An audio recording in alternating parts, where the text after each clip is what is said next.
stride. Nobody gonna slow me down. Don't let pneumococcal pneumonia break your stride. If you're 50 or older, you're at increased risk. So be proactive with Capacitive pneumococcal 21-valent conjugate vaccine to help protect against invasive pneumococcal disease and pneumonia caused by certain types of pneumococcal bacteria. Capacitive helps protect against the strains of bacteria that cause about 30% more IPD cases than any other pneumococcal conjugate vaccine in adults over 50, according to national-level CDC stats. Regional variations may exist. Don't get Capacitive if you're allergic to the vaccine or its ingredients. Tell your doctor if you have a weakened immune system. Common side effects include injection site reactions, feeling tired, headache, muscle aches, and fever. Capacitive does not protect against all strains. For more information, call 1-800-927-8888 or visit capacitive.com. Ask your doctor or pharmacist about Capacitive. Need help paying for your Merck vaccine? Visit merckhelps.com. Sponsored by Merck. Cache Creek Casino Resort has never been ordinary. For 40 years, we've redefined how a luxury casino resort experience should feel. We've hosted some of the biggest names in entertainment, partnered with luxury brands and championship sports teams. This summer, play at Cache Creek Casino Resort for your chance to win a breathtaking 2025 Porsche. Luxury isn't just something you see, it's something you feel. Win the drive of a lifetime. Cash in at Cache Creek Casino Resort. We finally switched to T-Mobile because with them, we can be connected here and there. ¡Listos todos! Estas son las mañanas. Now we just need to harmonize. Switch today. Get 4 Samsung Galaxy S25 phones with Galaxy AI. Plus, get 4 lines for just $25 per line. Visit a store, T-Mobile.com, or call 1-800-T-Mobile. 1-800-T-Mobile. For well-qualified customers with autopay plus taxes and fees and $35 per line connection charge. Minimum 4 lines on plan. Contact us if canceling lines. Plus $5 per line without autopay. Debit or bank account required. Visit T-Mobile.com. Shopping for a new car is fun. Shopping for financing, not fun. Luckily, First NorCal Credit Union can help. With rates as low as 4.75% APR, you can save big by skipping the dealer financing and applying their rebates to your down payment. Visit firstnorcalcu.org to apply. Must qualify for membership. Rates subject to change without notice. Loan subject to credit approval. 4.75 annual percent rate based on 36-month term and 780 FICO score and 29.86 per $1,000 borrowed. There's a party at your house, but some are uninvited. Yeah, it's bugs. You've got ants, spiders, maybe a mouse or two. It's a full-blown shindig. But don't let these party crashers ruin your good time. Visit atgopestcontrol.com and let them show those pests the door permanently. Because when the only guests you want are your friends, leave the pests to them. Visit their website today, atcopestcontrol.com, before your house becomes a full-blown infestation. Call 888-900-9697 now for 10% off your initial service. The following is an attorney advertisement. If you get sidelined by your workplace injury, the workers' compensation attorneys at Boxer and Gerson can help you get back in the game. Our team of skilled attorneys will fight by your side for the treatment and compensation you deserve. We care about justice for injured workers. That's what makes us Northern California's premier workers' comp law firm. Call Boxer and Gerson at 510-835-8870 or visit boxerlaw.com for a free consultation. Boxer and Gerson, your life is worth the fight. I'm Bob Burke, founder and chairman of Burke America Parts Group, a family of brands that includes RepairClinic.com, an appliance and HVAC parts solution company that's grown into an international brand. Before AmericanEagle.com, we partially launched a new technology platform developed by another firm. American Eagle helped take our technology to a whole new level with digital marketing, software development, and business insights into our key markets, appliances, HVAC, and outdoor power equipment, and did so both on time and on budget. AmericanEagle.com has the resources, experience, and talent needed to produce solutions. Our new technology platform, developed by AmericanEagle.com, has produced tremendous results with higher traffic, conversion, engagement, and online revenue. If you have any home repairs you need to take care of, check us out at RepairClinic.com. If you need a world-class website or technology project, then I would highly recommend AmericanEagle.com. Call AmericanEagle.com at 773-NETWORK. That's AmericanEagle.com, 773-NETWORK. Bernal Heights, 56 degrees and cloudy. Weather brought to you by Robert Half. Our recruiters' expertise and award-winning AI will find you the skilled candidates you want. At Robert Half, we know talent. Visit roberthalf.com/talent today. Rise. Wake up.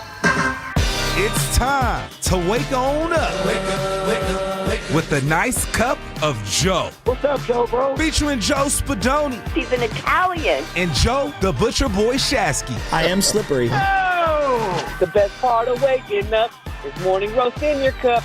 It is the Morning Roast, man, on 95.7 The Game. Here we go. I had my naps timed out, bro. Oh, heck yeah. Oh, it's a Friday. I could feel it. It was toasty yesterday. South Bay, East Bay, North Bay, wherever you are. It's going to be hot again this weekend. As I say good morning to you. Is this the new Bay? This is the new Bay. From the north to the east to the west for me. Well, we were in Sunnyvale yesterday, and it was not just a clever name. It was very sunny in Sunnyvale yesterday. Shout out Laughing Monk Brewing for hosting us. That was a great time. We didn't get any of the food there, but that's okay. They hosted us in general, and that was fine. I heard it was great food that Steiny and Evan got to receive, though. So that must have been nice for them. Tim Jordan, Joe. Matt Nehegan. I'll shout out Matt, though. He did go over to Starbucks, get us some cups of coffee, get us some little bagel sandwiches before heading out to Santa Clara for joint practice yesterday between the Denver Broncos and San Francisco 49ers. And there is a lot to get to yesterday. First of all, I didn't regret wearing a hat, but I did sweat a lot yesterday. Those of you watching on YouTube, you can see this beautiful face. It has more color now, so that is nice. I'm not going to regret going outside without a hat. It's okay. I had SPF 30 on, which it was just enough. No, it was enough for me. Look at me. Don't I look like I have a nice tone on my face now? You look dehydrated. What? I'm not, though. I'm not dehydrated. I'm telling you what you I look like I got up at 3 in the morning because that's what I do every day. I'm just letting you know. Like, I've gotten many compliments. It's okay. I want yesterday. you to say, just turn to me and say, you know what, Joe, you were right on a few things. No, I'm never going to do that. Never. Well, you got to be right on a few things first for that to happen. I mean, this is the man who told me yesterday, hey, I don't sweat. No, Like, I said often. We got there, and I looked to my right. And, I mean, Bonte Hill's just talking my ear off, okay? That is it. I mean, just talking my ear off the entire time. And then I look to my right, and there's Joe. And Joe's like this. He's looking because the sun is blinding his eyes as I squint here. And I go, hey, Joe, how you doing? And I'm looking, and there's just beads of sweat are just coming down like he's in the steam room at the Olympic. And when I see him start to sweat, I knew. See him start to You know sweat. why I was sweating? Because I started seeing that Niners offensive line getting caved in left and right, Joe. And you know what I said? Did you see the moment?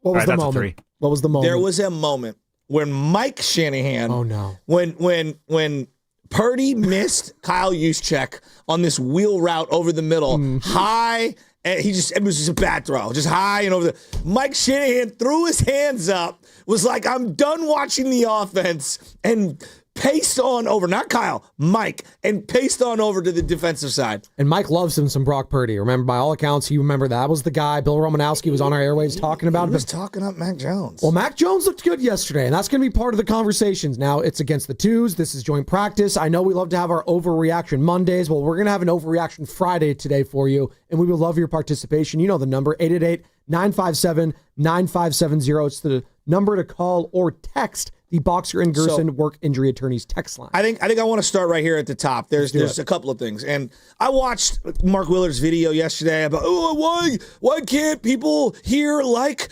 Brock Purdy as much as Detroit likes Jared Goff? That's not where I'm going here. I just think that the natural evolution of a quarterback is this. Are you good? Like when you first come in. I can answer that question, by the way, after you're done. We all know the answer. It's because, you're chasing the ghosts of Joe Montana, Correct. Steve Young, even Jeff Garcia, Jared Goff whatever. might go down as the greatest quarterback in the history of the Detroit Lions. Yeah, Scott Mitchell is one of the best Detroit Lion quarterbacks ever. And he actually wanted to be there, unlike Stafford, who wanted out. So there's sort of a variety of layers. But I think it's a fair question to ask, right? But here's what I would say. We all agree. Purdy's pretty good. Yeah. Purdy's pretty good, right? Good. And like when you first come into the league in the NFL, it's like, hey, establish yourself. Are you good? All right. How good are you? All right. Do you deserve another contract? He checked all those boxes. Wouldn't you agree? Yes. All right. He did everything that you could have asked of a Mr. Irrelevant 7th round pick. 100%. And some. He has outplayed and proven he belonged in the first round quarterback category based off what we've seen. It's not even a doubt in anyone's mind. You want to say he's the top 5 pick or should have been a top 5 pick? You're probably right. You want to say he's a bottom first round pick? You're probably right. Like quarterbacks are more valuable in this league than any other on the planet. Now he's at the point of justifying and proving the contract and trying to earn every dollar in the eyes of many of the skeptics. That's the phase that he's at now. You know, Lamar Jackson is at a phase, hey, he's earned the money. He's proven he's worth the money. Now he has to do it in the playoffs. Right? There are different levels to the scrutiny. You got to consistently be great and consistently compete to get into the playoffs. And then that's the first one, right? Just to show that I can carry this team to the playoffs. Say what you will about Dak Prescott. When he is healthy, he's been able to do that for most of his career. Now, why we get on Dak Prescott, not only does he play for the Cowboys, because that's first and foremost why we get on him, Tony Romo in years past, but because his playoff shortcomings, because he's not been able to get over the hump. Same with Lamar, same with Josh Allen, and really outside of Joe Burrow, who got there once, but now there's questions about him. Can he even stay upright, and is the team good enough for him? He was playing yesterday, by the way, in the preseason, and I want to get into that because from what I saw yesterday, Joe, as you're going to finish here, I might want to see some of the more Niner starters play, we'll get into tomorrow. That. We'll get into that. Continue. But I think it's a great point on Dak Prescott. I think part of the whole Dak Prescott stuff is no one thinks he's worth that money. No.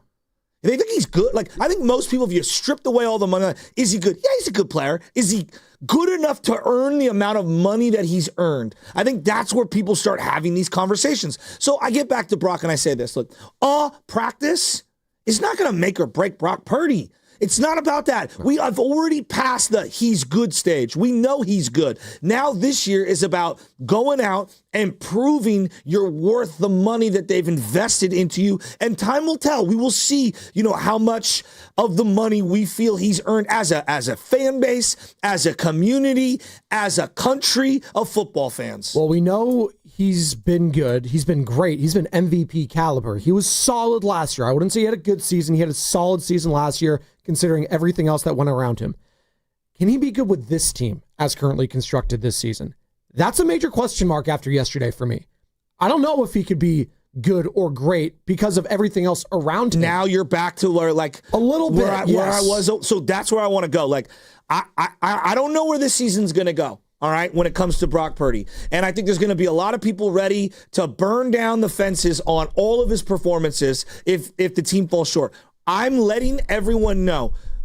I watched the best defense maybe in the league yesterday, the Denver Broncos, without Dre Greenlaw, which I assume he'll just make them better. I would assume, right? Right, I'll just assume. He can't make you worse. The Niners are razor thin.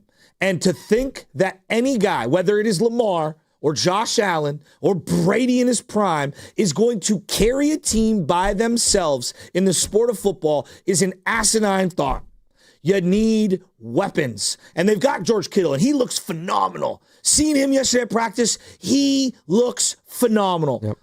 I thought Pearsall flashed. You could see some of the skill sets. They need another receiver. I watched the offensive line, and Trent Williams is yucking it up in a uniform, but not with a helmet on, and he's not practicing. And I had a conversation with my boy Rocco, and Rocco's like, hey, look, he's a vet. He can't get hurt. Don't worry. I'm like, yeah, I hear you on that. I kind of want to see him on that offensive line so I can get an evaluation of what I'm watching. Well, Brock Purdy had no time to throw yesterday. I don't want to hear that he's a vet and he can get hurt, because you could say the same for Fred Warner, who played on a fractured ankle last year. You could say the same for George Kittle, who looks incredible. His physique looks insane. The speed, the hands. George Kittle looks like he's going back-to-back All-Pro. Oh, he looks amazing. If I had an overreaction from one joint practice, George Kittle's going back-to-back All-Pro seasons. He looks unbelievable. And you know who else looked just insanely massive as their blocking tight end? It's Sam Lubman's boy, and he was on it. I have to give him credit. I do. Luke Farrell does look huge. He is imposing. Yes. He I don't know as a pass catcher. He was standing next to Kittle, and he made Kittle look a little small, which is saying something. They're both humongous human beings. But I think, like, I'm watching this Niner offense, and I'm saying to myself, look, I just know how sports fans are. Week one, they lose. It doesn't matter how. All the calls are going to come pouring in on Brock Purdy. Yeah. And I'm telling you right now, this team is razor thin, and they need a lot to go right. CMC, play a snap, come out a snap.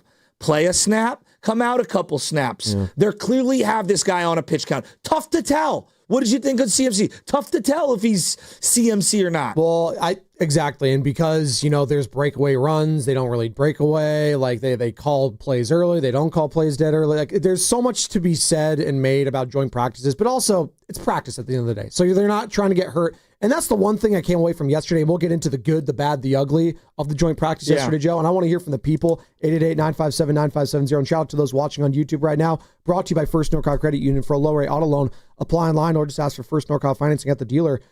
And we brought it up yesterday, and Baldy had some concerns. Brian Baldinger, who joined us, that was a tremendous interview. If you missed any of it, it's on YouTube. It's on our Odyssey app. Brian Baldinger, we're going to have him are we having him every week going forward now, Sammy? Is this a thumbs up? I feel like we should. I want to just say it right now. We think we should. But Baldy was on yesterday, and he was talking about CMC, and you asked a great question about losing a step. And could McCaffrey be that kind of, running back that loses a step, but still be serviceable? Yeah. Doesn't lose everything. Yeah. He mentioned a name that scared the hell out of me because I think this guy's skill set that fell off is more similar to a Christian McCaffrey. It was Dalvin Cook. Once Dalvin Cook lost his, not the same level as McCaffrey. No, not even I think we close. forget how. But he was good. He was really good. He was good. And once he lost a step, Joe, he was done. He was cooked. No doubt. I watched him tap out in the Vikings Niner playoff game. But Joe, I want to bring up three areas that I kind of had a feeling heading into this to the practice were going to be thin and problematic that have nothing to do with Brock Purdy that could affect his play on any given play and did because of that number 1, number 2 ranked defense in Denver. Offensive line, razor thin. Number 1. Wide receiver, oh my God. Number 2. You better pray. And then running back depth behind CMC, it's Patrick Taylor Jr. Number 3. I'm telling you, this team has an opportunity to develop as the year goes on. It's football. Things happen. People pop. They come out of nowhere. But the concerns are legitimate that everyone has. That these are not Purdy related. No. These are not quarterback related. But it'll affect the quarterback. Absolutely. Offensive line, it's going to be a work in progress. I'm just going to say that. Now, again, I'm trying to give you the caveat of that Denver defense isn't just good. They're unbelievable. Yeah. Now, it's one team. It's one practice. I get. But that team was awesome last year. They look humming now. And not only were they good, there was a confidence and a smack talk level they were delivering to the Niners. They believe. I'll say this coming away from yesterday, and there's a lot to take away from yesterday's joint practice we're going to be doing all day. We got Bonte joining us in the 9 o'clock hour, Joe, in the entirety in the studio. Bonte, me and you, Grant Cohn, we were all just chilling yesterday, watching everything and just, giving our thoughts and concerns. And I think we all came away with one of these teams is having fun. Uh-huh. The other team is having a hard time. They got punked. Yes. Look, let's just call it what it is. Like, the offense got punked yesterday. And again, the thin old offensive line, because people are going to go, Purdy threw picks. I'm not really worried more about the results of the throws. It's like the stuff leading up to the ball even being delivered, the pocket was getting collapsed.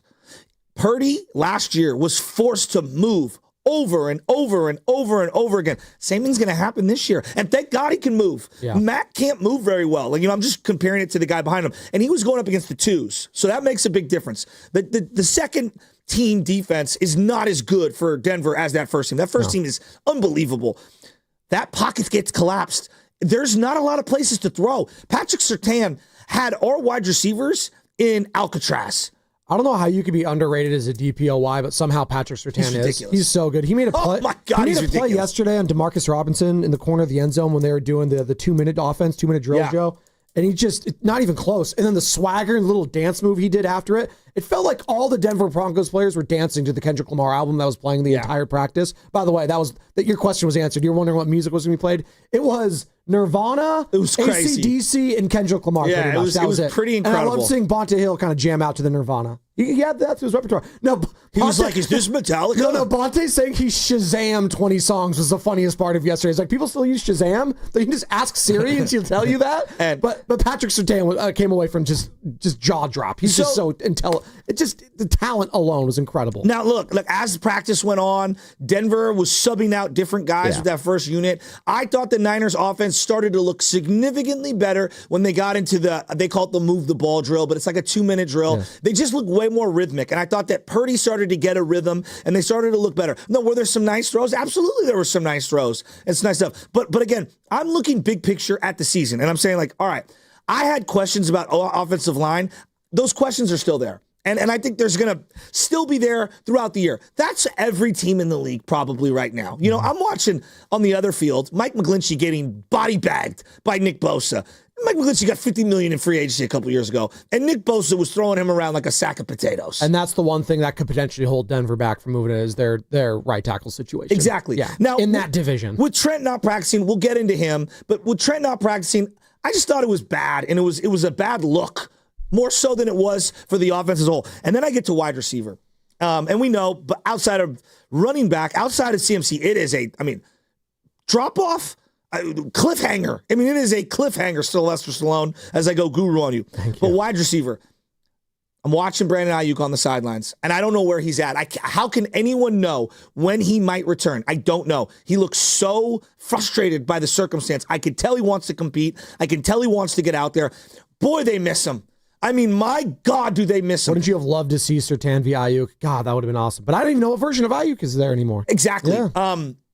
And they miss Juwan Jennings big time. Yeah. They do not have a reliable, big-body possession receiver to help out Purdy on those congested throws over the middle. They got a lot of small guys. I liked what I saw from Jordan Watkins. But again, I go back to some of my biggest concerns, and this is not defense-related, on offense. It wasn't the quarterback. It wasn't Purdy. It's the things that will affect Purdy for the whole year. Offensive line, holding up.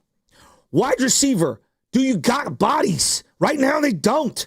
And then running back depth behind CMC. These are huge, huge red flags for me. And we haven't even gotten to the defense, and we will. Again, our vantage point was mostly offense yesterday, but there were a lot of takeaways yesterday. And I did witness what took place with Mykel Williams, and they're thinking and hoping it's a hyperextended knee. They're going to take a look at it. I hope, because that scared everybody. He was down for a solid minute. I saw he was rushing, whoever it was, the right tackle of Denver Broncos, tried to do a shoulder swipe up and under, kind of slipped a little bit, fell down, looked like he grabbed his knee, was down for a little bit, walked gingerly off with the trainers, did not return.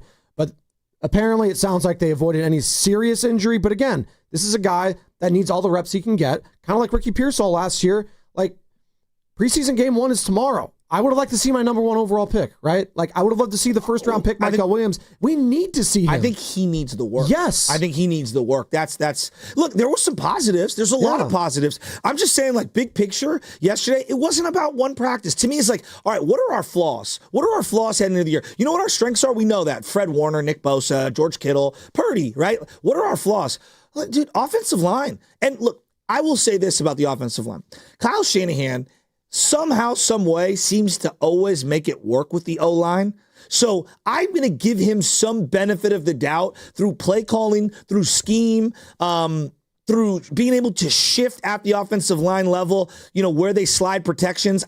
I think they're going to work that out. It'll be a work in progress. It's thin. I don't love it. Wide receiver. I'm chewing on wide receiver, and I'm saying to myself, boy, Juwan Jennings made a lot of money yesterday. Boy, they need a number 1. Oh. They need a number 1 so bad. Really? So bad. Wide receiver is, yeah. Joe, I feel like we're the Crips and the Bloods right now in that meme where like they tied the things together, because I was fine with the offensive line. I was like, yeah, they'll figure it out because Shanahan always, and you were like that with the receivers. Like, yeah, they'll figure it out. Shanahan always does. And now both of us are like kind of coming to each other's ends. It's like, yeah, maybe both are a problem. But I think not having Ayuk and not having Jennings, it makes the whole thing seem so worse. I'm trying to have... not having Trent, yeah, respectively. For the, Sure. Yeah. Even if I took the offensive line away when they were doing the 7-on-7s and when they were doing individual wide receiver cornerback drills, that is a great secondary for Denver. So I have to have that in my mind. Yeah. But that being said, like, we kind of knew wide receiver was thin. And not having Jennings, I think, really hurts them. Pearsall's going to be good on the out stuff, on the quick timing stuff. Over the middle, up in the air, we're going to miss Debo. I think we underrated how tough Debo was over the middle. Not that Pearsall's not tough, but you've got to be thick and strong and willing to high point the ball in traffic and come down with it. He might be a year away on that. I still think he could be a really good receiver. Boy, I love him as a 2. I don't like him as a 1 at all. Right now. Concern level for Niner fans right now. Are you most concerned, least concerned with those 3 groups? Well, running backs, offensive line, wide receiver room. Which one of those groups has you the most concerned heading into this season? 888-957-9570. And which one needs to be addressed right now? there's a guy out there in Washington. I know everyone thinks I'm crazy to give up something, go pay this guy. Terry McLaurin, say what you will. I think he's a number one. I think he's shown it. He's had like 5, 6, 7, 8 different quarterbacks. He keeps producing the last 5 seasons, 1,000 yards. It's him, Devontae, a couple of their all-pro receivers. Go get him because they desperately need help. They desperately need Juwan Jennings back there. And yeah, it did leave a kind of a bad taste in my mouth if I'm a Niner fan and I, go out to practice there and you saw the fans, right? You saw the little kids. There's so many fun fans ready to go. It looked really fun. And I wanted them to have fun too. And they were waiting for opportunities to cheer and be excited. Did you hear anything from the stands yesterday, the crowd? There was 2 plays. There was the Pearsall throw. Actually, it was a great throw by Purdy. I don't know if it was a seam or like a little. It looked like a seam that kind of threw him open. It was a great throw. Yeah. I mean, a perfect throw. He had some bad ones, no doubt. That was a perfect throw with great coverage. And he threw it to only a spot where Pearsall could make a play. And then they had a nice little, in the red zone, when they're doing that red zone drill, they had a nice Jordan Watkins slant. Surtain was playing off him. We got to pump the brakes on the reporting. Surtain just got cooked by Jordan Watkins. It was a slant. He was playing off. Like, do we know sports? Some people that are reporting about some of these things. Do you get what I'm saying? Like, we can kind of fudge around with some of the stuff, and it's. I don't know. Well, and I like when we also take quotes and comments from players or coaches, and then we do a little excerpt, and then you do a ... getting rid of very crucial parts of said statement, and then finish it up later. We're going to pick this up on the other side. Which one of those positional groups has you most concerns right now, Niners fans, as we're talking about joint practice yesterday, and the Niners offense looked exposed against a dynamic Denver defense? Is it the running back group? Is it the offensive line? Or is the wide receiver room? We're bringing that up on the other side. It's going to be brought to you by Fremont Bank, here for you, here for good. For over 70 years, Golden State Lumber and Showroom has developed strong partnerships with top brands like Trex. Leading the way in performance-engineered decking and railing, Trex offers products that won't rot, splinter, or fade. Their sun-comfortable, heat-mitigating technology keeps decks cool underfoot, and Trex marine-grade decking withstands saltwater, sun, and sand. Explore their latest Transcend colors, Hatteras, and Salt Flat, featuring a 50-year limited residential warranty. For a link to Trex, visit GoldenStateLumber.com. Golden State, when you succeed, we succeed. What would we do without childcare providers? At Coco Kids, we value your impact. Coco Kids supports you with free resources, referrals, and more. Visit CocoKids.org today to learn how we can support your childcare business. This is Vanessa Deniston, senior attorney at the Dolan Law Firm. The Dolan Law Firm handles a diverse line of cases from personal injury to employment law. We're proud to say the Dolan Law Firm is just as diverse in our attorneys and staff. The Dolan Law Firm consistently achieves outstanding results with over $1 billion in verdicts and settlements. The Dolan Law Firm, the best, most diverse personal injury and employment law firm we hope you'll never need. Contact us at dolanlawfirm.com. When it comes to affordable term life insurance, everyone's whistling the Big Lou tune. If you're over 50, maybe a bit porky, or have type 2 diabetes, $1 million of term insurance may only cost about $200 a month. Even if you're not in perfect health, call Big Lou, because he specializes in finding big chunks of affordable term life insurance for just about everyone. Don't let diabetes or other health glitches keep you from owning $500,000 to $1 million or more of term life insurance. For affordable term life insurance, call Big Lou. Don't hesitate. Call 800-700-6898, 800-700-6898, or visit biglou.com. Call Big Lou, don't hesitate, 800-700-6898. Call Big Lou, don't hesitate, 800-700-6898. Visit biglou.com. Discover the luxury of Monogram appliances at Friedman's Appliance in Pleasant Hill. At Monogram, it's not just one detail, it's many. From preheating your oven with voice control to checking your dishwasher cycle from your phone, Monogram blends innovation with elegance. Right now, receive up to 2 free eligible Monogram appliances or generous credits toward the appliances of your choice. Visit Friedman's Appliance in Pleasant Hill to explore the full Monogram collection, showcased in stunning live working vignettes, or online at friedmansappliance.com. Lawton Skilled Nursing Nursing and Rehabilitation Center under the medical direction of UCSF-affiliated physician Dr. Darby Clayson and Administrator Dan Daly would like to congratulate Lynn Hamakawa as 2024's Caring for a Lifetime recipient. Lawton, located in San Francisco's Sunset District, is a 5-star facility and is also a U.S. News and World Report as well as a Newsweek's top-rated nursing facility. If you are a loved one or in need of physical or occupational therapy, don't hesitate to call Dan Daly at 415-566-1200. When back to the office means back in traffic. Big rigs that hit the center divide. Turn to the traffic leader, KCBS. Where the 2 right lanes are Don't blocked wait. off. Get into a new Honda HR-V now. It's the Honda Summer Event, brought to you by your Northern California Honda dealers. Cars for Kids. No more stressing over your old vehicle. Donate it today and get it picked up tomorrow. It's the easiest service out there. Donate online at carsforkids.org. That's cars with a K. This is the story of the one. As a safety manager at a manufacturing plant, he does everything he can to keep his coworkers safe. From finding ways to reduce risks to keeping safety supplies in stock. And for that, he relies on Grainger. Grainger offers a broad range of quality products and next-day delivery, so he can always play it safe. Call 1-800-GRAINGER, click Grainger.com, or just stop by. Grainger, for the ones who get it done. Hey, Joy. Oh, you are glowing. Oh, hey, more like Mira Joyed. That Miralax helped me go. I was so backed up. Tried mega coffees, prune juice, everything. Then Miralax. And hello, gentle relief without the harsh side effects. Ooh, how does it work? It works naturally with the water in your body for constipation relief. Find Miralax today at your local retailer. Use as directed for occasional constipation. America's favorite car show returns to the Bay Area with the crown jewel of hot rodding. Don't miss the 38th West Coast Nationals Good Guys Car Show, August 22nd through 24th at Alameda County Fairgrounds in Pleasanton. For your chance to win tickets, visit 957thegame.com.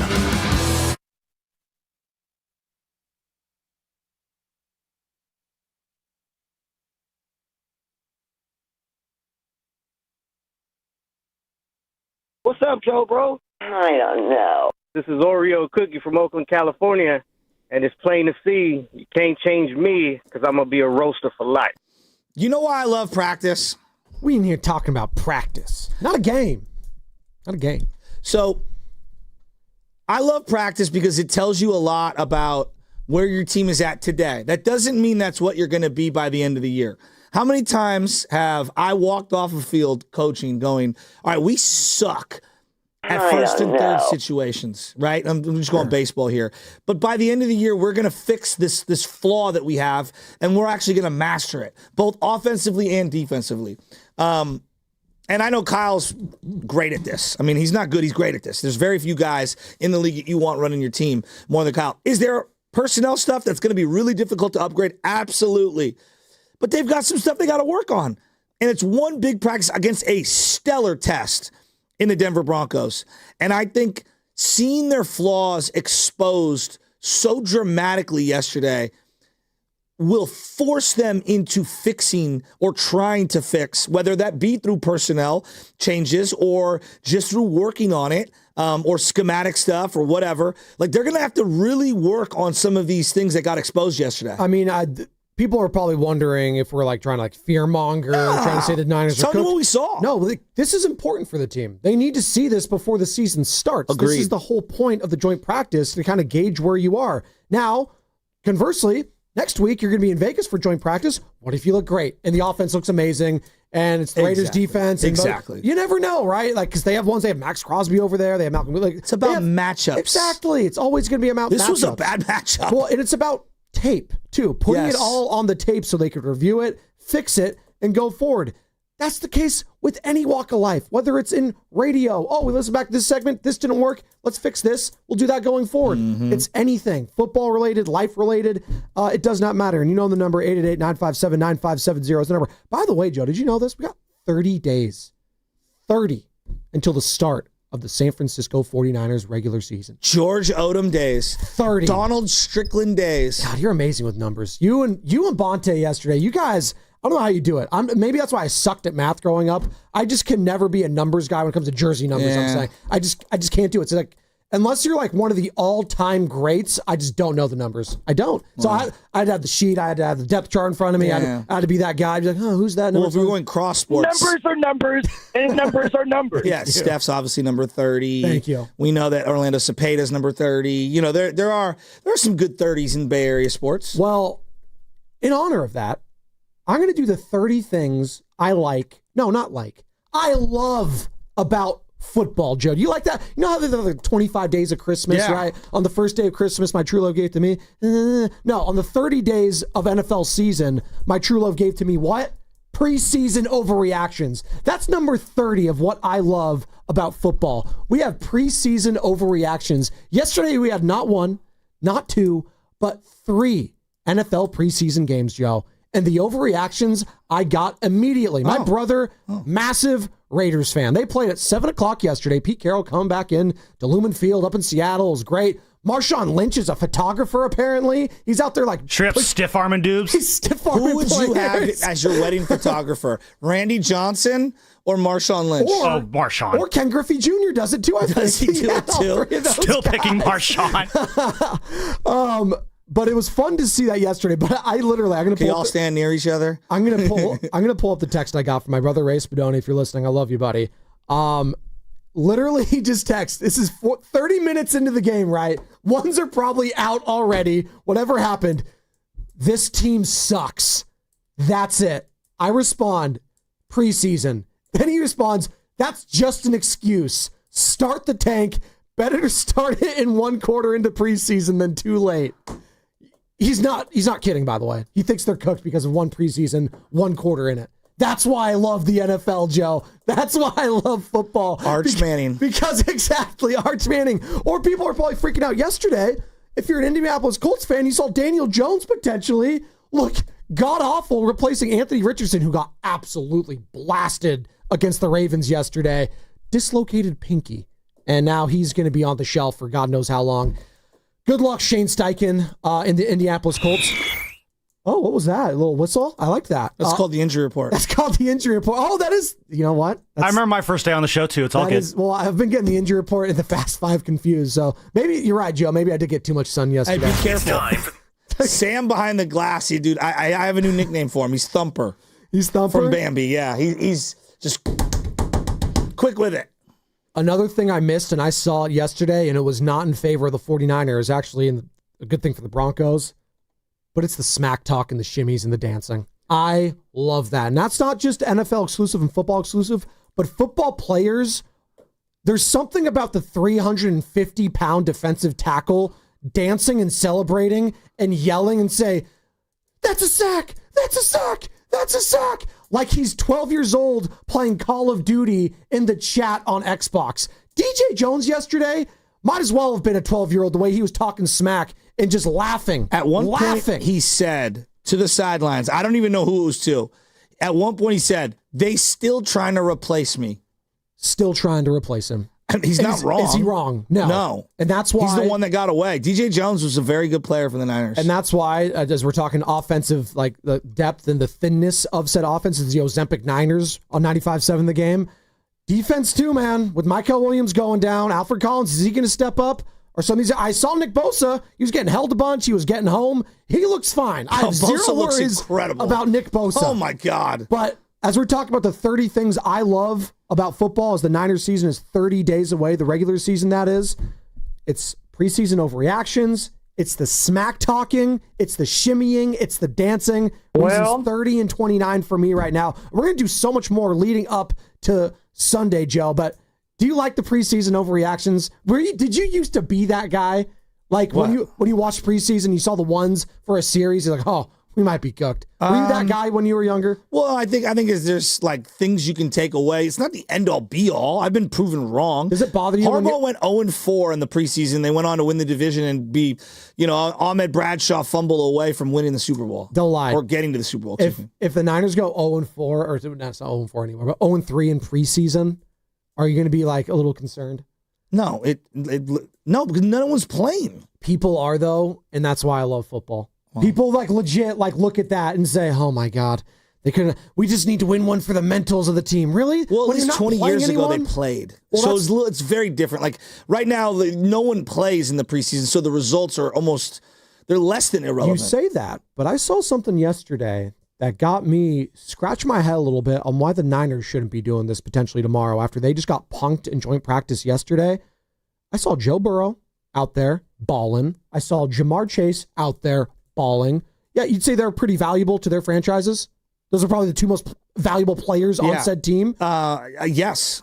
Joe Burrow, Jamar Chase can go out there for a couple series, but Brock Purdy and Ricky Pearsall. Well, Brock said he wanted to. Okay, I would like to see it. I would.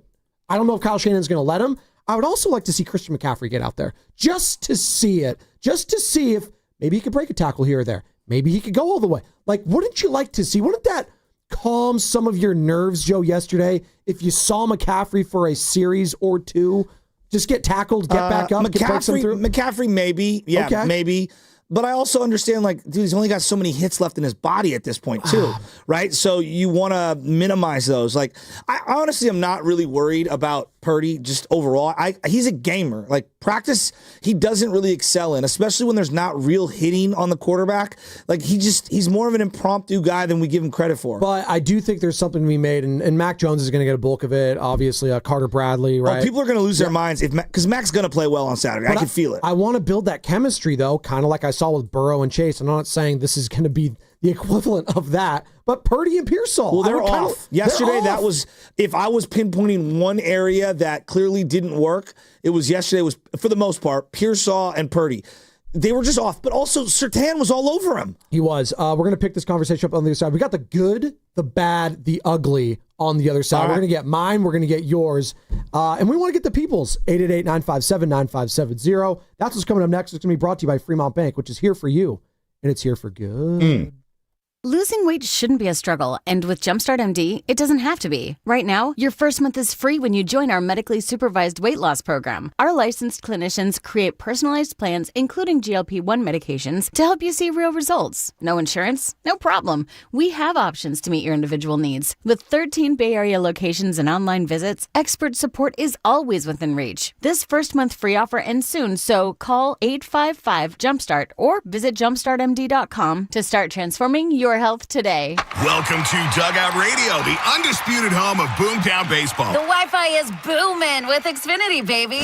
Our next caller is Stacy. How do you stay locked in on every pitch and play? We stream it all live on Xfinity Internet with low lag, 99.99% network reliability, and speeds faster than a base runner beating the throw to home plate. I stream on my TV, tablets, even my smart fridge. Smart fridge? With all those games, we gotta refuel. Stream live baseball with Wi-Fi built for the biggest moments. Xfinity. Restrictions apply. Actual speeds vary, not guaranteed. We all hear the radio ads about the IRS. They tell you to be afraid, to be scared, and they try to frighten you into calling. I'm not here to do that. Tax Relief Advocates is different. TRA is here to tell you that if you owe money to the IRS, whether it's $5,000, $50,000, or $500,000, we have a solution. It doesn't matter if you're sitting in your car, at work, or with your kids. No matter where you are, call now. 800-575-6986. Don't lose hope. TRA can eliminate or reduce what you owe to the IRS. Generous programs are now available that can give you a fresh start. Our passion is taxes and helping individuals fix their IRS problems. We have over 1,000 5-star reviews on Google and an A+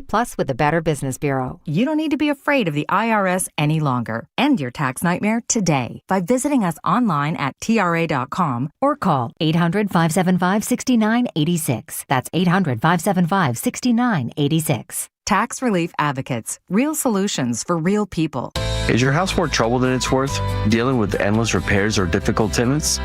Inherited a house and unsure what to do next? At John Buys Bay Area Houses, we make selling your house simple. Sell as is without any fees, commissions, or hassles. Start fresh. Don't let your house hold you back. Call 510-800-JOHN or search online for John Buys Bay Area Houses to get a fair cash offer today. Start fresh with John Buys Bay Area Houses. When growth stalls from turnover, hiring gaps, or operational drag, My Outdesk steps in with elite global talent, fast. Trusted by over 8,500 businesses, they help mid-market and enterprise leaders scale smarter, cut costs, and lead with confidence. With a selection rate under 1%, My Outdesk delivers only top-tier professionals to power your team. They're ranked #1 by TechRadar and U.S. News & World Report, and they're just getting started. See how much you could save and how far you could go at myoutdesk.com. That's myoutdesk.com, where momentum meets results. Oh, no. Ah, that's the sound of someone who's misplaced My debit card. their debit card. Where'd I leave that thing? Not at the gas pump, or the checkout counter, or the roof of your car. Now, if he has the Chase mobile app, he can use Card Lock. Wait, I could just lock my card. Yep, just a few tippy taps on his phone, and that sound? That's peace of mind from Chase. Chase mobile app is available for select mobile devices. Message and data rates may apply. JP Morgan Chase Bank N.A. Member FDIC. You ever try fixing your car and realize you're missing that one part? Yeah, been there. That's why eBay's my go-to. They've got millions of parts, guaranteed to fit. I'm talking brake pads for when yours have seen one too many miles of stop and go. Oil filters, because you don't mess around with your engine care. Even got this cold air intake on my watch list. I might just go for it. To keep the ride cool and your DIY streak hot. Find all the parts you need at prices you'll love. Guaranteed to fit every time. eBay. Things. People. Love. Eligible items only. Exclusions apply. Do Crohn's disease or ulcerative colitis symptoms keep coming back? Tremfya, guselkumab, may help, with rapid remission achieved at 12 weeks and lasting clinical remission at 1 year. Some even saw visible improvement of their intestinal lining at 12 weeks and 1 year. Tremfya is a prescription medicine used to treat adults with moderately to severely active Crohn's disease and adults with moderately to severely active ulcerative colitis. Serious allergic reactions and increased risk of infections and liver problems may occur. Before treatment, your doctor should check you for infections and tuberculosis. Tell your doctor if you have an infection, flu-like symptoms, or if you need a vaccine. Healing is possible with Tremfya.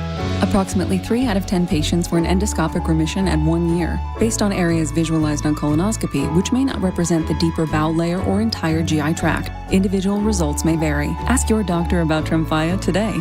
Call 1-800-526-7736 to learn more or visit tremfyaradio.com.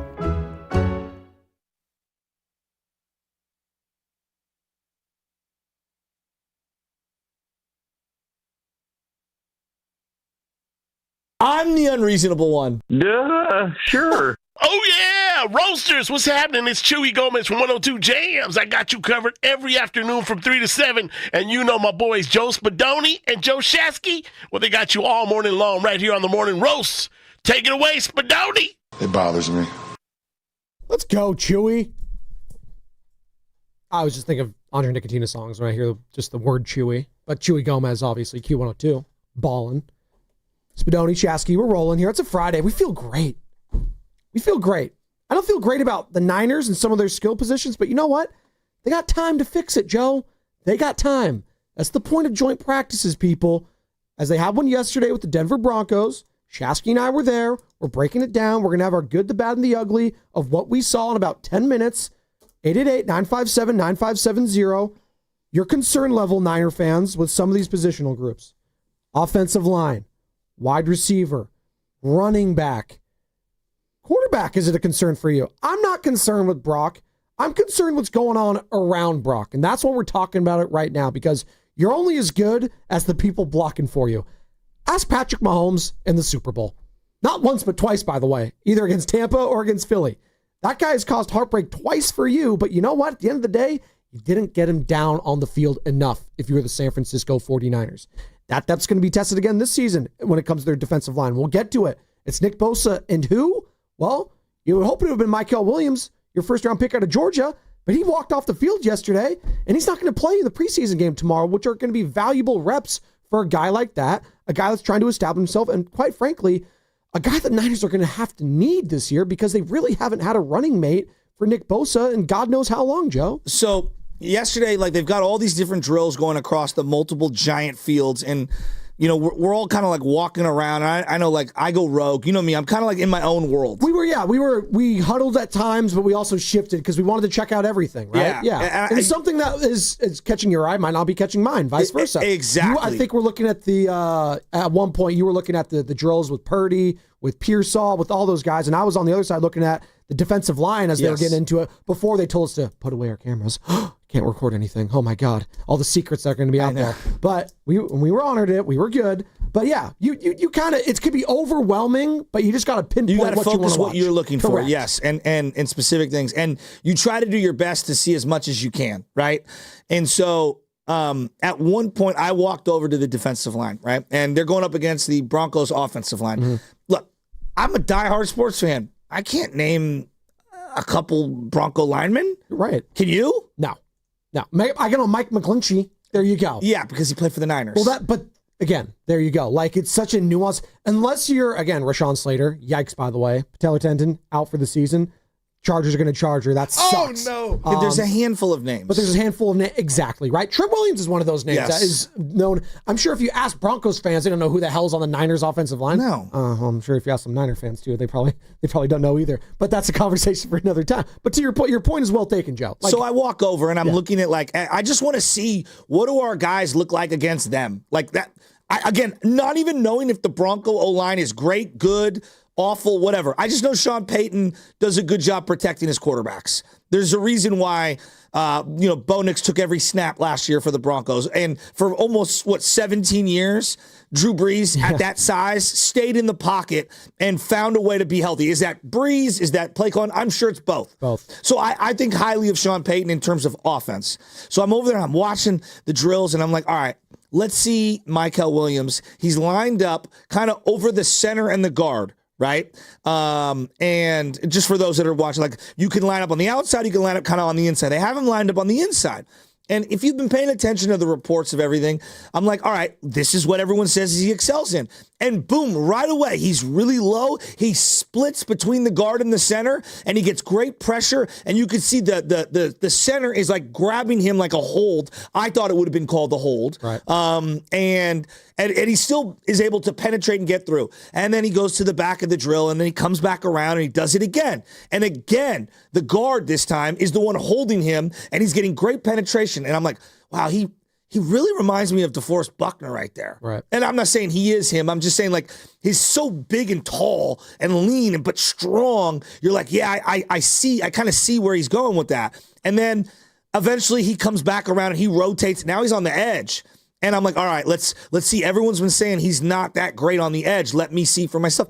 Again, these are a couple reps. These aren't the end-all, be-all, but it's a couple reps. Well, I see him on the edge, and he gets kind of stood up. And he's really upright, and okay, he needs some work in that area. Again, one rep, not the end-all, be-all. But I came away going, all right, I see what they see in Mykel Williams. And I'm optimistic, but I also think, like, all right, he's a work in progress. When Bosa rushes, it's like, oh my God, you're watching one of the best on the planet. Yeah, you're watching a top 5, maybe a DPOY. He has been a DPOY. Like, you just see it with the body, Joe, the physical, the burst. Joe, he's a massive human being. It's almost crazy the way we talk about him during the season versus like leading up to the season. Not that I don't think people call him a scrub, but like, dude, he's one of the. He's a first ballot Hall of Fame talent. Now, will he reach that potential in season? I don't know. But Joe, on that field, how many guys outshine him? No one. He's literally the guy. Like, even yesterday, it's him or Pat Surtain, the best defensive players on the field at any given time. He's ridiculous. And we love our edge rushers more than we love our secondary players because it's just sexier. It flashes more, unless you're getting a bunch of interceptions. Bosa's a monster. Bosa's a monster. And that's who's you're game planning for if you're the Broncos, if you're the Rams. Like, you're chipping him constantly. You're going to force anyone else to beat you. And by the way, I just looked it up. Just top offensive line rankings. And I go PFF. Yeah, PFF is not the end-all, be-all. Yeah, no one's saying that, but it's just a solid metric. If you told me they were middle of the pack, I'd probably believe you. PFF has the Denver Broncos as the second best unit when it comes to offensive. Really? It's Philadelphia and then Denver. Wow. This is the little excerpt. I didn't even know that. This is a little excerpt on Denver Broncos. All 5 of Denver's starting offensive linemen in 2024 are coming back for 2025. So they put that into the equation, the continuity of that, and they led the NFL with a 90.8 PFF pass blocking efficiency rating last year. So best pass blocking unit, and they're all coming back. That's a recipe for success if I'm Bo Nix. Well, that's great. Well, that makes me feel even higher on Michael Williams. Right. Again, we're talking about a couple reps. You know what I mean? Like I saw like 5 total reps from him at this one drill. You know what I mean? Like then I watched Alfred Collins. This is the second round pick. And as I'm standing there, here walks up Grant Cohn. And Grant and I, you know me, we're buddies. Like Sports Illustrated covers the team. I love Grant Cohn. He's there every day, right? And I like to pick the brains of the people who are there every day. Like, is this an outlier or is this what you've seen throughout camp, right? Like confirming, or maybe just the guy's having a great day. It's a great matchup. So Alfred Collins goes up there. He is humongous. Yeah. Looks the part. He is the size of Kinlaw, but in a different way. He's more chest than Kinlaw. Kinlaw was more legs. I'm talking about like, he's just huge. But they both play very upright for a D tackle. I watched him look great in these drills up against the guards and the centers for the Broncos. And I like turned to Grant and I go, Grant, has he looked this good? Oh, he goes, this is the best he's ever looked. And I go, really? He's like, yeah, he looks incredible. Then Larry Kruger walks over, you know, our buddy Larry. Larry's like, this is the best he's looked in these drills all year. And I'm like, wow, like that shocked me. And I'm thinking, all right, well, maybe that's an outlier. Or maybe he's getting better. You know, I came away watching Alfred Collins going, he might not get a lot of sacks. That dude is going to eat space and command doubled. He is humongous. I mean, he's a load. If you're going to show out, you want it to be during joint practices. You want it to be against the best in the NFL. Were you impressed with him too? Yes, I was absolutely. And what you said, it actually got me thinking. I was like, he does look bigger than Javon Kinlaw, who was a chiseled specimen huge. himself. But he's like upper body. But your eyes weren't deceiving you. Javon Kinlaw's listed at 320, 6'5". Alfred Collins, he's got 15 pounds. I'm at 335, 6'6". He's even bigger than Javon Kinlaw. Like, he's huge. And the guy you mentioned prior to that, Michael Williams, I think a lot of people are concerned right now if you're just joining us and you heard the news that Michael Williams went down in practice yesterday, had to walk off the field gingerly with training staff. They're calling it a hyperextension. They're hoping it's a hyperextension. We'll get more on that. I hope so too. The whole place went silent. Did it not? It was. We were all looking at it because I was watching it and it's like, oh, Michael's down. He's not getting back up. We all kind of just shifted our attention from the offense to across the field. Again, kind of hard for us on the other side, but we all saw it. Everyone was quiet. Shanahan, after practice, talked about it. He had a good exam. Hopefully just hyperextended his knee. So we're going to get a further evaluation now, but looked good when we examined him. So hopefully it's just a little bit. They might have dodged a bullet there. Shanahan, will Michael play tomorrow at Levi Stadium? Yeah, I would be surprised if he went Saturday. I mean, we were going to play him, but I got to see what happened in there. But usually when you hyperextend your knee, it's going to take at least a couple days, probably a week. And that's smart. I mean, you don't want to push this guy. Like, that's the last thing you need. I was watching him. So he lied down, and I think he was going to go get up. And I think the trainers were like, don't. Yeah. He's lying there, and like, as if, imagine you're sitting on your butt with your legs out, and you're just upright, not laying back on the ground. No, he was like, up. Like his knees were like bent a little bit too. Yeah, they're just chilling. And he was chilling, and here come the trainers out to talk. And then I watched him get up. He was gingerly walking, but I didn't notice this giant limp or anything. But again, who knows? I mean, he's also such a massive individual, so the way he walks slowly, like, I get it, right? Oh, he's big. But that's just another thing that you don't want to have to worry about. No, and it's a first-round pick because you dealt with this last year, albeit different scenario, but Ricky was hurt prior to getting shot. But it's a first-round pick, not getting those crucial reps. Like, that's what you need right now, is guys to step up. If we're talking about this, Joe, and we're going to have the good, the bad, the ugly of what we saw at joint practice yesterday in a couple minutes here at 7 o'clock. But if we need guys to step up this season, if we're saying we need like 4 or 5, a handful of these 49ers young players to step up if they want to be a playoff team, Michael Williams had to be a part of that conversation. He's your first-round pick, and now he's going to be behind the 8 ball. Hopefully, as Shanahan said, it's like a week. He's back. No problem. If he can get back to joint practice next week in Vegas, that would be amazing. If he could play in Vegas next week, that would be awesome, because I just want to see the reps of this guy. Well, he needs it. He needs it. And I came away, again, I didn't watch, because our vantage point was we didn't get to see the ones versus the ones in 11-on-11s. I'm just going off of like the last couple of years, watching their D-line and then watching them this year. I really like the guys they picked. Yeah.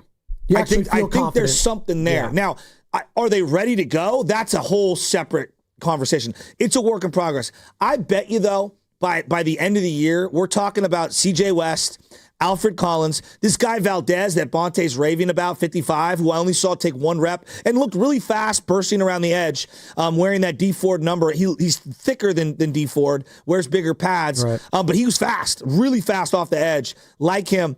I like the unit they have. They've got a lot to work with, but they've got to go out and play better, and they've got to learn, and they've got to grow, and it's a lot of young players. I mean, young players, there's a learning curve. This is an opportunity for a guy that you traded for. Stock is down right now. Won the Super Bowl technically with the Eagles. I didn't but even do see him anything. out there. I didn't see him either. But again, we were also on Bryce Huff. Yeah, Bryce Huff. But he's a single-digit jersey, and I didn't see him in the unit in the drills. Which is a problem because, again, this is an opportunity for him. I though. know. So is he going to play tomorrow? Well, You and would they hope need so. him. Well, Yetur Gross-Matos is out, right? He's So Michael always Williams, out. he's always out. But I'm saying, but if you just look at the depth chart, it's Michael Williams, Yetur Gross-Matos, and then you get to Bryce Huff. Yeah. So this is what guys need to step up in these situations. Hey, you traded for him. Robert Saleh speaks so highly of him. Let's see it, right? If you speak so highly of the guy and you have that much trust in him and you want to rekindle the glory days of when you were a Jet a couple of years ago, I want to see it with Bryce Huff because they're going to need him. Yeah. They need this guy. We're talking about Nick Bosa. You know what? You could have one great player. I could shut down one great player. Sorry. I can just make all my focus on them. He's a force, though. He is a force, and he will get his because He is a force. Because he's a Hall of Famer, Joe. He will get his. The TJ Watts, the Myles Garretts, the Max Crosbys, the Nick Bosas, they're going to get theirs. Someone else needs to step up No if you doubt. really want to compete, though. No doubt. Why do you think the Rams did it last year? And Baldy was talking about Jared Verse and Braden Fisk. Two guys on the D-line that you're going to have the next decade, you hope, in Los Angeles. That's how you win in the playoffs. Not one, but two. How did the Eagles win in the Super Bowl? They didn't even rush the free. They didn't even send a blitz in the they were Super Bowl. ridiculous. Because their front four dominated, right? Yeah. Not to say that anyone has that. I think they're the deepest team in the NFL. As you're listening to 95.7 The Game, KGMZ FM and HD1 San Francisco, an Odyssey Sports Station, and the home of the Golden State Warriors and Valkyries, always live in the free Odyssey app, coming to you live from the Laughing Monk studios. And again, shout out Laughing Monk for hosting us yesterday, Joe, down in Sunnyvale, Laughing Monk Brewing. Shout out Sam, all the crew. It was a lot of fun, great time out. And go there for every single Niner game, all right? Any NFL game, doesn't matter, Thursday, whatever. They're going to host it, and it's going to be a lot of fun. Great food, great brews. Go out there. Let's do the good, the bad, the ugly of what we saw yesterday at camp. Let's have fun. Let's hit it.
More size than I thought. He does. No, he's big. Yeah, he's bigger than I thought. He looks the part. Yeah, for he sure. does. He does. He's He a big can't guy. move very well, but he moves better than I thought. Well, he's not as mobile as Brock is, but he can scramble a little He bit. did. He will, if he is decisive enough, because he did it yesterday. He'll step up in the pocket and take a couple, and he was smart about sliding. I noticed that. Yes, his sliding he did. technique. Again, we're going backup sliding technique here. Talking about But you got to the protect good. yourself. But you got to protect yourself. That's part of the position. I thought he had the second best throw of the day. Yeah, which was the 60-something yard bomb he to threw- Robbie Chosen. He's got an arm. He's got an arm. again, we saw this at Bama. So when everyone was saying, like, you can't draft Mac Jones, you can't do it, the guy was a national championship and looked incredible, albeit with incredible talent all around him. I was high on Mac Jones, too. I think everyone came away yesterday, Joe, to your point, saying Mac Jones looked good. He did. He looked, but again, it's against the twos, right? So, like, again, I'm trying to, like, preface all this. All right, Alfred Collins, I already referenced him. I thought he looked really good. I'll scratch him off. I know. CMC. I don't know about the running stuff because it's tough to tell about running backs because they thud you and you don't know, are you breaking that tackle or are you going down right then and there? As a pass catcher, he's so smooth. Yeah. No, the routes were crisp, and you could see he's so smooth. He is a step above any other running back when it comes to the route running. He's so good. You can see why his brother Luke McCaffrey, who's a wide receiver for Washington, right, and he's obviously the son of Ed, who is a wide receiver in his own right. You can see that he comes from a wide receiver background, Joe. Yes. You can just see it. Now he doesn't have the height of one, but you know what? He could actually probably beat one of the better slot receivers on a team that is kind of thin, as we're talking about the Niners' thinness. Yeah. They might need him, actually, now that we're talking about the touches, and like that's going to be a tricky thing because they're going to need CMC a lot in the pass game, too. Yeah. They need him. All right, these guys don't just look good, they look great. This is good, the bad, the ugly yesterday. I love this music. It's actually getting fired up. Diomro Lenore is just so smooth. He's so good. All right, George Kittle, I mean, he looks like he's been bodybuilding his whole life. He looks so good. Yay. Nick Bosa, just dominating Mike McGlinchey. Time is a flat circle, as they say. Fred Warner, no one looks better in a uniform than Fred Warner with the hair flowing out of the helmet. I got body envy as I go guru on him. Fred Warner. He looks like a Greek god. He does. Doesn't he? Yes. Like when you look at like these war movies from back in the day, like he could be in any one of those war movies. Him with Gerard Butler in the 300. God, I love him. And he's just such a stud. Jordan Watkins, number 17, the wide receiver. Very impressed with him. Yeah. Don't know what to make because it's against the twos, so I don't want to lose my mind. But he's nice. Good, shifty receiver, stronger than I thought, thicker, kind of gave me some Debo vibes in terms of toughness over the middle in congested areas. I like Jordan Watkins a lot. I like DeMarcus Robinson, too. DeMarcus Robinson. That's a good one. Yeah, I was not, it's an interesting one, too, right? Because DeMarcus Robinson's been kind of like a 2 or a 3 for most of his career. He's got speed, but he's not going to be a sexy name, but he made plays yesterday. And he's a veteran. He did. And veterans matter to quarterbacks that are still relatively young, and trust is going to be a big deal. And I do think there is trust there between Purdy, whether it's Mac Jones, Purdy, and DeMarcus Robinson. All right, so, and it's funny that people are actually putting this on the YouTube chat because what did I keep saying? Who's returning kicks, guys? I'm asking all the beat writers, like, what is going on with these returners? Because I've heard nothing. This Burgeon kid caught every single punt. Yeah. He looked really good. 86. No, he's tiny. He is really little. I don't love any of the other returners that they had back there. 49, Kiner, and... Corey Kiner is really small. He's tiny. I'm just going to say that. Well, we'll see. Yeah, we'll see with him. And but Burgeon is the guy I think is the punt returner, and I actually really like him. Sure-handed, he's good. Well, there was no fumbles yesterday, and that's all you want to see right there. They're not going to blow you up. They're not going to do anything like that. But that's pressure still. Yeah. Like, that's pressure. You're trying to make a team, that's how you start to do that, right? You think of guys like their 7th-round picks, the Julian Edelmans of the world. I'm not saying he's going to be Julian Edelman. Relax. That's how Bill Belichick found Wes Welker. There you go. From the Miami Dolphins. Exactly. Or he's like, he's a really nice returner. As I mentioned, Julian Edelman, who took Wes Welker's place, right? There you go. The last good, and this goes to the Broncos. Guys, Bo Nix is good. You guys can say whatever you want about Sean Payton and all that. Like, that's fine. I'm here to tell you, dude's big, dude's strong. He plays slow for how fast he is because he's processing really quick. He throws touch passes. Just again, from across the field, I was very impressed with Bo Nix. We'll see. This is going to be. He's so skeptical. Well, no. But it's he the threw same. Some dimes. It's the same how you kind of were viewing C.J. Stroud last year. I'm going to be viewing Jaden Daniels and Bo Nix this year. Yeah. Sophomore do it again. Sophomore slumps. Totally fair. As we're doing with Brock Purdy, quite frankly. Totally fair. Do it again. I'm very curious because there's going to be an opportunity for Denver. And by the way, the more and more I keep seeing this on my social media feed, the Broncos are the sexy pick to win the AFC West. Just double down on the Chiefs, everyone. Just do it. I'm taking the Broncos. There you go. Please. I want everyone to keep doubting the Kansas City Chiefs. Zach Allen, because you know what's going to dominant. happen. Casey Carter's shaking his head. We fall for this every year, guys. The sexy, trendy pick. Oh, Bo Nix. Maybe he's going to overtake everyone. He's going to win the division. I get it. Rashawn Slater getting hurt with the Chargers. Maybe you put the Broncos over ahead of them now, but That's fine. Bo Nix looks good yesterday. All right, I will give you that. Let's pivot to the bad before we get to the ugly because we're coming up against it. All right, the bad. It's a bad look that Trent Williams was wearing a hat with the full uniform on, yucking it up with the Broncos and not practicing. I know what the reasoning is. I'm just telling you, like as a Niner fan, I got like front runner vibes from Trent Williams, and I understand like he's a legend, and so like he's having fun. Like, dog, this ain't the All-Star game. Like the NBA All-Star game where everyone's like hanging out during like the 3-point shootout and the dunk contest. Trent, he's a great player. I just thought it was a bad look yesterday. Just my personal opinion. In an era where everyone's getting in fights because they want it so damn bad, was there even there was like maybe a scuffle, but it wasn't even that. There was nothing yesterday. There was too much yucking it up. And I saw one team that was happy to be there and another team that was just, yeah, all right, well, I got Trent Williams here hanging out. Dude, go talk to your offensive linemen that are getting worked that entire time. Go get in their ear. Go mentor them. That's what you need to be. What was Brandon Ayuk doing?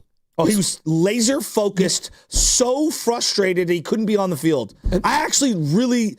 Ayuk has made me turn my whole opinion around on him. And that's actually what kind of bothered me is that I know physically Trent Williams can be out there, and I know it's killing Brandon Ayuk not to be out there. That's a great way of putting it. That's a really good way of putting it. And that actually kind of pissed me off as a fan. Yeah. And I keep seeing and hearing that Brandon Ayuk has been nothing but a mentor for all these young receivers. These guys are trying to make the team.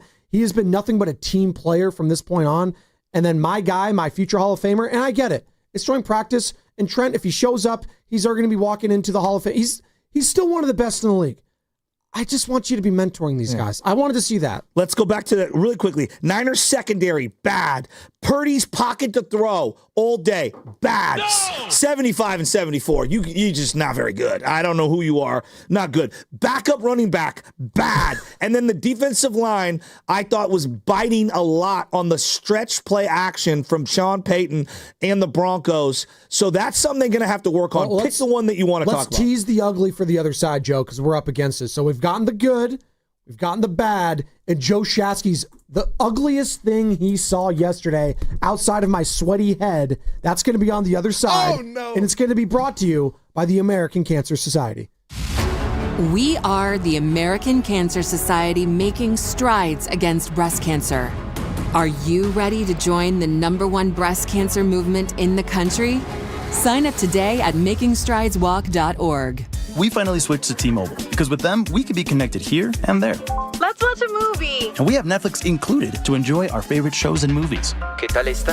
Bacanísima, pero ya la vi. Now the hard part is getting them to agree on a movie. Switch today and get the new Samsung Galaxy Z Flip 7 that is so much more than a flip phone, all on the best network in the U.S. Visit a store, T-Mobile.com, or call 1-800-T-Mobile. 1-800-T-Mobile. Best mobile network in the U.S. based on analysis by Ookla. Speed test intelligence data 1H 2025. Visit Friedman's Appliance in Pleasant Hill and receive up to 2 free eligible Monogram appliances or generous credits towards the appliances of your choice. Explore the full line of Monogram appliances beautifully displayed in live working vignettes at Friedman's Appliance in Pleasant Hill or at friedmansappliance.com. The back-to-school deals at Kohl's are so good, it'll feel like spoiling yourself. With 20% off the stuff your kids will actually wear, like jeans, tees, sneakers, and more. You can do it all without overdoing your budget. See? Sometimes parents get spoiled too. Head to Kohl's or Kohls.com to start the year off right for less. Select styles. Coupon ends August 10th. Some exclusions apply. See store or Kohls.com for details. When you travel well, your KLM Royal Dutch Airlines ticket takes you to more than just your destination. It takes you to front row views, voices lost in the music, and new shared memories. And when the last song fades, welcome aboard KLM Royal Dutch. The KLM Royal Dutch Airlines crew is here to ensure your journey home hits all the right notes. To fasten seatbelt signs. KLM Royal Dutch Airlines. When you travel well. For over 70 years, Golden State Lumber and Showroom has developed strong partnerships with top brands like Trex. Leading the way in performance-engineered decking and railing, Trex offers products that won't rot, splinter, or fade. Their sun-comfortable, heat-mitigating technology keeps decks cool underfoot, and Trex marine-grade decking withstands saltwater, sun, and sand. Explore their latest Transcend colors, Hatteras and Salt Flat, featuring a 50-year limited residential warranty. For a link to Trex, visit goldenstatelumber.com. Golden State, when you succeed, we succeed. Step up to the plate and save lives with Stanford Blood Center. Donate blood during August and score a free limited edition Stanford Blood Center in San Francisco Giants co-branded jersey, and only available for a short time. This exclusive jersey is our way of saying thank you for being a hero. Every blood donation can help save up to 3 lives, making a real difference in your community. Supplies are limited, so don't wait. Visit StanfordBloodCenter.org to schedule your donation. Live concerts, full bar, tasty food, family fun, and stunning wildlife. It's back! San Francisco Zoo's Sunset Fridays, a concert series to benefit our wildlife conservation work. Free for zoo members and kids 11 and under. Just $14 for everyone else. This Friday, August 8th, The Dunes. Get your tickets now at sfzoo.org/thegame. Attention. Have you racked up $10,000 or more in credit card debt? Are you barely getting by making minimum payments? With credit card debt reaching all-time highs, National Debt Relief is notifying consumers about significant debt relief options currently being made available to help those with overwhelming credit card debt. These options may reduce a large portion of credit card debt for those who qualify. You don't need to declare bankruptcy or take out a consolidation loan, and you may only have to pay back a fraction of what you owe, even if you have bad credit. National Debt Relief has already reduced the credit card debt for more than 550,000 consumers, so don't wait. If you owe $10,000, $20,000, or even $100,000 in credit card debt, you can now take advantage of this financial debt relief as the cost of living continues to skyrocket. To check what debt reduction you may qualify for, call 800-750-2525. That's 800-750-2525. Again, that's 800-750-2525. Some things can steal your sunshine. Ugh, I just got my hair done. Sorry, the cooler's broken. Anyone see my flip-flops? Anyone? But COVID-19 can steal a lot more. I just took a COVID test. Ugh. Prescription medications for COVID exist. If you test positive this summer, ask your doctor if they're right for you. Visit PfizerForAll.com/COVID-19 to learn more. Sponsored by Pfizer.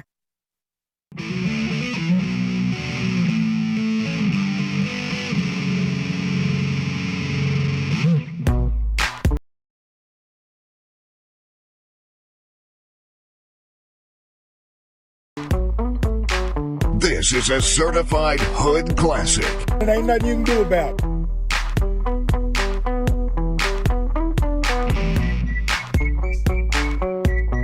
Great to be on with the 2 Joes. A lot of Joes going on. Damn, son, where'd you This find is a that? certified hood classic.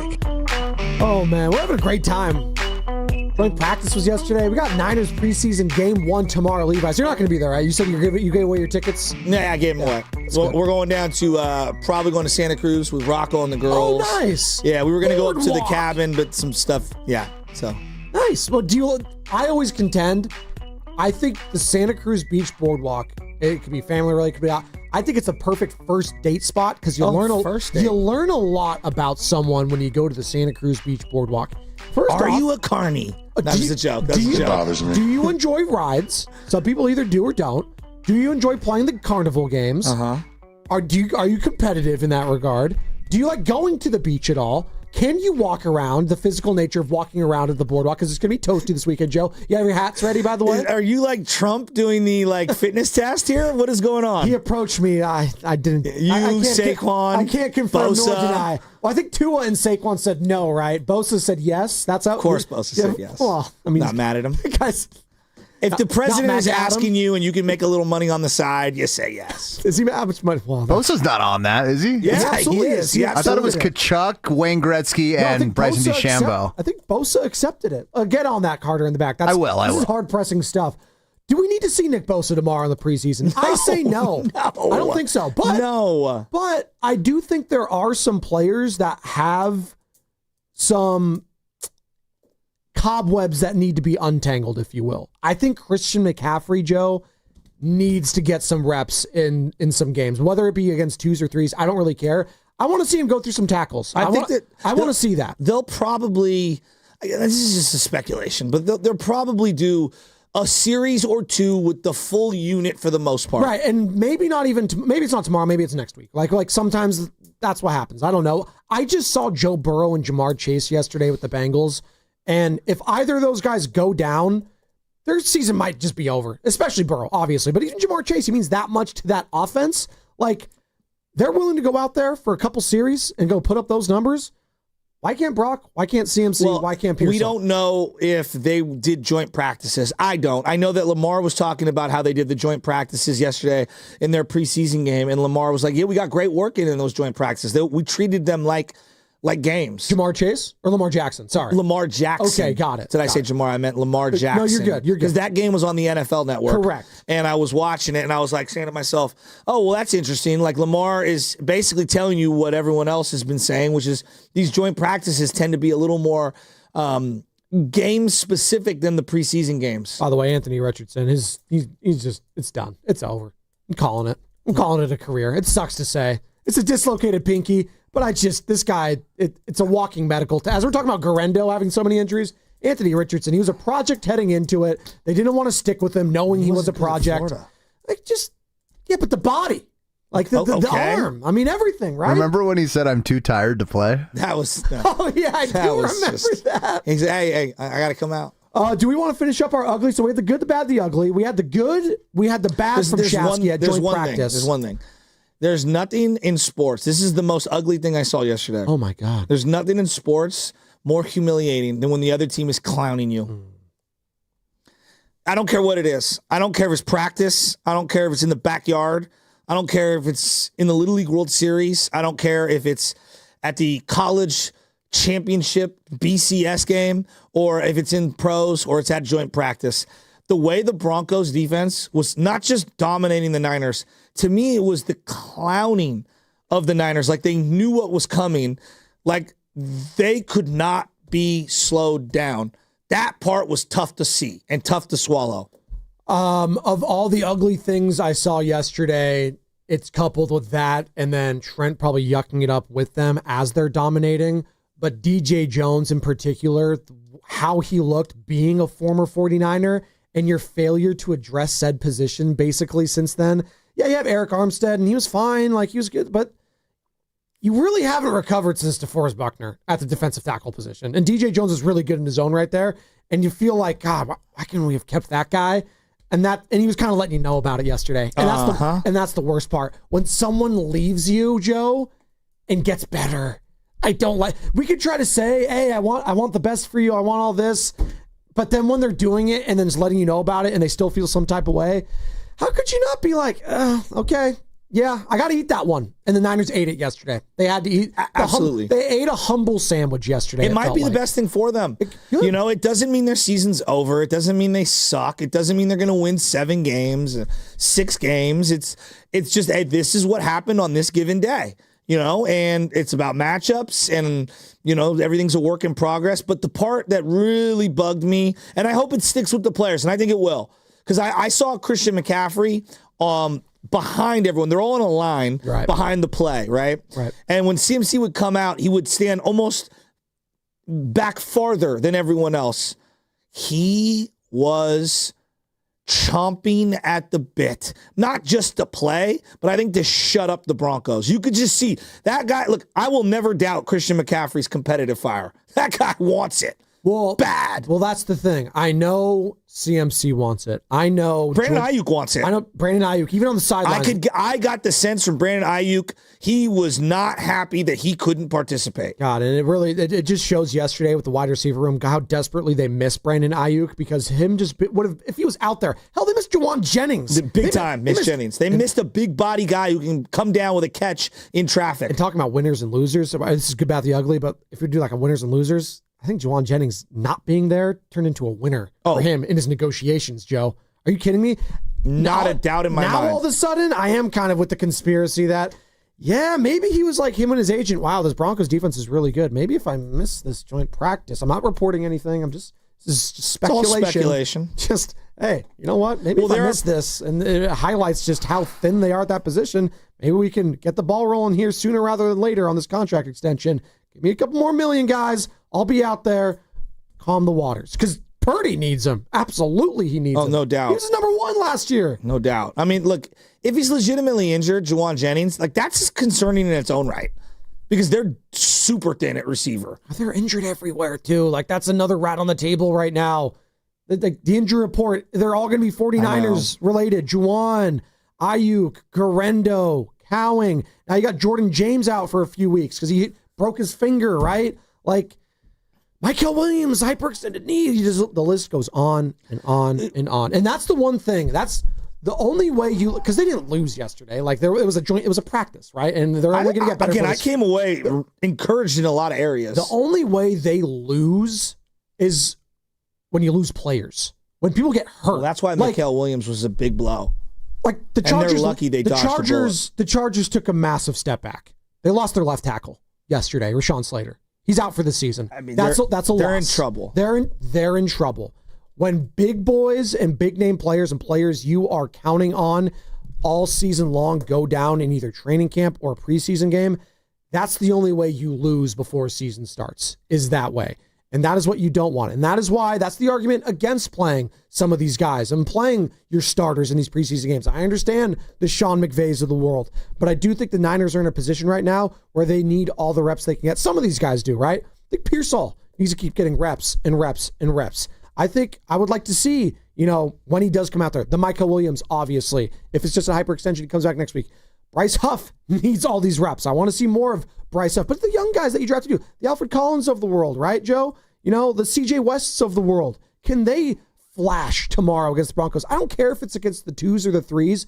Just flash. Because I'll see the skill set. I'll see the talent. Hell, Garendo, I saw it in the preseason last year. Remember that crazy game against the Raiders? Like, it was like it was like going to like overtime. Like, they don't do overtime anymore, but like it was going back and forth. There was kickoff returns. Yeah.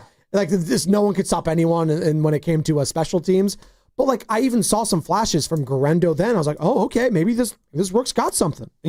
I've been going to practice for 5 years now, right? Mm-hmm. And when you watch the position groups drill and you watch the team on 11-on-11s and then you're seeing the subs coming in and out, the last couple of years, you could name every starter. Yeah. That's number one. And then all the backups were pretty solidified, whether they were veterans or draft picks that had some status.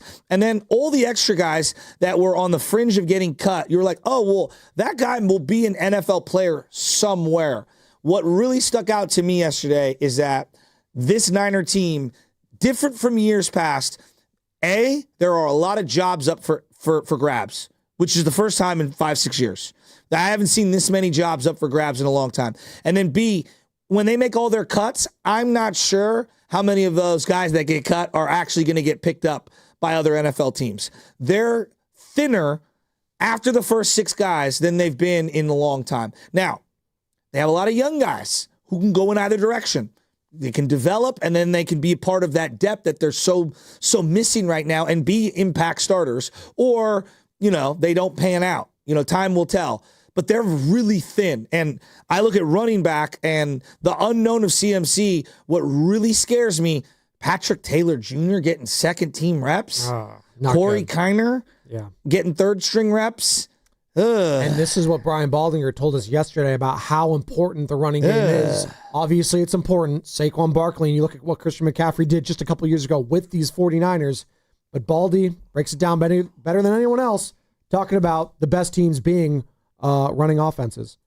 Teams that are running the football right now are winning. Philadelphia ran it 725 times last year, the third most in NFL history. Detroit, Baltimore, like these teams are running it 55% of the time, just in between 55 to 60% of the time. I feel like there's a shift.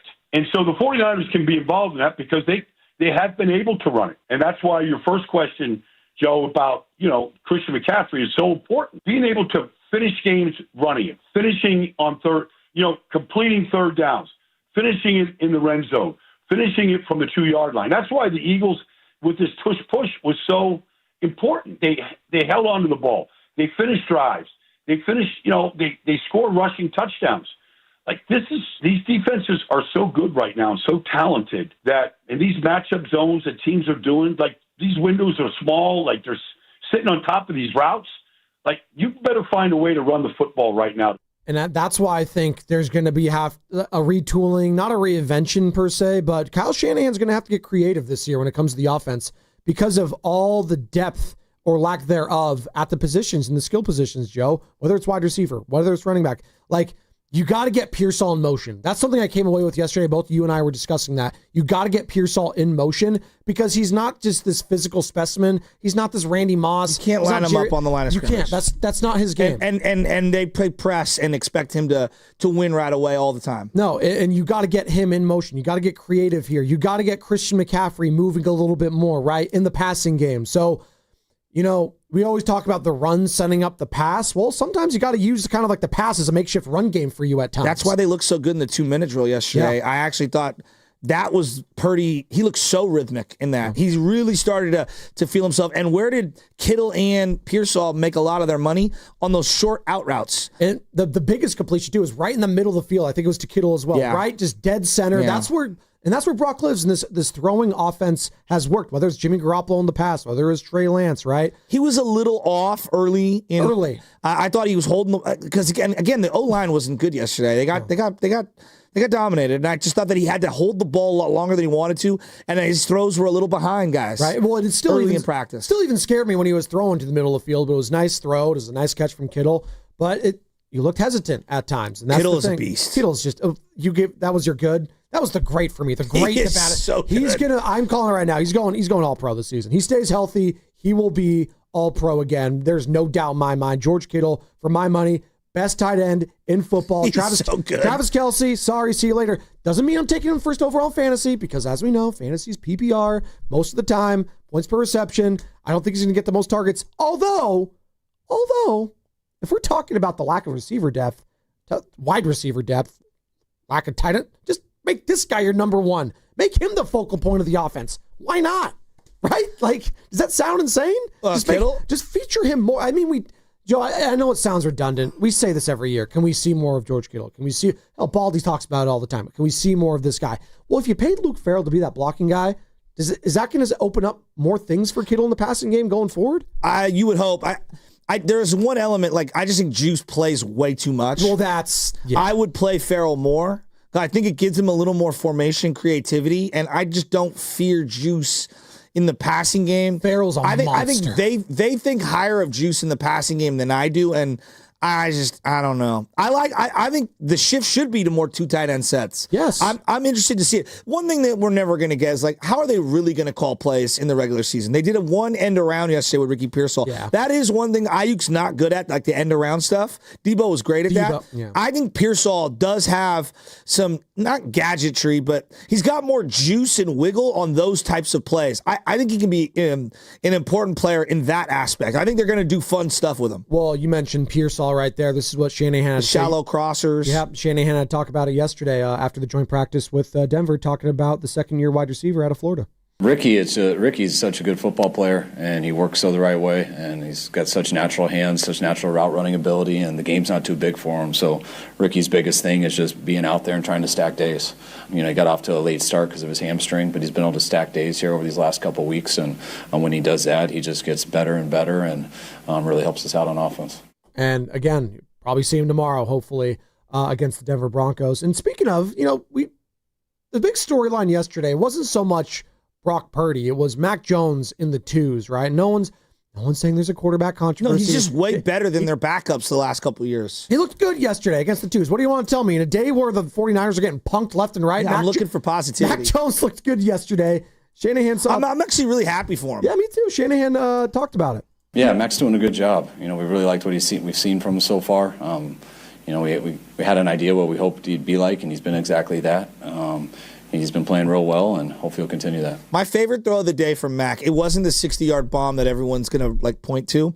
There was I think it's Tariq Owens is wearing 83. I'm closing my eyes here trying to visualize it. Mm-hmm. Before he even makes the break, and as he turns, the head hadn't even turned. The body turned. He showed the 8-3. The ball was so on point. It caught him. He didn't catch it. It caught him. And I turned, and it's Grant and Bonte and you, and I go, wow. Yeah. That was a great throw. Well, of all the throws, that was a great throw by Mac Jones. The arm talent, hell, it might have even been the third stringer Carter Bradley yesterday. Like he had a couple of nice plays too. But like just the arm talent alone. But Mac Jones, I do think we sleep on because made great throw. Let's be honest. What do we think about when we think about Mac Jones? You look at that picture when he had the cigar in his mouth in the locker room where he's pudgy.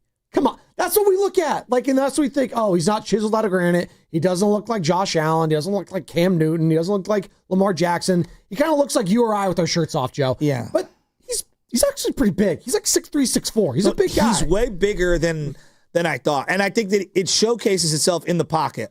They actually gave him a pocket to throw from, though. It showed when I saw him standing next to Trent Williams. It showed too because they were kind of shooting the breeze after like their little. Trent's big. Trent's a big guy, but Mac wasn't like looking small in comparison to him, which I noticed. And they were hanging out. They were talking after Trent, of course, was talking with all the Denver Broncos players. Here's more from Kyle Shanahan though. Yesterday talked about Christian McCaffrey at the joint practice. With all the veterans and stuff and guys have kind of proven, I don't put a lot into the joint practices. I want it to be a normal practice. Like I want us to go out with the goal every day just to get better, however that is. And I think the guys are getting a little bored trying to get better every day versus themselves. So I think they were more excited to go against someone else today. But there's nothing that I really make up like, hey, today we're going against someone else, so we have to do A, B, and C. I mean, it's the exact same meeting in the morning that I've had all the other 12 days. It's a different jersey out there. That's interesting to me because have we not been told how important joint practices have been like the last couple of years, Joe?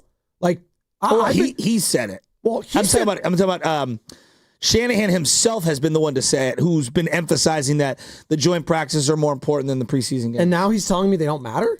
Like, that's basically what he said. No, one more time. Let me play this. I don't think that was my takeaway. With all the veterans and stuff and guys have kind of proven, I don't put a lot into the joint practices. I want it to be a normal practice. Like I want us to go out with the goal every day just to get better, however that is. And I think the guys are getting a little bored trying to get better every day versus themselves. So I think they were more excited to go against someone else today. But there's nothing that I really make up like, hey, today we're going against someone else, so we have to do A, B, and C. I mean, it's the exact same meeting in the morning that I've had all the other 12 days. It's a different jersey out there. Well, it just felt so nonchalant. In a day that felt blasé for the 49ers, I felt it in the postgame presser from the head coach. Interesting. It's just, I don't know. Maybe I'm just reading too much into it, Joe, but it felt like it was just sort of like, yeah, it didn't really matter. We got our asses kicked. Yeah, it is what it is. But he's not looking at it like that. So maybe I'm not the head coach of the 49ers. He's saying it at the podium. I don't know what he's saying to his guys. And maybe he truly believes that. I don't know. Look, is it the end-all be-all? Not at all. But I do think that they wanted to see what they look like against other people. And I'm not you think Kittle, Bosa, Warner, Purdy, you think a practice shakes his belief on what he thinks of those guys? Well, if I'm Brock Purdy, I come away from yesterday saying, oh my God, maybe my offensive line is awful.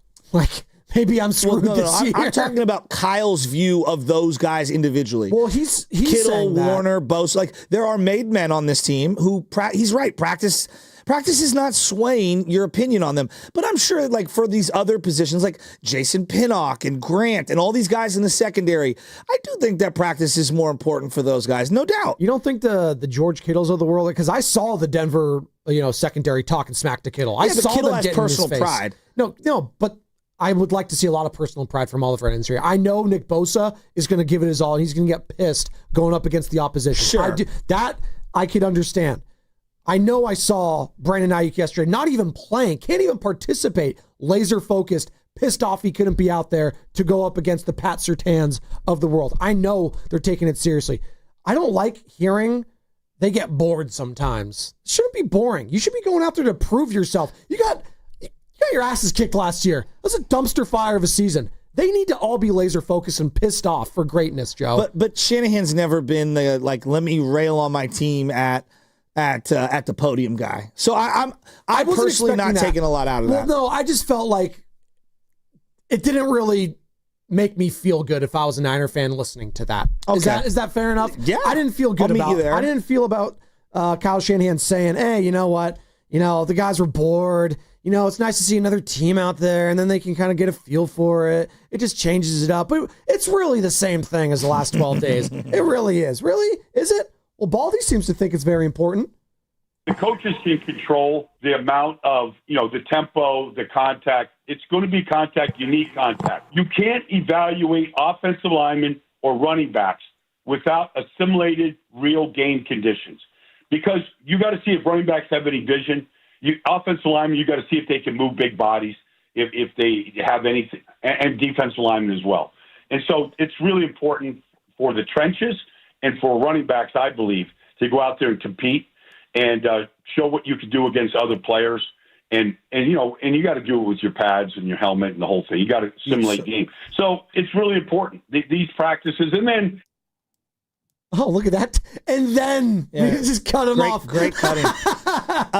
So using the Baldy algorithm of like, hey, you need to be able to evaluate the offensive line and the running backs. I thought the running backs were iffy outside of CMC, and I thought that the offensive line got worked by their D-line. But here's where I take a step back and I say, all right, how many D-lines can replicate what Denver did? I don't know. Eagles, Chiefs, maybe, but like a couple, maybe, yeah. Right, so I'm sure a lot of why they looked the way they looked was because Denver's really good. Right. Denver's really, really, really good. And I think that was hammered home in my head yesterday. Like, wow. Like, this guy, Zach Allen, 99, with the big elbow, J.J. Watt elbow brace, was unbelievable. That's another just aspect of just walking out on the field, Joe. And like, I'm always in awe of athletes' size. And we were talking about it yesterday at Laughing Monk Brewing in Sunnyvale.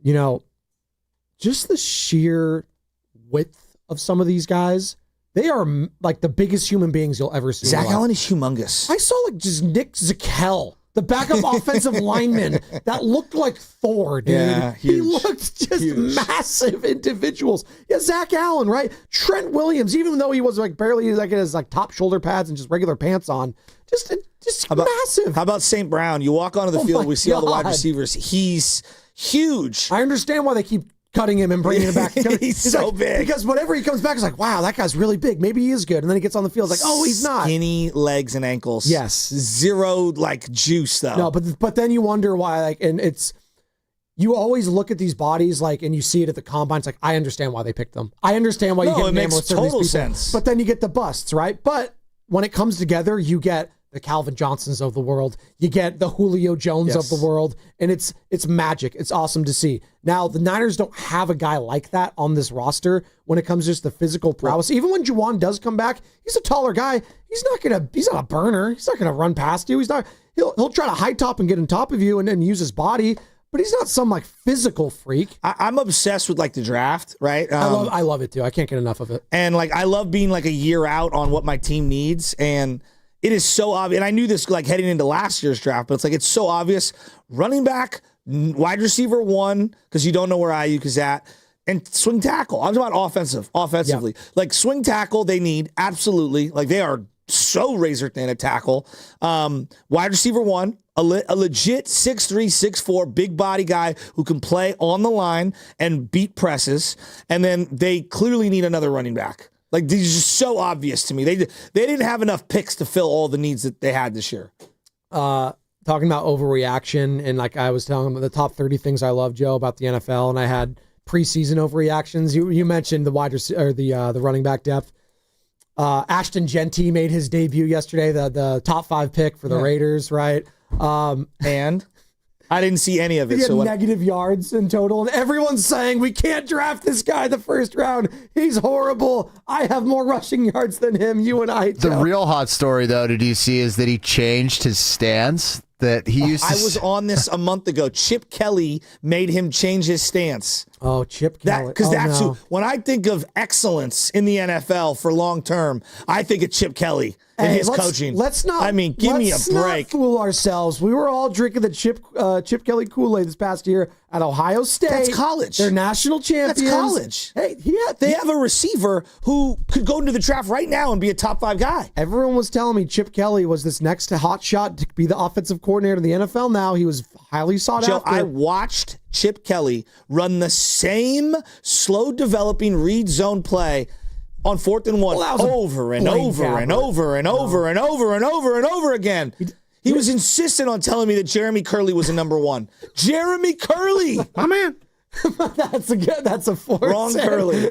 Maybe it's Wrong his cousin. Curley. By the way, we got Bonte Hill joining us at 9:00. So do you think that Ashton Genty is a number 1 running back? Oh, he's cooked now. That's what everyone's saying. It's over. Well, I'll wait till the Baldy film comes out to make my decision. I hope everyone remembers what we were saying about C.J. Stroud in his first ever preseason start, that he was awful. He was like 1 of 10 for like 17 yards, and everyone said he was a bust. I will always just hate on Chip Kelly. Just know that, all right? I want you to understand that. Well, you hated on Sean Payton forever, but you're coming back around on him. Yeah, okay, but Sean Payton's done in the NFL for 20 years. Okay. All right, he's a super champion. Okay. Chip Kelly's a bum. All right, he's a bum. Doc Rivers, could he ever get back in your good graces? Look, just remember, there are certain people that scorn you in life.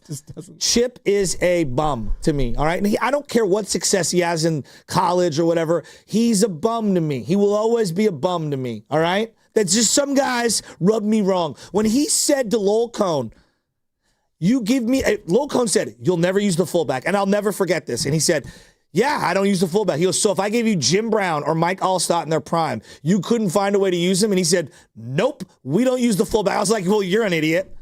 You're an idiot. If I gave Sean Payton, Mike Allstott, or Jim Brown in their prime, you don't think he could find a way to use them?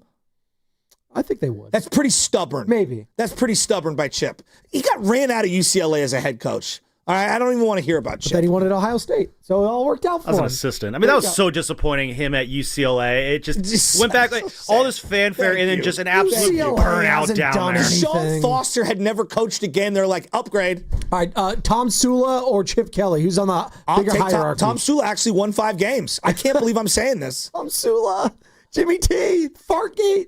Hey, Tom Sula was a great D-line coach. You remember that? Look, talk smack about him as a head coach. He wasn't good. I'm not here to defend that. Tom Sula won 5 games. That's all I'm going to say. We're comparing. Good positional coach.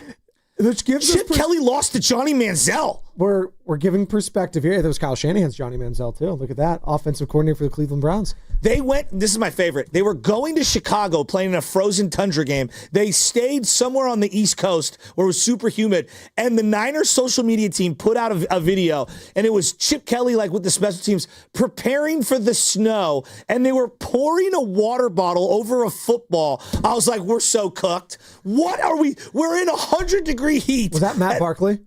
I don't remember who it was. Snow is made of water. It was Matt Barkley for the Chicago Bears. You don't pour a water bottle over a football in Florida to prepare for Chicago snow. I mean, you're preparing in Florida for Chicago. You're already lost. That's why Chip. Oh my God! It snowed in Florida this past year, didn't it?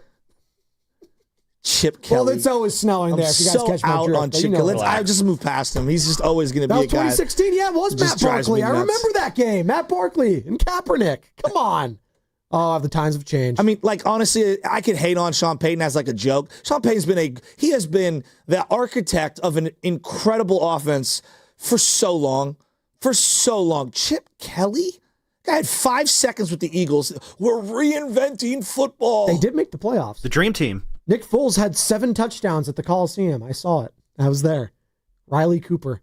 Yikes. Don't bring up that name anymore. Hey, Shanahan. How'd you think Brock Purdy did yesterday? Don't talk about that. Brock had a real good day. I'll never know for sure until I watch the tape, but put him in a lot of challenging positions, and I thought he handled most of them pretty well. There you go. He handled most of them pretty well. There you go. I thought he had a good day. I thought Brock had no time to throw. I did not think he had a good day. I'm just going to say that. I thought he had some good moments. I wouldn't say his day overall. I think his day, he's going back and saying, oh my God, am I going to have to shorten my release time? I'd have to work on that. You've never been on the field to see him like that close. It is jarring for your first time to see how small he is, right? He is.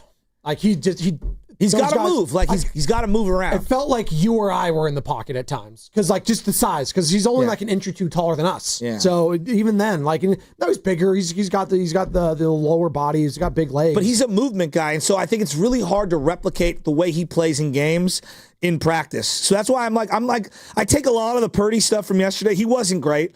Yeah. I'm not losing my mind over it. To me, the O-line gave him no time, and receivers, that's a problem for them. Well, Baldy talked about it yesterday with us, and it's a really good cut. I'm going to play in a second, but just expectations overall for Brock and how we view what he's going to look like this season is going to be very interesting because there's going to be, the fan base is going to be split. Either, hey, you made him the highest paid quarterback, figure it out, dude. Like, sorry, I'm not giving you any excuses. Or you could have some nuance in your conversation, which we don't like to have anymore when it comes to sports talk. We don't like nuance. Bonte getting mad at me yesterday because I had the gall to say after week 1, if Sam Darnold looks good and Brock Purdy doesn't, we're going to compare the quarterbacks because that's what we do. I'm not going to say, oh, Brock looked like this against the Denver defense, and Sam Darnold looked like this against the Niners defense. It's like, no, we're going to compare it because that's just what we do as a society. Whether it's right or wrong, that is what we do. And now we're going to be comparing Brock to not just the Darnolds and the Geno Smiths, or the Jalen Hurts. No, he's getting paid to be the highest paid player in the history of the franchise. We're comparing him to the Josh Allens, the Lamar Jacksons, and the Joe Burrows. Aren't we, Baldy? It's just to be as consistent as possible. You go around this league right now and you talk to Lamar, Josh Allen, like they've got the MVPs. They've got the hardware from that, but they all want a Super Bowl. They got to play bigger and better in big games. And so really the question becomes, and it's like Joe Burrow as well. I mean, the question is, give your team a chance to win it all every year. That means to play at the highest and most elite level. That means making everybody else better around you. And how you do that is you convert your third downs. You finish in the red zone, in the end zone. Like those kind of things. And here's more from Baldy talking about Brock being paid to be an elite quarterback. You look at the years that some of these guys had last year. Baker Mayfield had one of the top 10 seasons of all time. 41 touchdowns, over 4,500 yards. Only 9 other quarterbacks in the history have done it. But he didn't win a Super Bowl. He got beat in the playoffs. All right, he fumbled a snap in the fourth quarter, against the Rams, and didn't get that opportunity. But for Brock at this point, he's paid to be in that same company of all the guys I just mentioned, okay? Burrow, Josh, Lamar, obviously Patrick is Patrick, but he's paid to be in that category. They paid Trevor Lawrence to be in that category. He hasn't done it yet. The evolution is to be in that top echelon of quarterbacks every year and giving your team a chance to win every year and to go in and to get to the playoffs every year. That's what he's paid to do, and that's the evolution. That's what the expectations are. It is the expectations, and Baldy has forgotten more football than any of us will ever know. But you got to have players around you. You've got to have an offensive line. You got to have weapons. And look, your decision-making is going to factor in that, forcing balls into certain windows and all that. I've watched the way Shanahan plays football, and to think that they're going to go Peyton Manning style, I'll let Brock call everything at the line, and we're just going to spread this out, and we're going to put the ball in Brock's hands and go, tight ends split out, 3 wide receiver sets, and we're just going to gun and run. Like, that's just not how they play football. You're an idiot. So no. So well, I don't know why you did that drop. So like you see how they're going to line up. They're going to take their time. They're going to get under center, and they're going to try to run the ball and establish the run, and then work off the run. And so, like, for Brock to be the best version of Brock, this team's got to also carry their weight.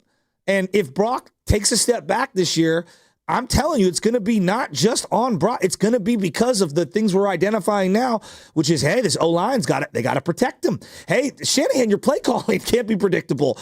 Your wide receivers somebody's got to step up here. Somebody's got to step up. I'm very curious to see the comments of like some of these as the season goes on, how Kyle Shanahan talks about the quarterback play, talks about the offense, if he's going to give him the benefit of the doubt, because I felt like towards the end of the Jimmy Garoppolo era, Joe, it was, we missed him. Like, it was very just short, and I'm over this guy, and you could feel it in the presser, you could feel it on the sidelines.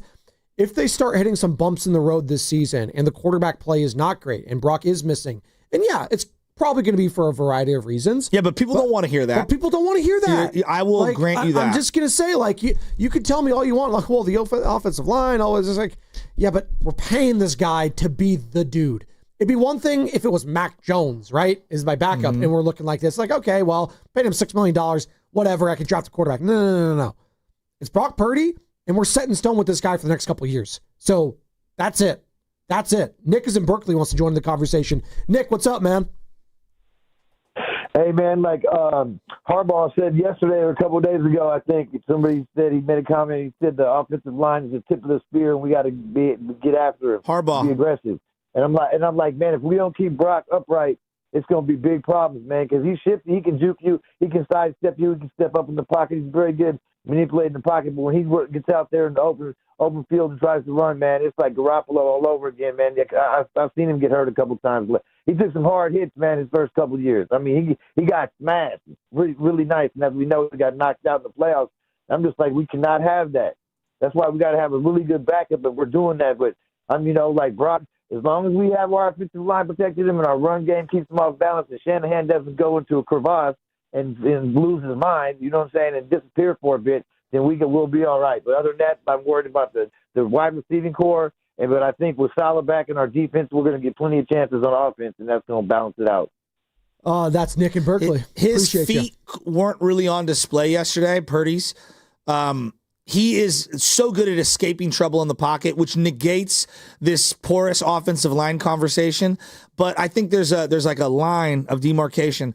He's got to be decisive with his feet and either rip the ball or run with it. I think last year he kind of ran around but held onto the ball a little too long. And that's where I do believe he can get into trouble.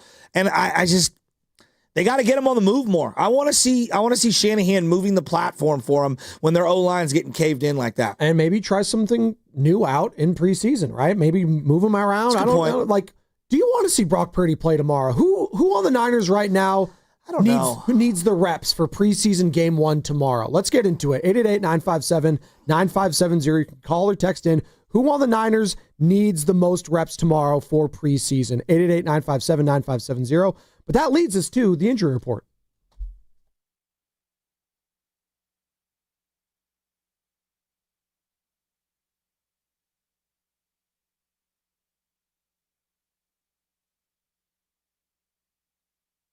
Some bad news and worse news out of training camp yesterday. 49ers rookie defensive end Mykel Williams had to leave practice yesterday with a knee injury that was later revealed to be a knee hyperextension.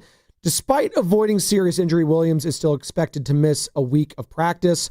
The worst news is rookie running back Jordan James broke his finger in practice and will have to undergo surgery as a result and will be out a couple of weeks. I didn't even see him on the field. Neither did I. And the injury report was brought to you by Boxer & Gerson, Northern California's premier workers' compensation law firm, helping injured workers get their lives back for over 40 years. What's coming up with the game is brought to you by Fremont Bank, here for you, here for good.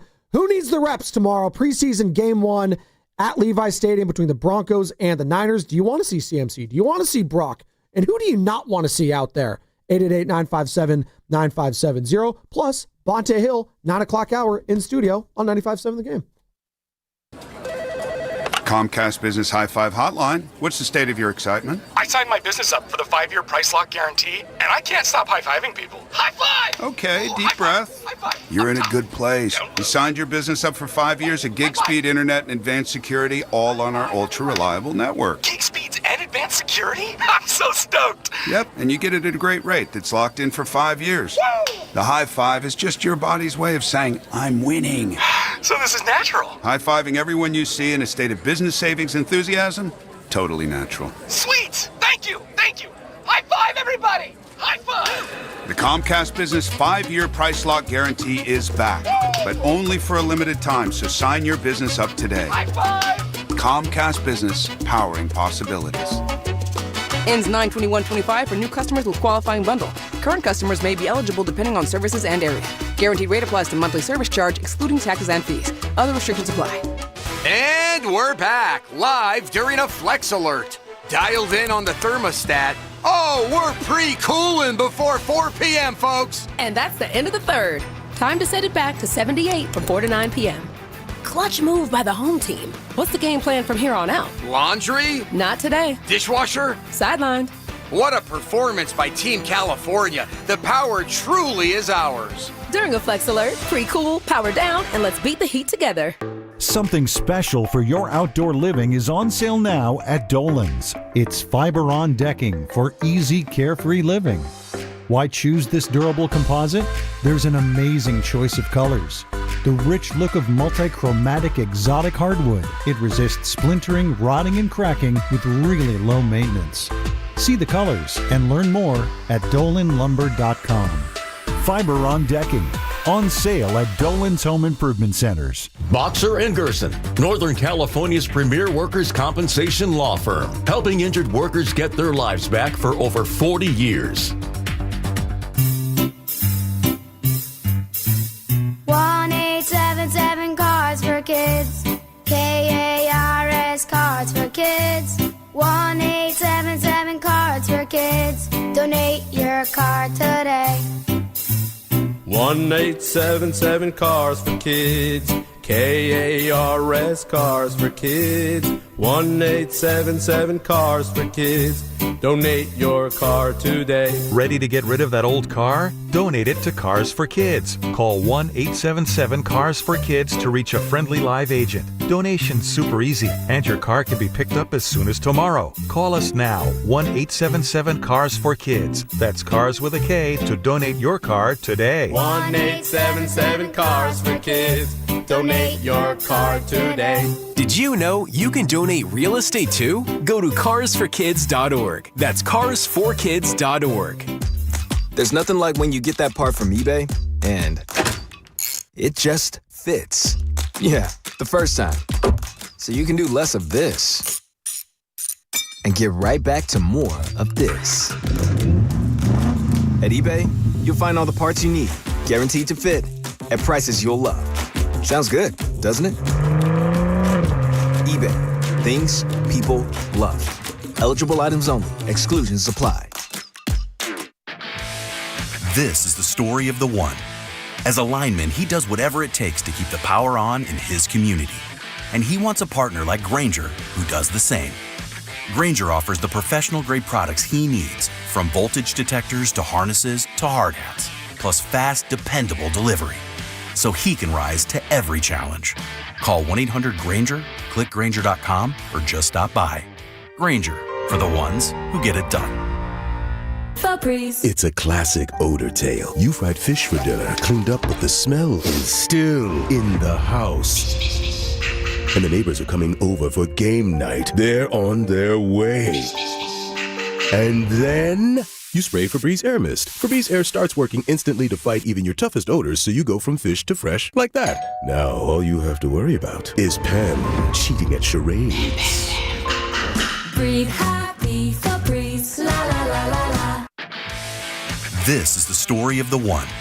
As a lineman, he does whatever it takes to keep the power on in his community. And he wants a partner like Grainger who does the same. Grainger offers the professional-grade products he needs, from voltage detectors to harnesses to hard hats, plus fast, dependable delivery, so he can rise to every challenge. Call 1-800-GRAINGER, click Grainger.com, or just stop by. Grainger, for the ones who get it done. You're listening to 95.7 The Game, KGMZ-FM and HD1 San Francisco on Odyssey Sports Station and the home of the Golden State Warriors and Valkyries. Always live on the free Odyssey app and now coming to you live from the Laughing Monk Studios. Rise. Wake up! It's time to wake on up. Wake up, wake up, wake up. With a nice cup of Joe. What's up, Joe, bro? Featuring Joe Spadoni. He's an Italian. And Joe, the Butcher Boy Shasky. I am slippery. Oh! The best part of waking up is morning roast in your cup. It is the Morning Roast, man, on 95.7 The Game. You're an idiot. Sure. Oh, my goodness. Welcome back. Halfway home here on a non-payday Friday here in the Bay. It's going to be beautiful all weekend. We got outside lands happening, Golden Gate Park. The sun's going to be shining. Yeah. Shasky's taking the family to the boardwalk tomorrow. Joint practices were on fire yesterday. Literally, I was sweating. I got the nice tan going. I feel great. I feel rejuvenated. I feel awesome. Are you feeling awesome about the Niners, though, yesterday? After watching the Denver Broncos dominate defensively, after Mykel Williams, your first-round pick, had to walk off the field gingerly, hyperextension of the knee. There's a lot going on in Santa Clara, and preseason game is tomorrow, Joe. You know what yesterday was? What was it? It wasn't just joint practice for the Niners. Yesterday was look, I don't want to get sacrilegious because I am a religious individual to a degree. To a degree, as you're texting us during church. Well, I mean, at least I'm there. Oh, thanks. Just sit there. Plus, I live the Lord's word every single day. I try to as best I can. Sure. Yesterday was nearly a holy day for me. It was the day that Madden 26 downloaded onto my PS5. Oh, my goodness. And got to play a little last night before I got yelled at and went to bed. So I'm pretty fired up today because I know that I got a weekend of Madden ahead of me at some point. Just waiting for the whole family to go to sleep. So we got Saquon this year, right? The Madden cover athlete. Oh yeah. Okay, so the Madden curse. So it's kicked off again. If it stopped Mahomes, it kicked off again with Christian McCaffrey because he got hurt immediately after being the cover athlete. So now we got Saquon. We'll see. In years past, we've had the Antonio Browns of the world, and I think he froze his feet the year after that. We've had Tom Brady multiple times. We've had Odell Beckham, who I think after he went on to that cover, he was never heard from again. He had that boat pick, remember? Him in Miami or whatever. Who could forget the boat pick heard around the world, and then they were never to be heard from I heard again. it was Carter's yacht. Was it? Oh, Cartier? Did you like that joke yesterday? Come on, that was pretty good, right? Yeah, it was a 4. It's French. Did you download the new Madden on PS5? Let's get it, Chasky. Did Oh you my do it God. last night? No, but I'll download it. I did it. I did it last night. And the best now is they have this PS whatever app, and it's like, ding, fully downloaded. And I was like, oh boy. I wish I had time to play Madden anymore. I just don't. It sucks. And LJ, it's going to be fun when LJ gets of age where you can play with him. Right now, I'm playing some with Benny, right? I played What are you more. talking about? I put the controller with dead batteries in his hand. Exactly. And yes. he's like pounding it, and he knows it doesn't light up, and he gets hella angry. Well, he's already smart because Nora's the same way. She's like, I know I'm not playing anything. What the hell are you doing right now? And then she goes, and you know what she does? She'll look at you. She'll turn it off. Do we need to do like a Madden league or something for the show? Something to chew on. Well, no, we want to do a 95.7 The Game Fantasy League, but you're not going to be a part of that. I told you, friends and family. That's the only 2 leagues I'm in. What if we did an in-person draft? We're not your friends? What if we did an in-person draft, Joe, like you peer pressured all of us to start doing? Sam, you're a new friend, all right? I got OG friends. How many years before we become just friend instead of new friend? How many years does it take? Well, no, you're never going to like jump. I've got one of my homies I've been friends with since we were in kindergarten. Didn't even answer the question. No, Well, because there's a list of things you got to check off, I'm sure. It's not fair. Like I've got friends that go back, like Guido. Our grandfathers grew up together. You have best friends? My dad and his dad grew up together. That sounds like a best friend. I grew up with him together. Yes. I've watched him raise his children. I'm like uncle to his boys. Like how, like I'm not trying to hate on you guys. I love you guys. How can you even come close? He is as close to family as he is like a best friend. Yeah, but or how a many good producer friend. calls has he done with That's true. Not a lot. See, there's some give and take here. You see us more than you see him? How many times have you called him at 4 a.m? Sam, I got 500 takes I got to get off on you right now. Stop what you're doing. So then I like, who else is there for you to take those calls? Actually, No, he those says- are still happening with me and my boys. No, he says, to this Sam, day. can you let me into the Okay, building? fair enough. He says, Sam, can you let me into That's the true. building? Yeah, how many times has Guido gone to let you into the building when you forgot your card? That's true. Actually, you know what? Now that I'm realizing it, Sam is Captain Reliable. He's Mr. Reliable for you, Joe. If you need him, he will be there. That's the mark of a true friend. I should not be the most reliable friend you have. He might be. He might be. I actually have a question. How many years does it take to get a nickname? Ooh, that depends. I feel like those just kind of happen. Yeah, that depends. Like it can happen day one. It can happen in 5 years. Like if I walk into the studio and just trip and faceplant right on the floor, Shassie's like, oh, there comes Trippin' Lubman. And then there we go. I kind of like Trippin' Lubman, actually. Tripman? I've got many other nicknames for Lubman that are not Trippin' Lubman. I'll tell you that right now. Some people don't. If you have Shasky, any, why you tripping? If you have any nicknames, 888-957-9570. Look, I'm not trying to be a jerk. I'm telling you guys, like there's layers to lots of friendships, and I've got lots and lots of friends, and then I've got lots of acquaintances, and then I got a lot of people in my life that like I just know or we know each other or whatever, and so like to think that you're gonna get in there, like it's a pretty packed house. Is Bonte Hill in the friend? I don't know what to tell you. Is Bonte Hill a good friend? Bonte Hill's a good friend? Yeah. Good friend? Yeah, good friend. Good Love friend. B. He's going to be joining us in about an hour, 9 o'clock. You excited to say, are you going to tell that to him? Bonte, you know what? You're one of my good friends. Sam's one of my new ones, but you're one of my really B good ones. there's like a brothership with B because we share a lot of commonalities and grew up together in an era exactly the same. We're basically like separated at birth. Oh, okay. Yeah, it's just, but also like I want to fight him all the time. So there's like a brotherhood there, Like Well, I don't know if I really want to fight Sam. I just want to, not be around him. I was hoping I would see some fights yesterday, which is a kind of a crazy thing to see, but everyone sees fights happening at joint practice. I didn't see one yesterday. No fights happened between the Denver Broncos, special and San teams was Francisco getting a little 49ers. after it. There was some gunner stuff. There was some pushing and shoving, but I didn't have a Mike Vrabel or a Kyle Shanahan, Sean Payton getting in there and getting their faces Shanahan's bloodied. not going to do that. He's not? No. He was looking too cool. That's why. He had the shades on, the hat. He had his arms Almost like half folded. the size of everyone who would be in those fights. Kyle Vrabel's like the same size. Well, Kyle Shanahan's sneaky tall. Don't say he's a taller guy, but he's not as thick as a Mike Vrabel. That is for sure. Or a Dan Campbell. If I'm going Fight Club NFL, it's Dan Campbell and Mike Vrabel at the top. Antonio Pierce out of the league. He would have been in there though too. Yeah, he's with the Chiefs now though. Apparently, Steve Spagnuolo. Yeah, but with Madden dropping, where I was going is that, it's always interesting to see how Madden rates your team, right? And how they put your depth chart together and where the overalls are. And look, we can argue and quibble about, like, this guy should be a little better. But 9 times out of 10, Madden does have a pretty good feel for what your team's holes are. And when you look at the Niners right now, like on the video game, like their holes are the offensive line, backup running back, wide receiver, the secondary's kind of unknown. Like they kind of have the same, like a good feel for where the holes are on this team. I'm not saying they're always right. Like right now, Madden's rating doesn't realize Upton Stout is going to be way better than what they think. They're behind on that. This was just released yesterday. Do you want me to give you the overall team ratings for some of the big boys in the NFL and the 49ers? They have McCaffrey at a 93. Well, this is just the overall team rating. So overall team. It's an accumulation of all So the number ratings. one team's the Eagles. No. What? Oh, wait, hold on. That was wrong. Oh, they didn't even put it in a real list here? Oh, yeah. So we got, actually, check that. I got right here, 93 Baltimore Ravens. Higher than the Eagles. Yeah, 93 Baltimore Ravens. Okay, that's, I guess. Eagles 91. Okay. Eagles 91. Okay, right, they're pretty close. They're pretty close. Buffalo Bills, who's on Hard Knocks right now, they were just there, right? 89. Okay. Buffalo. Okay. So we're getting some of the big boys. But those are the two biggest ones right there. Where do they have the Niners? The Niners are an 86. What's that, 86. About 12th? That's about in the middle of the pack, kind of a little higher than middle of the pack, 12th. Where do they have the Broncos? The Denver Broncos are an 87. So right, a tick, right?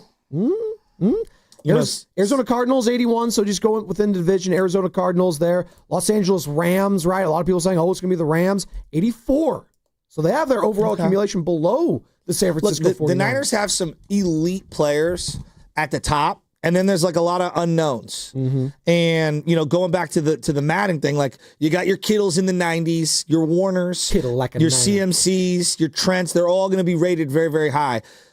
How would Madden know where to rank Michael Williams? How could we know where to rank Michael Williams? How do we know where to rank C.J. West and Alfred Collins and Upton Stout, some of these young players? Ricky Pearsall, how could you even... I don't know. If I said, hey, he turns into Dante Pettis 2.0, all right, but I think he's way better than Dante Pettis already. Can you guess who has the worst overall Madden rating in the NFL for Madden 26? Team accumulation. Yeah, I'm giving you all sure the ratings right now. The Titans are at the bottom. Wow, look at that. Right on the nose. The Tennessee Titans, Joe. Yeah. Not even looking 77. 77. That doesn't surprise me. Overall. I would go like just off the top of my head, Titans, Raiders, Giants. Raiders are not. Raiders, because I think they got Bowers, who's like a huge one. They got some players. Really good. Max Crosby. Giants are pretty low, too. Geno, I don't think is horribly rated either. Raiders are an 82, so they're lower end. Wow, they're actually better than I thought. The New York Jets are an 80. The Giants are an 80. The Jets. Both New York teams are 80s. What about Jacksonville? Jacksonville are 79. That's a good one. Ugh. And then you got the Indianapolis Colts, who are a 78. Not very good. Cleveland Browns. They're an 80. New Orleans Saints also in the 70s. They're 79.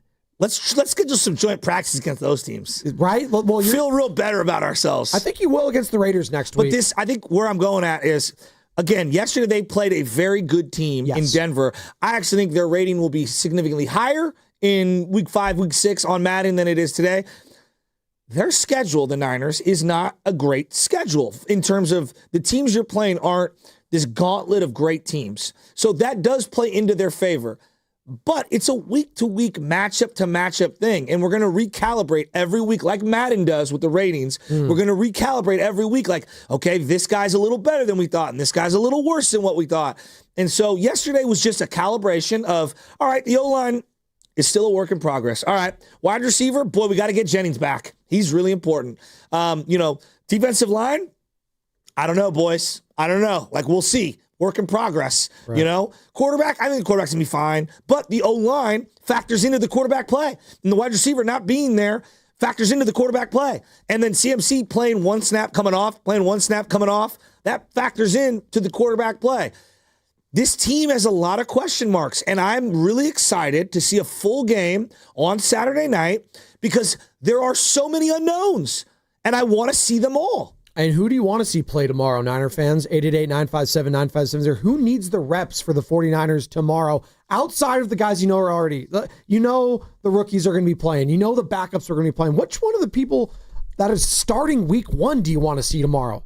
Ricky Pearsall needs some work, right? Do you want to see the quarterback out there? Do you want to see Christian McCaffrey getting some run out there? Do you need to see anything from Nick Bosa or George Kittle? 888-957-9570. That's the number. And shout out to those watching on YouTube. Brought to you by First NorCal Credit Union. For a low rate auto loan, apply online or just ask for First NorCal Financing, the dealer. And as always, we are coming to you live from the Laughing Monk Studios. Laughing Monk, righteously brewed in San Francisco. Shout out to Sam from Laughing Monk for hosting us yesterday at Laughing Monk Brewing in Sunnyvale. A lot of fun, and we'll be doing a lot of work with them, obviously, this season for all the Niner home games, because E-Dog, Evan Giddings will be hosting it alongside Lorenzo Neal for every single 49ers home game. Go to Laughing Monk in Sunnyvale, Joe. It's going to be a party. That place is so cool. It really is. It's just such a cool vibe down there. Sam and Laughing Monk, really go support them this year, audience that's out there. And if you want to go to Niner games, go there before, grub up on some food, have some cocktails. You're 20 blocks away from the stadium. It might not even be 20. What do you think? 15?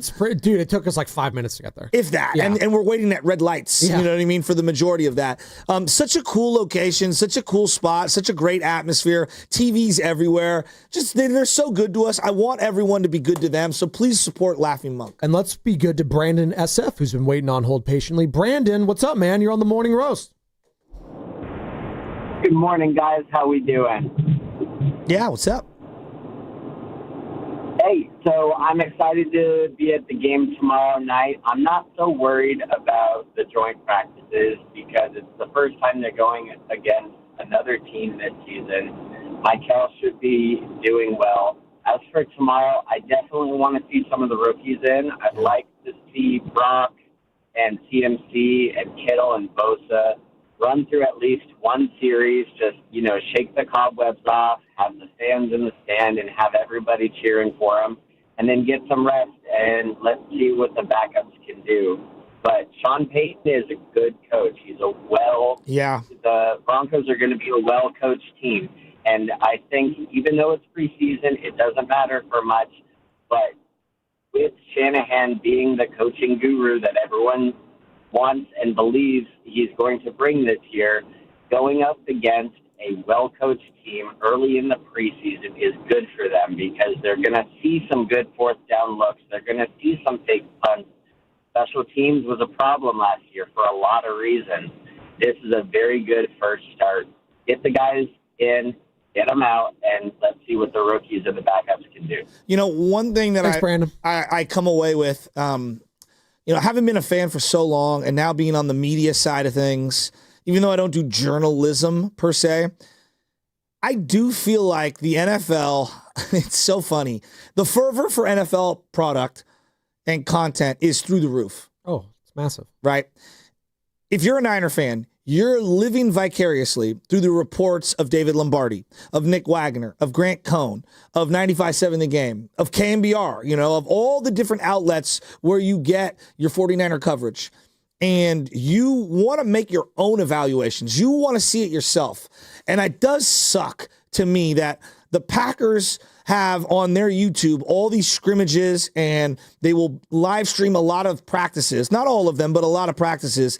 And they just allow their fans to be able to see things for themselves. And you can still have the reporting and all that. And I understand, I guess in a way, I understand why the cat and mouse game happens. Yeah. You want to have some tickets and have some of your fans feel like they're part of something special and they're there at camp and the fervor of it. But those people will still go, in my opinion. That's the games are broadcast on television. I still want to go. Well, that's the whole point, right? You want to be the atmosphere. You want to be you want to smell the grass. You want to be amongst the people. That's the whole point. But how cool would it be right now if they just released, even a day late, all the YouTube footage of all the matchups and the individual drills, and you could just go through and kind of watch certain things. Not that it's the end-all, be-all. I do feel like the fans would eat it up. I would, and not just the fans, the media, everyone. That's the whole point. In an era where everything is oversaturated with content, it does feel like we're living in the previous century when we're not taping these things. Hell, they were taping them then, I'm sure, right? I'm with you on this one. And it's frustrating too because I know when I'm there, the Matt Barrows of the world, the David Lombardis, the Grant Cohns, whoever you're getting your information from that's covering the team, they couldn't be at two places at once yesterday. No. Like, you couldn't be. It's like, almost impossible to follow everything. So, like, I even had, and you had to rely on Matt Barrows or Jennifer Lee Chan. That was on the defensive side for the Niners yesterday because, and Bonte's going to be joining us in about 40 minutes at the top of the hour. He can speak to this. He even had his binoculars, but even then, you have to have your binoculars for the other side.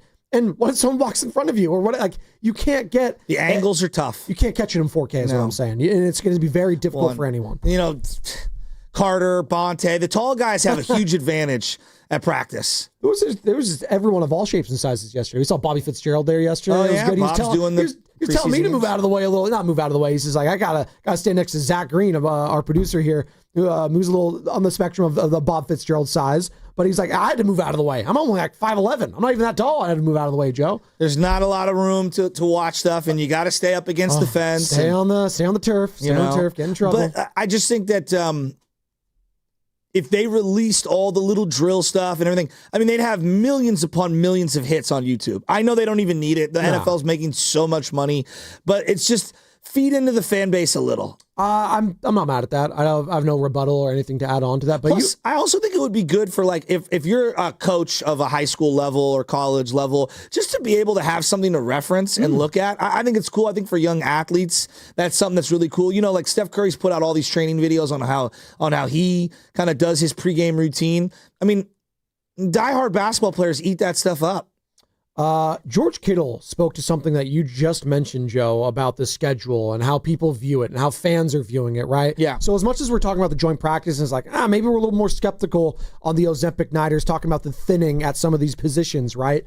Well, Kittle was asked about the easiest schedule, and I feel like George Kittle feels. Take a listen to Kittle talking about the Niners, quote unquote, having an easy schedule this year.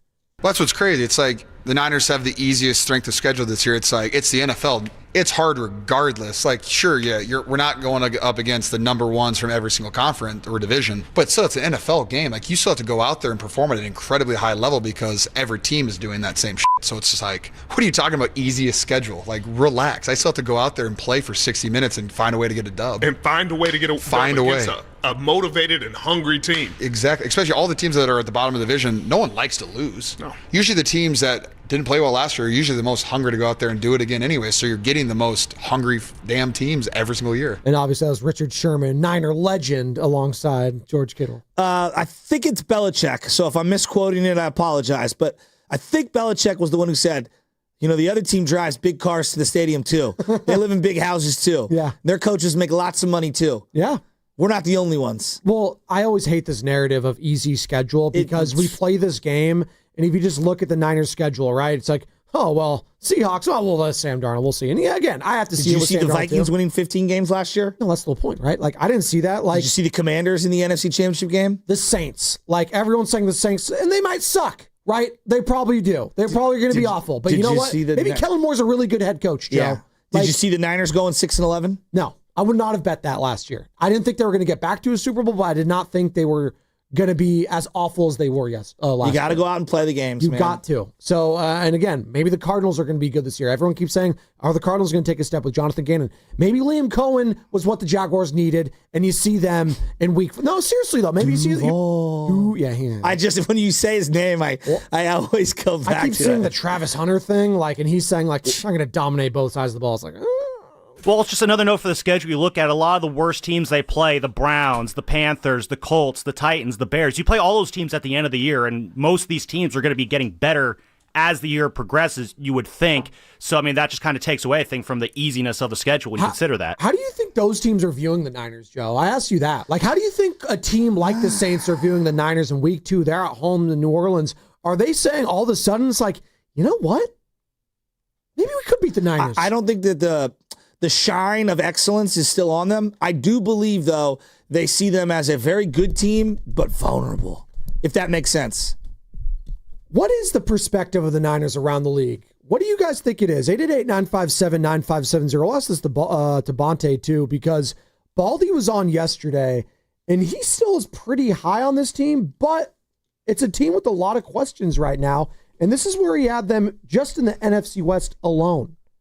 I have the Rams up front right now. Out front, we'll see what Stafford looks like. I mean, he's this condition of his right now doesn't sound good. But there's a month to go before the season, so I don't think there's cause for concern. But there is the fact that he's not practicing. But I think the Rams, because of the way they drafted and developed and rebuilt on the fly, I think the Rams are a little bit above. But, Seattle won 10 games last year. They've got Mike McDonald is, it takes a year to figure that defense out. They should be better as a group, but they did win 10 games. And so I feel like the 49ers and Seattle are right there. I'm not putting Arizona that much further behind. They've added a lot of defensive components that were necessary, but they're very well coached. They've got a good defensive coordinator that teams have a hard time figuring out. The 49ers did last year against them. They get home. I've seen it too many. Nick Rallis is really talented. I like him a lot. And that was Baldy just within the NFC West. So a lot of people are just going to be picking the Rams. I don't think a lot of people are picking the 49ers to finish in last place like Colin Cowherd was. But, there's so many damn question marks around this team that I kind of understand, right? I'm not buying it yet, but I understand a lot of people saying they were bad last year. They are coming off a Super Bowl hangover. They have Ricky Pearsall right now as their number one receiver, a guy that barely even played last year, who was a first-round pick that got shot early in the season. Brandon Ayuk, you don't even know what he's going to do when he does come back. And if he does come back, what point of the season is it going to be? Are they going to be hanging it up? There are so many question marks around this team. I do think the 49ers are one of the most interesting teams just from expectations heading into the season. I can't think of more of a wild card right now than the 49ers. Like, I don't know what to make of them. Well, I kind of love that about them. Right? It makes it more exciting in a way. It's more refreshing to be the hunter rather than the hunted. Okay. And I feels like they're out there trying to hunt for respect and hunt for wins and, kind of flip everyone's mind. I think teams recognize they got a lot of great players, right? Like Warner, Bosa, Kittle. Those are great players. Trent, great players. But they also see them as very vulnerable and maybe thin. And that's not exclusive to just them. I think the Chiefs, I'm interested to see how people view the Chiefs right now, heading into this year. The Mahomes factor always gives them the benefit of the doubt, but I think they're in a similar spot where they've lost some talent. They're kind of in a transition. Where are they at? Obviously the Niners fell on their face last year, but if the Chiefs, if I said to you this year, Joe, and I know you're going to owe Mahomes, but if the Chiefs did, for whatever reason, have a down year, it would be like a year like this year. It would be, but I'll believe it when I see it because I've only seen Patrick Mahomes. Again, this is all predicated on health. All these conversations are. Yeah. I've only seen him have success. So I give him the benefit of the doubt. Even when Brady and those Patriots teams were at their worst, Joe, at their worst, that tail end of Tom Brady. That division was the Dolphins, the Jets, and the Bills for 20 years. All due respect, the AFC West has been booty. Like they can get into the playoffs, Joe, but they don't do anything. Well, I'm watching that Bronco team, and I don't think they're booty at all. Well, let's see it. Are you picking the Broncos to win that division over the Chiefs? I am this year. Yes. Wow, that is shocking. I don't think a lot of people are. I'm not. I'm definitely not. I am. So because I got to believe it. I will believe when I see a Bo Nix led team take out Kansas City, Patrick Mahomes, and Andy Reid. I will believe it when I see it. I think they need another draft. They're going to make the playoffs. There's not a question in my mind on that. I don't think this is their year at all. Okay, fair enough. Can we lock that in? You think the Broncos are winning that division? I am. I'm taking the Broncos. Give me the lock sound. I'm taking the trendy pick. Okay. Wow. Look, I was so out on Bo Nix. I can't be more in on him. Bo's a player, dude. He's a player. I really like. He had like 3 or 4 touch throws. You're just looking over him like, whoa. He layered that because where we were on the field, it's like he layered that over corners and safeties. Bo's nice, dude. I don't know if that's a hot take or not, but I don't think it is. I think it's the trendy pick right now. I'll take some NFL hot takes or trendy picks that you have right now. 888-957-9570. Call or text the Boxer and Gerson Work Injury Attorneys text line. We'll get Bonte's thoughts on that in about 30 minutes. Bonte Hill joining us in studio, courtesy of River Islands. And that's what's coming up next. And it's going to be brought to you by Cache Creek Casino Resort. Celebrating 40 years of extraordinary rewards. Join us as we celebrate 4 decades of excellence. Cash in at Cache Creek Casino Resort. When you own your own business, you own every decision. Catch the red eye or take the 6 a.m. Make a new hire or promote internally. Celebrate a win with the toast at the gate or unwind at the lounge. Big props to this team. Some decisions are a win-win. Like earning 8 times points on Chase Travel. Introducing Chase Sapphire Reserve for Business. With $2,500 in annual value, it's the business card that gives back all you put in. Visit chase.com/reserve business to learn more. Cards issued by JPMorgan Chase Bank and a member of FDIC, subject to credit approval. Terms apply. We finally switched to T-Mobile because with them, we can be connected here and there. ¡Listos todos! Estas son las mañanas. Now we just need to harmonize. Switch today. Get 4 Samsung Galaxy S25 phones with Galaxy AI. Plus, get 4 lines for just $25 per line. Visit a store, T-Mobile.com, or call 1-800-T-Mobile. 1-800-T-Mobile. For well-qualified customers with autopay plus tax and fees and $35 per line connection charge. Minimum 4 lines on plan. Contact us if canceling lines. Plus $5 per line without autopay. Debit or bank account required. Visit T-Mobile.com. Let's go! You still got it, but your immune system weakens as you age, making it harder to fight flu, pneumococcal pneumonia, RSV, and COVID-19. Ask your doctor or pharmacist which vaccines you need. Sponsored by Pfizer. Dan Daly, the administrator of Lawton Skilled Nursing and Rehabilitation Center, thanks his staff for earning Newsweek's top Bay Area facility recognition. Lawton, in San Francisco's Sunset District, provides top-tier therapies and partners with UCSF Medical Center. With a 5-star rating and Dr. Darby Clayson as medical director, it's also listed among the best by U.S. News. For skilled nursing, call Dan Daly at 415-566-1200. That's 415-566-1200. Did you know that most people wait 6 or 7 years before they buy a new TV? That's a lot of time in front of one TV. So why not get one of the best sets for the next 7 years, like one of the top-rated Samsung, LG, or Sony models? Too expensive? What if you could get up to $1,000 trade-in for your old set? Who would do a stupid deal like this? Right now, at Video Only, you can get big bucks for your old set as a trade-in and a hot price on the new models. Don't be sorry. Check out Video Only. I went hands-free. I went hands-free. I went hands-free. I went hands-free with Skechers Slip-ins. Join the millions of people who are celebrating going hands-free with Skechers Slip-ins. Footwear you just step into and they're on. It's crazy how something as simple as a pair of shoes have made my life better. After trying Skechers Slip-ins, I want all my shoes to have this technology. See what everybody can't stop talking about. Go hands-free with Skechers Slip-ins at a Skechers store, Skechers.com, or wherever stylish footwear is sold. DQ presents the sound of happy. Hear that? That's the DQ chicken strip basket. Only $7.49 for a limited time. We're talking 4 100% white meat seasoned chicken strips served with fries, Texas toast, and DQ signature country gravy. Yeah, you heard that right. For crunch time and no time, it can only be the DQ chicken strip basket. Just $7.49 for a limited time. Get it delivered in the DQ app. Happy tastes good at participating locations. Welcome to Dugout Radio, the undisputed home of Boomtown Baseball. The Wi-Fi is booming with Xfinity, baby. Our next caller is Stacy. How do you stay locked in on every pitch and play? We stream it all live on Xfinity Internet with low lag, 99.99% network reliability, and speeds faster than a base runner beating the throw to home plate. I stream on my TV, tablets, even my smart fridge. Smart fridge? With all those games, we gotta refuel. Stream live baseball with Wi-Fi built for the biggest moments. Xfinity. Restrictions apply. Actual speeds vary, not guaranteed. When you own your own business, you need to keep things moving.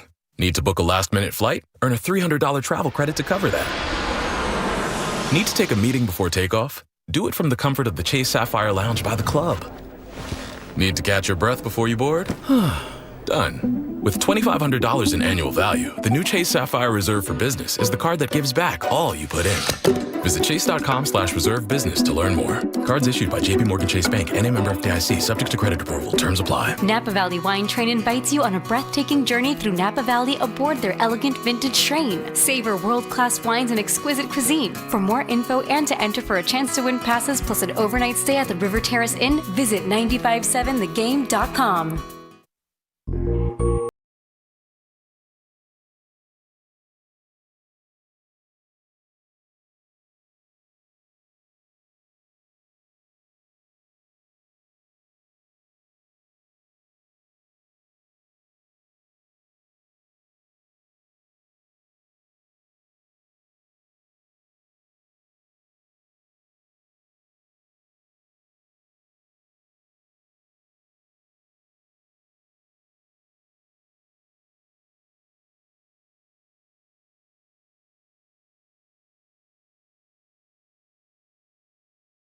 Rejoin because he's talking about Mike Dunleavy, and are we still in a Kuminga crisis? Are we?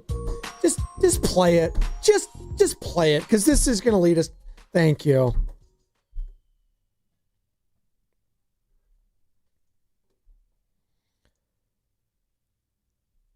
Okay, so this is the latest from, who's this? Jake Fisher.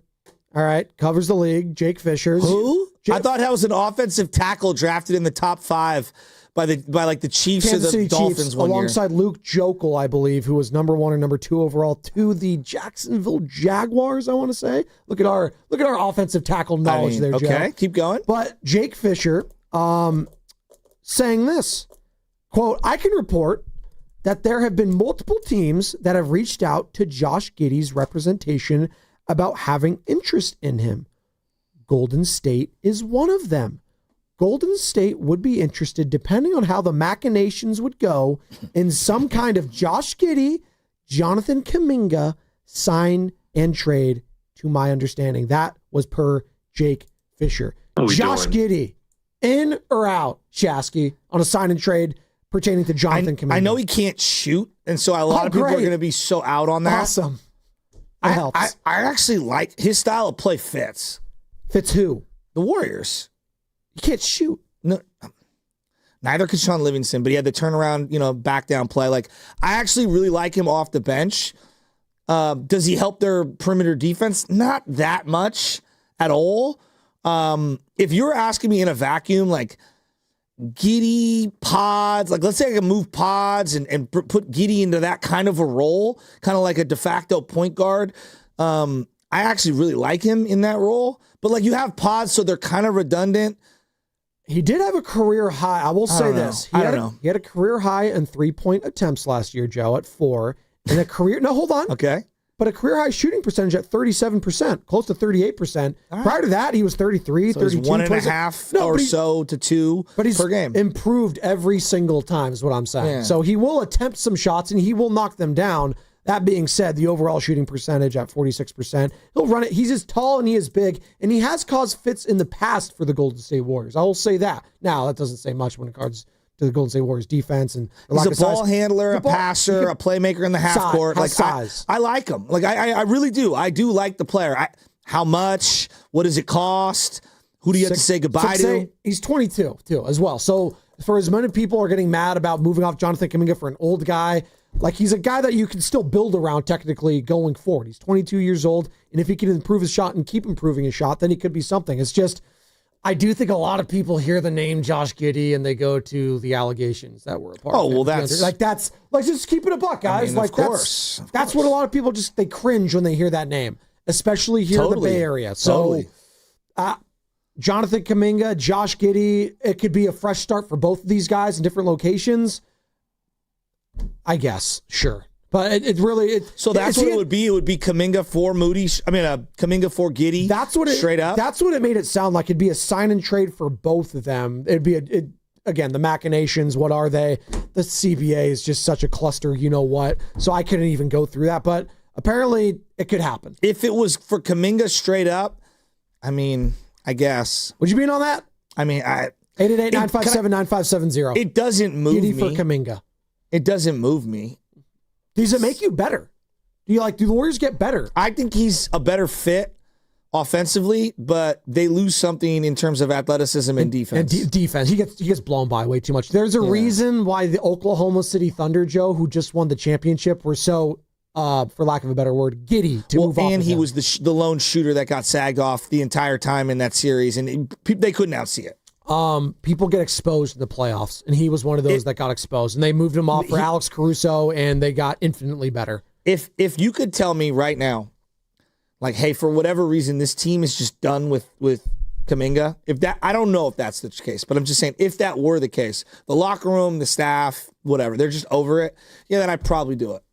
Well, apparently, and this is more from Fisher, the Warriors were prepared to draft Giddey in 2021 if Kuminga was selected ahead of their number 7 overall pick. Do you believe that? You think they were interested? Yeah, we'll say it like, okay. Yeah, I think he was one of the big names out there that everyone was kind of enamored with. This Australian kid who's super young. We'll see. Again, both projects in their own right, Giddey and Kuminga, that really still haven't found their footing quite yet. But I think... Would you do the deal? At this point, to end the crisis, sure. Are they Why better? not? I am going to be fascinated. Are they better? I think it's a net neutral at this point. I think they'll be better offensively at times, but even then, Kuminga and him both can't shoot the ball very well. So they're still a rock in a hard place, Joe. They need to have shooting on this team and size. So I guess, size for Josh Giddey, but what does size mean if he can't guard a nosebleed? He's not a finisher per se, though he does have a nice little teardrop. I like Giddey. Like, he's an intriguing player. I don't think he's like changing the fortunes of the team. I'm going to bank more like on future in the league too. Like, and I get it. And Steiny's always been on this. I'm sure Steiny and E-Dog will talk about it, Guru or whatever. Like, wait, they're going to talk NBA? No, they're going to talk about he could pass. They'll take anyone that is a willing passer, which is something that Jonathan Kuminga that's not really his game. He's not a great passer. Well, they have a lot of passers. They need somebody who can actually score a bucket. Well, that's part of it.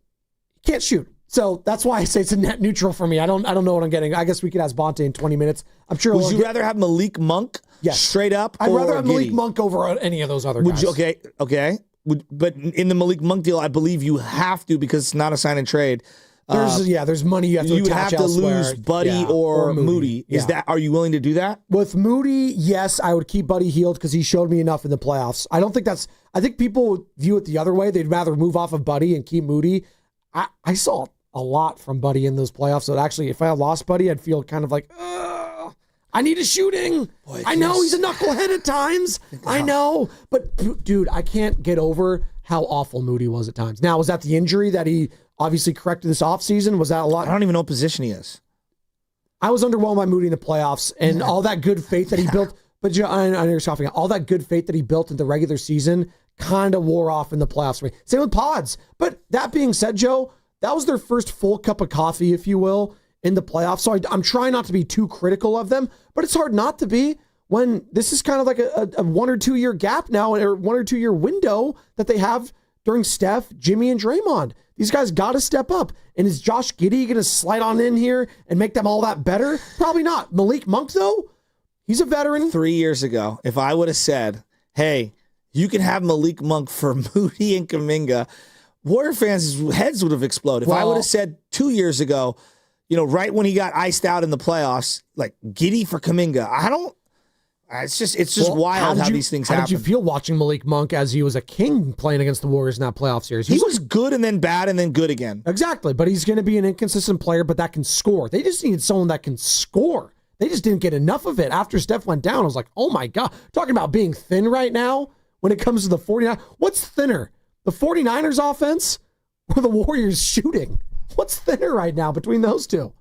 I'm going to go Warriors shooting. Oh, my God. And that's saying something right there. Yes. Hell, can Christian McCaffrey shoot the ball? Bring him out here. Let's see. Like, what does it look like on Oh, offense when you have Pods, my God, Draymond and Giddey out there with Jimmy and Steph? Like, that is we're literally going to play 3 seconds into key defense at 4 corners. And it's a box and one at that point, right? That's basically what they're running. And the more I'm thinking about it, I'm keeping Kuminga in that situation, actually. I'm keeping Kuminga over Giddey. You know why? Because I know Kuminga has shown flashes defensively where he can shut the other guy's best player down at times. Not completely. So now that you've talked it out, you're going to keep Kuminga? I'm keeping Kuminga. Okay. Because Giddey's not doing anything. My headphones are broken. I think they're done. I don't know what's going on here. Kuminga's... What? Your headphones just My broke? headphones, I think they just broke. I don't know. I got to get some headphones. They zapped in my ear. Well, you were so excited before the show started. You said these are my headphones. Oh, you're talking about your AirPods. My AirPods. Never mind. Yeah. Oh, well. Yeah, I think they're done. I need a set. Sorry, guys. I apologize. I got electrocuted in the studio somehow in the ears. Okay, well, you're bringing some new ones there. You're fighting through some adversity right now, kind of like the Warriors were doing last year when Steph went down. I'm like Mikal Williams. I'm on the floor right now. I'm like stretched out. Trainers. Come out. Yeah, you gotta I shouldn't joke about that, no, though. You get the Q-tips in here. You'll fix your ears. It'll be fine. But yeah, I will rather keep Kuminga because he's been here longer and because defensively, I think he's just better than Giddey. And I don't think Giddey's just going to get better defensively. He's got size and he could be, but I don't see it happening. I think Giddey would frustrate the hell out of Draymond Green, and I don't need more non-shooters or guys that are just not willing to shoot the ball. I'll say this with Kuminga. He's just going to go out there and try to shoot and try to score and try to be aggressive. Giddey's going to be that kind of more like a Ben Simmons, another Australian guy. It's just like, yeah, my shot's not there. I'll pass it pass first. That's not what I need right now. I need some aggression offensively. So as we're breaking things in the studio, Carter just is knocking stuff over. Headphones are broken. Our pets' heads are falling off. Bonte's joining us in 18 minutes. God, everything. Whose headphones are these? These are nice. Sky's falling right now. Shout out James Bond. I don't know. Those are nice. You feel better now? You good? Yeah. I mean, other than the fact that Carter is over here just dropping things all over the place. What do you feel more confident in, the Warriors offense or the Niners offense heading into this next season? 888-957-9570. They moved the ball really well last year. They just couldn't punch it in the red zone. Really? You feel better about the 49ers offense than the Warriors offense? Yeah. That's actually kind of crazy. The Warriors got Steph Curry. Okay, yeah, one player.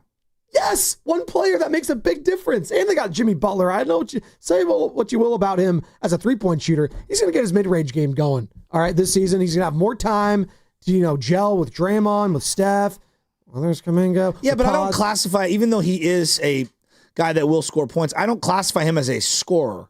No, but he can be a mid-range guy. He's solid there, right? You get to the bucket. He's a good passer too. Well, he is a really good passer. But the Niners have. I mean, we'll see with CMC, but Kittle's in his prime and one of the best players at the position, and you have one of the best play callers who's figured it out with wide receivers time and time again.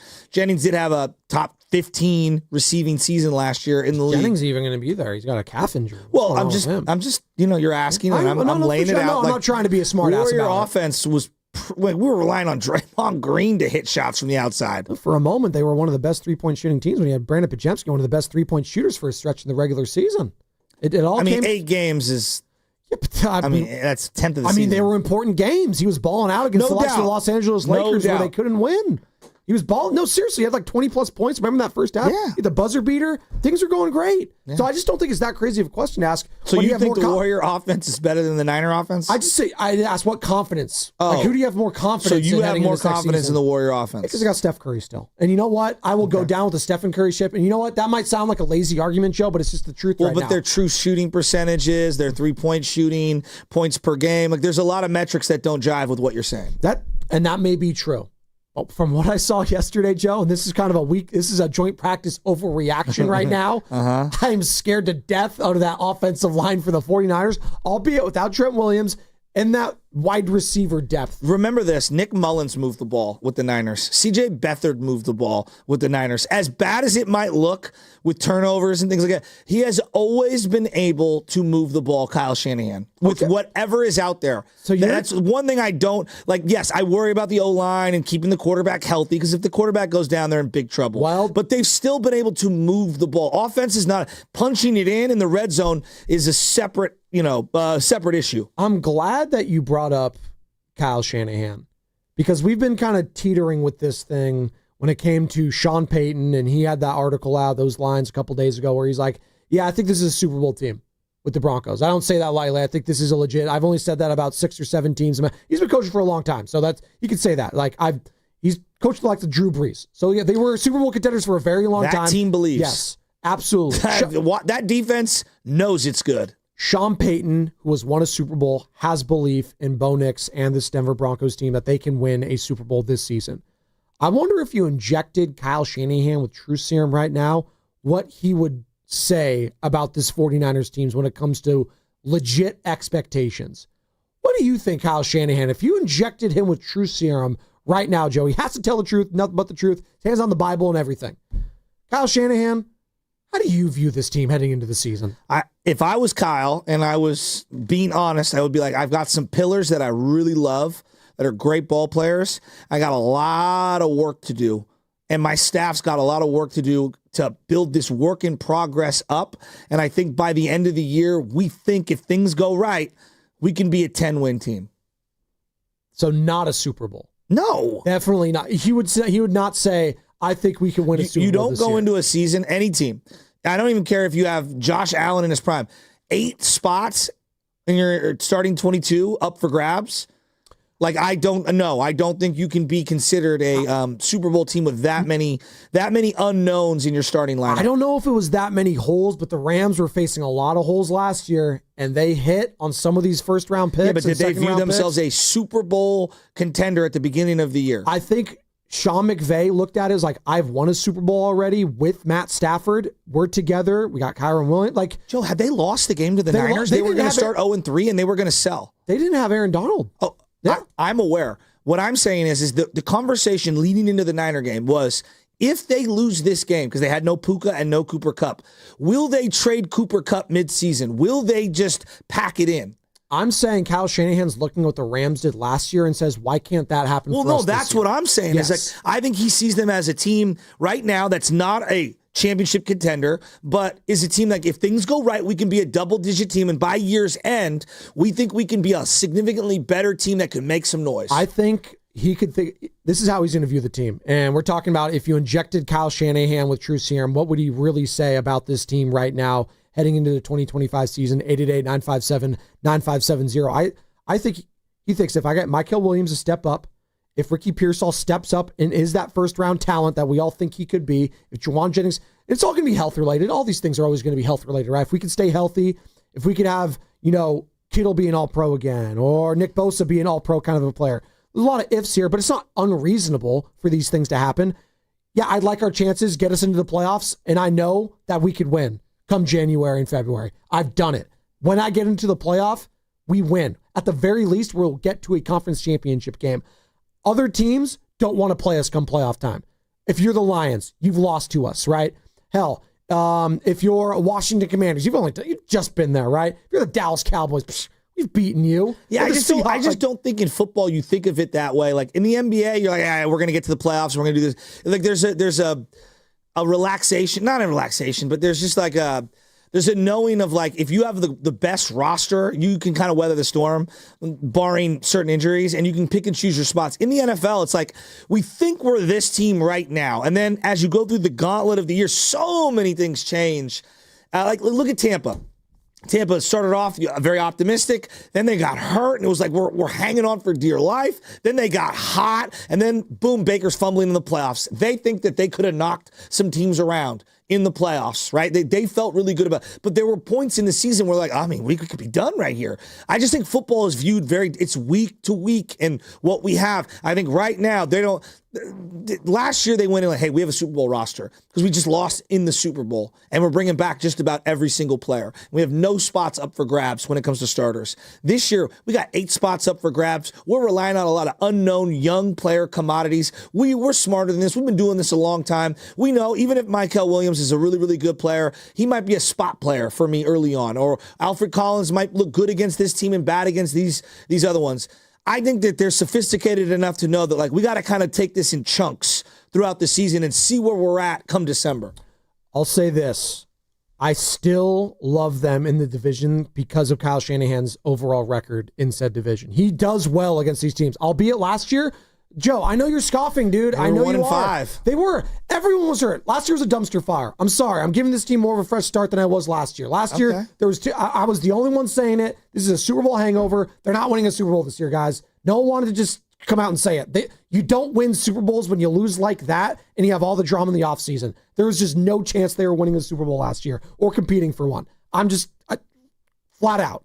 This year, it's more of a fresh start, okay? And I don't think that pressure, that pressure and that sadness and that anxiety that was overshadowing them all last season is there. There has not been any drama outside of Juwan Jennings, and I really don't think this is that big of a drama case. You know why? Because we're really not talking about it all that much. If he's bleeding in the next couple weeks, sure, we'll bring it up. But right now, it's a nothing burger for me. I still believe in Kyle Shanahan in this division because he's done it in the regular season. Albeit the playoffs, outside of Sean McVay, he hasn't been able to get it done. But in the regular season, for the most part, he has been able to get it done. Here's what Baldy had to say yesterday, Joe, that I thought was really interesting, and how big of a year this truly is for Kyle.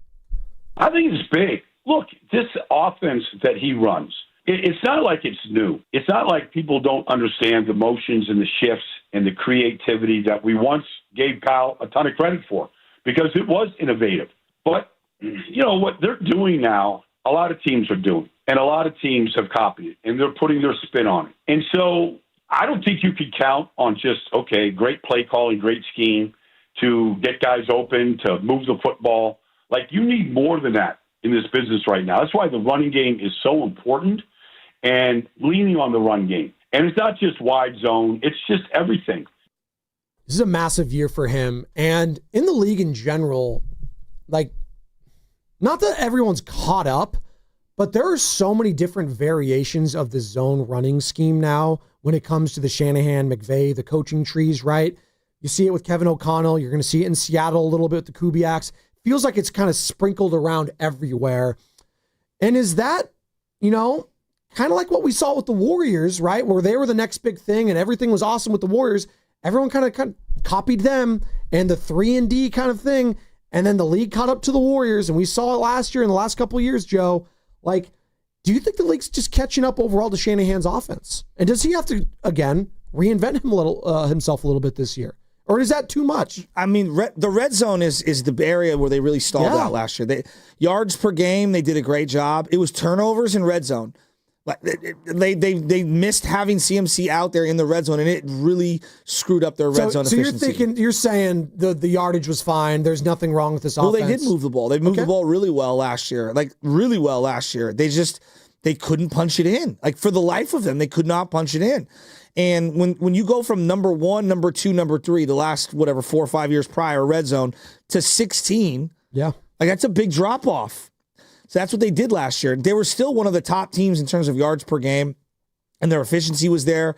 It's just they had really poor turnovers. They had a lot of drops too. That was another thing about this team last year. And they took a lot of big negative plays, sacks, turnovers, strips in the pocket.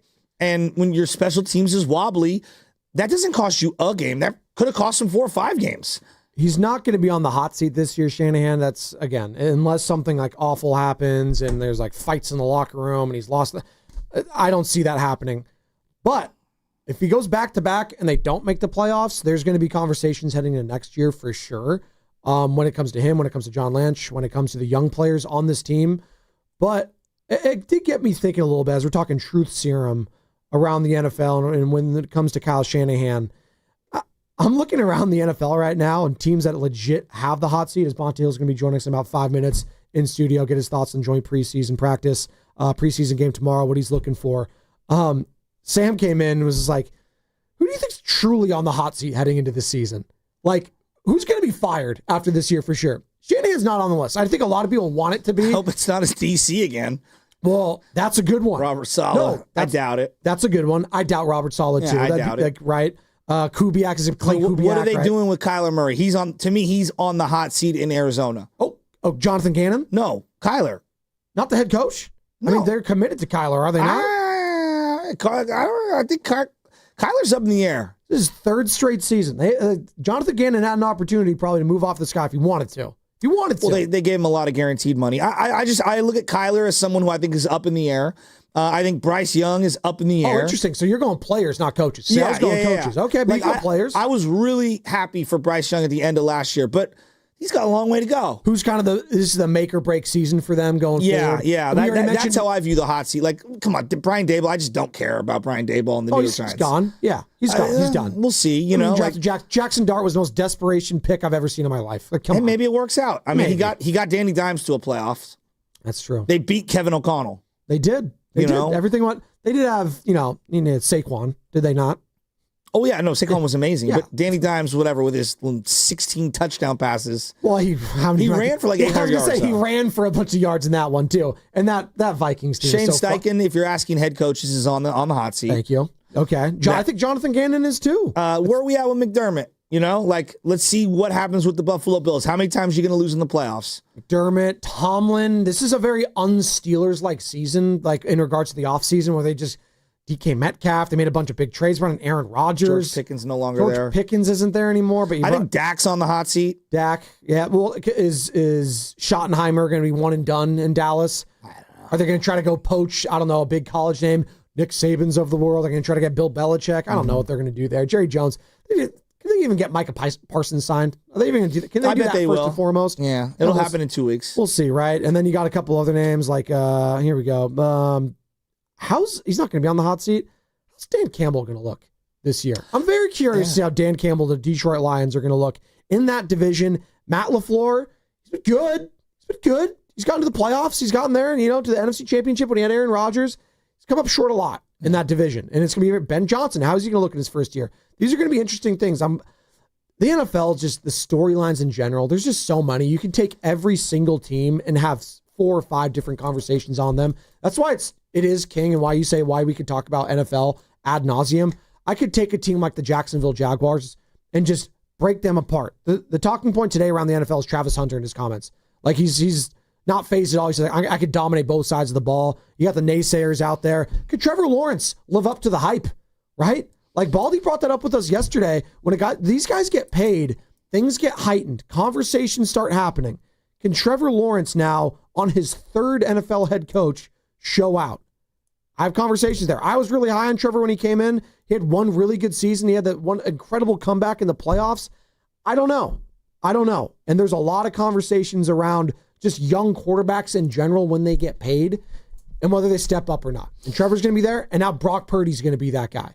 And can Brock Purdy kind of quiet the naysayers? And you're never really going to quiet them because Jalen Hurts, I think, is kind of the poster child for that. He won the Super Bowl, and we were like, yeah, do it again. If you're asking for like hot seats in terms of, not hot seats, but I think the division to me that's the most fascinating quarterback division is the NFC North. Jared Goff without Ben Johnson. Ooh, that's a good one. Okay. Jordan Love. What's going on there? Him and LaFleur. Like, it feels like a make or break year for him. I don't know. J.J. McCarthy taking over for what Sam Darnold did. What's going on there? Right? And then obviously Caleb Williams with a new head coach who seems to really be, holding him accountable. I think that's the most fascinating quarterback division in terms of like none of them are that top 5, top 4 golden boy guys. And yet I feel that to be a very, like, if I told you Goff had a down year this year and I told you, J.J. McCarthy randomly looked good, like that would be, wow, that'd be kind of surprising, right? If I told you, Love, I could give you 4 or 5 different things on Love. Is he great? Is he good? Is he underwhelming? Does he throw a bunch of picks? Are they done with him by the end of this year? I don't know. So I find that division to be very interesting. And it feels like the Vikings are doing what the Niners failed to do in handing the reins to J.J. McCarthy without that other quarterback staring over the field. When they gave the reins to Trey Lance, they had Jimmy Garoppolo kind of hovering behind everything.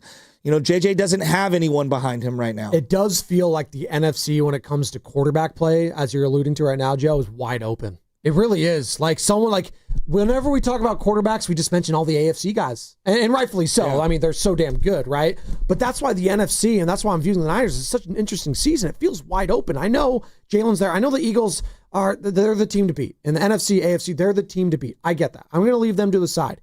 Outside of that, there's not a quarterback outside of Stafford, but even Stafford I have question marks about. Can his body hang up? Like, it felt like that was going to be the year last year for the Rams. If they were going to go back to the Super Bowl, it felt like they had their shot last year.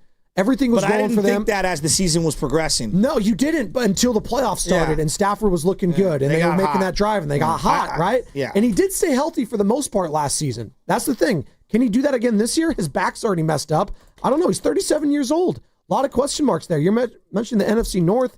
A lot of question marks there. Get it. Own division right now. I mentioned Stafford.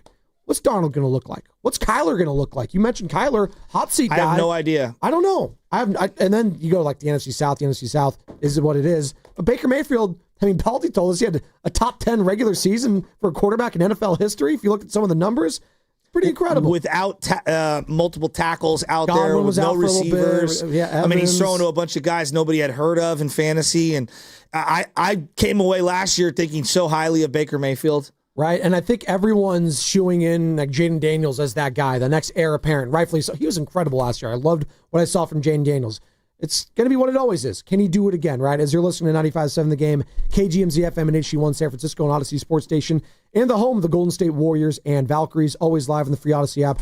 Coming to you live from the Laughing Monk Studios. And a guy that joined us at Laughing Monk Brewing yesterday in Sunnyvale, shout out Laughing Monk and Sam out there, was Bonte Hill, who joins us now, the king, a king's tale, if you will, courtesy of River Islands. Bonte, good morning. Hey, look at that smile on your face. You feeling good, man? Yeah, it was fun to just drive down the river, the Laughing Monk, and just hang out with you guys. It was fun. It was nice. Well, it was. See Spadoni at training camp. It was nice. You did see me at training camp. Everyone was just making fun of me, I guess, because I was wearing my polo and my pants. It's all right. I was feeling You're good. okay. It's your first time. It's fine. There you go. But hey, I absorbed some sun. It's all right. The sun wasn't fighting back against me. I embraced it. It embraced me, and that's okay. I'm a little sun-kissed today, Bonte. But we were all hanging out yesterday. This is a guy who said he doesn't sweat, and then I turn over a minute in, and just beads of sweat pouring down his face. Real quick. Wait. Hold on. No. Wait a minute. What? You don't sweat? I you said you don't sweat? Thing yesterday. Sometimes I don't. No, that's what I'm saying. Like, so you don't clean your feet, and you don't sweat.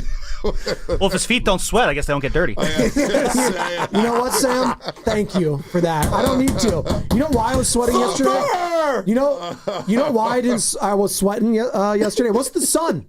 It wasn't the sun. It was me watching that Niners offensive line without Trent Williams. And it had me sweating for Brock Purdy. I'm just saying. That's not a shot. It's reality. Look, the first period didn't go well for the Niners. We all know that. Tackles for losses. They're all over them. And you know what's ironic? You know what's funny to me? Is last summer, we argued, and I was on Team BA, Brendan Ayuk, get your money, player, that they needed a wide receiver. And, there's a lot of talk from fans, from a lot of people. Yeah, you can put your hand down, Shasky. We know you. We know. But you got the flip-flops. So, you pivot, don't panic, and you change with the way to win. You can change an opinion in an hour. We all know that. But now it's just ironic that everybody is talking about wide receiver. Oh, my God, we don't have a top-flight wide receiver. When all last summer you told me on these airways that they didn't need a top-flight. They didn't need a top-flight wide receiver. So they also had Debo at that time. I do think they're going to miss Debo. Look, for all the things Debo isn't, he does make a lot. If you go back and watch over the last 2 years, he makes a lot of big contested catches in the intermediate part of the field. He plays tougher and bigger than his stature. And I know he would drive people crazy with the drops stuff. He made a lot of big up in the air catches for his height and size. Pointing the ball and everything like that. So, yeah, the offensive line got worked without Trent Williams early in that period. Now, they did some things better later on in the practice. They moved the ball a little bit. Kittle looked good. McCaffrey, I think, was a big takeaway. McCaffrey looks like McCaffrey. Now, there wasn't much room to operate in the run game, but coming out of the backfield, the hands are still there. He's still running good routes. So, look, Denver, let's be real. My big takeaway was Denver's going to be a problem in the AFC this season. Sean Payton and Vance Joseph got the boys ready to roll. And the intensity level that they came out on Levi Stadium with. I mean, DJ Jones, Hufanga. I mean, who was it number? Zach Allen, 99. Zach Allen was unbelievable. No, this number 15, Nick Benito. the outside linebacker. Yes. He made a play on the first play. He smacked somebody and started dancing. I was like, damn. And then you got Patrick Surtain, who's so smooth at the cornerback spot. That Denver defense has a Super Bowl caliber defense. Now, we got to see about the offense, but that defense is going to be a top 5 defense all season long. So that's good work for the 49ers to go against. Well, and you look at it too, right? They didn't even have Drake Greenlaw out there. Like that guy that was the heart and soul, you could argue, for the Niners defense these last couple seasons. You saw Hufanga out there. You know that felt good for him. And you heard a lot of chirping from another former Niner, one DJ Jones, Bonte, who was talking that talk, talking that smack. And he was excited. It was fun. It felt like one team came away happy yesterday and the other team was not. Well, the Niners were a little happy. I'm not going to lie, because they moved the ball a little bit better. And on the other side, hearing about the defense, where Nick Bosa dominated relentlessly. If Fred Warner and D. Winters looked like a good linebacker tandem. The Niners, look, even though if you say on the scoreboard, the Broncos got the better hand, that's good work for the Niners to work off of. It's good film to say, okay, this is what we need to correct. For those rookies on the defensive line who are trying to, they're not there yet. Alfred Collins, CJ West, was really and Michael impressed Williams with Collins yesterday. Collins, that was his best practice at training camp. So because I've been hearing that he's really upright and he gets no push. I thought he looked great yesterday. I mean, again, we're talking about 4 or 5 drills, but I thought he looked really good. No, he did. No, he's getting better and better by the day. He's using his leverage. He's not going to be a pass rusher. He's going to be a 2-down specialist, play against the run game, plug those gaps in the wide 9 scheme. So he looked better. But you know what? The defensive line is hurting right now. Their depth is being tested. Bryce Huff had to play a lot of snaps yesterday. So I think the takeaway is you don't hang your head over a joint practice on August 7th, but what you do, Spadoni and Shasky, is you take the film and say, okay, we got some things to clean up here at the wide receiver spot, on the offensive line, defensive line, linebacker, secondary. That is good work for the 49ers going against a team like that that's buttoned up with the championship head coach Sean Payton. You don't lose in the practice. Like, there's no winners and losers. The only way you do lose, honestly, or hurt yourself before the season starts, if you lose a player. Yeah. Like, that's it. And you saw that with the Chargers yesterday. Rashawn Slater out for the season, torn patellar tendon. That sucks for them. Like, that is how you could lose before the season starts, with devastating injuries, right? Thankfully, there wasn't a devastating injury yesterday with the first-round pick, Mykel Williams, out of Georgia.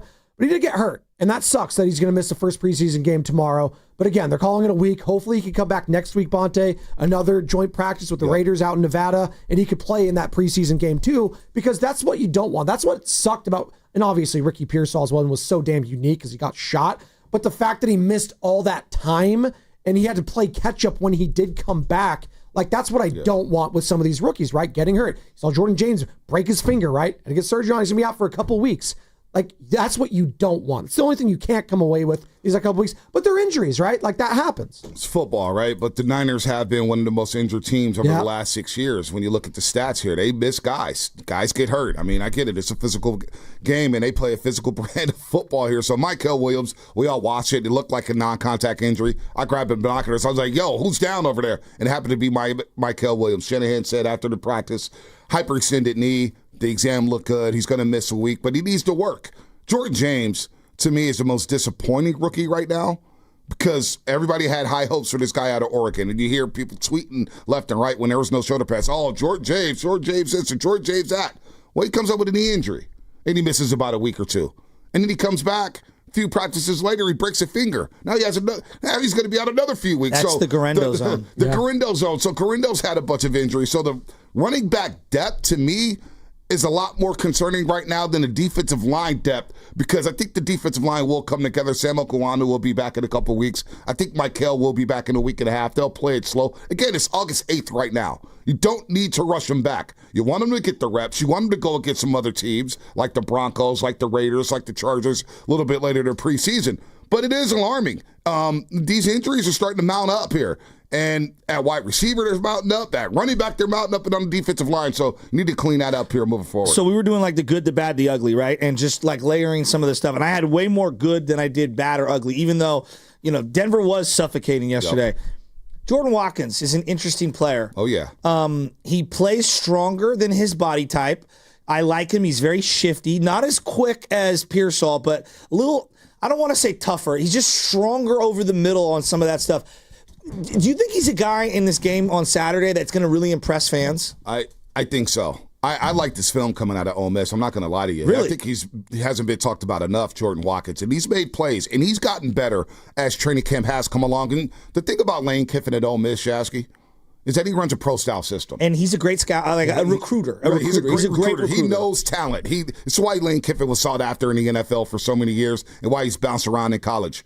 Jordan Watkins understands a pro game. He understands pro concepts. So it's an easy transition for him coming into Shanahan's system. I'm not going to say easy because it's always challenging going from college to pro, but some of those pro principles he learned at Ole Miss. So you're starting to see it translate right now. He may be your punt returner, which if he has to play wide receiver a lot in the first 3 weeks due to DeMarcus Robinson being suspended, that kind of concerns me there. You got to find a punt returner. I like Bergens. Watkins is getting better. Bergen, he's had a tough camp. Well, see, I just saw yesterday. He caught everything, and that's what I was looking for. Like, do you look decisive and do you catch everything? He's just so small. Small. I mean, and he hadn't been catching everything in practice. He's dropping a lot. And, I've only seen one day. Yeah, he was dropping a lot. I don't know about him, but you know what? Jordan Watkins going to play. And look, the key is at wide receiver, obviously, Jawan Jennings in a calf. When is he going to come back? But in the second half of the season, where are the 49ers going to be at? And where is Brandon Ayuk going to? So it's funny you bring him up. Brandon Ayuk, we were just talking about I think people forgot how good Brandon Ayuk was in 2023. I'll die on that hill. There's an image that I can't get over my head. It's Trent Williams yucking it up with the uniform on. And I get he's way older. Like, I understand all that. Him yucking it up with all the Bronco guys, like, it was weird. They were like clowning the Niners, and he was like kind of playing into it. And then Ayuk off to the side, standing there, staring at the field, just dying to get out there.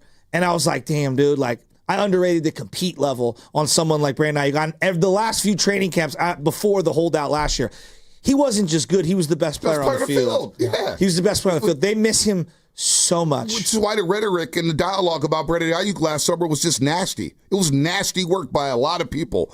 Didn't be, oh, he's about himself. He's this, he's that. This guy's been at every practice and every single drill where some people think like, it's borderline. What if the NFL came and said, hey, Brandon Ayuk can't be out here because he's trying to coach these guys up. He's out there, John. He's desperate to get back out there. And then one thing about the compete level, you can always tell when a wide receiver competes at a high level. It's not when they're running their routes, knowing the ball is going to go to them in the pass game. It's in the run game. Yeah. And all those, look at a lot of those Chris McCaffrey runs in 2023. Who's downfield blocking like Jerry Rice, like John Taylor, like Terrell Owens? It was Brandon Ayuk getting his nose dirty, pummeling DBs into the turf while McCaffrey goes 75 yards for a touchdown. So the competitor of Brandon Ayuk, where's he going to be at? Because you don't want to put a lot on his plate coming back from that devastating injury. Right. I heard a knee is nasty, the way he injured it. But if he could come back, and he could be 90% of the player he was in 2023. Think about the boost to get this offense in the second half of the season. Yeah. Week 10, week 11? I was hearing mid to late October. Well, so week 4, they play, he would be activated off the PUP. If earliest. They play that Thursday. Yeah. That's their week 5 game. What do you think, 6, 7, 8? I was told mid to late October. Wow. That's what I was told. Falcons, Texans. That would be that would change the season. That would be unbelievable. And then think about that would change the season. Now all of a sudden Pearsall slots. He's a 2. He's not a 1. Exactly, and that's fine. No doubt. Pearsall's going to make plays. He plays. needs another year in the weight room for his upper body because when you get your hands on him at the line of scrimmage, he can kind of get slowed down. No doubt. But he could slot into 2. You still got Jawan Jennings, who's going to be third and Jawan, a big body target who Brock Purdy trusts. And then you see George Kittle yesterday. Oh. George Kittle looked ready to roll. He looks unbelievable. I don't need to see any more of George Kittle. Like, quite frankly, I think he's poised for a back-to-back All-Pro season. George Kittle. Right? I'll see you in Seriously, Seattle. I don't need to see him. As that's Bonte Hill, who joins us every single Friday I'll see you in Seattle. studio, 9 o'clock, host of Warriors and Giants pre- and post-game live on NBC Sports Bay area. And Bonte joins us in studio, of course, courtesy of River Islands, and all those passes being thrown and completed by the 2 quarterbacks yesterday. And obviously, you had Carter Bradley, the third guy, but Brock Purdy, Mac Jones. What did you see from the quarterbacks yesterday, Bonte? Well, Brock struggled especially in that first team period against the Broncos. I mean, the O-line got collapsed. He dropped back, and it was like, oh, there's DJ Jones. Oh, there's Zach Allen. There's Bodino. And they were chirping. And DJ Jones was yelling, that's a sack. That's a sack. That's a sack. They were clowning the Niners. Look, Brock Purdy, he's going to be fine. He's going to be fine as long as the protection holds up. He's got the weapons. What is fine? I know people want top 5 quarterback or whatnot. Just run the offense. Don't make mistakes. Now, Mac Jones, who's not really playing against the 1s. He's playing against the 2s and 3s. But Mac Jones is having a hell of a camp. He really is. I mean, he throws a tight spiral. He lets it fly. He's been decisive. His anticipation on routes, those intermediate routes, has been really good in his camp. Mac Jones is growing. So if Mac Jones has to play in case something happens to Brock Purdy, he could win you a game or 2. But Brock Purdy, I think, look, he threw some balls with some zip. He threw some balls that was getting his wide receivers killed. That Broncos defense made Brock Purdy look ordinary yesterday. But, again, as the day went along, and they ran 2 minutes, they ran move the ball drills, Brock Purdy turned into Brock Purdy. The throw to Pearsall was an unbelievable throw. Not a good throw. It was an unbelievable throw. He's fine. He's going to be the starting quarterback. So I don't know if has there been a controversy. No. You guys are looking at me like there's a Mac Jones. Not at all. It's Brock just Purdy debate. It's the conversation, and I do think if Brock, not that he's going to have an MVP caliber season, if he does, that's be insane, right? But more so of last year, how does he improve as a quarterback when the talent isn't really there around him right now? I don't know what to make of Jawan Jennings. And by the way, was Jawan Jennings kind of a winner yesterday if the wide receivers were struggling and he wasn't out there? When it comes to his negotiations, now there's all, is it the calf? Is it the hold-in? Is the holdout? No one really knows for sure. But I'll say this. When it comes to Brock Purdy, I think he could shut up a lot of people this year if he does go out there and ball out, because everyone wants to say, oh, he was a product of Christian McCaffrey. Oh, he's a product of, you had Debo, you had Ayuk, you have Kyle Shanahan, all this. It's like, he's the highest paid player on the team right now. And I'm looking at Brock in an NFC that's really Matt Stafford's the best quarterback, maybe. Jaden Daniels. It's wide open for the quarterback play. What about Jalen Hurts? Baker. Well, I go Jalen Hurts, and I agree with you there. everyone wants to laugh at him and bring him down. It's Saquon. He won the Super Bowl. He's been to 2. He outplayed Patrick Mahomes. Really good in 2 Super Bowls. I thought he outplayed Patrick Mahomes in both those Super Bowls. I know Mahomes won the first one. Outside of that fumble that he dropped, and it was a big one in that first Super Bowl, he was dynamic and he was special. So I'm always in on Jalen Hurts. You know me, Bonte. Right. But outside of him, people usually go to Stafford, right? With the arm talent and everything. He's getting older, though. I don't know. It's open, though. The quarterback play in the NFC, I'm very curious to see how it's going to look. Within the division, too. I do think Brock has a chance to come away from this season, as we look at him as the best quarterback in said division. I mean, you don't care about that. I know. I don't care about that because where are the Niners at? The Niners are 12-5 and going to the NFC title game. I don't care if Brock throws for 2,000 or 4,000 yards. I really don't. I just think we jumped the shark on who's the best quarterback, who's the best team. You know, it's not, quarterbacks aren't playing against each other. They're not playing against air. Usually it's the teams. best, it's 11 on 11. Usually the best teams are the best quarterbacks. That's why we talk about it. Sometimes, but usually the best defense. Usually the best defensive line. Usually the best offensive line. Usually the best running game. All those components come into play when you got 53 men on a roster. Yes, you need very good quarterback play. There's no doubt you need quarterback play. And I think Brock Purdy, he's shown us. He's had some ups in the playoffs. He's had some downs in the playoffs. But he's gone to 2 NFC championship games. He played at a high level. Coming back from Detroit in that environment. Detroit's a great example of a team that the offense was prolific and the defense couldn't stop a nosebleed. Couldn't stop a nosebleed. And that's why they lost. Exactly. I mean, I also look at Jared Goff, and again, that's a conversation for another time. They had nobody on defense last Daniels year. dropped 45 on I them. mean, they had nobody. Okay, you guys are Jared Goff truthers. That's fine. That's great. He was really good last year. He was good. Jared Goff had a perfect game on Monday Night We all Football. knew he wasn't. They weren't going to win at all those defensive guys going down. I don't care if Brady in his prime was quarterbacking that Detroit team. You couldn't name a defensive lineman. I'll say this in regards to, we're talking about Brock Purdy, we're talking about quarterback play, talking about all of it. Would your expectations feel different if you switched the quarterbacks yesterday? Let's say if you switched them on their teams. No. Not at all. No. Would my expectation? No. About the same. Do you think Bo Nix and Brock Purdy are about the same? You think Bo Nix is better? No. I think Brock Purdy's better than Bo Nix. Is what I'm saying. Right now, Brock's got the better resume. Let's see how Bo Nix plays this year. I think a lot of people came away and are coming away saying, like, I'd rather have Bo Nix than Brock Purdy. Well, I thought, people are really high on Bo Nix right now. I like Bo Nix. He went to the playoffs last year, but and he has Sean Payton as his head coach, and he has Cortland Sutton. He has Troy Franklin. He has Mims. He has Evan Ingram at tight end. He has a stable of running backs in J.K. Dobbins and his guy Harvey that they're raving about in a mile-high city. Bo Nix is fine, but would the expectations change? No, because look at the pieces around him. You got to have pieces around. Tom Brady, I heard Shasky yesterday, and he's so right. This is why I didn't want Tom Brady, because I thought he was washed. But he was throwing to Kimbrell Tompkins for crying out loud. And made the playoffs still. Well, got it. And lost in the wild card. It doesn't matter. They made the playoffs because the AFC East sucked.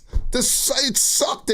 Buffalo sucked. Is this division outside of the Rams? And if they have Jimmy Garoppolo head coach as the quarterback, Seattle won 10 games last year. If Darnold doesn't go let's see. I know, but I'm saying, like, if Darnold he threw a game-winning touchdown as clock is expiring, they would have won 11 and won the division, and the Rams would have not made the playoffs with 10 wins. I'm very curious to see how that. I think we're sleep. I'm not here. I'm not a Darnold truther. Seattle was really good last year. They've got a different team. They traded DK away. Darnold threw like 36 touchdowns last year.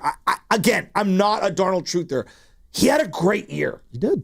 The season is only going to go as far as Brock Purdy takes them, is all I'm saying. You think so? Absolutely. That's not even a hot take. You think he has to carry this team? I think at times he will. Number one right now is Ricky Pearsall, who has a cup of coffee in the league, and Juwan Jennings, who, God bless the guy. Let's see him do it again. He's got a calf injury already. I think they go as their defense goes this season. Okay. And the offense is run supposed game to. too. The run game has to be solid. McCaffrey has to be McCaffrey. Run game has to be solid. Red zone is so important. The red zone. They went from first to middle of the pack, and really they climbed up to 14 because of the last 2 weeks. They have to score touchdowns in the red area. There's no doubt about it. That's the difference in championship teams and teams that are on the outside looking in. You got to convert in the red zone. But also this defensive line. Like, teams are gashing them in the run game last year. Yeah, it was bad. Gashing them. Setting up 2nd and 2. Setting up 3rd and 1. Setting up 2nd and 3. And so when you got the down the distance in your advantage as an opposing offense, and you get a guy like Sean Payton, for example, I'm getting 8 yards on first down in the run game. I could go play pass on 2nd and 2 and throw a bomb. Okay, if I don't convert it, I go back to the run game. I've got Bo Nix who could scramble. That gives teams. So that defensive line as well, which is why they went out and drafted 3 defensive linemen in Mike Williams, Alfred Collins, and C.J. West. and signed Bryce or traded for Bryce Huff because they need to stop the run. Bryce Huff, I didn't see him yesterday. I was looking for him. He has a single-digit number on the line. Number 47. Oh, he was 47. I yep. was looking for. Someone said he was number, I don't know, 6 or 9. No, he's number 47. Okay, so I didn't see him yesterday. Maybe I screwed up. How's he looked? He's looked good in practice. I mean, he's going to be a wide 9 third down specialist. Okay. Coming off the edge with his spin. He's got a mean spin move. Obviously, Robert Saleh loves him. I thought Sam Okwuonu, who got hurt, was having a really good training camp as 91 from last year. 91 from last year. He makes some plays. So a third down specialist. Can he come off that edge with speed and put pressure on the quarterback and complement Nick Bosa? Bryce Huff's had a decent camp. Okay, He's had a good camp. I watched the Mikael Williams. Again, we're talking about 5-6 reps total right. for these guys. But I'm watching Mikael Williams on the inside line up over the guard in the center. He looked really good. Yep. Then he went to the outside. He got kind of stood up a couple times, and I'm like, all right, maybe that's not a strength right now. Watched Alfred Collins. Thought he looked really good going over guards and centers. And then C.J. West is just a tank. He's a tank. C.J. West. He's really good. Big boy. So I always think that I see C.J. West, I think D.J. Jones. And D.J. Jones apparently told Matt Mayoko yesterday, they still try to replace me. They got that young buck over there. They're still trying to replace me. He reminded me of Ian Williams. Ian Williams, I like that. Because Ian Williams was strong and I felt like we never saw the best of him. He was really good. I know we forgot, he was so promising, Ian Williams. I don't know, maybe I'm overrating him. No, C.J. West is, right now he's on the third string, second string, third string, but he's going to play. He's going to get some snaps with these injuries that are happening now in camp. And Michael, you're right.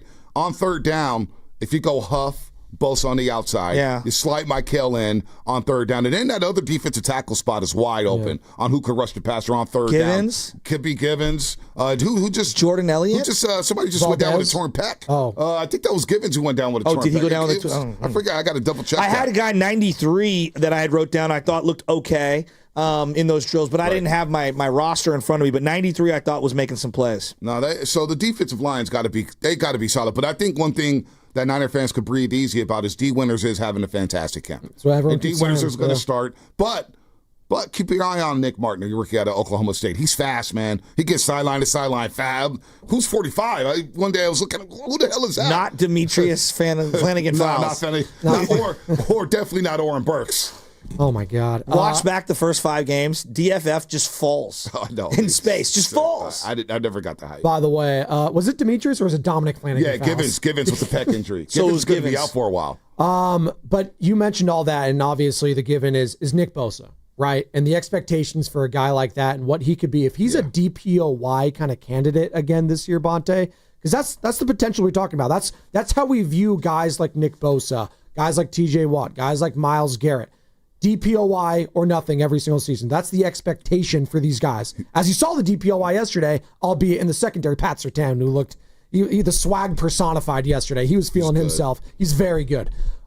But what would it mean for this team if we have another all-pro type of a season for Nick Bosa? Are we talking playoffs? Because you're talking about defense, it comes down to the defensive line and setting the tone there. Bosa has to set the tone. He's got to get after the quarterback. He's got to be in the top 5 conversation. And then what I want to see from Nick Bosa this year is not only get sacks, but force turnovers.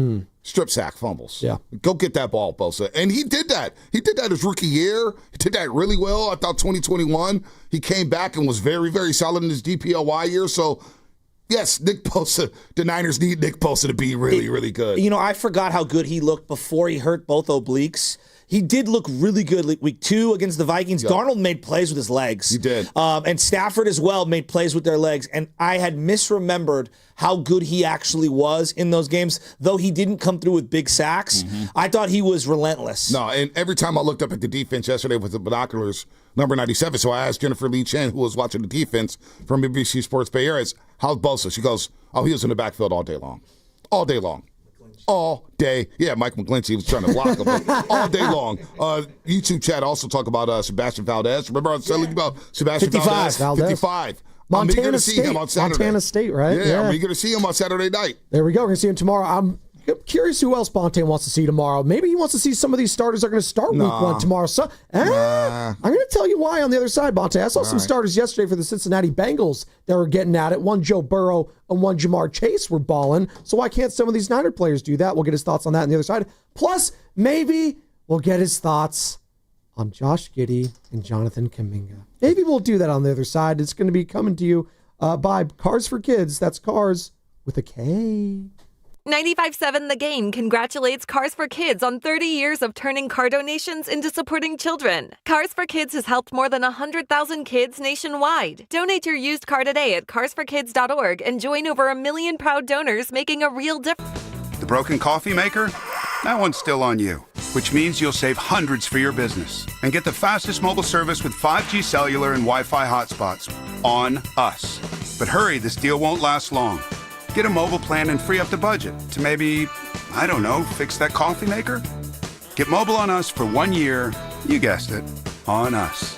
Comcast Business, powering possibilities. Ends 9/22/25. Restrictions apply. New mobile customers only with internet standard service or above. Limited to value of 1 unlimited intro line apply via 12 monthly internet bill credits. 1 discount per account. Fastest mobile based on mobile Wi-Fi and cellular data in service areas. Ookla Speed Test Intelligence 2H24. For full details, including terms and conditions, visit unlock.com/legal. Call 1-888-780-6854 to speak with a representative today. After portrayal, terms and conditions apply. Not available in all states. Hey homeowners, can I get a minute of your time? If you need cash but don't want another loan, I've got the perfect solution. You can access up to $500,000 of your home's equity without monthly payments or interest ever with Unlock. This isn't a loan, it's a home equity agreement. With Unlock, you may qualify for cash today in exchange for a share of your home's future value. No debt, no extra bills, just financial flexibility on your terms. Use the money however you want. Home improvements, paying off debt, investing, or boosting your retirement savings. Unlike HELOCs, home equity loans, or cash out refis, there are no monthly payments. No stress. You've built this equity. Now it's time to use it. Go to unlock.com for more information. Don't wait. Call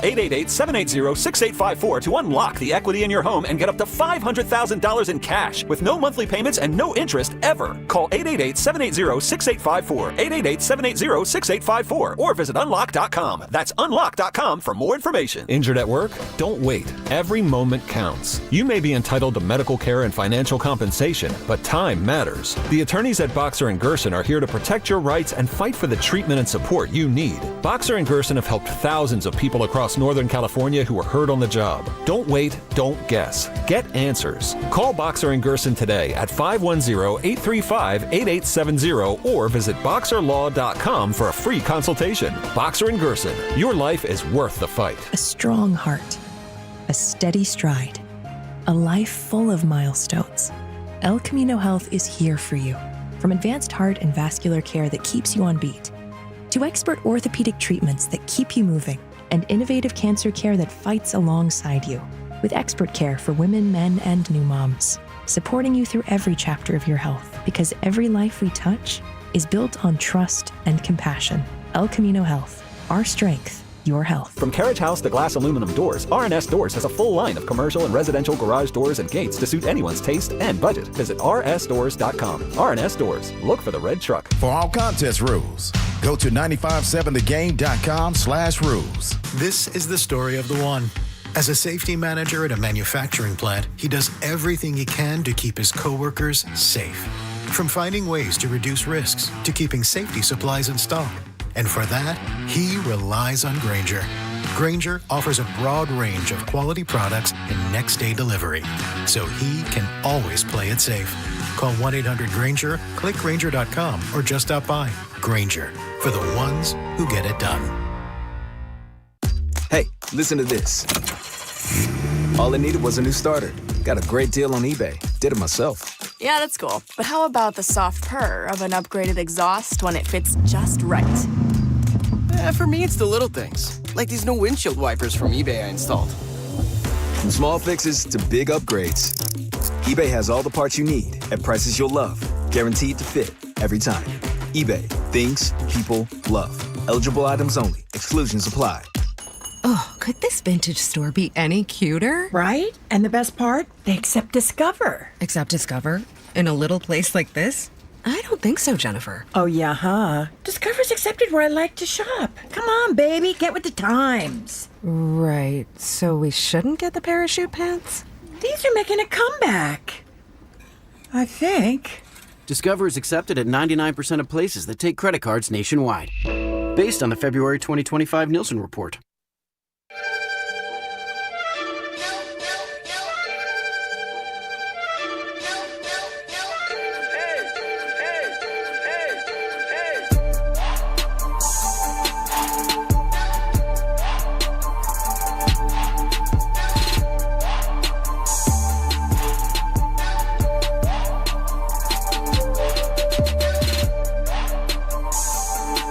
Well, thanks, San Jose Jazz fan. He was there yesterday live at Laughing Monk Brewing down in Sunnyvale. You were out there. Morning roast, and then the midday guys. E-Dog was there. Steiny. E-Dog was getting on Steiny yesterday. He's not feeling the Niners. Shocker, by the way. Evan Giddings not very optimistic about the Niners this year. I think it's fair to be skeptical. They're coming off a 6-11 season. They are. The NFC's wide open. Eagles, and then we'll see after that as far as I'm concerned. By the way, Bonte Hill is in studio right now, courtesy of River Islands, as he is each and every Friday at 9 o'clock. And he was at joint practice. He's been at damn near all the practice here in training camp as preseason game 1 starts tomorrow at Levi's. It's going to be the Broncos. It's going to be the Niners. What are you looking for? Once Sean McVay started at Bonte about not playing anyone, I feel like a lot of other teams have, followed suit. But it was refreshing yesterday to see some of these games, some of the ones playing. I liked seeing Joe Burrow and Jamar Chase yesterday. I did. I don't think that was, some crazy thing. Oh my God, you can't put those guys out there. They need some chemistry before the season starts, and they got it. And they lost week 1 last year. Who was it? The Patriots? The Patriots, yeah. They knocked us out. They knocked me out of my survivor pool. They're 0 for 3. No, I'm saying they started off 0-3. They quarterback doc was fascinating watching Burrow go through all of the things. He had a fumble late in one of the games. Yep. It's interesting. One of the tight ends fumbled right at the red zone, right at the goal line in that Patriots game. This is why they're playing Jamar Chase and T. Higgins, Burrow, because they've had slow starts over the last 3 years, which has really set them back. You don't get home playoff games. You're playing in wild card games. By the time you get to the championship game, you're gassed, and you got to play Mahomes and Arrowhead and stuff. So they're trying to figure out a way to get off to a faster start this season, which is why they're doing it. But if you're a team like the Niners, do you need to see George Kittle out there? I don't need to see George Kittle. I don't need to see Nick Bosa. I would like to see Brock Purdy throw the ball to Ricky Pearsall. I would like to see that. Well, I would like to see them build a connection, Bonte. If is Trent Williams playing? Because I'm not throwing Brock Purdy out there without Trent Williams. But, if the ones are playing for the Broncos, right? You got to see something. But no, if Trent Williams isn't playing, do you put Brock out there? That's a conversation for Shanahan. I would just like to see Brock Purdy throw to his number 1, the guy that was drafted in the first round last year. That's all I'm saying. Your mic's off. What'd they play, the third game last year? He played the Saints game, I remember, Brock Purdy. Remember he played like a whole in the Saints series. game? It's like a couple series. Yeah, okay. And people were freaking out because there was no Trent Williams or whatnot. But they see it in practice every single day. We'll see it at some point in the preseason, him throw to Ricky Pearsall. And then we'll have an opportunity for 17, 18 weeks to see him throw to Ricky Pearsall and make that connection there. But it's not just Ricky Pearsall, it's Juwan Jennings. You want him to be back on the field to build that rapport back with Juwan Jennings. But what a thing I loved at practice yesterday, I was watching it at the end when everybody's kind of walking off.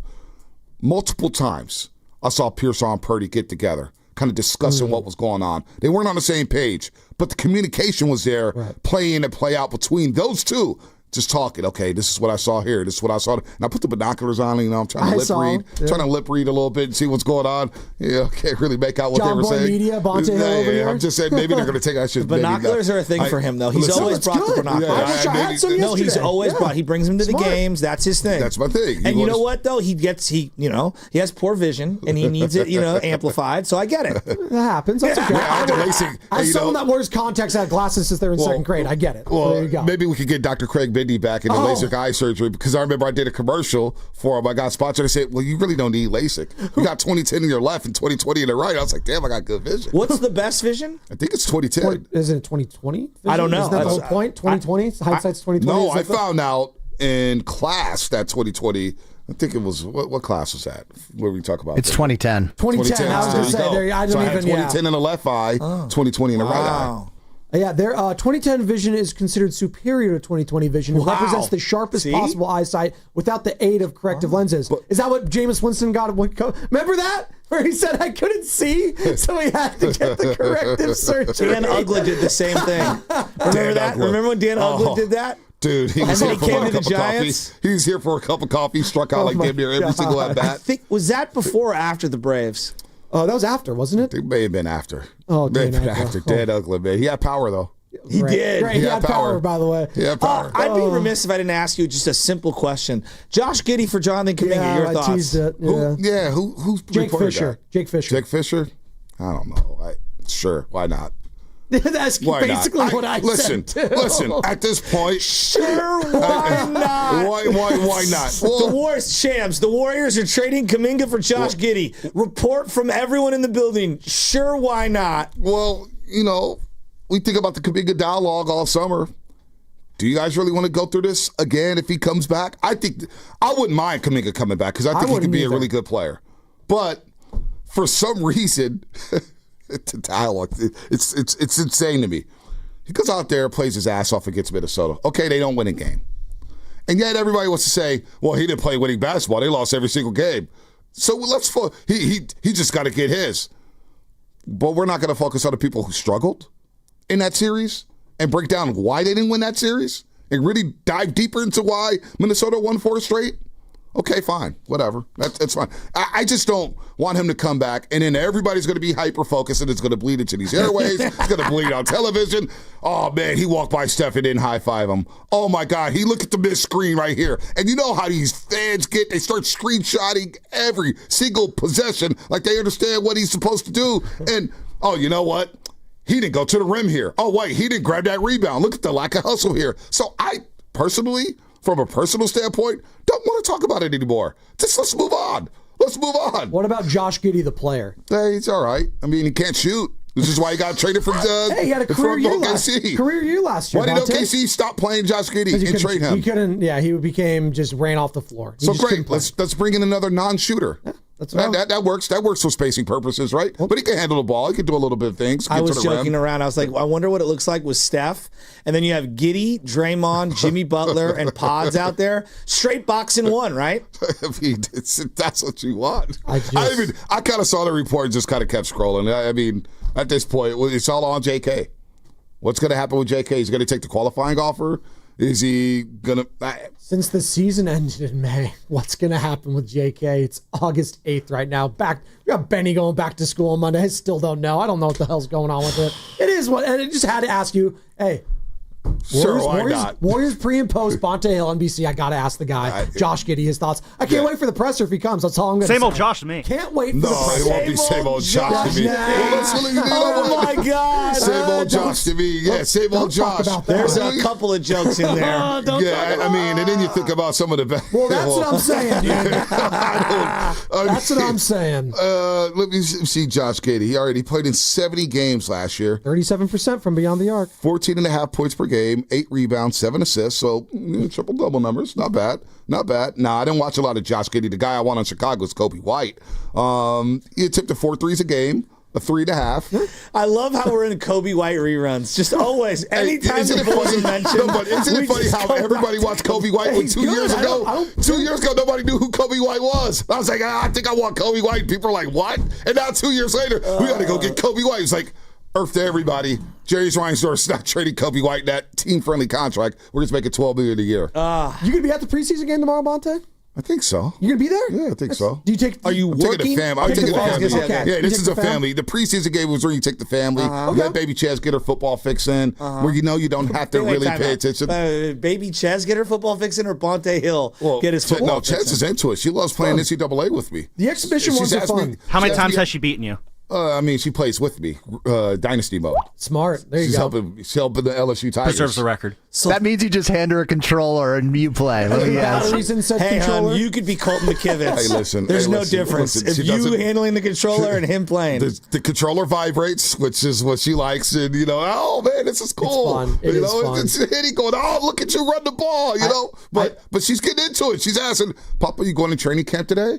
Oh, who won? Who's the good guys? Who's the bad guys? Who's the good guys? So she started watching Raiders Seahawks with me last night, and she goes, "Who's the good guys?" I said, "There's no good guys in this game. There's no good guys." Air Monarchs? No. Oh, well, apparently Ashton Genty's done. He's over. It's a bust. I don't know if you heard that, Bonte. It's over. No, I don't. Chip Kelly changed his stance. It's over. I'm trying to watch football without social media because so there's a reporter. I'm eager to find this reporter. Oh, he tweets out, Jordan Walker's just cooked Patrick Surtain on the coat. And he's a reporter? No, so he said he's a team insider. Oh, team insider. Right? And so I'm thinking to myself, and somebody said, was like, yo, Watkins was cooking Surtain? I said, I don't think Watkins ran it right against Surtain yesterday. I can't recall it. Well, no, he did. Surtain was playing way off in the red zone drill when they were red zone drill. When he ran the quick slant. Yeah, but right. Like, that was a quick slant. That's exactly. But no, the guy was saying he had the video. You just said is how I viewed He had the video of Watkins running to go right and gets another DB. Yeah, number 39. Right, and he was like, not he Surtain. cooked, and everybody's like, yeah, that's not Surtain.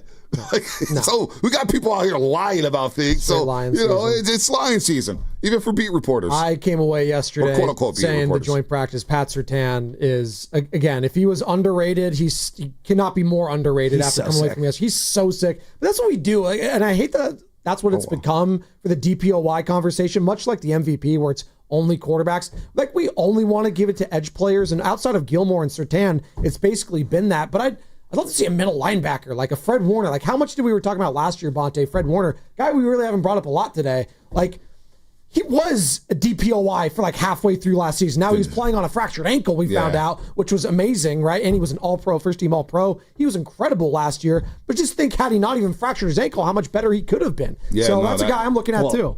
Yeah, he looks healthy, too. That fractured ankle really hindered him. Sideline to sideline speed. He just wasn't right. He tried to gut through it, which you give him all the credit in the world. He's tried to be a leader and a gladiator, and he just wasn't right. He looks right now. By the way, the Giants starting to opener tonight.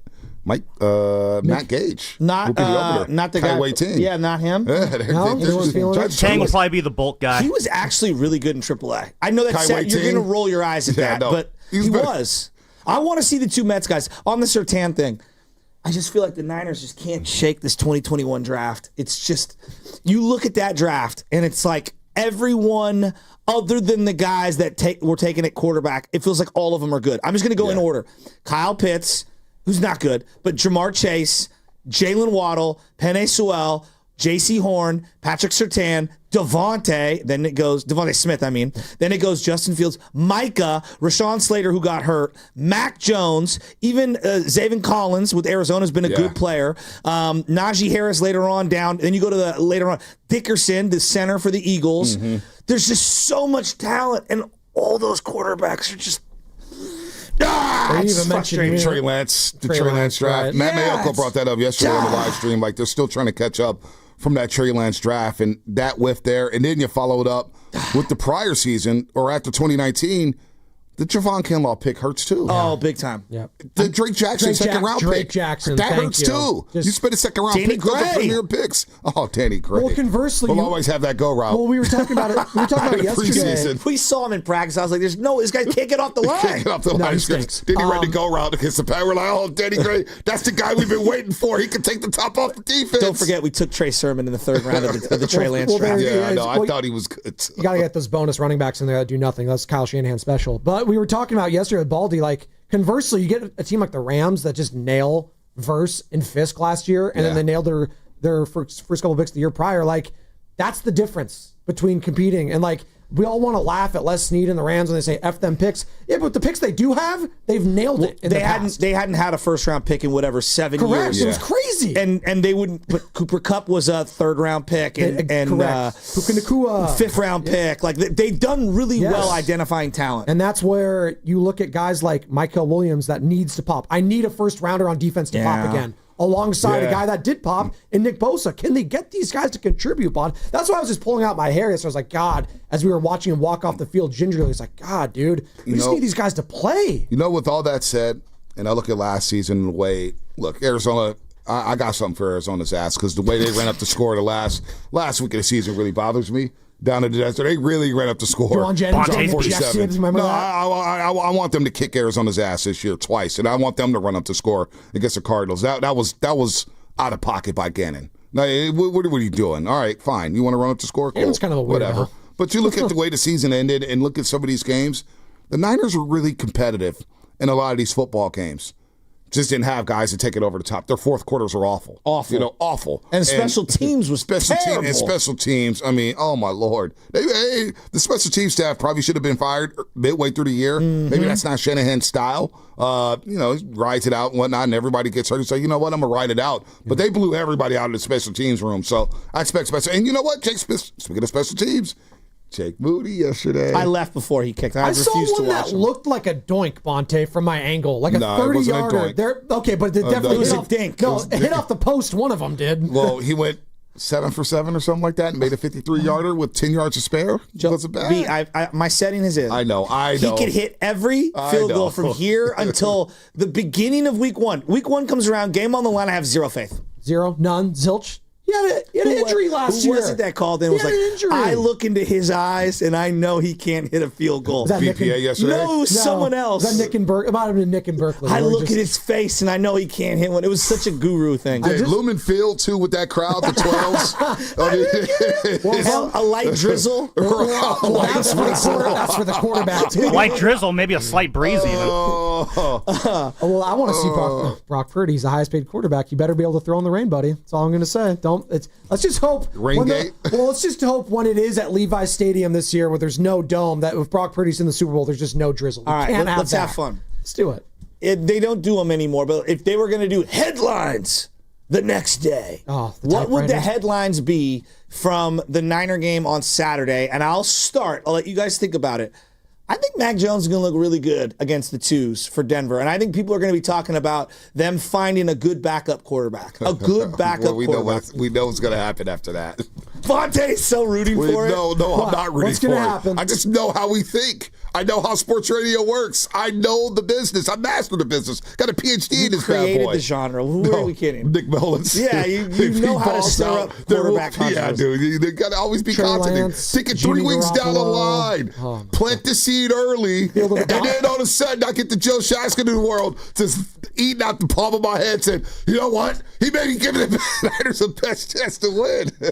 Mac Jones will look really good. He's going to. I'm telling you, he's going to look good. Field of Adonises. That's what we're just going to be coming away from it. You know what? But Trey Lance might have an opportunity. I'll say this. Trey Lance might have an opportunity this year. You know what? People laugh at that, and I make fun of ourselves for the Trey Lance take, but at least we have takes. You know, there's so many people in this business who don't have takes. They're scared to be wrong. Right. It's about entertainment at the end of the day. Not how many losses I have, but you don't talk about our wins. Never. Nobody wants to talk about our wins. And we got some big wins around these parts.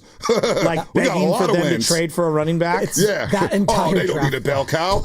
Yeah, okay. That's fine. And then people laugh at it. And listen, I wanted Terry McLaurin. I'd say go get him. I see all wide receiver depth yesterday. I thought it was awful. They're not going to go trade for him. Doesn't mean that they shouldn't. I'm just saying, go get the guy. He's a number one, Bonte. He is a number one. I don't care what anyone says. What would you give up for?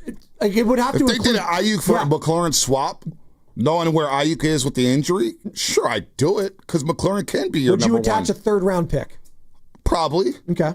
Probably because I know what McLaurin is. He is pretty good. But he's not practicing, and it's the same situation as Ayuk. Not in training camp, not building those calluses up. So all of a sudden he comes here and he's going full go, and then boom, a hamstring. Like, I don't know. You would entertain it though. You would because a lot of people that's not going to happen though. I mean, of course. Well, again, we got to talk about it. Just go get. You don't have to talk about it. You have a choice to talk about it. I want Micah Parsons. You don't have to talk about it. That's fine. I'm the only one that says the wide receiver depth was a problem the last couple of weeks, and now all of a sudden yesterday, oh, there you go. It's scary. I've been talking about it for weeks, and no one cares about the wide receiver room. That's fine. Fast five. I care. Give me Micah. Yeah, sure. I want Micah. I told you, I want Micah. Yeah, I want $1 million.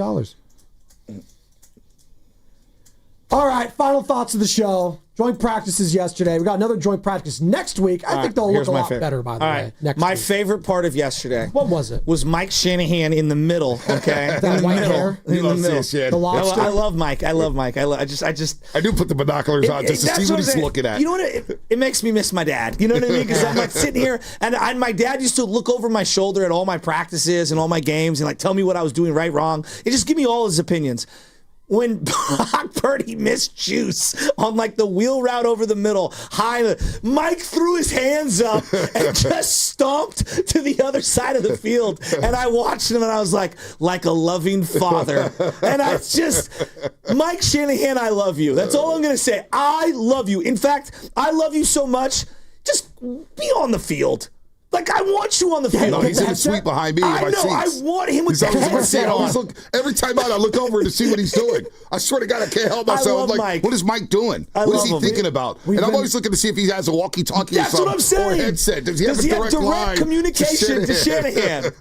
We were talking about, we got 30 days till the start of the regular season for the Niners. Like 30 things I love about the NFL, Bonte. Another thing I do love are the coaches' faces in given moments. Some coaches, Mike Shanahan was one of them. Whenever they pan to him on the sideline as a coach, he gets redder and redder and redder. My dad would call him the lobster all the time whenever he'd get up there because he'd be red as a lobster. There were points last year, Monte, that Kyle was looking like his dad Mike, or his face got redder and redder. I'm telling you, Shanahan looks refreshed this training camp. He does. I mean, you think about the bags under the eyes that he was developing. They're no longer there. He looks refreshed. He looks like he hit the weight room. Kyle Shanahan, man, he's in his bag right now. My final thought. Yeah. You guys can't believe where I'm going right now. This 9-game homestand for the Giants.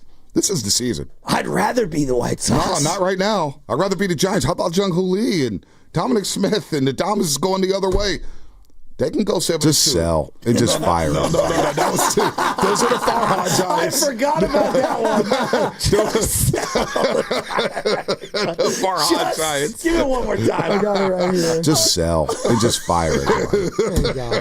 The resignation in his voice. The Farhad Giants. Just sell. How about this? Everybody wants to try to bag out Posey. Let's not act like Farhad didn't leave us with the 28th ranked farm system. The 28th ranked farm system entering the season. And he was supposed to be the guy, the farm guru. No, he left us with the 28th ranked farm system. So Buster's had to clean up his mess. This homestand.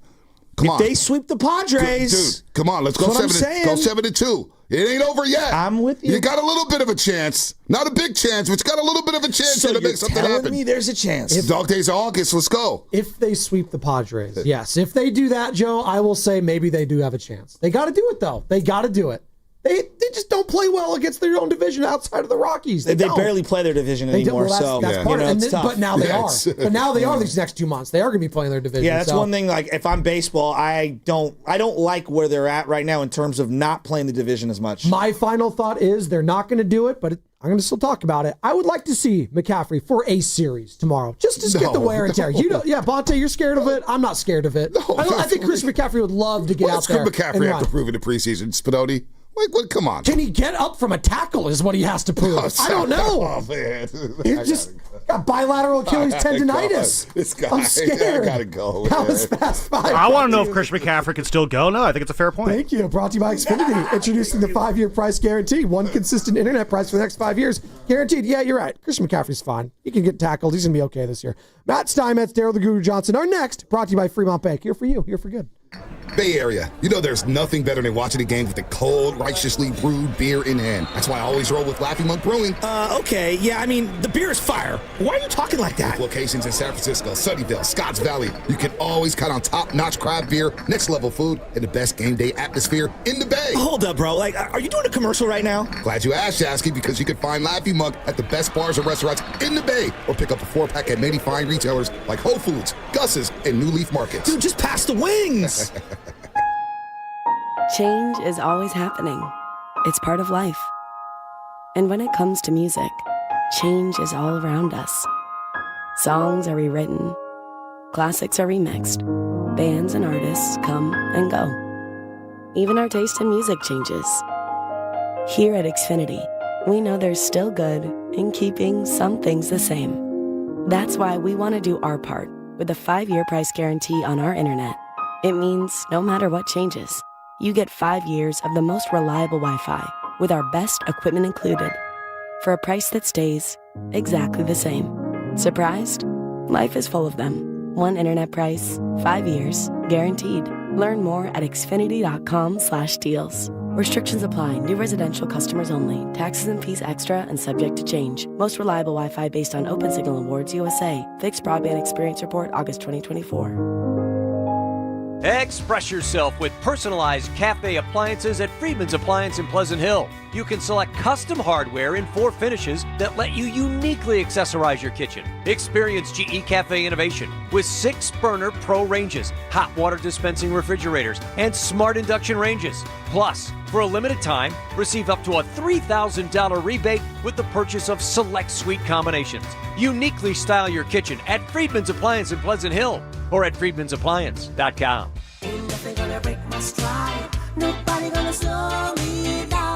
Don't let pneumococcal pneumonia break your stride. If you're 50 or older, you're at increased risk. So be proactive with Capvaxive pneumococcal 21-valent conjugate vaccine to help protect against invasive pneumococcal disease and pneumonia caused by certain types of pneumococcal bacteria.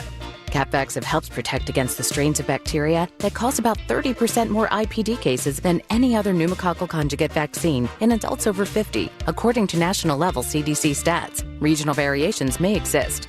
Don't get Capvaxive if you're allergic to the vaccine or its ingredients. Tell your doctor if you have a weakened immune system. Common side effects include injection site reactions, feeling tired, headache, muscle aches, and fever. Capvaxive does not protect against all strains. For more information, call 1-800-927-8888 or visit capvaxive.com. Ask your doctor or pharmacist about Capvaxive. Need help paying for your Merck vaccine? Visit merckhelps.com. Sponsored by Merck. If you have back-to-school shopping to do, then you should make Macy's your first stop. That's because your Macy's store has back-to-school essentials at incredible prices, like complete looks from Epic Threads, Levi's, and Abercrombie Kids. Character outfits from Hello Kitty, Mickey, and Minnie Mouse. Plus, backpacks from JanSport and High Sierra. The best part? Get it all for 25 to 50% off. That's right, up to half off. But hurry in. These back-to-school deals end Sunday at Macy's. Savings off already reduced prices. Exclusions apply. We finally switched to T-Mobile because with them, we can be connected here and there. Let's watch a movie. And we have Netflix included to enjoy our favorite shows and movies. ¿Qué tal esta? Bacanísima, pero ya la vi. Now the hard part is getting them to agree on a movie. Switch today and get the new Samsung Galaxy Z Flip 7 that is so much more than a flip phone, all on the best network in the U.S. Visit a store, T-Mobile.com, or call 1-800-T-Mobile. 1-800-T-Mobile. Best mobile network in the U.S. based on analysis by Ookla. Speed Test Intelligence Data 1H 2025. Hey there, cats and kittens. It's Brian from The Commercial Break, the mediocre comedy podcast where my best friend Chrissy and I attempt to make sense of the world. We talk about the absurd, the ridiculous, and the stuff no one asked for, like internet weirdos, pickup artists, and why everyone is obsessed with crystals and colonics. It's all got to stop. The show is free, it's frequent, and it's probably not for everyone. You can go to tcbpodcast.com, subscribe at youtube.com/The Commercial Break, or check out the show wherever you listen to podcasts. We'll see you on the next Commercial Break. And best to you. I'm Piera Palazzolo, VP of Digital Marketing for the American Management Association, a company focused on the management training skills needed to enhance the careers of business professionals. We did our research when it came to the best companies for website development and chose AmericanEagle.com. And we couldn't be happier. AmericanEagle.com worked closely with us to understand the front and back end requirements needed to launch an e-commerce website that could handle the complexities of running thousands of seminars nationwide. Our robust new website and improved SEO saw immediate increases in site traffic and web revenue. If you're in need of managerial effectiveness and success, visit our website at amanet.org. If you're in need of a website that provides an unparalleled consumer experience, I highly recommend AmericanEagle.com. Transform your business today. Dial 877-WebNow1 for a free digital consultation with AmericanEagle.com. You're listening to 95.7 The Game, KGMZ-FM and HD1 San Francisco on Odyssey Sports Station and the home of the Golden State Warriors and Valkyries. Always live on the free Odyssey app and now coming to you live from the Laughing Monk Studios. He brings the passion. For what? I want to know now. I'm mentally invested. Don't tell me to pray and you don't say what for. He brings the perspective. Yeah, I think they both have great points. Get off me, text line. He's truly one of a kind. That is whack. Oh, my God.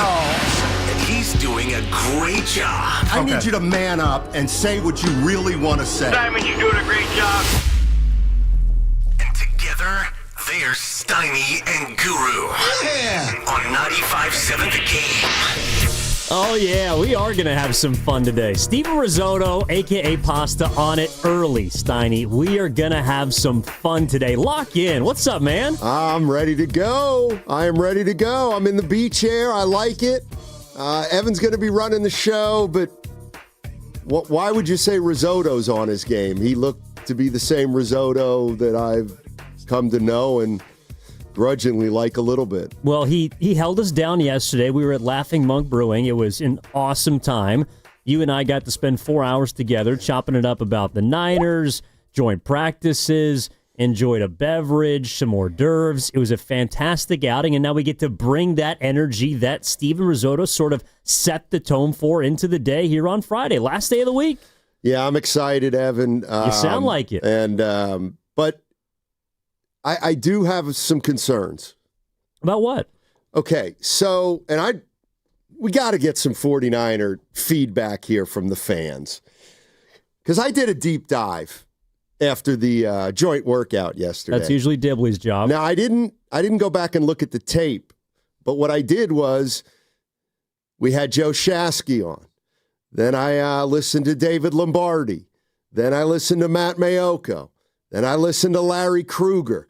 And they all had their impressions of what happened yesterday with the Broncos. Mm-hmm.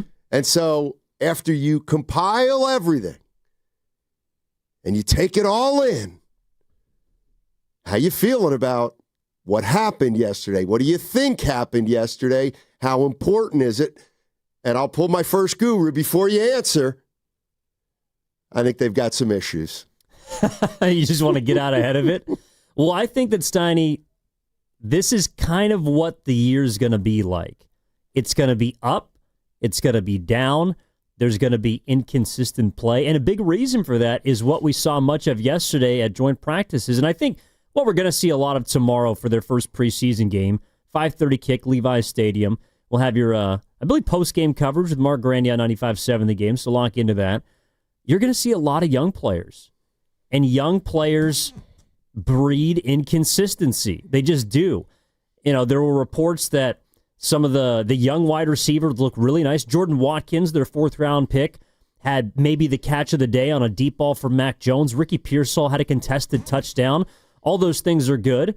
But when it came down to the nitty-gritty from everybody, and I think this was consistent among whether it's the Lombardis, the Krugers, all the rest, the trenches were the Broncos. That's where they feasted.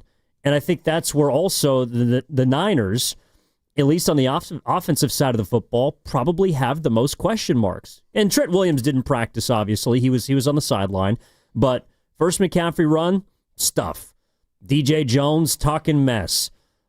Zach Allen, $100 million man, in the backfield, couple sacks, tackles for loss all around. The Niners offense might have got punked a little bit yesterday, but I don't see any reason that tomorrow in the preseason, some of those young guys who might have been, in their first real padded-up action against opponents, why they can't bounce right back. Yeah, but I think the offensive line is going to be something that we may be talking about a lot this year. And it does feel like so much depends on Trent Williams. Like when he plays, it feels like their offensive line's pretty good. When he doesn't play, it feels like they stink. And we're used to seeing this offense kind of clicking.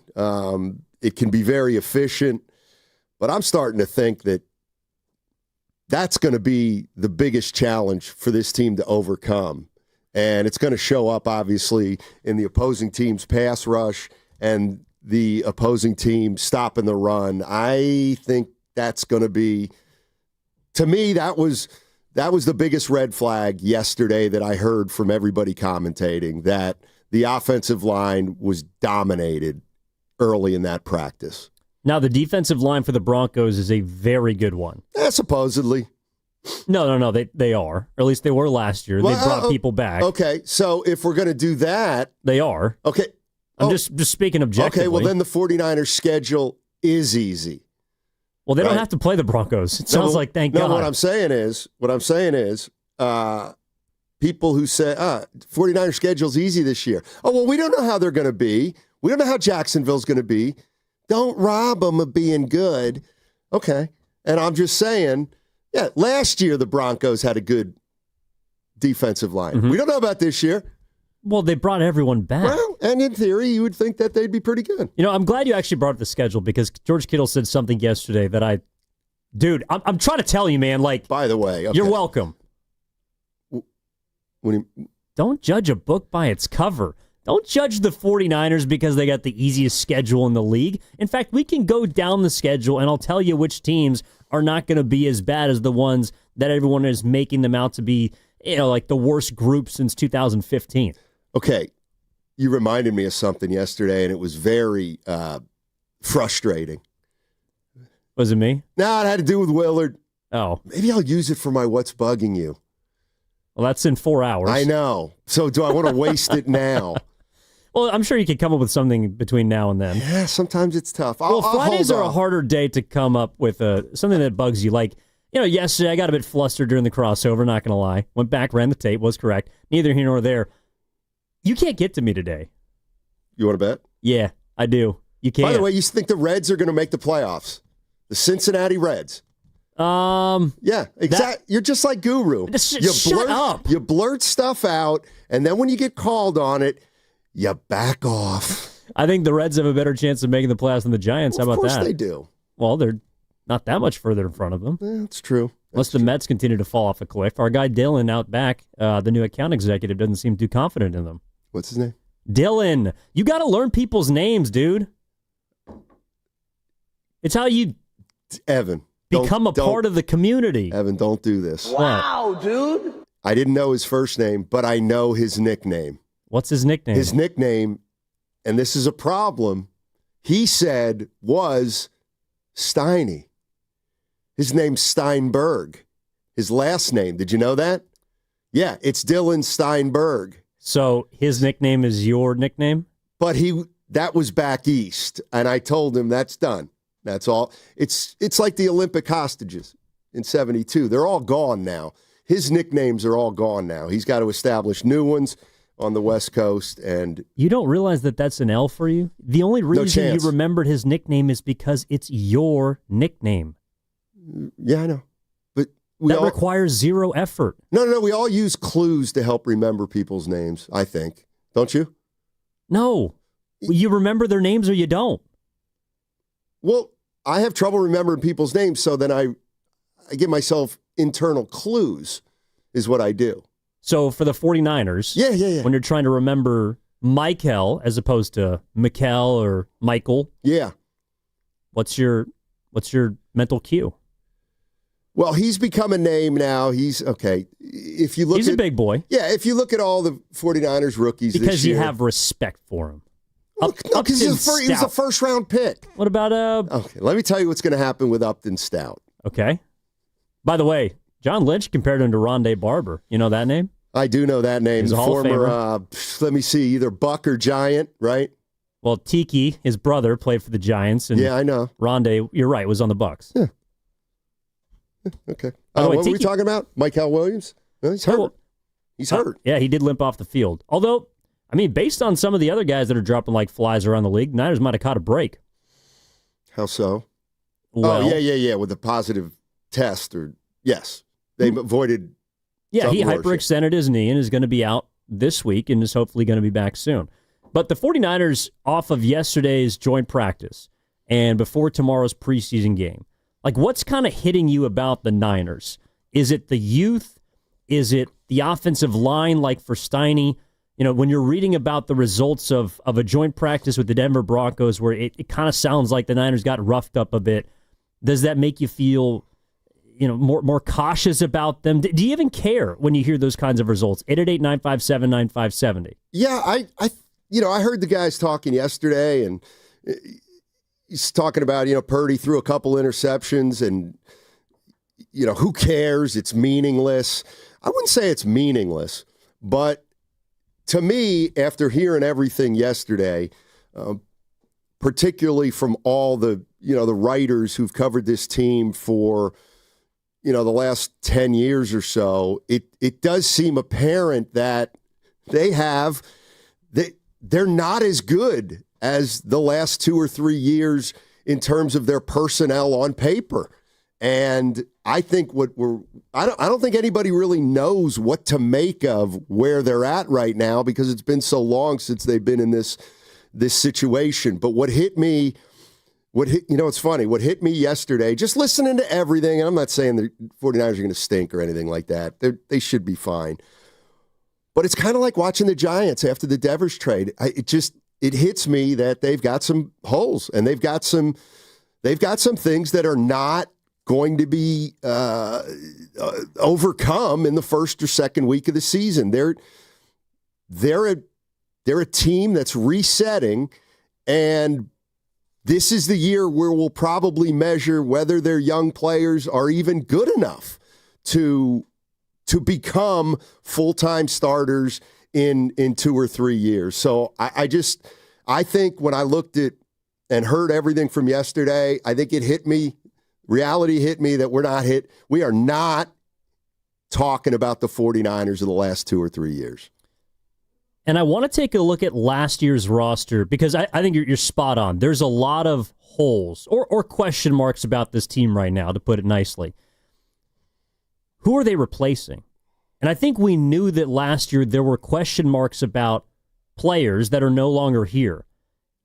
And those are the spots that they're trying to fill. How many of them from last year's team, even if they were previous members of the core, did we consider question marks?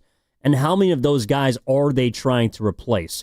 I promise 707 for the Boxer Gerson work injury attorneys text line and the 209. Steiny will finish his Upton Stout take on the other side. That's what's coming up on The Game, presented to you by Fremont Bank. Here for you, here for good. Evan Giddings in for Daryl the Guru Johnson alongside Matt Steinmetz. That segment was brought to you by Cars for Kids. That's Cars with a K.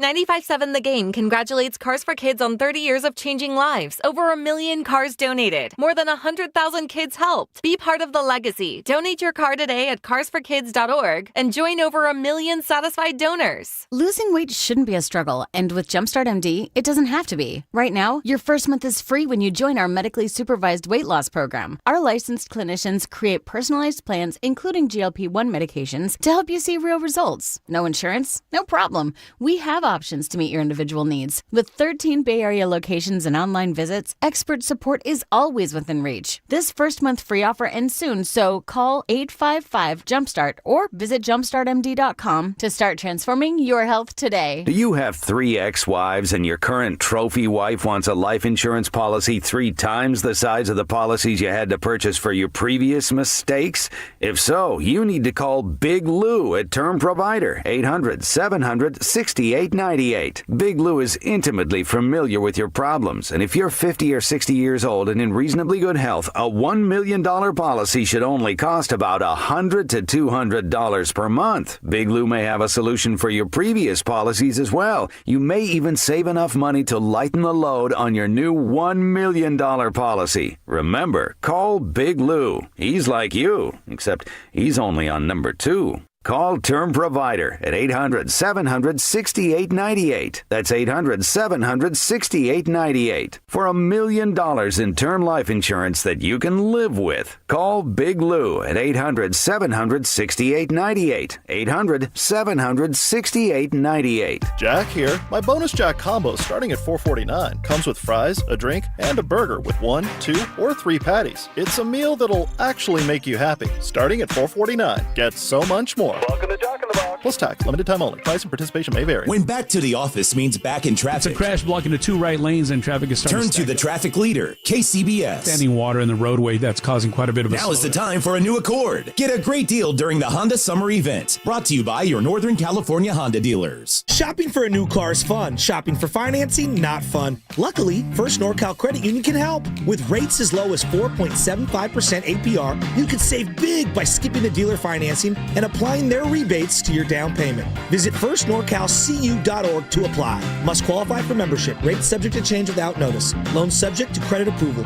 4.75 annual percent rate based on 36-month term and 780 FICO score and 29.86 per $1,000 borrowed. Here is your Game of the Week, presented by Hyundai. Football is back. Even though it's preseason, we got a chance to see the newest players in the league hit the field for the first time. One to watch, Las Vegas's new rookie running back, who was highly touted coming into the draft. He'll have a chance to prove his worth early, as the new coaching regime will lean on him heavily throughout the season. And we'll keep an eye on the new Vegas head coach, who looks for revenge against his former team in Seattle. No one likes having to choose. That's why with America's best lineup of hybrids from Hyundai, you get the best of both worlds. Like the reliable and efficient Tucson Hybrid with America's best warranty, or the stylish yet capable Santa Fe Hybrid with the power to navigate the toughest terrain. It's like having your cake and eating it too, but you know, better. Hybrids from Hyundai. It's the best of both worlds. America's best warranty claim based on total package of warranty programs. Visit HyundaiUSA.com or call 562-314-4603 for more details. This is the story of the one. As a lineman, he does whatever it takes to keep the power on in his community. And he wants a partner like Grainger who does the same. Grainger offers the professional-grade products he needs, from voltage detectors to harnesses to hard hats, plus fast, dependable delivery, so he can rise to every challenge. Call 1-800-GRAINGER, click Grainger.com, or just stop by. Grainger, for the ones who get it done. Some people just know they could save hundreds on car insurance by checking Allstate first. Like you know to check the GPS directions first, before driving to the mall. Turn right at the light. In 1,000 miles, you will reach Montreal. Not Montreal, the mall. Recalculating. 6,000 miles to Nepal. No, the mall. Checking first is smart. Recalculating. So check Allstate first for a quote that could save you hundreds. You're in good hands with Allstate. Savings vary. Subject to terms, conditions, and availability. Allstate Fire and Casualty Insurance Company and affiliates, Northbrook, Illinois.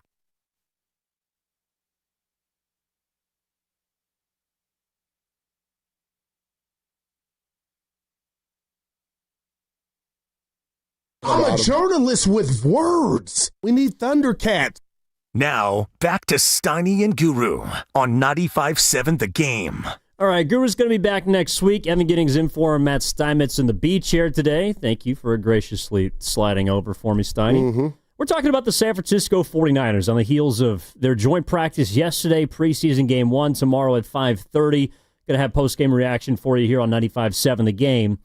You know, what's sort of hitting me about the Niners, Steiny, it's a little bit about last year to me has carried over a bit. And injuries befall all teams, but the Niners, I do think, because of how top-heavy they are, each injury feels maybe a bit more sizable.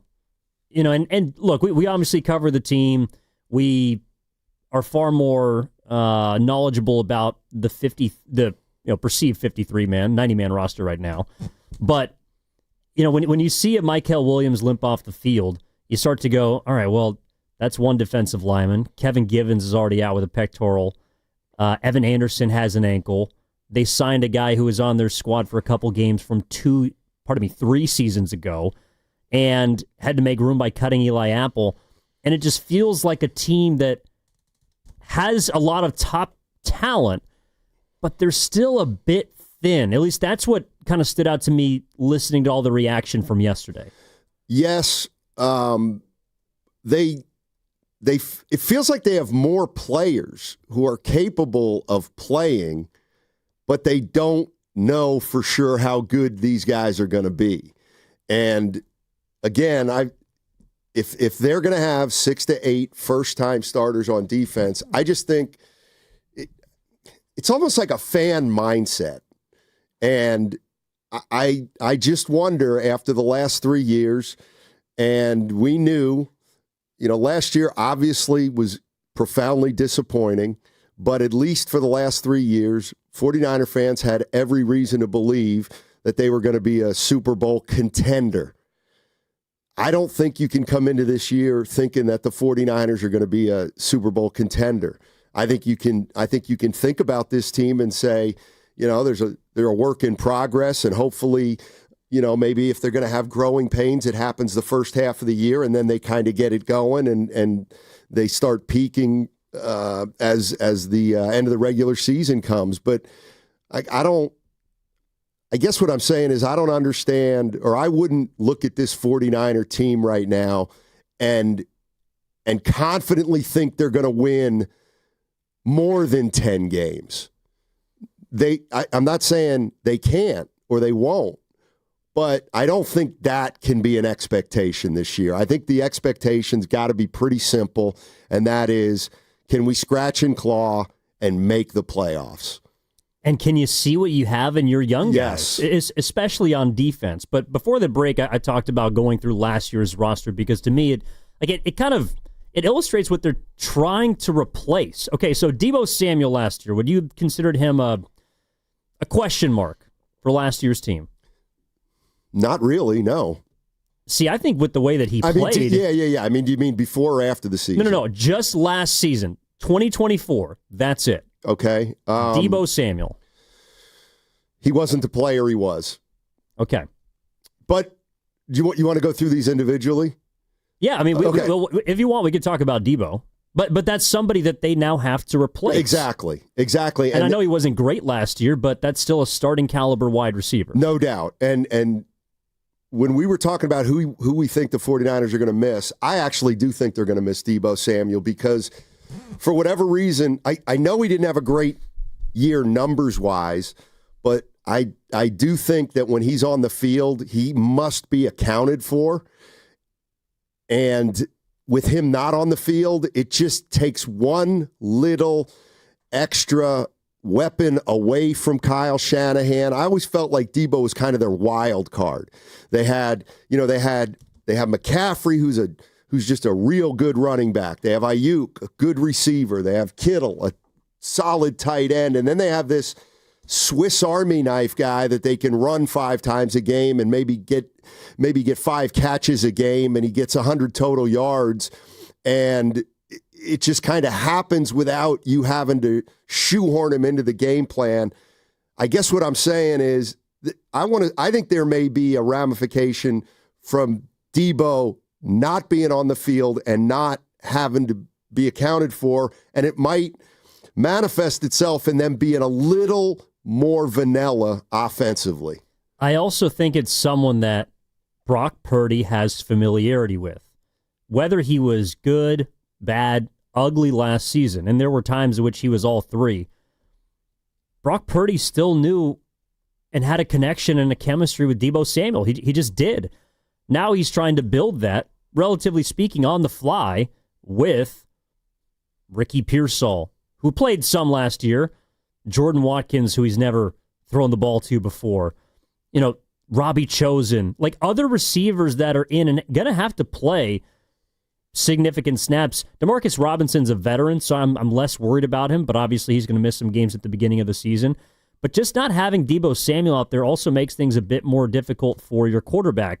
I don't think it was a coincidence that yesterday, Steiny, like George Kittle, the one positive that we heard from both Shasky and I was reading yesterday in regards to Brock Purdy is like his connection with Kittle was flawless. His balls to Kittle were looking great, was on time, ball was getting to where it needed to go exactly when Kittle was break. Like those kinds of things are expected because number one, Kittle's an all-pro. Number two, there's a built-in chemistry between quarterback and his top pass catcher. That's something that even if Deebo Samuel was not worth $20 million, I think we all agreed based on what happened last season. And I think the Niners probably made a smart financial and future choice by getting off of him. That's something that Brock Purdy's going to miss. Yeah, and this from the YouTube chat from Instant One. Did we forget about how they kept spamming the wide receiver jet sweep with Debo and it kept losing us yardage last season? Debo is washed. I would say that, believe it or not, where my mind goes after I read that text is that, well, maybe because Debo's on the field, he was accounted for in a way last year that he wasn't in previous years, and it was designed to deal with him more than in previous years. But I do agree that I think he's lost a step, or, he wasn't quite he was incapable of being brought down by one man before last year, it felt like. And last year it felt like he was being tackled more easily. What if I also told you that, I don't think that Debo was great last season, and he's been kind of in decline since he got his big contract. I think not having Christian McCaffrey on the field negatively impacted his play. I'm sure you're right. I also think there's a possibility that's a two-way street. Christian McCaffrey is a damn good player. I think if he is healthy this season, he's going to be a Pro Bowler, might be an All-Pro again. I don't know. But I do think that the absence of Deebo Samuel means there's more attention on Christian McCaffrey because they both do similar things. McCaffrey's better than Deebo and has been for the past few seasons, but still, it just allowed the Niners offense to have so many more ways to attack you. And that option's no longer on the field unless there's, and this is where we're going to find out through preseason and early this year, unless there's a young guy that can step in and be something similar or have a similar skill set to Deebo Samuel. And that right now, we don't know. And that's why there's so many questions to me about this team. And why I was kind of going on the roster. So like Deebo Samuel is somebody they have to replace. Okay, they might have someone who could do something similar, but if they don't, well, then you're more limited offensively. And Christian McCaffrey's going to have more pressure on him. And that's one way to look at it. And one of the ways that I look at it is if you look at this team 2 years ago when they were at their best, Okay, they had McCaffrey, top 3 running back in the NFL. They had Kittle, top 3 tight end in the NFL. They had Brandon Ayuk, emerging receiver, maybe a number 1 receiver, but if he's not, he's pretty darn close. Then they had Deebo Samuel, one of the most explosive players a few years back. Also, here's the way I look at it, though. 2 years ago, we looked at Juwan Jennings, and he was kind of a third down receiver. He was kind of a short third down yardage receiver. He get you 8 or 9 yards and move the chains. He's their number 1 receiver right now, and he's not even on the field. So I look at a guy like Jennings 2 or 3 years ago and think, boy, I mean, he was like the 5th option. Now he's the number 1 receiving option. And the other guy who's across from him is going to be a second-year player who didn't play an awful lot in year 1. These are the things where I always look at it. Of course, these guys could emerge, and of course they could have big seasons. But the reality is they're going to have to be better than we expect them to be. Because if they're as good as we expect them to be, that's not good enough compared with past years. Now, to the defensive side of the ball, the interior of their defensive line is extremely young. And it's because they're replacing 2 players that, similar to Deebo, many people thought were too expensive and not giving you requisite production for what they're being paid. Javon Hargrave, gone this offseason. Malik Collins, gone this offseason. And Hargrave made a lot more than Malik Collins did. But now you're asking Alfred Collins and another young defensive lineman to step into those spots. And are they cheaper? More labor, I guess, saving alternatives? Sure. They're cheaper options. But are they going to be as good as Hargrave and Collins? I hope so. I don't know.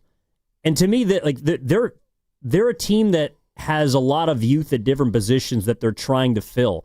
But this is the first year of it. Are these guys going to be ahead of schedule? That's why I'm looking at the Niners with a cautious eye, because they have a lot of questions at positions which used to be filled by mainstays or members of their previous core. And while those guys fell off and the Niners had to, for different reasons, move on from them, it's not just an easy thing to replace those guys. In a year or 2, you're hoping your young dudes can improve to be better, but just plugging a rookie in for Deebo Samuel or plugging a rookie in for Javon Hargrave, it's not as simple as, well, those guys are going to be better. They're going to be cheaper, and they're going to help save you money, and eventually you're going to turn a new leaf. But in their first season, to me, that's a lot to put on the plate of these guys who have never taken a snap in the NFL. Yeah, and it's a matter of kind of how much confidence Robert Saleh and Shanahan are going to have in these players. I guess the question would be, I just remember when the 49ers acquired Hargrave from Philly, there was a lot of excitement. Oh, Hargrave is going to be, he's going to be up there on the defensive line with Bosa, or if he's going to play outside, he's going to be on the other side. And he just never was the guy that they thought on the interior. I'm just looking at him and Leonard Floyd. So I'm thinking, well, the Eagles, when they moved Hargrave, why did they move Hargrave? Wasn't it because they thought they had a stud in Jalen Carter? They ended up drafting. They didn't re-sign Hargrave because he was too much money. And so they get Jalen Carter in there. Hargrave moves on, and they don't skip a beat. I mean, that's what a really good team needs to happen. They need to hit on Mykel Williams, the Niners. They need to hit on Alfred Collins. They need to hit on West. And then if they hit on 2 or 3 of those guys, now you have younger players who are giving you more production than some of the older guys. But I agree, it's not a given, and it's not easy to find those guys. Well, and they're asking for a lot of them to be those dudes. If the Niners have a couple of Nick Bosa's and Deebo Samuels who were extremely impactful in their rookie season on a year that went to the Super Bowl, well, then we got a different story. But I'm not hearing that Mykel Williams, even before he got banged up a bit yesterday, is looking like Nick Bosa of 2019. He's not expected to. I'm not hearing that Jordan Watkins, and again, not expected to, is looking like Deebo Samuel out of the second round of the South Carolina. Like, I'm not hearing these things from those guys, and that's why I guess when I'm looking at the Niners, I do think there is a path for them to be successful, but I don't want to overdo it because they're a really young team. To me, this is a season in which they're hoping they can be ahead of schedule. And to me, being ahead of schedule is getting to the playoffs and winning a game. But I think just because Purdy's the quarterback, you got Kittle, Trent, Christian, Bosa, Warner, you do have a lot of guys, a lot of dudes and mainstays and holdovers from those great teams. But to me, they all have to be great in order to sort of supplement the amount of youth and question marks we have for the rest of this team. And maybe that's where to our conversation yesterday, there is pressure on Purdy. To me, it's I don't know if it's pressure to turn Ricky Pearsall into like a Pro Bowl receiver. Like if Ricky Pearsall isn't very good, which I do think he is going to be solid for them this year, then like how much is Brock Purdy supposed to uplift this team? We don't know how much talent is in the coffers of sort of the young core for the 49ers. No, and I keep coming to the defense, and the one thing that I'm starting to think was a great move for the San Francisco 49ers was getting Robert Saleh back here this particular year, because they've had Wilkes, they've had Sorensen, and the defense has been really under scrutiny. So if you're going to have a young defense and you're going to have 6-7 different names on defense, it's a good thing Saleh's the defensive coordinator because everybody thinks he's great. So if the defense struggles, let's say for the first half of the season, I think Saleh's going to get the benefit of the doubt in all cases. I think if Saleh weren't the defensive coordinator and they were in transition and were struggling, we would look at it as though, well, here's another carousel of a defensive coordinator, and this guy's not getting it done either. But I think Saleh, I like the idea that Saleh has been brought back the year that they are in transition, because everybody seems to have confidence in Saleh, and most importantly, the veterans. So ideally, this young team could grow with Saleh, who's just gotten back here after coaching the Jets. Yeah, well, I think he's proven. He's far more proven as a defensive mind than the previous two guys that have had his position for the 49ers. But I don't know if you get this feeling. It kind of sounds like every time Saleh is talking about his defense, it's like he's tempering expectation. A theme has been getting better every day and development and improvement. And we talked about it yesterday. They'll have the second youngest defense going into this season at about 25 and a half years old. That's a really, really young defense. But I don't hear a guy that is just expecting his group to become a top 5 or top 10 unit. They might have the potential to, but I don't get the feeling from Robert Saleh that he sees a dominant defense right now. No chance. Going into week 1 of preseason or the first game of the preseason. Yeah, I would say, how could he when he has been the defensive coordinator of some great defenses here with a lot of veteran players? I think even if he were in a private meeting with Shanahan saying, these rookies on defense are unbelievable, they are going to be incredible, or if he's saying to Shanahan, I got to tell you, I haven't been impressed with any of these young guys, and I'm getting a little worried. I think you still play it the same publicly because it is such a young team, and you're not going to want to put ridiculous expectations on them. I actually think there's a chance the defense could be really bad, but obviously we'll see. And I'm talking about in the beginning of the year, then they'd have nowhere to go but up. But this is what I mean about just yesterday taking everything in. Now it feels like I wonder if Purdy's going to have enough time to throw, essentially, because I'm worried about the protection. And then defensively, they might not be good defensively. Like the only, they got a couple players that we know they can rely on, Warner and Bosa. But, man, outside that, they're asking for a lot. Well, and that's why when we're talking about the quarterback, and I think, honestly, what you just talked about is one of the reasons why we're not hearing a lot about Purdy. It's because, to be honest, it's not. This camp isn't about him. No. Brock Purdy is one of the more proven players on this roster, and he's only in his this is going to be his third full season as starting quarterback. But you look around, and there's rookies everywhere. There's on some teams, some of these offensive linemen might be backups. The offensive line is getting crushed yesterday. Behind McCaffrey, you got the next two running backs that are already out. We're looking at Corey Kiner, who's undrafted, who might get the bulk of the carries tomorrow in preseason week game 1, just because McCaffrey's not going to play, and who else are you going to have to throw out there? Brock Purdy, I think, at the beginning of this season, with the amount of injuries that have carried over from last year, combined with the amount of turnover that this team has undergone, he's going to be facing an uphill battle. And I just want people to not expect him to just drag the Niners to victory. He might do that. And maybe that's where he's taken a leap as a quarterback. But to me, he's facing an uphill challenge at the beginning of this season, just looking at the rest of this roster. Yeah, to me, it's just a function, you're right, of kind of where they are.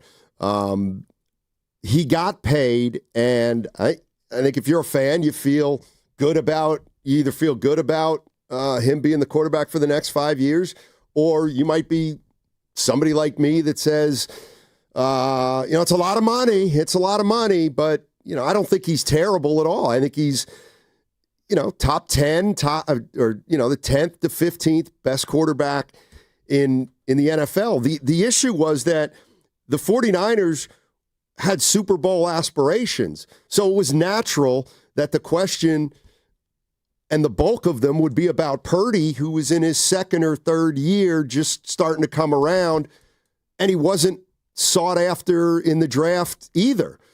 So naturally, he was going to be a big question. But now, if you're putting Super Bowl title just off to the side a little as less realistic, well, then you put Purdy in the known category if you compare it to all the other guys on the roster. In other words, yeah, if this team still were in a Super Bowl window, maybe we would be talking about Purdy, but the reality of the situation is Purdy's one of the mainstays now on this team. Whether he's great or just good kind of doesn't matter, because he's been around longer than a lot of the guys who are going to end up playing for him this year. I think that this year, Kyle Shanahan said it. Maybe I could try and find the cut during the break. Kyle Shanahan told Tim Kawakami this. I think it was a few weeks ago when he sat down with him. He compared this season almost to 2018. And 2018 was not a good year for the 49ers, but it was the building block for what 2019 became. I think that this roster is at least more top-heavy than the 2018 squad. When Kyle Shanahan said that or made that connection, I don't know. Immediately, I just felt as if this season is it has the potential to be something, Steiny, but I don't think that this staff is, and maybe this front office with the amount of guys that they got rid of, is telling us that this is supposed to be the year.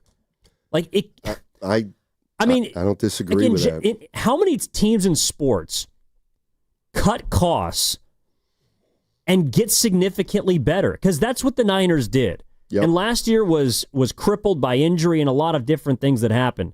But they spent the most cash in the NFL last season. And this year, they will not be spending the most cash in the NFL. And I'm just, what does that signal? Well, I hate to say it, but I do feel like inside the building, and whether that's Jed York, John Lynch, Saleh, Shanahan, Parag, any of the scouts, they don't have the sense of urgency they've had the last 3 years. They're not in the same place. The expectations are not nearly as high, and I think they have a better understanding. I think they know that in order to get to 10-7 or to be a playoff team, they've got a long way to go. They They think they might be able to pull it off, but there's no chance that they're going to talk about this team like they've talked about the previous 2 or 3 years, because I think they see the writing on the wall that they don't have as much talent as they have in the last 2 or 3 years. And I want to play a George Kittle sound from yesterday. Again, just kind of, I don't know. Some people feel like we're building excuses for this team. I'm just trying to be realistic about this squad. I'm hearing what the coaching staff is saying. I'm listening to what people are talking about in regards to the joint practice. Tomorrow's their first preseason game. None of the big boys are going to play. We're going to see where these rookies and where these young guys are at. And to me, I got to see him prove it before I can believe that this 49ers team is just going to bounce right back after a 6-11 season where they were the worst team in the NFC West. 888-957-9570 is the number. Evan Giddings in for Daryl the Guru Johnson with Steinmetz.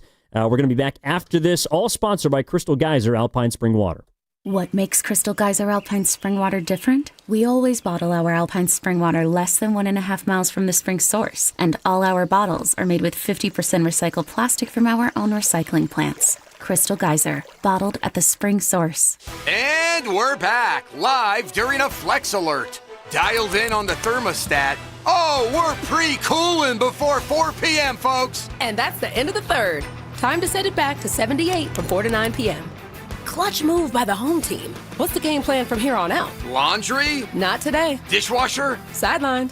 What a performance by Team California. The power truly is ours. During a Flex Alert, pre-cool, power down, and let's beat the heat together.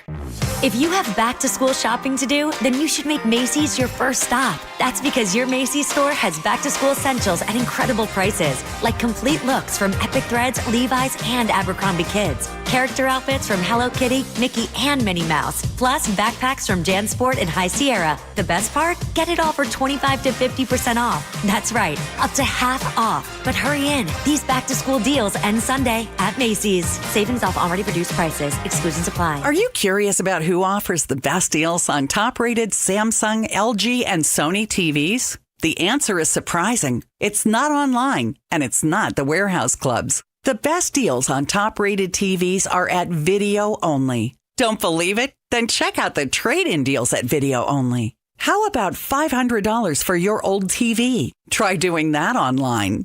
Before you buy that new TV, drop into Video Only. If you don't, you'll be sorry. Step up to the plate and save lives with Stanford Blood Center.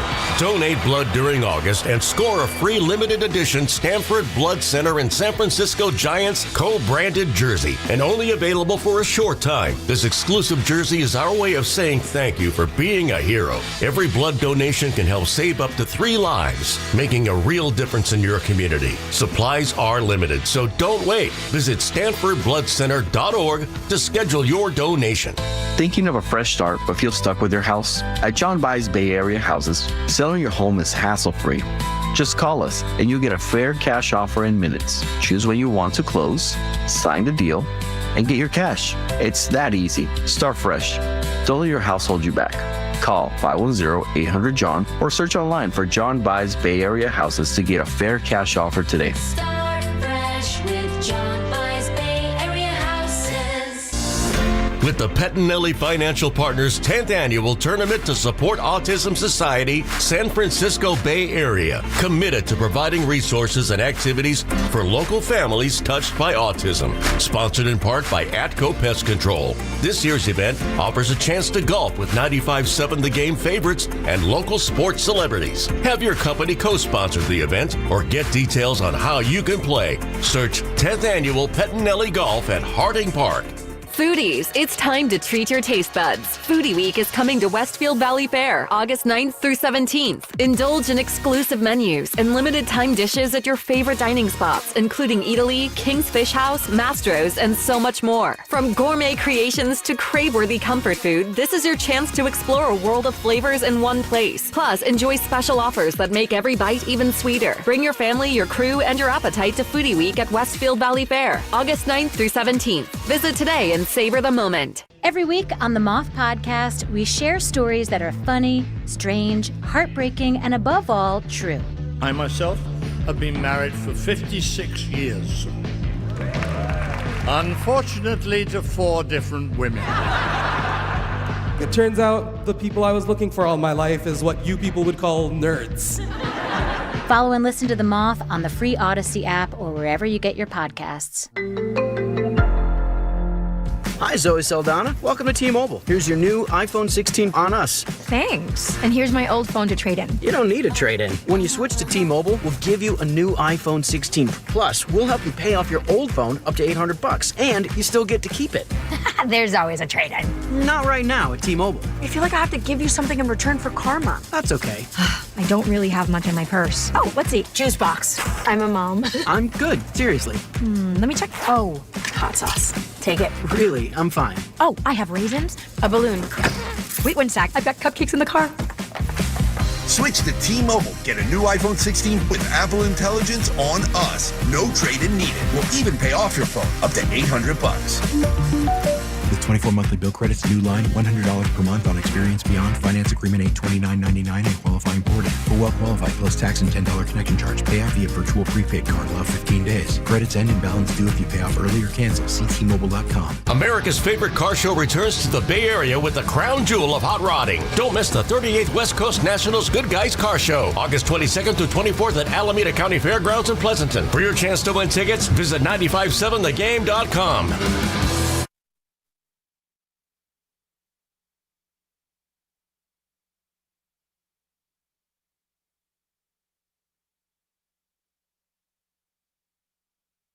Now, back to Steiny and Guru on 95.7 The Game. Oh, you know who's back, Steiny? Hey. Well, I'll be back next week. I don't know who. The Indianapolis Colts. What are you talking about? Anthony Richardson got hurt. They're back. Don't give up on him. Now, why would you say that? Because I heard Spadoni say he was done with Richardson, so the way I'm wired is as I was driving in and I heard Joe Spadoni say, Anthony Richardson stinks. I'm out on him. He's bust. Well, that naturally means I'm going to come in today and say, don't give up on Richardson. I think he's got a shot at being a heck of a quarterback. All right, Evan in for Goo with Steiny. Steiny, who is going to be your Kirk Cousins this year?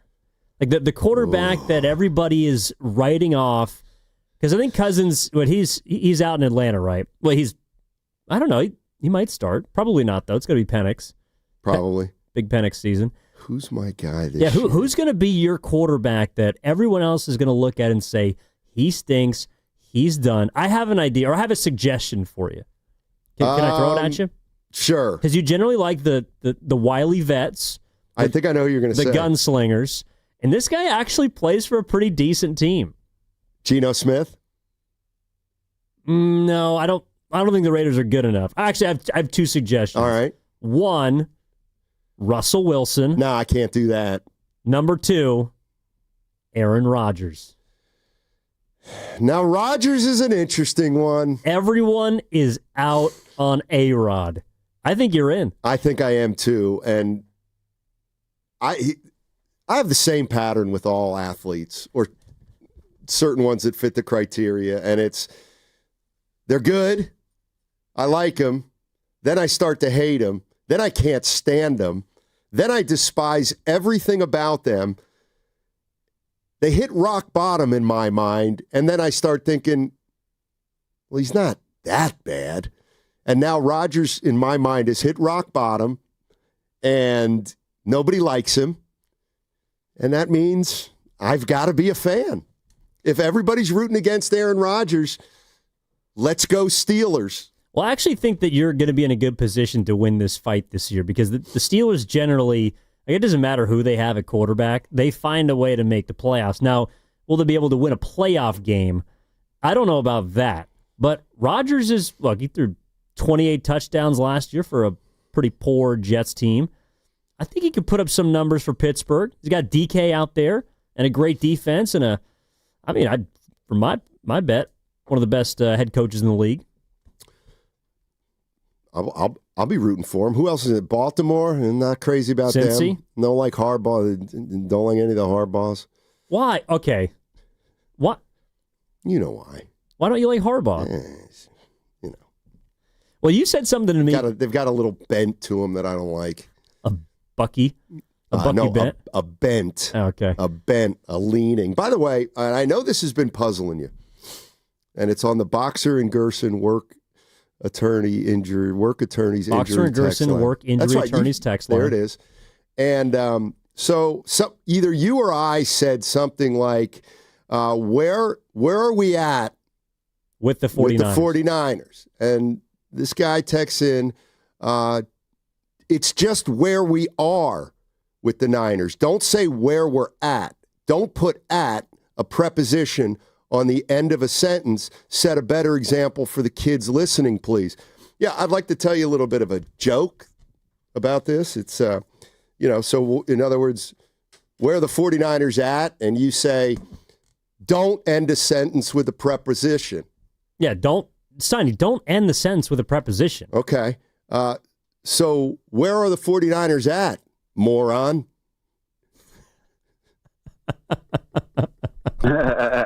I'll give you a 5. All right. That's a 5 on a Friday. That's one from Mom. That's one from Mom. She's got a few of them. God. Like when I told her I was going to run away from home, she said, quit trying to cheer me up. She could be harsh. She got it from my dad. Hey, by the way, one of my friends did run away from home. Nobody ever runs away from home. But that's not actually. Like that's the thing. He said, I'm running away. And his mom said, all right, I'll help you pack. And then I think she made him a sandwich and, gave him a little bit of a lunch. And she said, yeah, I'll see you in 3 hours. And what happened? I don't even think it took 3 hours. He came back like 30 minutes later and said, yeah, I don't want to go away. Yeah, I knew better than to even threaten. Hey, by the way, when do you want me to unveil my idea? What idea? My business idea for the Bay Area. All right, we're going to save this. Oh, you want to do it now? Because I also have to tell you about something that hit me the other night watching the Valkyries. That hit me.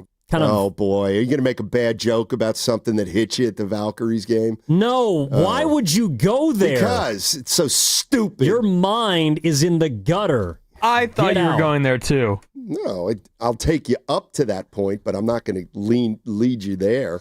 No, there's a list of the worst looks or worst attire in sports that you can wear as a coach. All right. And I was watching the Valkyries game, and it just... Well, now I'm thinking about it. But anyways, I have a list, too. Do you want to do it at like 12? How about that? The worst look in sports? And your business idea. Or do you want to do it at 11? Because I got to get to this Kittle sound. Okay, we'll do it at 11. You said you wanted to hear the Kittle sound. Yeah, I do, actually. You really wanted to hear it yesterday, too. I did. So you can... That's true. Let's play it You're right now. You're right. But you got to set it up. Okay. Set it up. Okay, so everyone's been making this big deal about the San Francisco 49ers schedule in an optimistic way, right? They have the easiest schedule of any team in the NFL and historically one of the easiest schedules over the last 10 years. So, boom, pencil them in, playoffs. George Kittle was asked about this very subject yesterday, and here's what the tight end for the 49ers had to say about it. Well, that's what's crazy. It's like the Niners have the easiest strength of schedule this year. It's like, it's the NFL. It's hard regardless. Like, sure, yeah, we're not going up against the number ones from every single conference or division, but still, it's an NFL game. Like, you still have to go out there and perform at an incredibly high level because every team is doing that same shit. So it's just like, what are you talking about easiest schedule? Like, relax. I still have to go out there and play for 60 minutes and find a way to get a dub. And find a way to get a find a way. A motivated and hungry team. Exactly. Especially all the teams that are at the bottom of the division, no one likes to lose. No. Usually the teams that didn't play well last year are usually the most hungry to go out there and do it again anyway. So you're getting the most hungry damn teams every single year. That was from the Richard Sherman podcast. Steiny, are you buying it? Nice try. What do you mean? Nice try, George. I'm with him. Oh, please. Nice try. What do you mean? Of course he still has to go out and beat them. The point is it will be easier to beat them than the better teams in the league. Look, just go take care of business if you're come on. Okay, go ahead, go through the schedule. They're going to be, oh boy, world beaters. Go ahead. You don't want to play the schedule game. No, you don't. That's what he's saying. Evan, and George. Hey, George. Never mind the way you feel. Facts are facts, and you guys have the easiest schedule in the NFL in the last 3 decades. Those are facts based on last year's standings.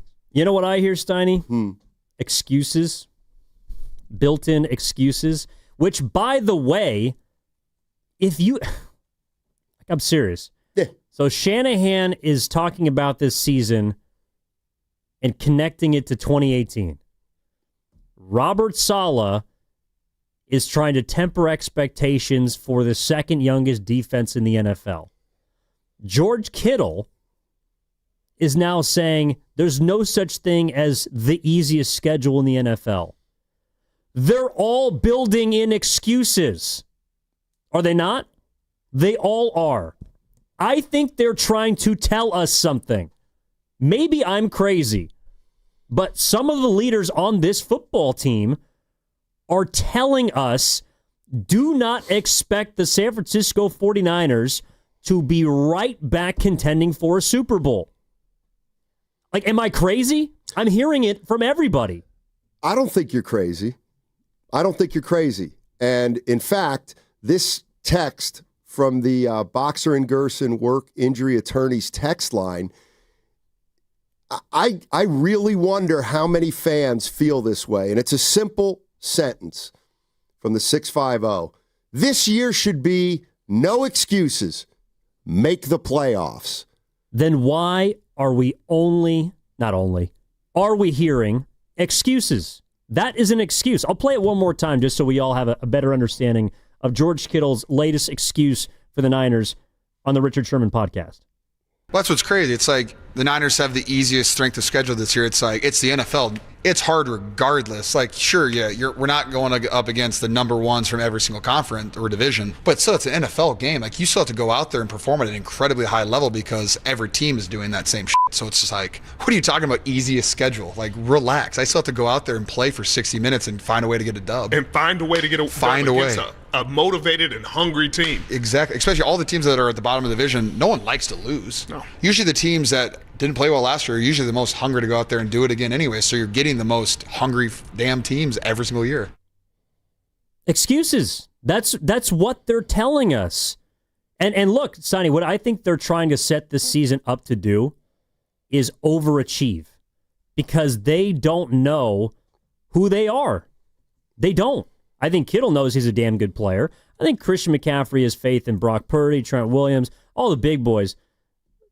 George Kittle doesn't know how Ricky Pearsall is going to play this year.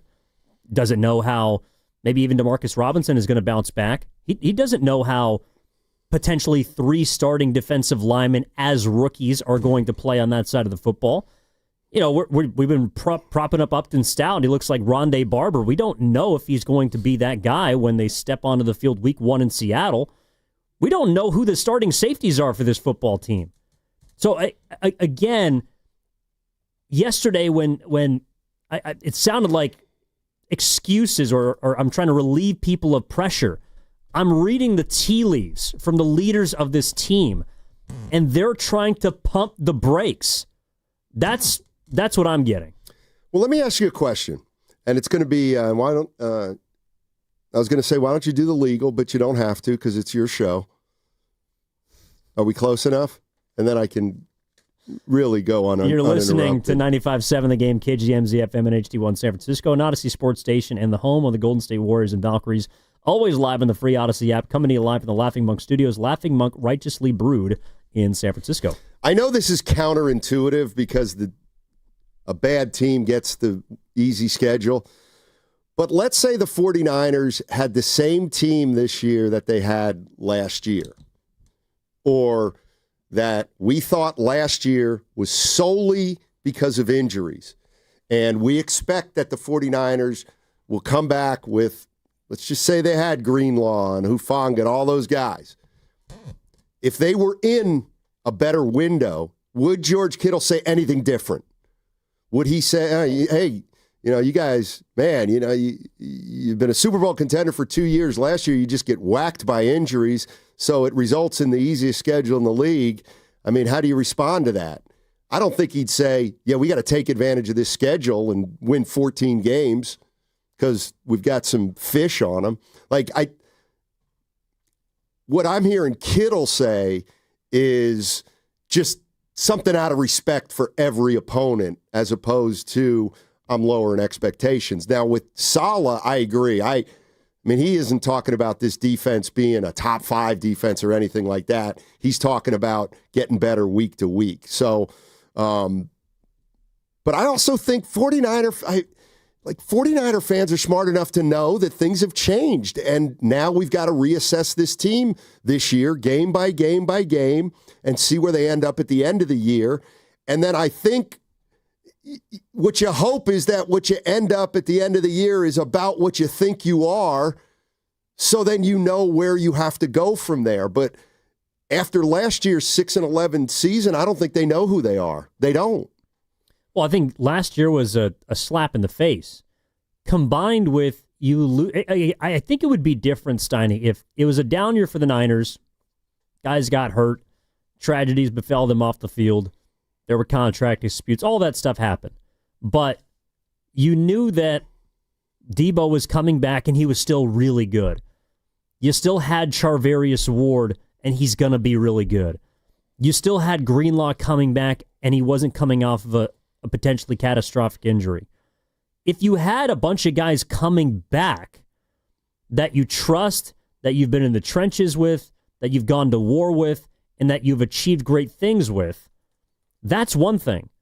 But there are so many different faces on the 49ers now. I do think that the team itself, they're going to have confidence, and they know that they're great players, and some of these guys are all pros and all the rest. But as a group, I don't think that we know the identity of the 2025 San Francisco 49ers. They have to go out there and show us, and potentially show themselves. Yeah, no doubt about it. And the reason, I don't know if you know this about me, Evan. I tend to look at things sometimes a touch pessimistically, and but I do that. I do that without malice. I know you do a lot of things without malice. It's just the way I think. And you said some pretty mean things to me, by the way, the other day. When?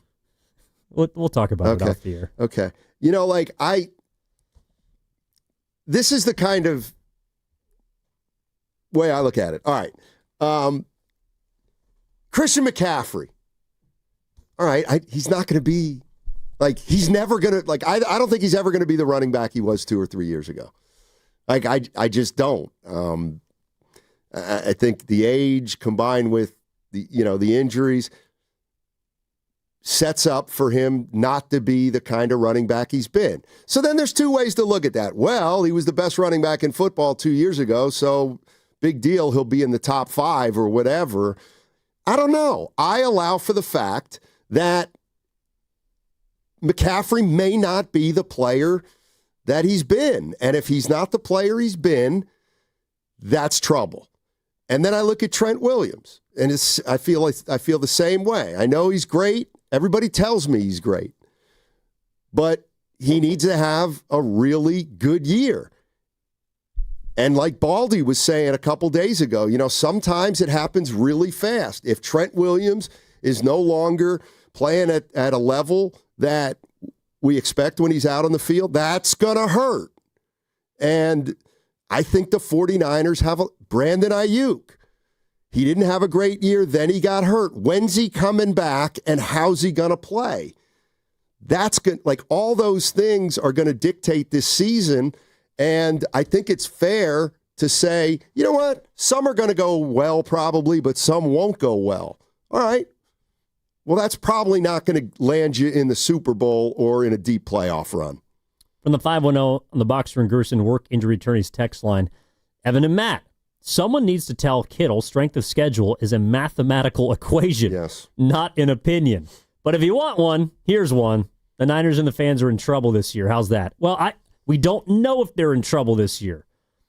But again, I think that the leaders on this team are tempering expectation. And to give Kittle a little bit of credit, a lot of the teams that are at the bottom of their respective divisions, who the 49ers play this year, they're usually pretty young.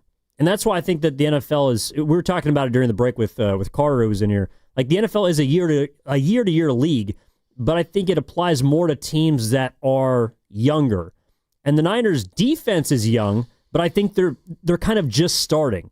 They have a lot of rookies, and even some of their second and third-year players haven't played a full season, haven't gotten a ton of snaps. Like D. Winters, who looks like it is going to be a really nice addition, the off-ball linebacker next to Fred Warner, this will be his first year as a starter. So even though it's his third year in the league, he hasn't played much.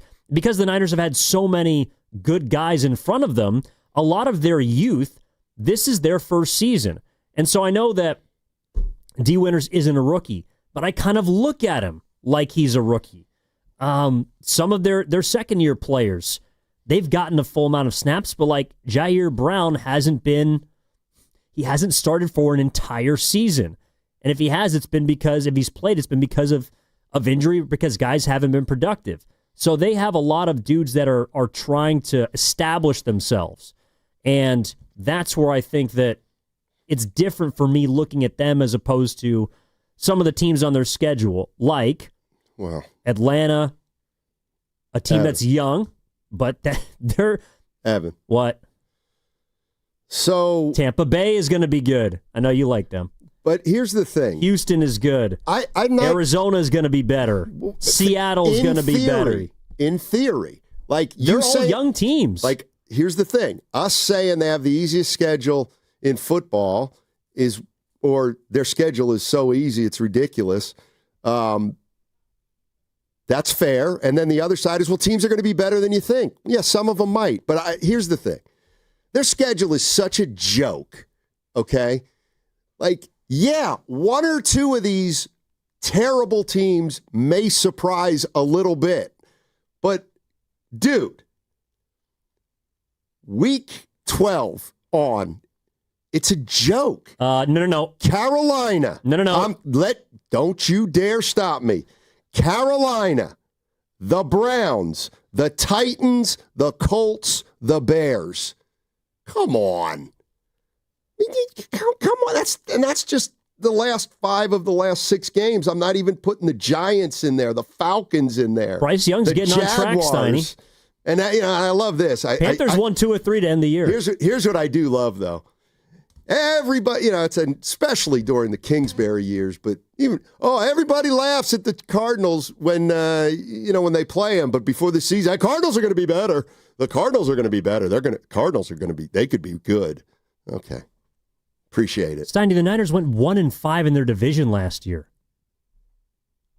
Okay. They couldn't beat the Cardinals. That's kind of my point, is they're, it's easy to say the Cardinals stink now. Let's see what they look like when the games are played. Well, that's my point. That sounds to me like you're making mine, too. Well, maybe we're just on the same page and we don't know it. Maybe. That happens often. Yeah. This is from the 619, and I kind of agree.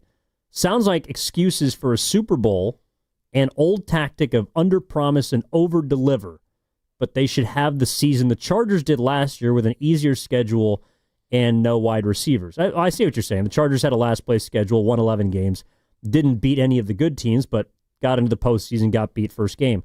Potentially. But I do think that the first part of that, I would 100% agree with. The Niners are setting up to under-promise and over-deliver. I think that's what I've heard from Kyle Shanahan. I think that's what I've heard from Robert Saleh, who, again, is at the helm of the second youngest defense in the NFL. And it's what I just heard from George Kittle, trying to downplay the easiest schedule perhaps in the last 10 years. Here's the way you know what? Now that you brought up the Chargers, I actually think if I had a bet. Boxer and Gerson work injury attorneys text line. Yeah, I actually think if you asked me to kind of predict what's going to happen this year with the Niners, I would predict the year similar to the Chargers. I would say if I have to make a prediction, that the Niners are going to go 9-8 or 10-7, which is going to put them in no man's land for the playoffs. They might make it. They might not. Rams made it at 10-7 last year. If they do make the playoffs, I think they'll lose their first game they play in the postseason, because that's when they'll pay the price for not having been challenged enough during the regular season. All right, lock there it in, is. Boys and girls. August 8th, 2025. The Niners, 10-7, lose in the first round. Would you like to pick a team they lose to? Yes, they're going to lose to the Philadelphia Eagles. All right, the Philadelphia Eagles are going to... Come on, man. Why'd you have to pick the Eagles? Because the 49ers are going to be a wild card team. Yeah, but they could play another division. They could play the Packers. They could lose to the Packers. They'll lose to the Packers, too. They could lose to the Vikings if J.J. McCarthy turns out to be something. Well, you're out on them? Yeah. They didn't treat my guy right. Who? Kirk Cousins. He's not your guy anymore. It's Rodgers. I know. Okay. You don't get to have Kurt. You can only pick one. Can I tell you my idea on the other side? Yeah. Okay, we'll do it a little bit early. Steiny's got a great business venture on the other side that he wants to tell you about. Guess what it's about. Evan Giddings in for Daryl the Guru Johnson with Matt Steinmetz. And I also do think we got to talk about some basketball coming up in a little bit. But again, what are you hearing from the 49ers leaders? Are you hearing under-promising and over-delivering? That's what I'm hearing. And what's coming up in the game is brought to you by Fremont Bank. Here for you, here for good. Back after this, Steiny Guru.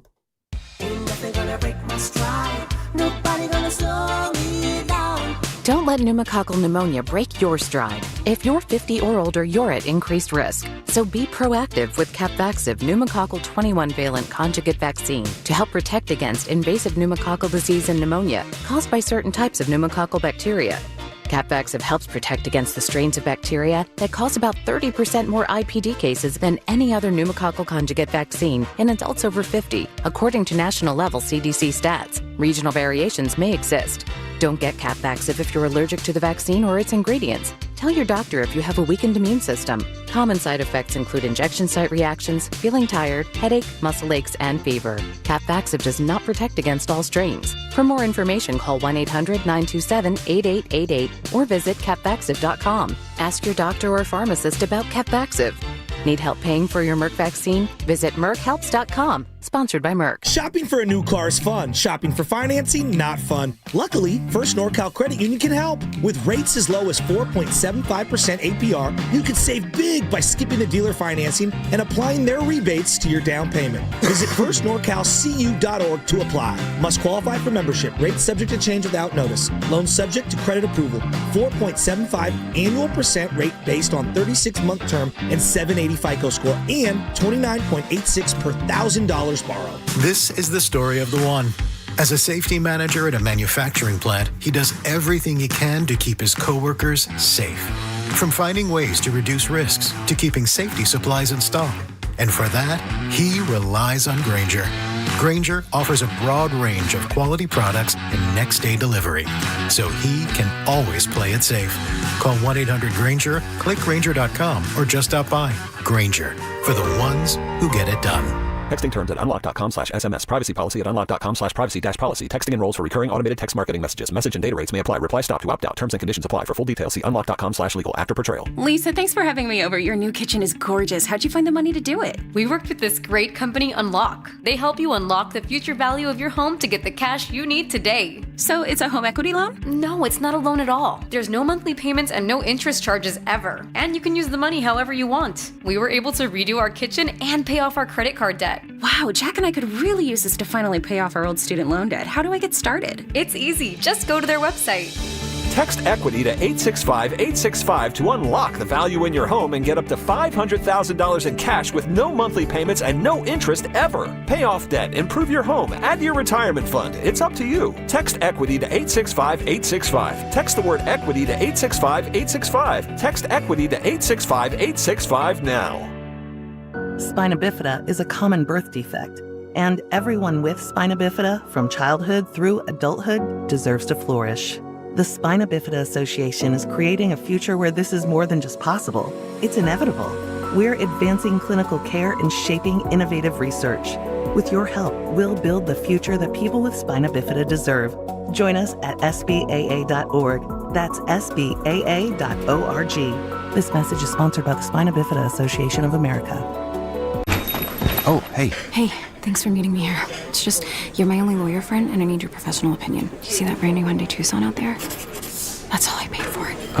Let me get back to you on that. Deal's so right, it almost feels wrong at the Hyundai Getaway Sales Event. Get 0% APR for 60 months, plus 0 payments for 90 days on all Hyundai Palisade, Santa Fe, and Santa Fe hybrid models. And check out our other great deals at your Hyundai dealer today. Offer ends September 2nd. Call 562-314-4603 for details. This is the story of the one. As a safety manager at a manufacturing plant, he does everything he can to keep his coworkers safe. From finding ways to reduce risks to keeping safety supplies in stock. And for that, he relies on Grainger. Grainger offers a broad range of quality products and next-day delivery, so he can always play it safe. Call 1-800-GRAINGER, click Grainger.com, or just stop by. Grainger, for the ones who get it done. Check engine or ABS light on? Take the guesswork out of your warning lights with O'Reilly Veriscan. It's free. Ask for O'Reilly Veriscan. O'Reilly Auto Parts. Out here in the middle of these acres, it can feel like you're the only person on earth. That's how it feels when you're struggling with your mental health. But you don't have to feel alone. Find more information at loveyourmindtoday.org. Brought to you by the Huntsman Mental Health Institute and the Ad Council.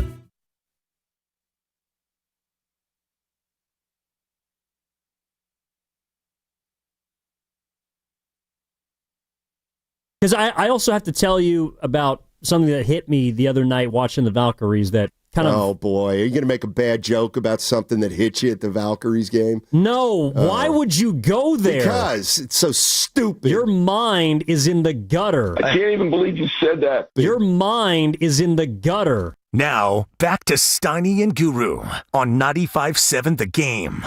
You know me better than that, Steiny. Your mind is in the gutter. That's not who I am. Coming up 5 minutes, Steiny's Venture. I do have to ask you, Evan Giddings in for Daryl the Guru Johnson. Steiny, here as well.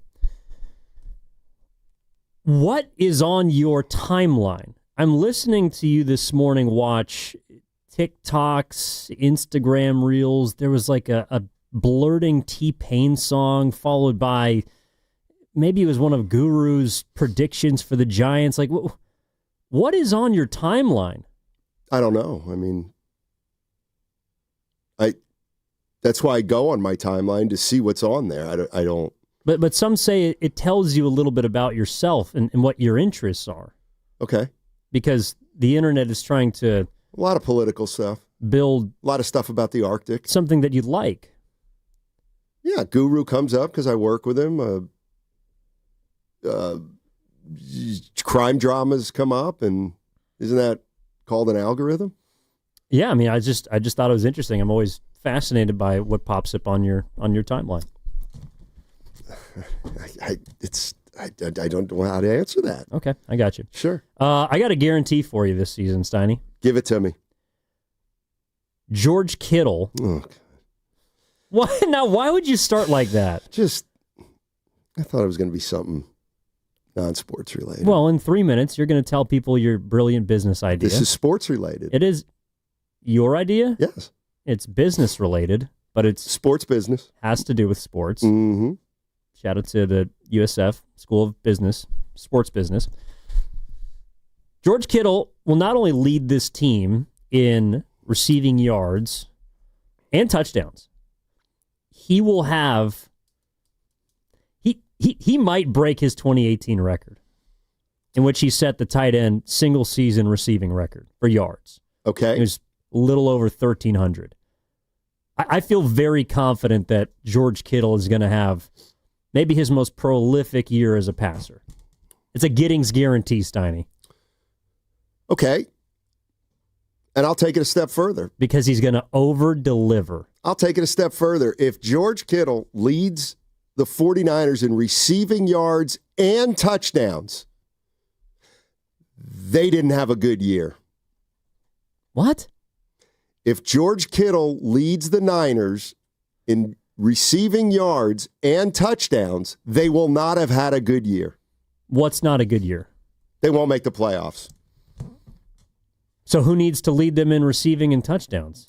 Ricky Pearsall? Somebody's got to lead them in one of those categories other than Kittle.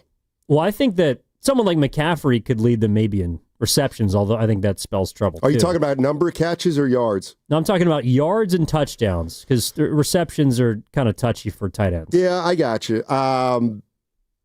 Yeah, I mean, and this is just me looking at it on the surface. McCaffrey's got to lead you in touchdowns. Like he just does. Not receiving touchdowns. Oh, you meant receiving. I thought you meant overall touchdowns. No, he's going to lead them in receiving yards and receiving touchdowns. Okay. In fact, I don't really know who else is a candidate. Well, Jennings would be the candidate, I would think, right? Yeah, he caught 6 last year, 6 touchdowns at 900 yards, 910, something like that. Yeah, I still don't want Kittle. No, because Kittle is a key. Kittle and Williams are a key to McCaffrey's success too. So, to me, if he's catching a lot, I'll bet you that means their running game is not as good as they want it to be, which means McCaffrey won't be having the year they wanted to have. Well, they got Luke Farrell, so they got a better blocking 2 tight end set? Yeah, they got a better blocking tight end than Kittle, some are saying. Well, that would be surprising because Kittle's one of the best. No, actually, seriously, I mean, Luke Farrell's been moving defensive linemen left and right. He's a monster. 6'5", 260. I know people laugh at this. Well, then move him to the offensive line. But he can do other things. Well, apparently he can't. Apparently he's best at blocking. Yeah, but those guys are valuable. Put him on the line. He's going to catch a couple balls, but... Who's going to catch more? Juszczyk or Farrell? That's a great question. I know. Well, Juszczyk's got to get on the field. He got stepped on in practice the other day. Probably not going to be available on Saturday. Here's Kyle Shanahan, by the way, on who you should not expect to see tomorrow. I never like to decide until after this practice. Won't play a ton of them. Doesn't mean that we'll rest all 22. But don't expect to see a lot out there. He's talking about his starters. Right. Not the tape. All 22. Gotcha. So don't expect to see Purdy, McCaffrey, Kittle, Warner, Bosa, Trent. It should be fun out there. Well, the Broncos might not be throwing their vaunted defensive line out on Saturday because they just proved everything they need to prove yesterday. When are they going to get rid of these games? What, preseason? Yeah. Never. Well, they're trying to. They eliminated one. They added a regular season game. I've said it before. This isn't even my great idea. It's just another of my great ideas, but it's not the one I'm specifically talking about. They're going to go to an 18-game schedule, and when they do, they need to eliminate all the exhibition games, and they come out week 1 just like a college team playing their opener. You don't need exhibition games. Yeah, but their opener is not going to be against Saskatchewan State. It's going to be against the Seattle Seahawks. Right. You need preseason. I don't think you do. I seriously don't think you do. You only need joint practices? A couple, and then go play the game. You know, okay, great. Have a 3x before you even play a game. Michael Williams is hurt. He didn't even play a game yet. Well, the Chargers left tackle broke his knee without even stepping on the field, it sounds like. It was in a practice, Steiny. He got carted off yesterday. I know. And guys are going to get hurt no matter what type of game it is. Okay. Can I tell you my idea? Okay, what do you got? Steiny's great idea. All right. Is Carter back there? He's been waiting.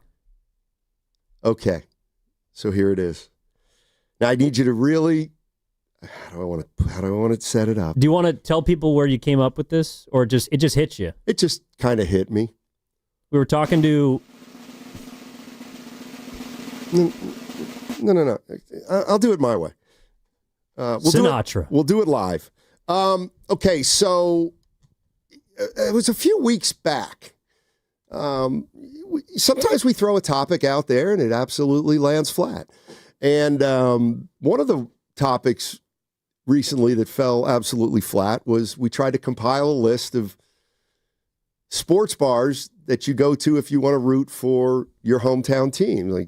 And the one that we give an example of is Shanghai Kelly's. It's a Pittsburgh Steeler bar in the city. No. All of these bars, for the most part, are also places that Niners fans congregate to watch games. I guess, but no, this is what we're talking about at the cafeteria. Is that pretty much every bar is also kind of a Niners bar. Yes, and here's my idea, and I'm begging certain fans not to take this personally, but we know that San Francisco and the Bay Area is an area of transplants, right? A lot of people from other areas, they come here. Like you. Yeah, like me. And some of us, over the course of time, while we respect the teams that play here in the Bay, the 49ers and the Giants and the Warriors, they've all had a lot of success, and there are teams in our area. Nevertheless, there sometimes a group of fans, Warrior fans, Giants fans, the 49er fans, they're a little annoying. They can get a little annoying. Like I really don't get upset or annoyed with the teams, but sometimes the fans annoy me. And so here's my idea. And I'm going to need a name for it, but I'm thinking of starting a sports bar. I'm thinking of starting a sports bar where the theme is, no, it's not a Cincinnati Bengals sports bar, or it's not a Steelers sports bar. What it is, it's I'm going to create a bar in San Francisco where you root against all the Bay Area teams. It's a bar you can go to and root against the Giants and against the Niners and against the Warriors. For example, tonight, the Giants play the Nationals.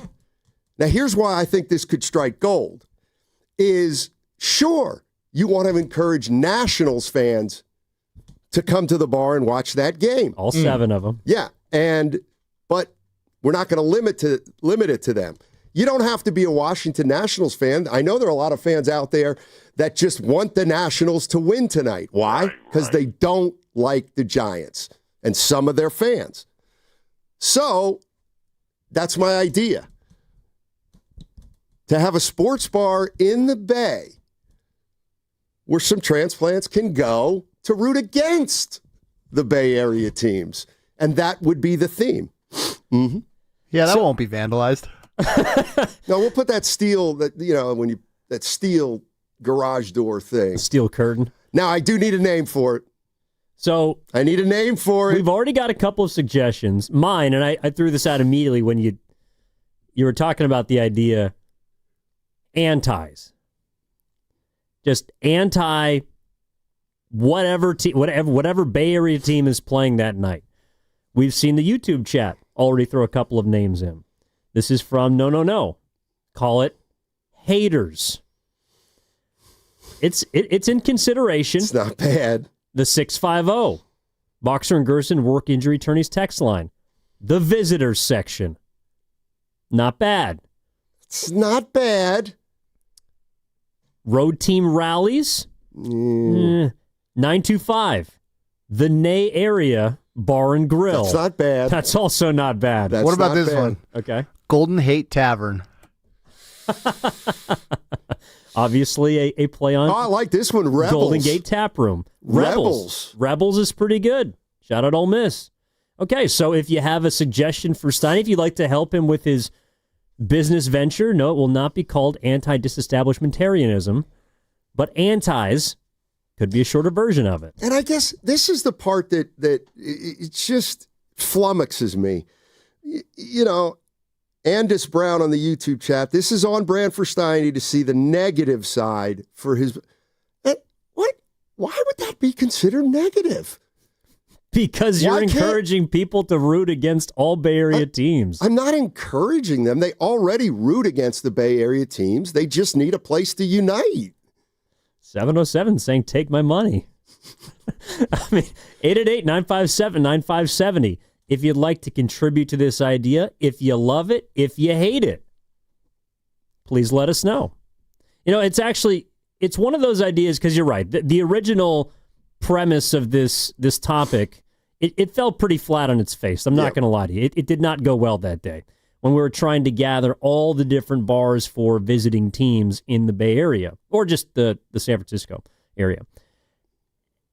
This one's got some legs to it.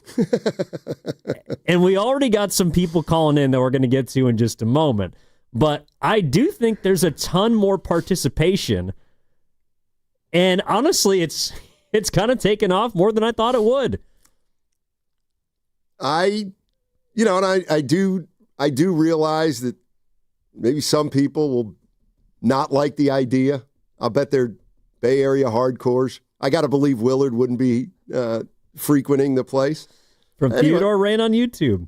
Hate Ashbury. Oh. That's actually pretty good. Spelled, obviously, H-A-T-E. Instead of how it usually is. How about Bitters? Spelled. Bitters is nice. Obviously, the Steiny's is probably and this is it, too. If you just named it Steiny's, I think most people would kind of get it. Oh, I don't think so. I think if there were a bar in the city named Steiny's, I think people would assume that I don't know what they would assume. Never mind. Tuck Rule Tavern. That's the suggestion from Carter. That's not bad. All right, let's go to Ben, who's in Berkeley, who wants to provide a potential name. Sure. Ben, good morning. What's going on, man? How are you? I'm doing great. Thanks for taking my call. I would name it Steiny's Haters Lounge, and it sounds like heaven to me. Oh man, this sounds like heaven to me. That sounds like a place I would want to bring like 3 of my lady friends, lounge there all day. I was just hoping to have good food there, and I could just hate on the Niners how without Deion Sanders they wouldn't have won a Super Bowl since the 80s. Yeah, if it wasn't for Deion. Yeah, you know what I'm saying. You go ahead. And that would be so much of the fun of it. We would like get together. We'd be watching the Niners, and ideally they'd be down 17-3 late third quarter, and then we could talk about how all the teams, the old Niner teams, were overrated. And they really had no business winning 5 Super Bowls. And, yeah, it wouldn't have happened without Deion Sanders. Like, that would definitely be part of what you go there for. Yeah, you could dress up real nice, and hopefully you could charge a very expensive to get in. Yeah. And we could all talk about how Jerry Rice is not the greatest of all time. Oh, my God. I mean, the guy gave himself his own name. Who is this dude? Yeah. This guy is the worst, man. I mean, Lawrence Taylor would slap him in the face. Get this guy out of here. These guys, if it wasn't for Dwight Clark jumping up on a mistake. How did the Cowboys lose that game in 81 to the Niners? And you know that what? Makes me sick. And yeah, I agree. Yeah. And that would be a topic. But you know what else I could do is in theory I could utilize my Rolodex. And for example, let's say week 1, who we got? We got Seattle. Oh yeah. So you come to the Haters Bar, and you know who would be there? Lofa Tatupu. Yeah, we'd have like Jim Zorn and David Craig and Steve Largent. They would be the guests there because it's Seattle. And let's go. Let's go. Let's beat those Niners. Let's beat those Bay Area teams. Thanks, Ben. Yeah. Is it a good idea? I appreciate the call. Well, it sounds like he also might be queuing up some trivia nights. How about this one? Or the Traders. Traders is pretty good. There's a Trader Sam's. That's true. I do love that one. 888-957-9570. If you'd like to contribute to Steiny's, just out of the win idea of an anti-Bay Area bar, not as a place to come in and just actively root against, but more so just embrace how you already feel. Because we know that in a transplant city here in San Francisco, there are people that do root against Bay Area teams. So this would be somewhat of a haven for haters, if you will. Yeah, and like I said, people have a certain feeling about haters, but we all know that they do exist, whether we like it or not. And I'm just trying to get them a common place to congregate, essentially. This is from the 925. Boxer Gerson work injury attorneys text line. Love this idea of a haters bar. I'd be there every game pissed off watching pods play every minute of a game. You know, it's less, well, maybe it could be about the individuals. It could be. That's fine. If you're there to root against an individual on a team, you know, and this is, I guess, what you're trying to get at is it's a safe haven for all. You know, it would be a safe environment for everybody, but Bay Area sports fans. Assuming that it doesn't get vandalized within the first week. You know, it's funny because it's not that I've given this a lot of thought. It's been on my mind for about 15 years. The one thing we would have to figure out is the possibility that some Bay Area sports fans, Giants, 49ers, or Warrior fans, would try to access the bar for less than productive reasons. In other words, I don't like fighting. I just like negativity on its own without any retaliation. And so that would be my one concern is you'd have the diehard fans trying to get in and start trouble. And that's not what this would be about. Is there a screening process? Like, do you have to get patted down, like, and stripped of, like, if you are wearing a 49ers, like, jersey? Yeah, that's unacceptable. No. You can't be allowed in? No colors. No blue or gold for the Warriors. No red and gold for the Niners. And don't you dare show up with orange and black. Unless you're rooting for the Orioles. You know what I think it would be? The way to do it would be, have you ever been to Salt Lake City? I haven't. No, okay. No. Salt Lake City. A little out of the way. In order to go to some bars in Salt Lake City, you actually have to purchase a membership. So you can go there, not being a member, but they're going to charge you a membership fee. It's like a cover, $5, $10. But then you can go to the bar all year. So I would probably do something like that. So it's just like a regular bar. Yeah. Oh, heck yes. Yeah. Okay.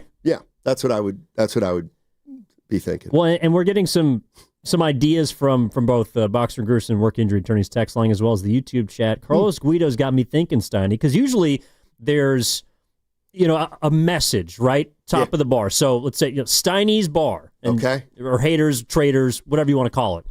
Underneath, there's a wooden panel with just two words: no malice. Exactly, and that would be the theme. There's no malice. No, there's negativity, but it comes without the maliciousness. It's just, I think I've hit the nail on the head. I think you might have struck gold. And honestly, oh my God. In fact, San Francisco might be the only place where this could work. Do you think this could work in Philadelphia? I don't. I think it could work anywhere with the right amount of security. Do you have investors? Not yet. Well, but I'll tell you what. I could find them. And a lot of the different events that you would throw would be based around opposing teams. Oh, absolutely. So trivia night tonight, or maybe Thursday, would be based around Washington Nationals old players, or maybe Washington Nationals trivia questions. Yeah, we could do pots on how many batters Mackenzie Gore is going to strike out on Saturday. Yeah, and obviously a night like tonight, it would be a big night at the bar. I'd probably have Strasburg there. Strasburg. I'd probably have God, who else played for the Nationals? Rendon. Well, you could take it back to the Expos days. You could get Gary Carter to come by. Exactly. You could, Andre Dawson, I'm sure, would come in to help support the Nats. But here's the key, though.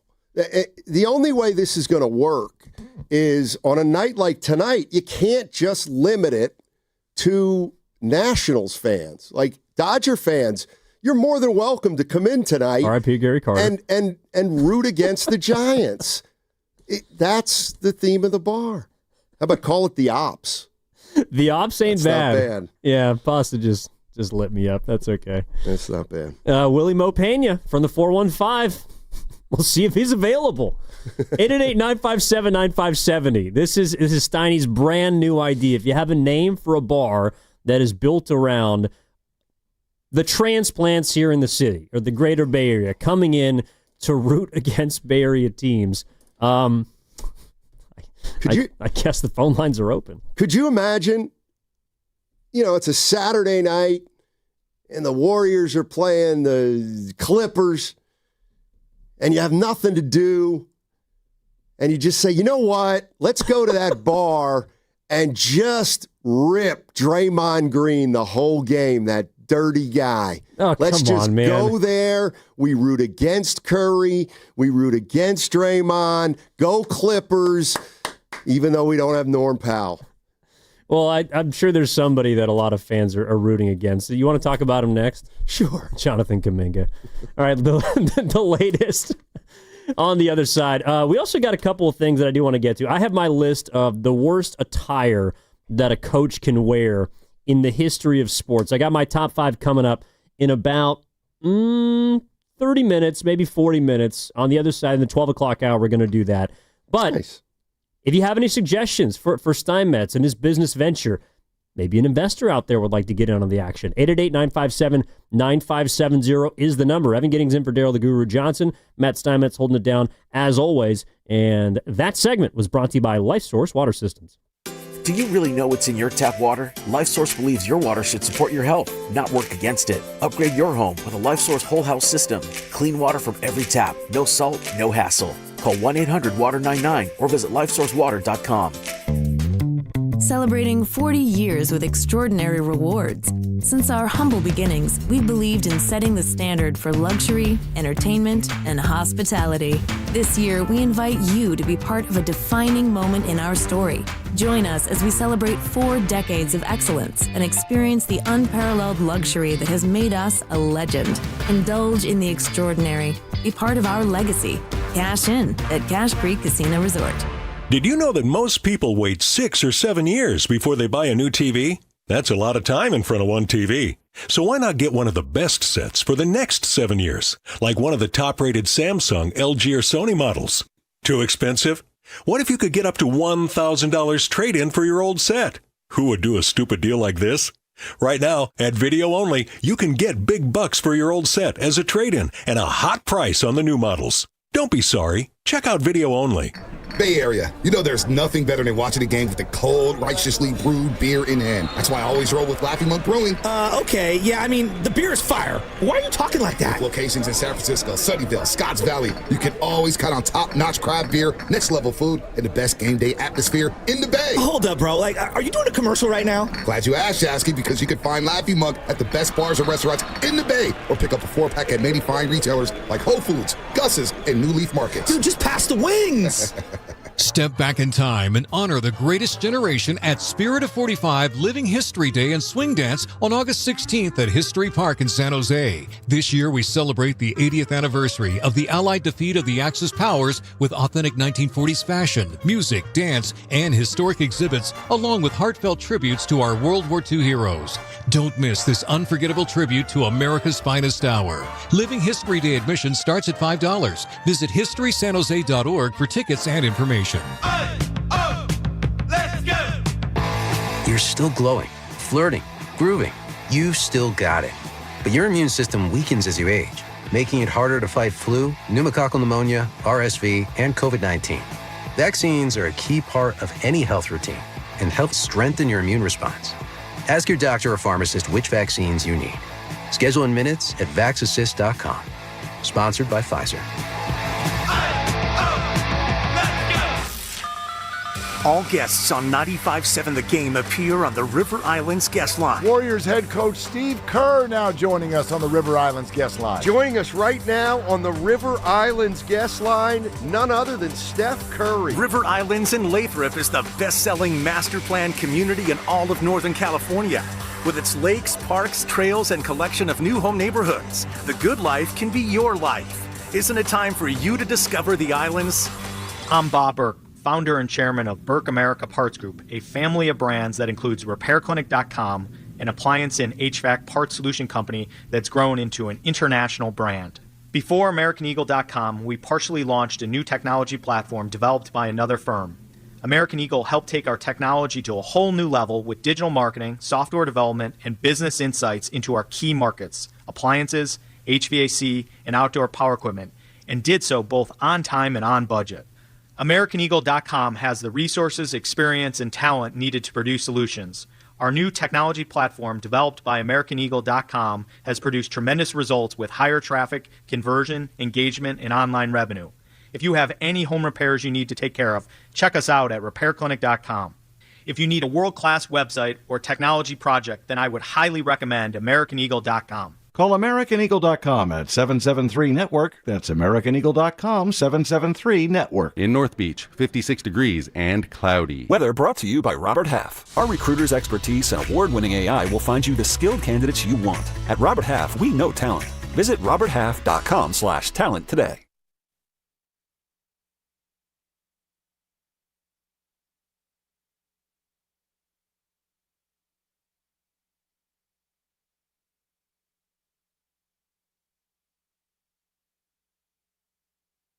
Now, back to Steiny and Guru on 95.7 The Game. I mean, you really are one of a kind. And I don't know whether I'm saying that as a compliment or not, but you are an original, Matt Steinmetz. I don't know where these ideas come from. I just know that they percolate over time, and this was one of them. And if you're just joining us, my idea is, it would be in honor of the Bay Area, and this is obviously with no malice. That's the theme. Yeah, maybe that's the name.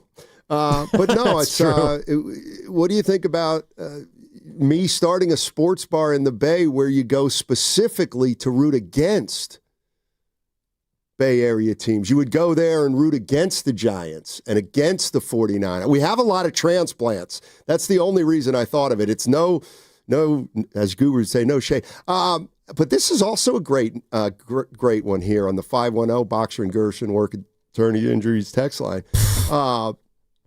One idea, when there's not a big game on, you could play highlights of tough moments in Bay Area sports on a loop, like Kyrie's 3, LeBron's block of Iguodala, maybe Jimmy G overthrowing Emmanuel Sanders in the Super Bowl. Crabtree not coming up with the catch in the end zone in the hardball. You know what? That's not a bad idea, actually. Because so on, NFL Network or MLB Network or NBA TV, sometimes they'll play old historic games. And I think you just kind of take the idea and start throwing out, all right, well, we're going to run back the 2023 Super Bowl. Yeah. We're going to run back the 2019 Super Bowl. In fact, we might even run back the 2011 NFC Championship game. I mean, you could have like an all-day marathon with you play the Warriors Toronto series, you play the Warriors Cleveland series that they lost. Game 6, 2002 World Series. Yes, sir. You get the Cubs series back in 2016. Oh, obviously you run the Wilmer Flores strikeout against the Dodgers in the 5-game playoff. That's on a loop. Giambi not sliding, sure. Why not? I mean, the lowest moments in Bay Area sports history. That's what you're trying to bring to light. There's been a lot of contributions as far as names. Yes. Thank you, 510. Kirk Gibson hitting a home run against the A's in '89. But you got a name from or a suggestion from a friend that you think is going to stick. I like this one. The name of this bar would be called The Loyal Opposition. Loyal Opposition. It's not bad. That isn't bad. It sounds like it could be like an Irish, like a Northern Ireland bar, something like that. Now, I do think that it would probably have to have the feeling of a pub. Maybe kind of a lot of wood. Yeah. Maybe some brick. Something that feels very Matt Steinmetz. Yeah. I mean, you're someone that is, obviously. Careful. Real careful. I was gonna say experienced. You're someone who's got a little grit, but also has a soft side to you. You're not this wound tight, curmudgeon that people make you out to be. You're much more of a teddy bear than I think you come off on the radio. No doubt. Oh, absolutely. You're right. And maybe a little lounge in the back for the high rollers. Yeah, we'll have a VIP section. Now that we actually got to do a little work on. A VIP section would be like me, Brian in Palo Alto, maybe. Who else could we let in? Who are the most negative callers we have? Dude, who's the guy who calls in from, I think it's from Marin County. I forget which city, but he calls in and wants to fire Buster Posey already. Oh, that's right. Like, it's been 6 months and this guy's been calling for his job. Literally the moment since he took the job. Bart's the last stop. Also not bad. Yeah. I mean, this is, and again, this was built on the idea, and this is one of the reasons I love working on this show, and I feel honored to be sitting in today for Goo. He'll be back next week. It's because this is something that was built on a segment or an idea from a previous show. Yeah. And that one didn't go well. No. But I'm happy that this one is being embraced by our loyally opposed fan base. I feel, though, like some listeners are unsure how to take this. Mm-hmm. They don't know if it's a shtick or not. And well, it kind of is, but it's also kind of not.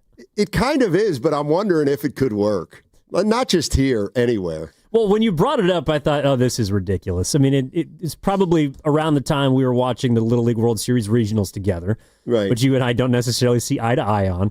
And I do have to ask whether or not that would be available to play at your bar. Like are the Little League World Series regionals? No. A lot, but what if people want to oppose Washington or Chinese Taipei? You know, what if people are so anti-Little League? No, it would have to be the only way I would televise a Little League game is if it were like Petaluma in the championship and they're playing Chinese Taipei. And I'll tell you right now, we are rooting hard for Chinese Taipei at that bar. We want to hammer Petaluma. And that bar, with that Little League game on, you know, we hope that Petaluma gets 10 run. Oh, my God. It's that simple. You know, let's get a couple other voices in here. You know what? And you know what? As long as we're at it, you hate Cal, this bar's for you. You can't stand Stanford, come to the place. Even if you got a problem with San Jose State, you're more than welcome here. You think we got any anti-Gales in the house?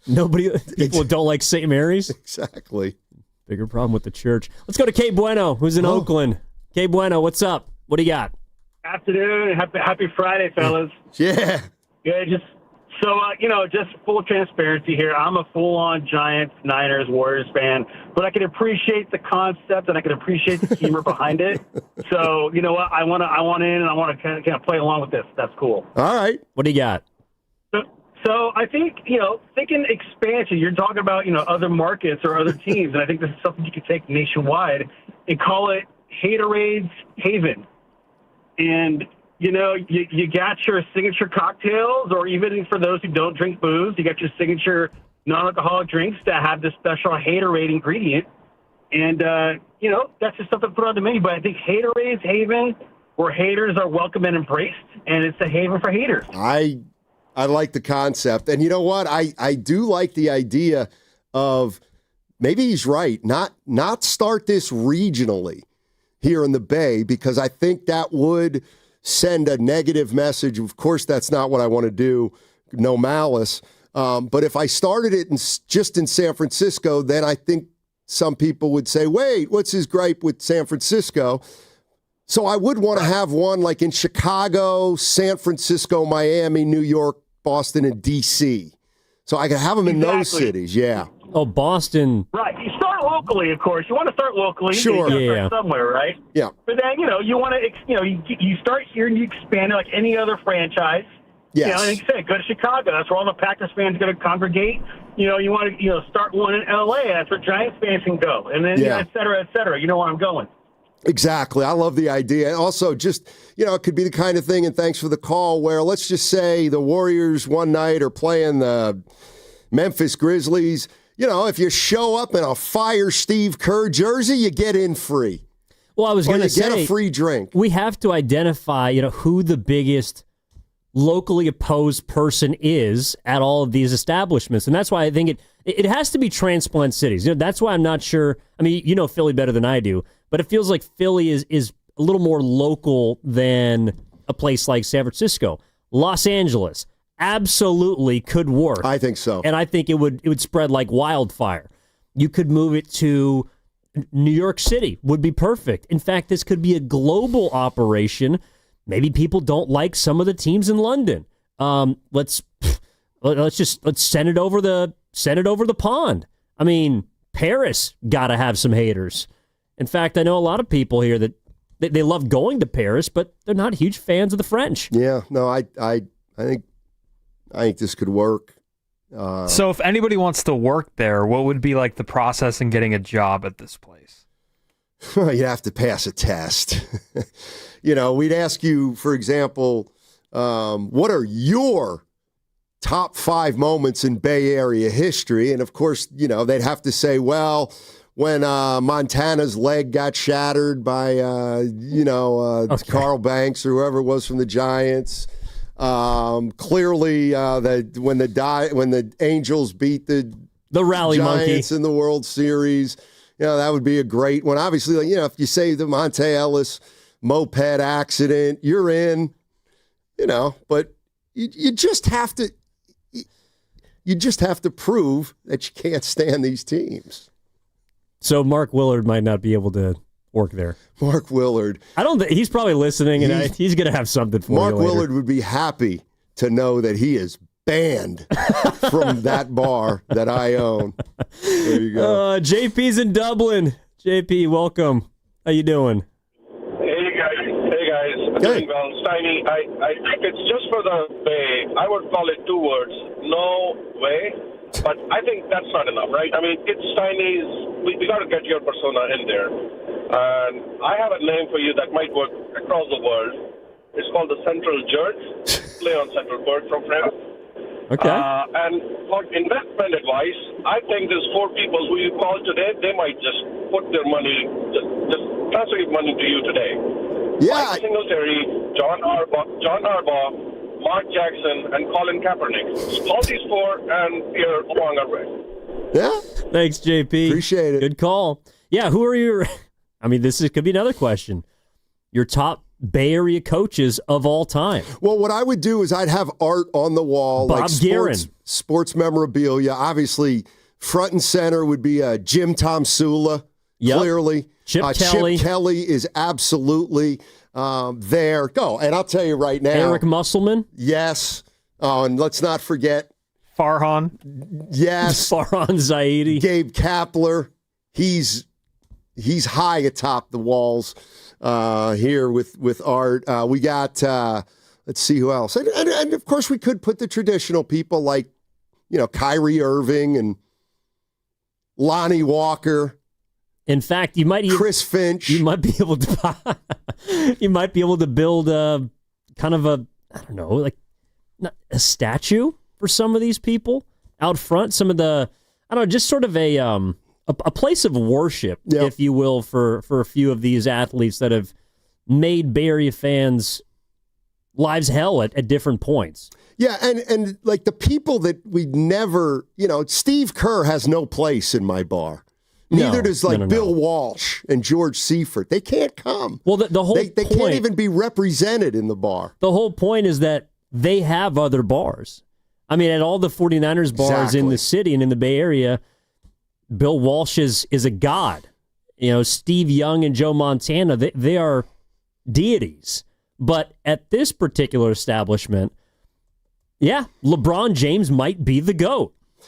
For example, I would obviously need money and investors. And the kind of investors I would seek out would be like a guy like Scott Cousins. No malice. Like Scott Cousins. No malice. John Fisher. Well, we could have. He actually lives in the city. We could have photos of that play at the plate with Buster. I got to be careful. No. That I think injuries might be where we draw the line. Sure. Like Danny Green is that one might have to. You know what? I don't think we could put him in there. Some people think I don't have a heart. I think that's right. Injuries would be. Do they have to be off limits? Well, take back Carl Banks. Joe didn't deserve that one. But the guy who, I'm trying to think. Well, now a headline like Montana traded to Kansas City, that's where Bill Walsh might actually have a back door. He might be allowed. There might be a part of the bar for guys that have, I don't know if it's traded away legends, sort of just gone against the grain. And yeah, I think a Montana trade is one that's going to live in infamy. Yeah. We got a great suggestion for a name. We do? I think so. Another one? Well, we have many. Sourdoughs. Sourdoughs is good. I like traders. That's pretty good too. My suggestion was antis. Not bad, not great. That's not bad. See, Johnny Bench, and actually it was Pete Rose running over Ray Fosse. That's not allowed because that steps across the line of no malice. Yeah, I would agree with that. Could Chris Paul go to this bar? Well, I would say before 2 years ago, he could go to this bar. No, now he can go again now. He's back? Yeah, he's been gone for long enough now that people hate him again. No, I think he built up enough equity that he's borderline. By the way, it wasn't he might Carl have to pay Banks. a high cover. It was somebody else. Was it Leonard Marshall? I don't know. The guy who, I can't remember. It was a giant. Oh, it was Leonard Marshall. Yeah, that's what I thought. All right. So there you go. Anyway, just trying to. I know. You know what I'm trying to do?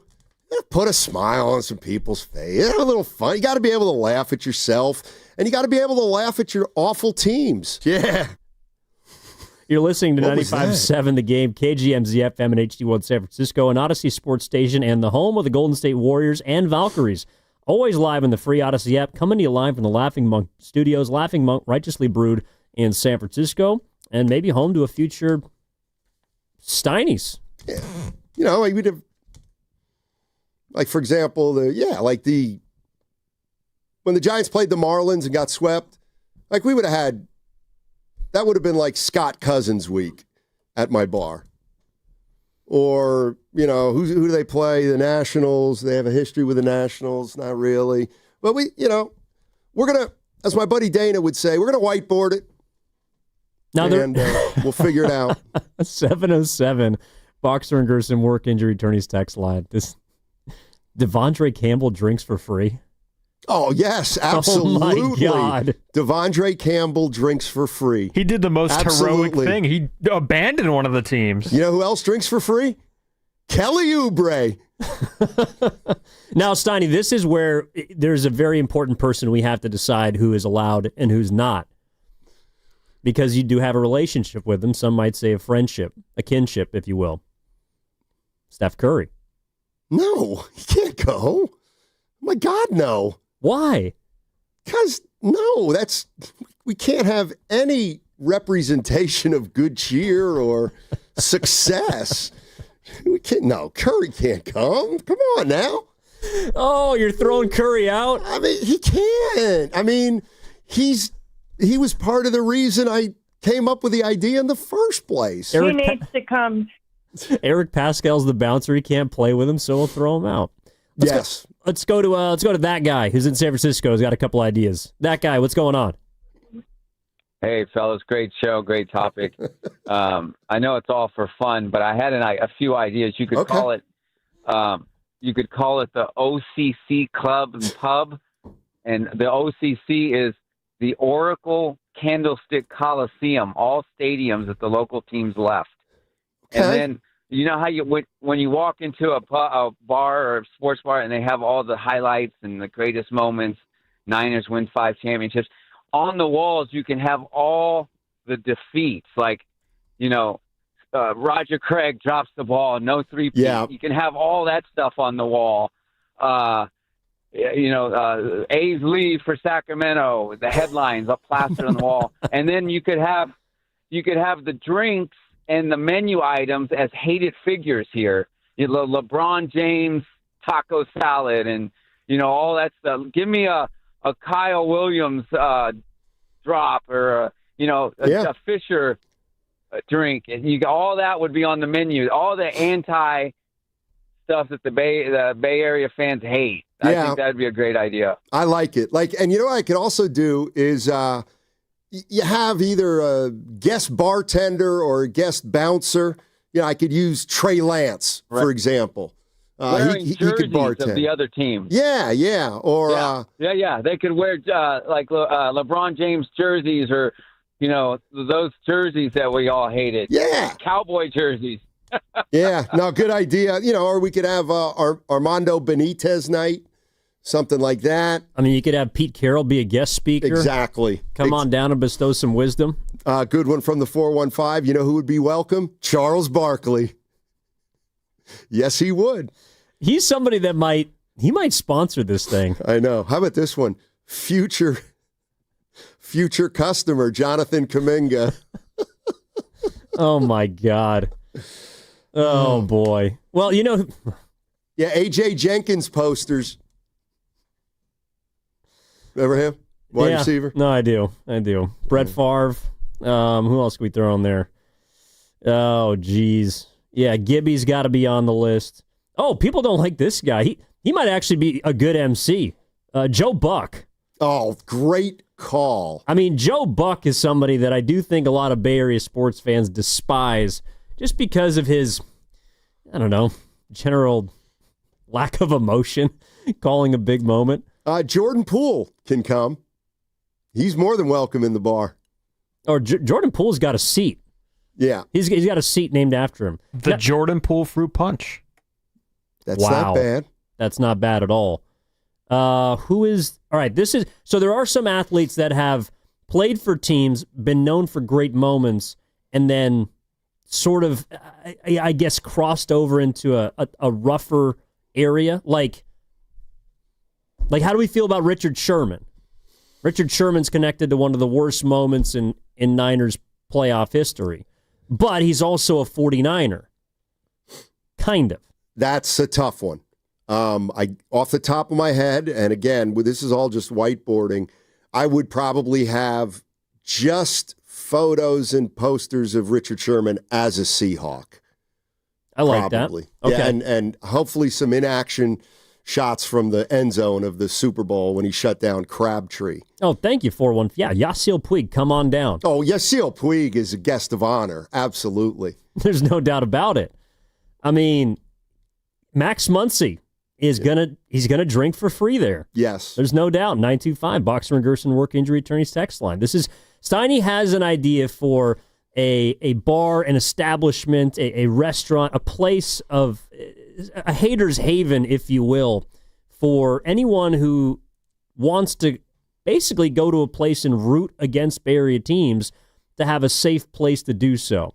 And we're taking names. The leader in the clubhouse right now is, what was the one from your friend? Loyal Opposition. The Loyal Opposition. We've got traitors. I've thrown antis out there. If you have a particular theme for a night, because, I mean, we're not going to be able to hate every single day. If you'd like replays thrown on of, lowest Bay Area moments, which ones do you think should be suggested? The TMZ video of Poole and Draymond, that I don't know if we can throw that up there in rotation absolutely. All the time. No, but what we could also do is get creative.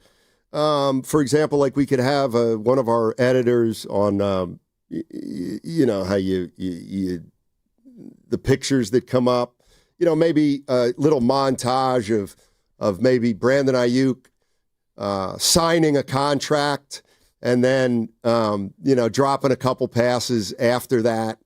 And, we could do something like that. We could have who was Corey Maggette signing his contract for the Warriors back in the day. I mean, there's got to be a framed picture of the Arson Judge tweet.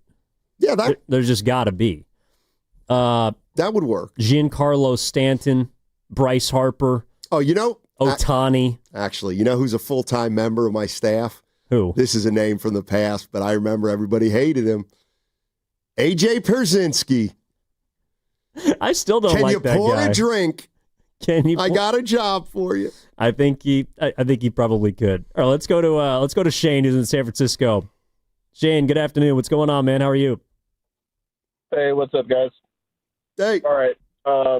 I'm thinking in the spirit of San Francisco hipster vibes, bar Catharsis or Catharsis bar, if you will.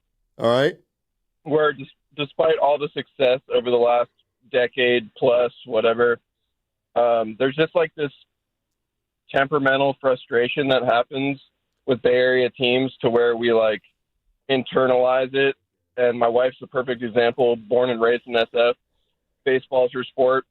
Every time, like the last month and a half since Devers got here, she just looks at the TV and goes, typical Giants. And I'm like, I see that so much. And like the Warriors are that too, where we listen to Steve Kerr in the front office just be like, all right, we got 200 years old, 5 starters between them. You know, everything is just like, we're just going to keep doing the same thing we've been doing and hope for a different result, right? So, yeah, bar catharsis, that's it. All right. That's not bad. That's not bad. Thanks, Shane. You know, I actually do have, I think there is a place for some of the great Bay Area athletes on the dartboard. We can put them on the dartboard. The other thing, a good one here, where is it? Matt Latos. Yep. Nick Wright. Nick Wright should be the bar manager. Nick Wright. I kind of like that, too. He can do his podcast live from this bar. It is going to be a room built for him, a studio, if you will. All right, Charles Barkley? And Charles Barkley. Yeah, he's... Barkley's our initial investor. I would think so. Barkley's the first investor. All right, we got to hit a break, though. 888-957-9570 is the number. If you have any suggestions for Steiny and his business venture, which apparently it's got some legs, a lot more than I thought at this point yesterday, give us a ring, 888-957-9570. Evan Giddings in for Daryl the Guru Johnson with Matt Steinmetz. What's coming up on the game is brought to you by Fremont Bank. Here for you, here for good. Yeah.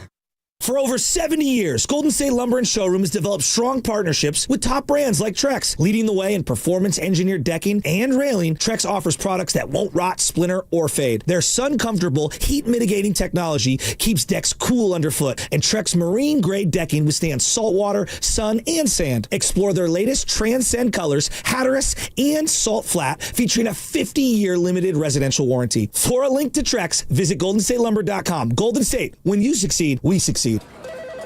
Comcast Business High Five Hotline. What's the state of your excitement? I signed my business up for the 5-year price lock guarantee, and I can't stop high-fiving people. High five! Okay, deep breath. High five. You're in a good place. You signed your business up for 5 years of gig speed internet and advanced security, all on our ultra-reliable network. Gig speeds and advanced security? I'm so stoked. Yep, and you get it at a great rate that's locked in for 5 years. Woo! The high five is just your body's way of saying, I'm winning. So this is natural. High-fiving everyone you see in a state of business savings enthusiasm, totally natural. Sweet! Thank you! Thank you! High five, everybody! High five! The Comcast Business 5-year price lock guarantee is back, but only for a limited time, so sign your business up today. High five! Comcast Business, powering possibilities. Ends 9/21/25 for new customers with qualifying bundle. Current customers may be eligible depending on services and area. Guaranteed rate applies to monthly service charge, excluding taxes and fees. Other restrictions apply. And we're back, live during a Flex Alert. Dialed in on the thermostat. Oh, we're pre-cooling before 4 p.m., folks. And that's the end of the third. Time to set it back to 78 from 4 to 9 p.m. Clutch move by the home team. What's the game plan from here on out? Laundry? Not today. Dishwasher? Sidelined. What a performance by Team California. The power truly is ours. During a Flex Alert, pre-cool, power down, and let's beat the heat together. When it comes to affordable term life insurance, everyone's whistling the Big Lou tune. If you're over 50, maybe a bit porky, or have type 2 diabetes, $1 million of term insurance may only cost about $200 a month. Even if you're not in perfect health, call Big Lou, because he specializes in finding big chunks of affordable term life insurance for just about everyone. Don't let diabetes or other health glitches keep you from owning $500,000 to $1 million or more of term life insurance. For affordable term life insurance, call Big Lou. Don't hesitate. Call 800-700-6898, 800-700-6898, or visit biglou.com. Call Big Lou, don't hesitate, 800-700-6898. Call Big Lou, don't hesitate, 800-700-6898. Visit biglou.com. The 49ers are ready to rise up and write a brand new chapter in the West. It's the preseason home opener at Levi's Stadium. 49ers, Broncos. Saturday at 5:30 on KPIX. Here they come. Valkyries! The Golden State Valkyries. Bay Area WNBA team. Make some noise! Having a breakout rookie season that's making sports history. The Valkyries games broadcast live and free right here on KPIX and KPIX Plus. WNBA doubleheader coming to KPIX Plus. Golden State Valkyries face the Los Angeles Sparks, and the Chicago Sky face the Indiana Fever. It's back-to-back action Saturday, starting at 5 on KPIX Plus. Today we're constantly taking photos and videos to remember our favorite moments. But what about those captured before the smartphone? What about the memories tucked away on aging VHS tapes, film reels, or in fading photos? These cherished memories are fading away with time, vulnerable to threats like heat, moisture, and mold. But fear not, there's a solution to safeguard your legacy. Hi, I'm Adam. And I'm Nick. Together we founded Legacy Box over a decade ago with one mission, to bring your memories into the 21st century. It's time to bid farewell to old tapes you can't watch and faded photos. Legacy Box transforms them into digital treasures, ready to share with a click. Just like magic, your shoebox of memories is now safely stored in the cloud or on a thumb drive. Over 1 million families have trusted Legacy Box, so you can rest assured your priceless moments are in good hands. Don't let your childhood fade away on old tapes. It's time to digitize those priceless moments. Fast forward into the digital age. Visit legacybox.com/value and unlock 50% off your order. That's legacybox.com/value. Downy Rinse and Refresh. Break up with stinky clothes. Every now and then I get a little bit tired of the stinks that just will never come out. Pour Downy in the rinse change. Every now and then I rinse it out.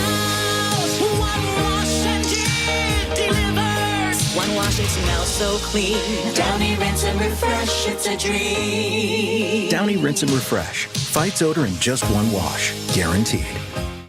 Paul's new drone startup just lost its most genius computer scientist. We just lost our best genius to some new genius who's got a genius new idea. I'm going to have to find a new genius, or two half geniuses, and fast. He needs a computer scientist that can keep his startup from falling down. I need Indeed. Indeed you do. When you sponsor a job on Indeed, it's easier for talented candidates to find it, which makes it easier for you to hire them. Visit Indeed.com/credit and get $75 towards your first sponsored job. Terms and conditions apply.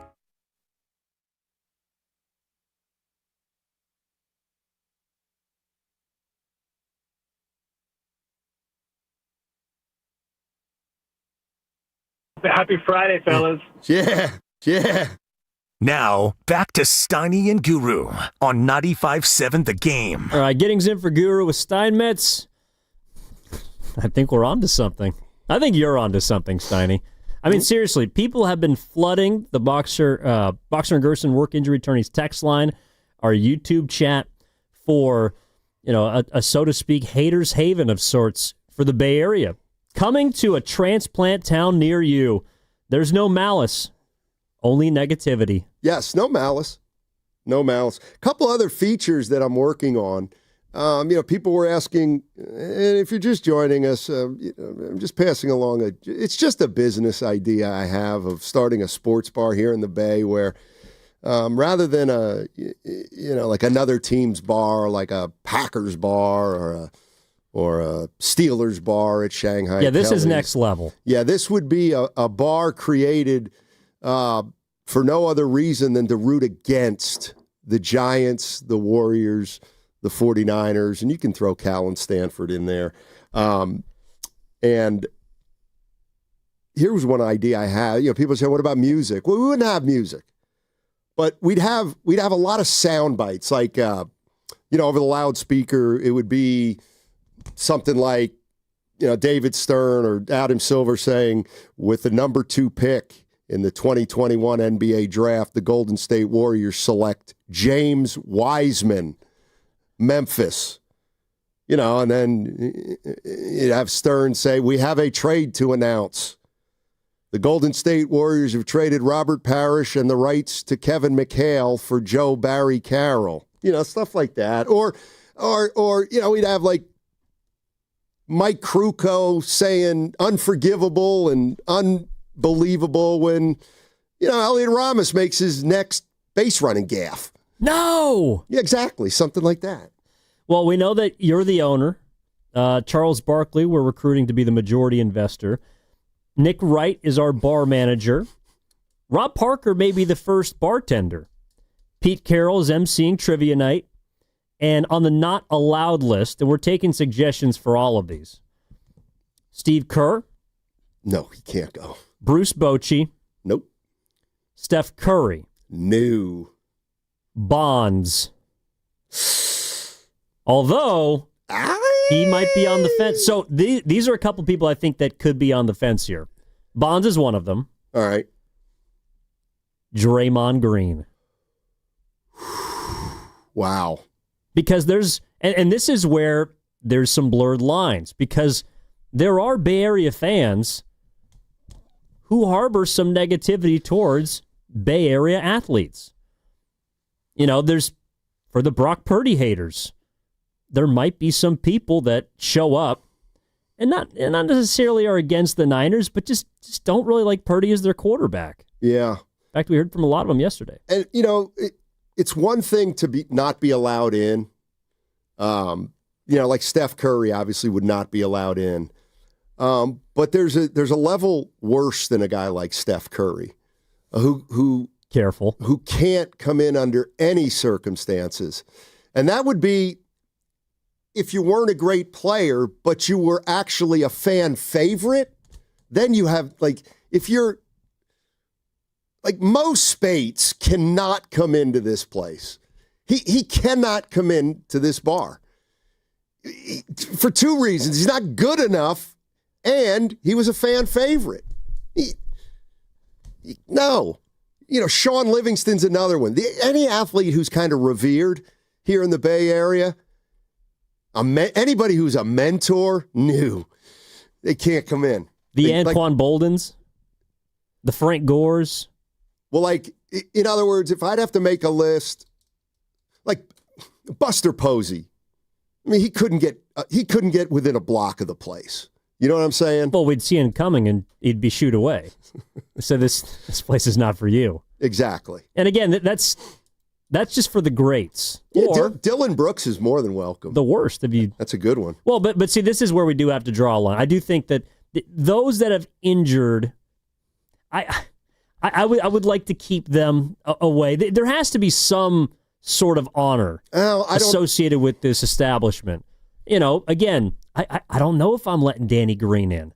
I don't know if I don't think Scott Cousins can show up. No, now Posey can't either, but Scott Cousins, it's going to be a respectful decline. I think, and this is where it's going to take a special kind of person to actually pull this off. You're right, 925. Patrick Willis, just stay away. I think if you're going to do it, you got to embrace it all. Okay. You got to embrace heartbreak.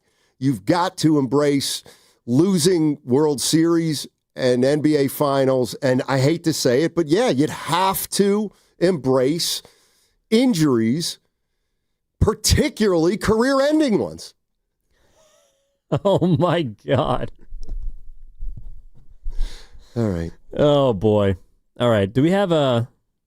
Well, no, look, if people want to come in and let us know, is the boss paying attention from the 510? Now this is a topic. It's funny because I think it was that guy that called in earlier from the city. This isn't a topic. It's an idea, and it was born out of a place of, I think appropriately, failure. Well, first and foremost, it was born out of a place without malice. Yeah, we get that. That's the first thing. Yeah. But you know that. Everyone knows that I love Bay Area sports fans, but I'm just trying to offer a safe haven for fans that aren't crazy about the home team. And I just think we have to acknowledge it, Evan, because we are such a city and an area of transplants. I think they just have to be recognized. Well, let's go to Binks, who's in Oakland. Binks, welcome to the program. What's going on? How are you? Hey, what's up, fellas, man? I think it's a great idea, Steiny. Really, that's something that you should do. and I'm a Bay Area guy. But I gotta ask you, man. I mean, or you might want to reconsider your policy about guys who don't come in because, I mean, what happens? Sean Livingston, he's from Illinois, so I don't know, but it's conceivable he may be a Bears fan. You know what? Yeah. What happens when Steph wants to come watch the Carolina Panthers? You're not gonna let him in? That's a great point. Yeah, man, I think that could go over really well because it gives, well, all the obvious reasons. It gives people a chance to see other sides of some of these beloved players, man. So I just wanted to throw that out there. Yeah, like when. Have a good day. Yeah, appreciate Thanks, it. I Binks. think it's week 13 or 14. The 49ers play the Panthers. Like, yes, Curry could come that day. He could come that day if he's going to root for the Panthers. And now you got me thinking. I know he's on the not allowed list, but Steve Kerr is a massive Los Angeles Dodgers fan. It's true. And come October, when the Giants ain't in it and the Dodgers are, Steve Kerr might have a seat at the table. That's, you know what? And one of the things about brainstorming is ideas come up that maybe you haven't thought of and you got to address it. That is one that I'm going to have to address because that is a good point.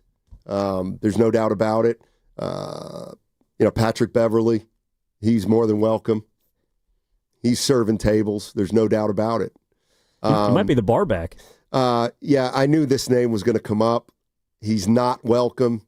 He'd never be welcome, ever. Nick Young. I don't care. Well, he's just not allowed. Now, that's more of a personal vendetta. That's right. But you are the owner of this bar. All right, so what about someone like Kevin Durant? Kevin Durant, oh, he can come. Yes, he can come into my bar. Now, I think if he doesn't like the Warriors. As of February 2025, before then, I don't know if he'd be able to get in. But he turned down a trade that would have sent him back to the Warriors. Yes. And he put the red light on. Now you're allowed. Yeah. So you can earn your way in. Yes, basically. you can. Yes. Yes, you can. You absolutely can. For example, like that's really what Eric Paschal did. That's a good point. He went from somebody who would have never been allowed in that bar when he was a rookie playing for the Warriors and people thought he was a good player. Hey, he couldn't get it now. I mean, you're a lifetime member. You take a shot at Steph Curry. I mean, if you take a shot at Steph Curry, it's just half-price drinks for that person. In that case, he's got to be there opening week, or maybe in the second week. Roy Hibbert. You remember when Steph tried to fight Roy Hibbert in Indiana? That's right. He just tossed him out of the way like a rag doll. Yeah, it was back in like 2013, but and this is another, I think message that we're trying to send is nothing's off the table. I mean, people don't forget, and for this particular restaurant / bar and grill, could be a hater's haven, could be what was the one we liked? Loyal Opposition, big fan of. Traitors, perhaps. Somebody was no doubt, like guest bartender one night would be Rob Parker. Yep. Talking about he's the GOAT. My buddy Dan texted in and he's saying, for food options, you get like La Sorda lasagna. Mm-hmm. You would have LeBron-aroni. KC Chief Chef salad. In fact, you might. You could end up serving. So like Matt Latos would be accepted. Obviously, in fact, someone texted in that he actually used to sign baseballs. I hate San Francisco. Can neither confirm nor deny, but that's going to get him. That's going to get him a first class ticket. What if we're serving Skyline Chili in honor of Matt Latos that night because he's from Cincinnati? It's not bad. Matt Latos also signed a ball, threw it beyond the bleachers in left field. This is in 2010. Landed in the players' parking lot and shattered the sunroof of friend of the station, Dave Fleming. He is welcome. I'm picking him up at the airport. Yeah, he's welcome at my bar then too. Good for him. Yep.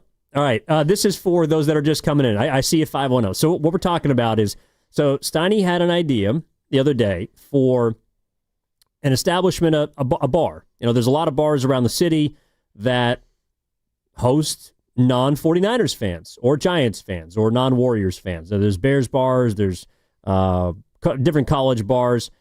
And so he had this idea that there's one bar where you can all unite and go to, or you can just simply root against Bay Area teams. And it doesn't necessarily have to be, for example, tonight where the Giants play the Nationals. You don't have to be a Nationals fan. You could just be a non-fan of the San Francisco Giants. And you could come in and root against them and have a good time with the rest. Yeah. I'll tell you who else would have to be front and center in terms of my marketing and getting the word out. Aubrey Huff. Aubrey Huff. More than welcome at the bar. At this bar. Anyway. I like Kendrick Perkins coming up. I mean, Big Perk could bounce. Well, he could bounce. And then this is the one from the 925 and the Boxer and Gerson Work Injury Attorneys text line, which we do have to decide. And this might throw a wrench in the show, depending on if he's listening or not, but I'm sure someone will tell him. Is Guru allowed? No, absolutely not. Now, why? Because he's the worst kind. He's the biggest Bay Area fan of them all, according to him. That's why he can't come in. He can't come in. What if the Cowboys are I was playing? going to say, however, he likes the Cowboys. He likes the Pirates. I don't like his whole act when it comes to the Cowboys and Pirates. Some have even accused him of liking the Lakers. Yeah. I mean, he can't come in. Now, I'm in terms sorry. of father and son pairings, like Klay Thompson's not allowed. Michael Thompson. I don't know. What do you mean? Well, Klay didn't leave here on great terms. Oh, that's true. And if you don't leave here on great terms, you have a better shot of getting into the bar. Go ahead and burn bridges. That's how you get membership. Like Poole is now accepted, even as a champion. Yeah. We're one rumor away of Andrew Wiggins writing himself a first-class ticket to this bar if he just comes out and says something he didn't like about being with the Warriors. Yeah, and that's why Kuminga's on his way to the bar right now. He's on his way to my bar. Well, he's got about 6 months. For example, at my bar, you would, Joe Lacob has no chance of getting into the bar. None. Zero. Sorry, Joe. You got no chance. But you know who is welcome? Chris Cohan. Chris Cohan's welcome. There's got to be a place for one of the worst owners in sports. Yeah. And it's my bar. Winners not allowed. Winners aren't allowed at this bar. It's that simple. So Larry Bear can't step in. No. Oh, God, I think no. Kuminga is the only guy that is actively on one of these teams that might be allowed. I tell you what, Patrick Bailey's getting up there. Yeah, I was going to say I'm trying to think about someone on these teams. You know who actually might be trending in that direction? Oh, no, I think I know who you're going to say. Brandon Ayuk. That's not a... Give him one more bad season. You know what? Or they trade him to Washington for Terry McLaurin. Who is right now, just keeping it kind of positive, who is the Bay Area athlete right now that's the most disliked? The most disliked athlete? Disliked. Well, the guy whose name is in, I think, everyone's mouths right now is probably Jonathan Kuminga. See, I wouldn't put him in there. No, I don't think he's disliked. Well, it's trending that way. I would put Ayuk in there. I think a lot of fans are down on Ayuk. I agree. Which is funny because before he went through last summer, I thought he was kind of one of the most beloved guys. I think he was. This is a good one from the 707. This guy might not be allowed now, but prior to 2017, Jed York may have been allowed at the bar. Although they still had some pretty successul teams. There are... Joey Bart has a signature dish. Since it's my bar, I'll establish the rules and I can change them at any time. Jed York can't. No. Can't come in? No. He can't. He's got to come in. He can't. Well, a lot of people saying Farhan's got to be there. You mean the president or GM that won 107 games? Come on now. Well, he didn't do enough winning. Kapler's more disliked than Farhan, right? I don't know about that. Actually, you know what? I don't either. I think, they might be a twin package. I mean, for Giants, who's Kapler with now? The Marlins. So for Marlins week, which I guess already happened, and Kapler got the last laugh there, we could have had Kapler come by for a guest appearance. When the Dodgers are in town, because Farhan is back as an advisor with them, I believe, Farhan Zaidi can come by and relive the glory days. Trent Baalke, welcome. Oh, he's available. Absolutely welcome. No 707. Kevon Looney, absolutely not allowed. No, he's actually, we keep a list of guys that under no circumstances, although he's a Pelican, and he took a shot at Steve Kerr. He's working his way back. But he's got a lot of digging to do. He does. He's got Kevon Looney might have if we're thinking about the most, reverential individuals that have played in recent memory, Kevon Looney's pretty high on the list. Yeah, he's built up so much goodwill. He's going to need 2 or 3 just years of hate against the Warriors to come into that bar. No doubt about it. Chip Kelly, more than welcome. Even though he was a part of a winning team. Steve Wilkes. Oh, he's in. Steve Wilkes is absolutely Bay in. Area scapegoats. Right. Welcome. Not only that, scapegoats welcome too, but can we put the rat on the table, sponsored by Atco Pest Control? We know the guys who, when they leave here, hate the organization. Steve Wilkes hates the Niners. You know that. He can't stand Kyle since Kyle embarrassed him. Yeah, he hung him out to dry in, what was it, like week 5 in Minnesota? I don't dislike the idea of calling it Lasorda's. Lasorda's ain't bad. Maybe the most disliked figure in the Bay Area. Tommy Lasorda, you think? One of them, I think, yeah. Got to be up there. He's got to be on. Who would be on the Mount Rushmore of villains? I mean, Bay Area villains. We could have, 4 corner booths, and each booth is named after one of the Bay Area villains. Lasorda. Would Jimmy Johnson or Bill Parcells be up there? I think, I could be wrong, I think if you're a 49er fan, you hate Jimmy Johnson more than Bill Parcells. But I might be wrong. I think that's fair. Let's go to Jonathan, who's in San Francisco, has an idea for us. Jonathan, welcome. Good afternoon. What's up? Hey, what's up, guys? Good afternoon. I got an idea, and this is like a deterrent for all local fans not to go to the bar, Matt. And that deterrent is painful moments in time frozen in the form of posters. So start displaying all these posters that are painful moments. Yeah. And you could start with, Kyle Williams fumbling twice, Jimmy Herba Niners era, a couple of posters, LeBron James standing over Draymond Green, 2016 Finals. Another poster is LeBron James blocking Iguodala. And another one is 3rd and 15 Watts play, Kyle Shanahan's first loss in the Super Bowl. Another one is the corn dog play that beats the 49ers in the last Super Bowl.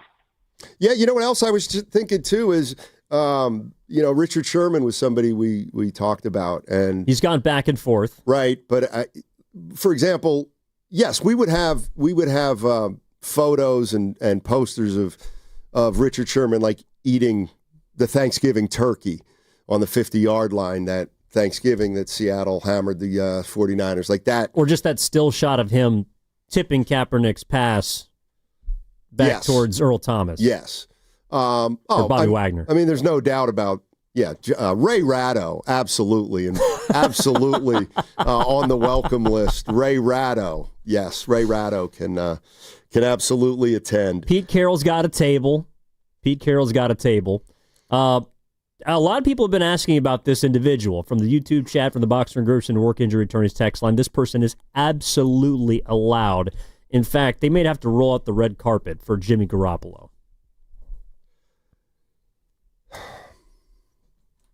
Yeah, he can come.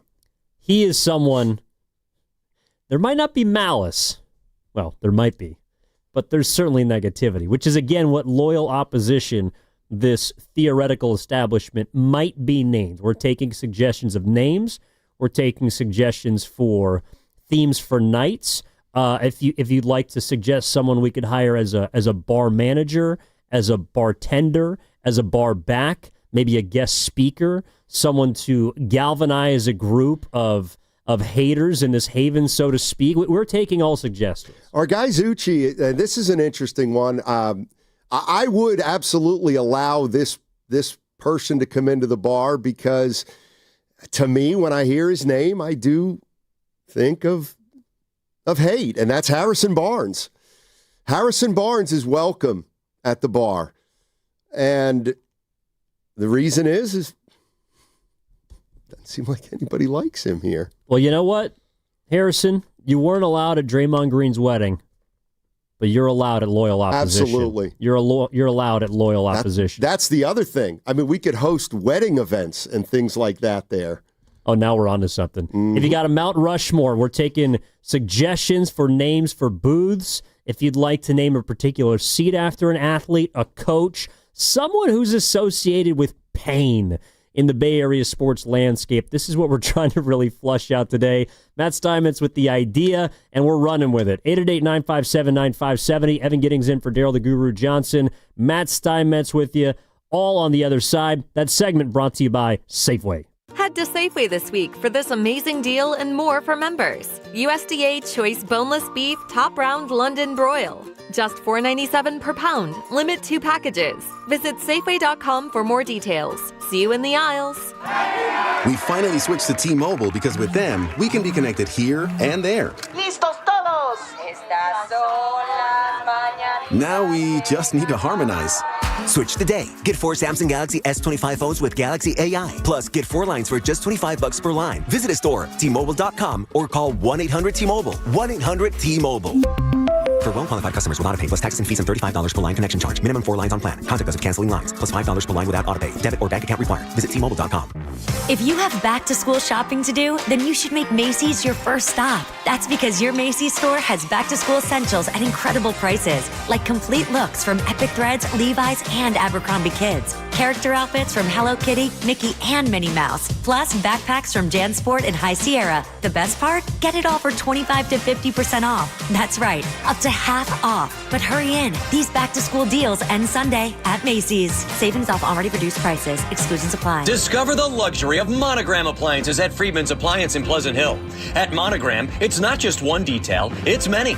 From preheating your oven with voice control to checking your dishwasher cycle from your phone, Monogram blends innovation with elegance. Right now, receive up to 2 free eligible Monogram appliances or generous credits toward the appliances of your choice. Visit Friedman's Appliance in Pleasant Hill to explore the full Monogram collection, showcased in stunning live working vignettes or online at friedmansappliance.com. Star One makes home loans simple. Dream big, start small. At Star One Credit Union, everything we do is in your best interest, which is why we offer low down payment options with flexible terms that put you first. Your dedicated Star One loan advisor will facilitate a fast approval for a quick close. We also offer special benefits for first-time home buyers and jumbo loans up to $5 million at the same competitive rate. Apply today. Star1.org. Star One Credit Union. In your best interest. Federally insured by NCUA. Equal housing opportunity. Now it's time for the closer of the week.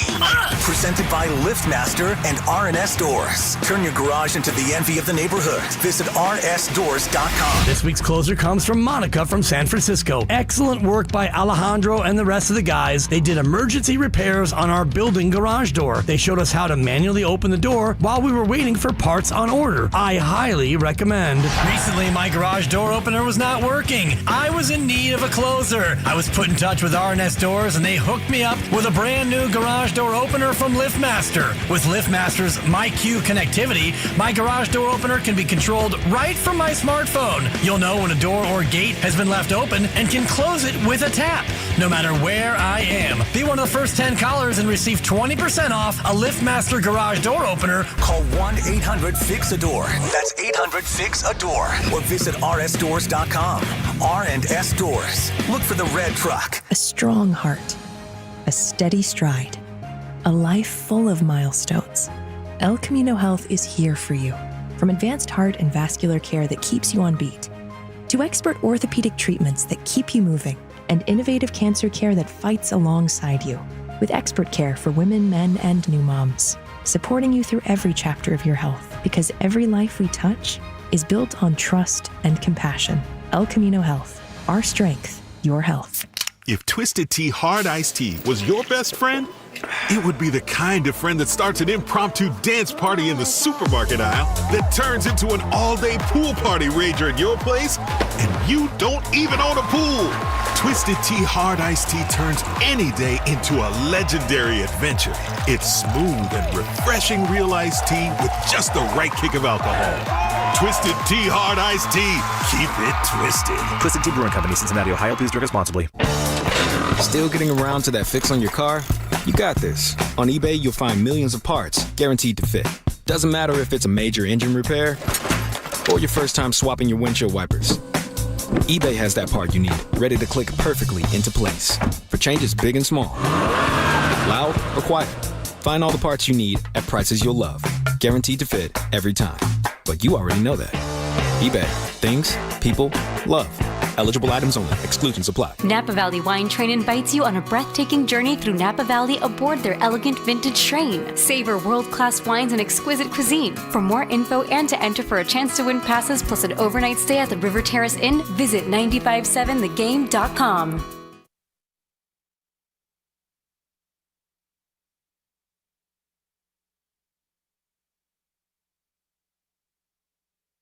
Now, back to Steiny and Guru on 95.7 The Game. All right, we're having some fun here on a Friday. I mean, this thing is spreading like wildfire. The loyal opposition. A bar, a hater's haven, if you will, for Bay Area sports fans that aren't from here, but just kind of like to root against Bay Area sports teams. It's evolved into something over the course of a few hours that I didn't even think was possible.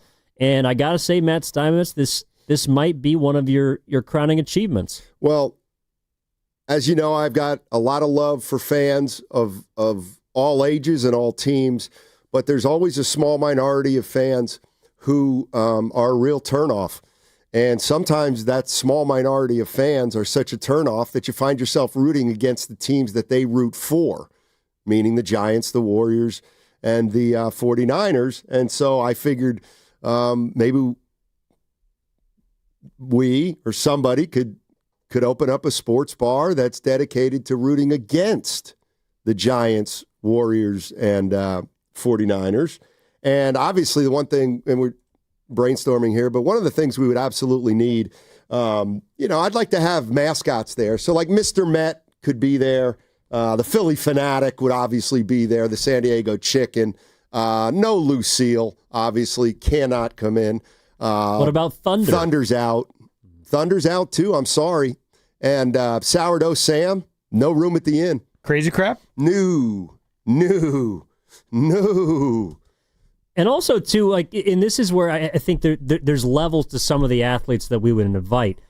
It has to be an athlete that has extracted pain, or really been involved, just personally responsible for a low light in one of these teams' histories. For example, and I know people don't like this athlete, but I'm sorry, I'm not sure if I'm necessarily inviting it. He's not one of my first calls.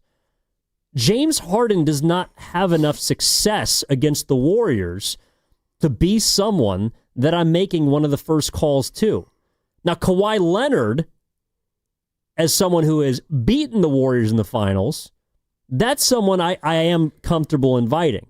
But I don't know if James Harden, I mean, he's known for turning the ball over 13 times against the Warriors, not for ripping their hearts out.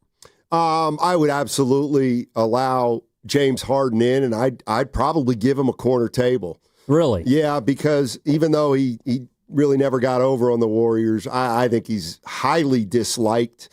And, that's the number one prerequisite to get into this bar is you've got to be highly unliked by Bay Area fans, and he is.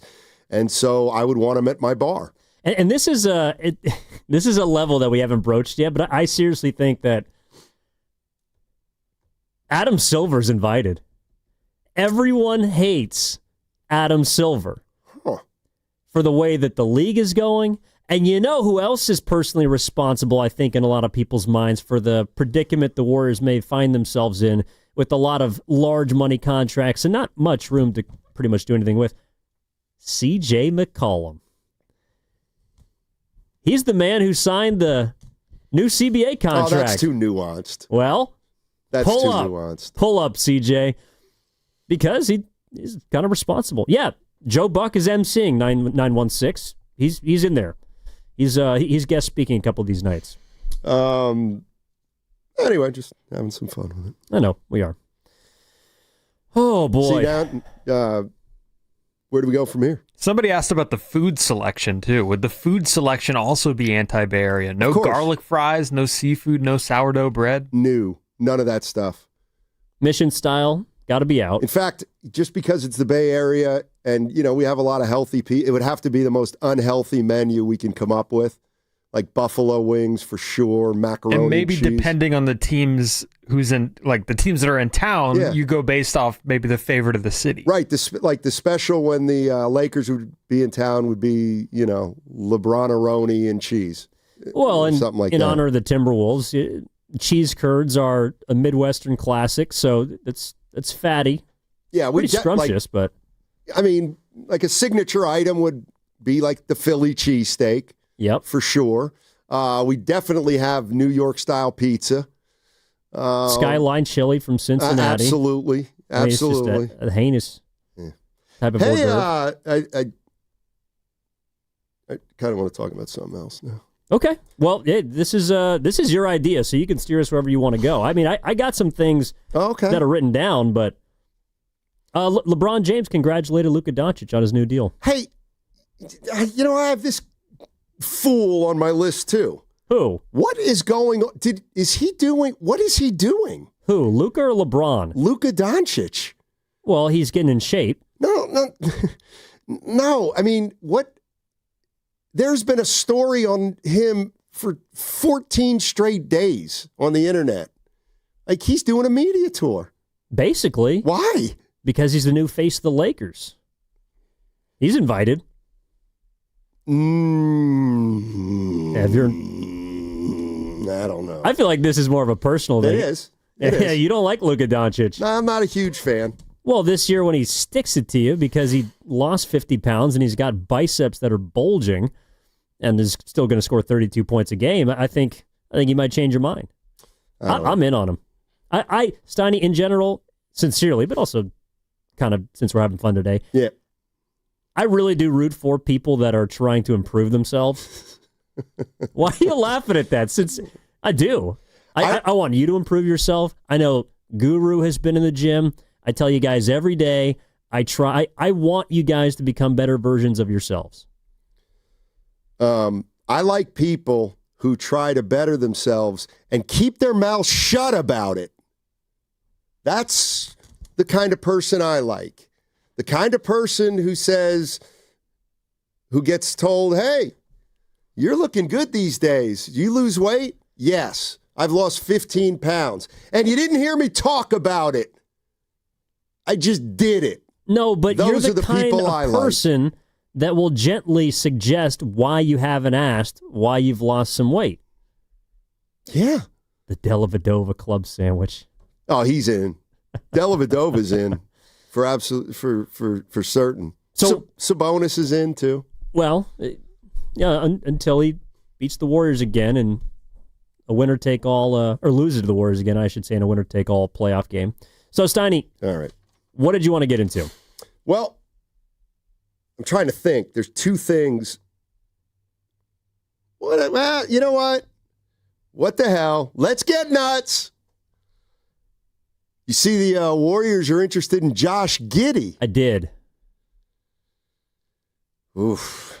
And it would be theoretically a trade that involved Jonathan Kuminga going to the Bulls. Right, and that's hard to figure out logistically. Why do you think that? Why is this news? Or why do you think that? And this was from Jake Fisher, who works with Mark Stein of the Stein Line, who reported this yesterday, I think, that the Warriors have interest in Josh Giddey.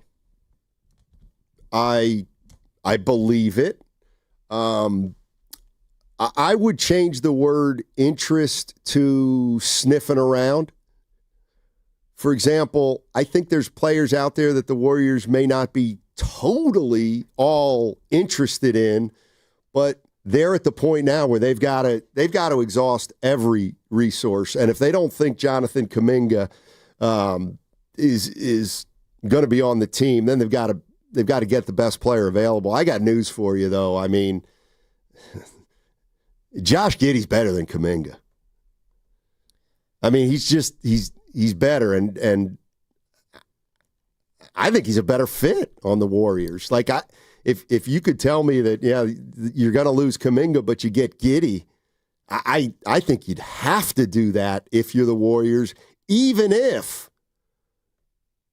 you think Kuminga's got a bigger upside. But again, this would all involve aprons and caps and stuff like that.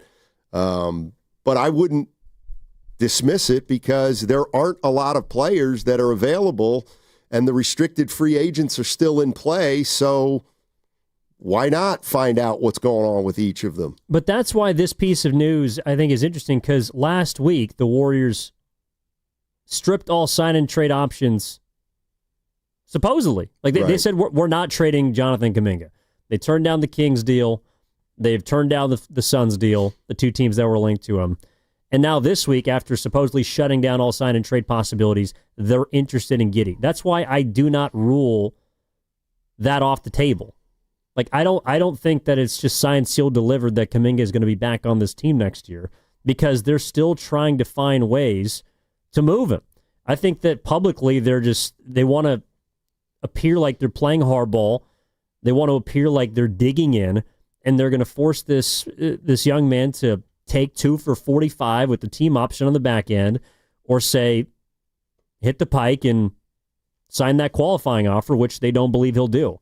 I mean, it's more posturing from Golden State is what I read it as. And that's the word. The word is posturing, and the Warriors have to keep every option open still, even if they're down on Kuminga. The one thing that I saw, to me, and I get it. Some people are high on Kuminga. Some people aren't as high as on Kuminga. But, I opened up NBC Sports Bay Area's website the other day, and I finally felt like somebody wrote something that just gets to the crux of the matter, and it was Monty Poole, and he basically just said, has anybody stopped to think about logistically what happens if Kuminga's at media day after the last 4 or 5 years, but particularly this offseason? And it's so easy, and maybe I'm jumping on this right now because Goo's not here, and I know he feels the opposite way about it. But I think that's a recipe for disaster. I don't think when you say, the culture could win, no, I don't think it can. I'm like, the way I always look at the Kuminga thing, okay, so he's on the team on media day. What happens? Well, all the media goes up to Jonathan Kuminga. Do you want to be here? I'm under contract. I'm going to play hard. Okay. Then you go to Kerr. Hey, Jonathan's back. We know he wanted that. But it's not going to go away. It's this. They will be under ridiculous scrutiny. And on the one hand, I subscribe to the theory, like, who cares about the media? Who cares what they think? But the reality is, if the media is in that locker room asking players about Kuminga, that is a little bit of a distraction, and that can impact the team. But I'm also talking about, do you realize, the first 3 games of the year, let's say, the scrutiny, how many minutes did he play? Oh, did he miss a defensive assignment? What was his body language like? When he came out of the game, did he give Steve Kerr, a fist bump or not? Like, all that stuff is going to be talked about. It just is. I mean, for goodness sakes, how many times have we talked about the game in Portland where Kuminga, didn't pass it to Steph Curry and Steph was visibly, upset? It's like, you can't do that. You can't have a season like that. And that's, to me, the biggest danger of bringing him back. You're listening to 95.7 The Game, KGMZ FM and HD1 San Francisco, an Odyssey sports station, and the home of the Golden State Warriors and Valkyries. Always live on the free Odyssey app, coming to you live from the Laughing Monk Studios, Laughing Monk Righteously Brewed in San Francisco. Well, here's an excerpt from that piece that you're talking about with Monty Poole that I think kind of sums it up. A 5th year of Warriors-Kuminga matrimony would invite all manner of vulture curiosity, as both parties will be under the brightest and sometimes harshest of lights. The Warriors are willing to move on, and Kuminga is eager to do the same. Living emotionally separate under the same roof, sharing the same locker room is bound to present challenges. I totally agree. And I don't understand how it can be fixed at this point. And to me, bringing back a distraction that isn't even a major component of your team, as demonstrated by the amount of DMPs he got down the stretch last year, to me, it's only gonna bring a circus. Right. And it's not gonna be about basketball. Every single night, we're gonna be talking about, well, how did the Warriors do? And how did Kuminga do? What's the Kuminga stock? Where are the Warriors trending? Can they use him? And the other part that I find impossible to believe is that if Jonathan's on the team next season, how can he not be thinking about playing for himself? I mean, I would argue that for everyone who described this as betting on himself, and we all respect people that do that in some way, shape, or form, didn't he bet on himself last year? Yeah. I mean, he knew he was going to be a restricted free agent. And whether it was going to be with the Warriors or with another team, he bet on himself last year by not coming to a contract agreement with the Warriors. He did it last season, and look what happened. By the end of the year, he was on the bench and not playing in the most important games until they literally had no other choice. Last season, he bet on himself, and I'm sorry, like I love Martin, I love Fresh Prince, I love Seinfeld. I don't love Warriors reruns. Like I don't want to watch this again play out because the furnace is just going to be turned up even hotter. And to me, it's not going to be good for him, and it's certainly not going to be good for you, as you're talking about, I think some of the veterans that might look at this as their last best chance to compete for a championship.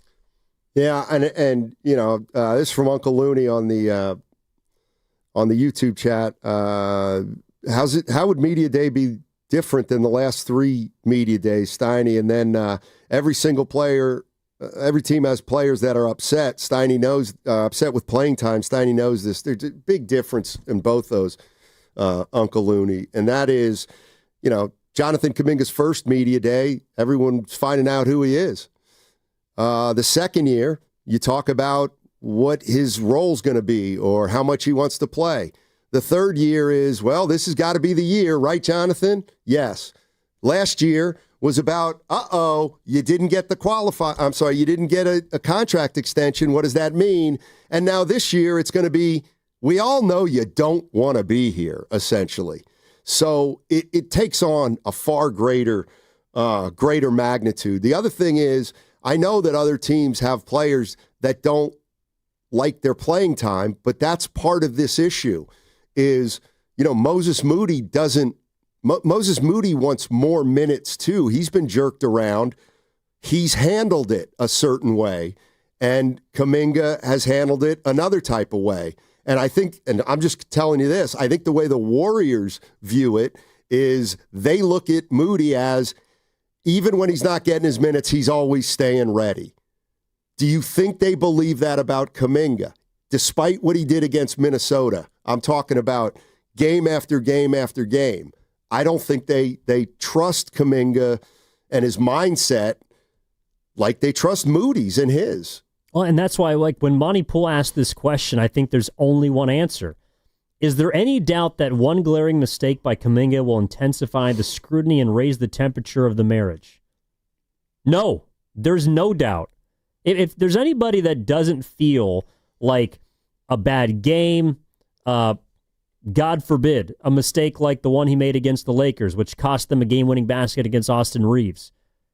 If anyone doesn't believe that that's going to cost him, I'm sorry. Like, we haven't been watching the same Warriors team, and we haven't been watching the same player for the last 4 years. Those kinds of mistakes, whether it's in game 1 or game 54, they're going to cost him. And especially if he comes back, for example, Steiny, under a 2-year deal in which he knows he has no control over where he goes. He knows that he had to sign that team option, which is, reportedly the only deal on the table for him from Golden State. And he has no control over where the Warriors choose to trade him. Like, I'm sorry. I don't know how he can't play as even more of an individual. And that to me was, to go back to 2023, like, that was the most glaring part about Jordan Poole's game. Like, we know that Poole was always a gunner and someone that, had the ha-ha and kind of got stuff for himself. But in 2022, there's such a difference between his play during the championship run and the play the year after he got punched. And I'm sorry, you cannot tell me that it didn't impact the way that he played. Poole, he still averaged 20 points, but on some nights, you just felt like he was out there trying to get his. And again, if this is a team that's not trying to contend and a team that's not trying to bid for another potential deep playoff run, then all that's out the window. But the guys, the leaders on this team, whether they understand the contract situation or not, and I believe that they're fine with guys trying to go get their money. What I don't think they're fine with is this player or the relationship between the player and coach being a massive distraction all year that they're going to have to talk about. Yes, and here's where I'll take it further. If you want to say, this is media. This has nothing to do with the team. This is the media. The media. Okay. Then I'd bring this up. Nobody knew that Jordan Poole was punched. Like nobody, it wasn't known when it happened. And if that had never gotten out, had the punch never gotten out, I believe the Warriors still would have been impacted because everybody on the inside of that building knew that once that incident had happened, Jordan Poole checked out and Draymond Green had to reassess some things. So to me, it's not just the media. It's going to be, forget the media, when Kuminga's in that locker room and if he's not all the way in, that's what affects everybody. And that's a danger that can be avoided if he's not on the team. If he is on the team, you're going to have to deal with it. That's the way I look at it. Well, and the reason why we're talking about this is, according to Jake Fisher of the Stein line, the Warriors they're interested in Josh Giddey. From the 813 in the Boxer and Gerson worker injury attorneys text line, even if you get Josh Giddey, is he reportedly looking to make $30 million a year? Are you willing to pay him that if you're Golden State? Probably not. And I doubt that Giddey's on the Warriors next year, but the point is that they're interested in him. On the heels of last week saying that all sign and trade possibilities for Kuminga are off the table, I don't think they've closed the door on that yet. I still think they're trying to find a way to move him, and I think that Kuminga is still looking for a way to get out of here. And if that drags on, which it looks like it's going to, through August into September, I believe maybe even up until the October 1st deadline, in which Kuminga has to decide whether or not he's signing the qualifying offer or not, that's going to linger. Like those feelings that have built over the course of this entire summer and are going to continue to build, and there's going to be rumors that leak out here and details that leak out here, that's going to be taken into camp by not just the player, but I think also the team.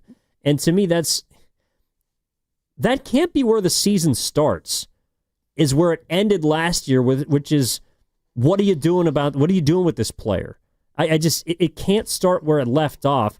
Otherwise, I think trouble's brewing. I agree. And, the other thing is, let's take the three veterans, Butler, Green, and Curry.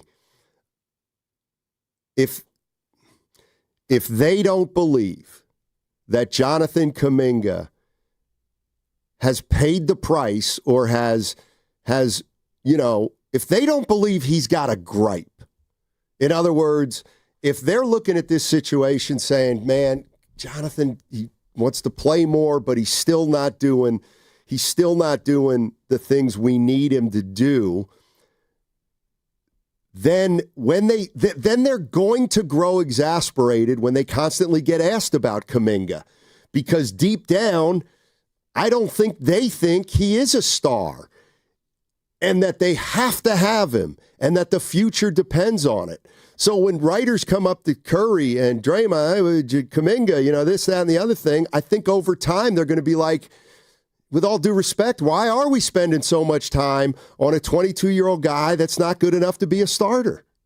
It's the same reason why people wondering why we're still talking about it. Exactly. And again, that's this conversation that some people enjoy, some people don't. It's going to linger. It's going to continue to happen during the season, in which it should be about basketball. And are the Warriors good enough?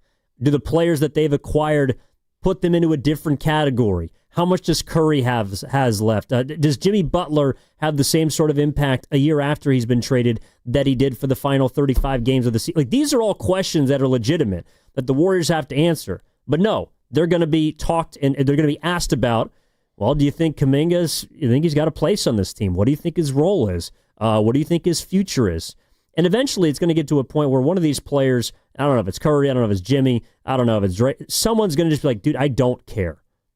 I don't care, which is a point that they might already be at. Anyways, and on the other side, there's also something about these negotiations that I think also applies to the 49ers. And I got a question that I want to throw out there on the other side at 888-957-9570 in regards to just how two different individuals have handled their respective situations, and if that impacts the way that we look at them. Evan Giddings in for Daryl the Guru Johnson with Matt Steinmetz, having some fun on a Friday. Tap in. What's coming up in the game is brought to you by Fremont Bank. Here for you, here for good. After this, Steiny Guru. This hour is brought to you by the new Chase Sapphire Reserve for Business. Introducing the business card that gives back all you put in.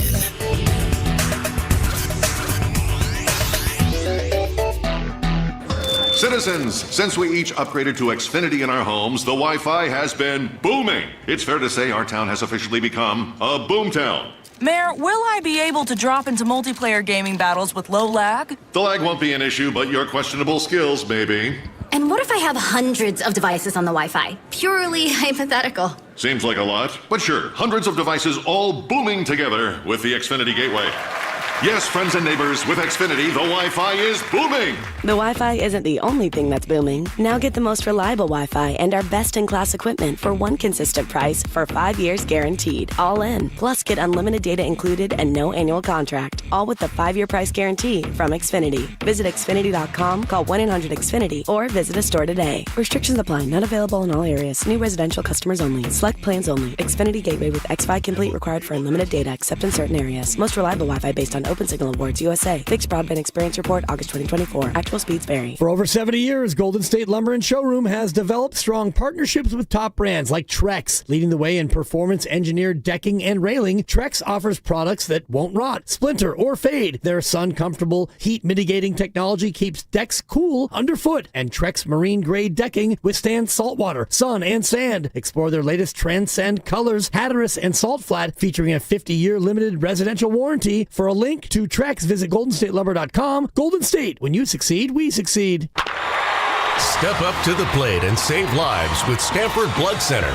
Donate blood during August and score a free limited edition Stanford Blood Center in San Francisco Giants co-branded jersey, and only available for a short time. This exclusive jersey is our way of saying thank you for being a hero. Every blood donation can help save up to 3 lives, making a real difference in your community. Supplies are limited, so don't wait. Visit StanfordBloodCenter.org to schedule your donation. Jack here. My bonus Jack combo starting at $4.49 comes with fries, a drink, and a burger with 1, 2, or 3 patties. It's a meal that'll actually make you happy. Starting at $4.49. Get so much more. Welcome to Jack in the Box. Plus tax. Limited time only. Price and participation may vary. When growth stalls from turnover, hiring gaps, or operational drag, My Outdesk steps in with elite global talent. Fast. Trusted by over 8,500 businesses, they help mid-market and enterprise leaders scale smarter, cut costs, and lead with confidence. With a selection rate under 1%, My Outdesk delivers only top-tier professionals to power your team. They're ranked #1 by TechRadar and U.S. News & World Report, and they're just getting started. See how much you could save and how far you could go at myoutdesk.com. That's myoutdesk.com, where momentum meets results. Want to interact with the hosts but can't call? Text the Boxer and Gerson Work Injury Attorneys text line at 888-957-9570. Boxer and Gerson, Northern California's premier workers' compensation law firm, helping injured workers get their lives back for over 40 years.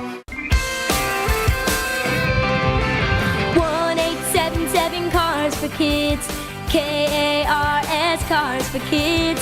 1-877 Cars for Kids. Donate your car today. 1-877 Cars for Kids. KARS Cars for Kids. 1-877 Cars for Kids. Donate your car today. Ready to get rid of that old car? Donate it to Cars for Kids. Call 1-877-CARS-FOR-KIDS to reach a friendly live agent. Donation is super easy, and your car can be picked up as soon as tomorrow. Call us now, 877-CARS-FOR-KIDS. That's cars with a K to donate your car today. 1-877 Cars for Kids. KARS Cars for Kids. 1-877 Cars for Kids. Donate your. Did you know you can donate real estate too? Go to carsforkids.org. That's carsforkids.org. Spina bifida is a common birth defect, and everyone with spina bifida, from childhood through adulthood, deserves to flourish. The Spina Bifida Association is creating a future where this is more than just possible. It's inevitable. We're advancing clinical care and shaping innovative research. With your help, we'll build the future that people with spina bifida deserve. Join us at SBAA.org. That's SBAA.org. This message is sponsored by the Spina Bifida Association of America. This is the story of the one. As a safety manager at a manufacturing plant, he does everything he can to keep his coworkers safe. From finding ways to reduce risks to keeping safety supplies in stock. And for that, he relies on Grainger.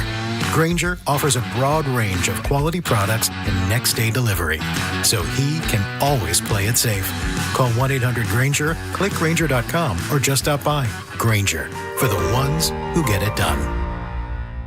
Here's comedian Howie Mandel for hands-free Cozy Fit Skechers slip-ins. Yeah, I'm holding a new Cozy Fit Skechers slip-in sneaker, and first of all, I barely know I'm holding it. It's that light. You see, Cozy Fit is a cool new sneaker where the upper is made of a soft quilted material. It's kind of like a little puffer jacket for your feet, except it looks like a super stylish sneaker. Introducing new Cozy Fit Skechers slip-ins, the latest comfort creation from Skechers. You can find Cozy Fit Skechers slip-ins at a Skechers store, Skechers.com, or wherever stylish footwear is sold.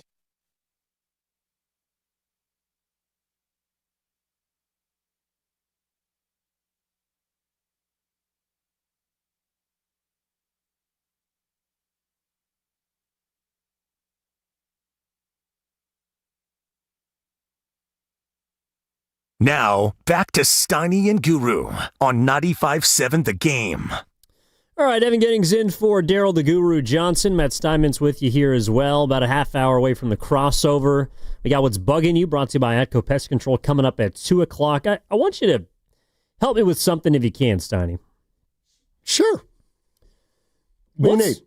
Well, we've been talking a lot this summer, but also today, not about your crazy but kind of great idea.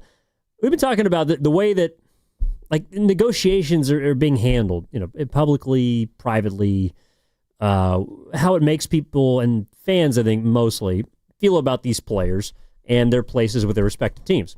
So I asked you this earlier. I'll ask it to you on air. What is the difference between the way Juwan Jennings is going about his contract negotiation or extension and the way Brandon Ayuk went about his last summer? It feels to me from the outside that Brandon Ayuk was far more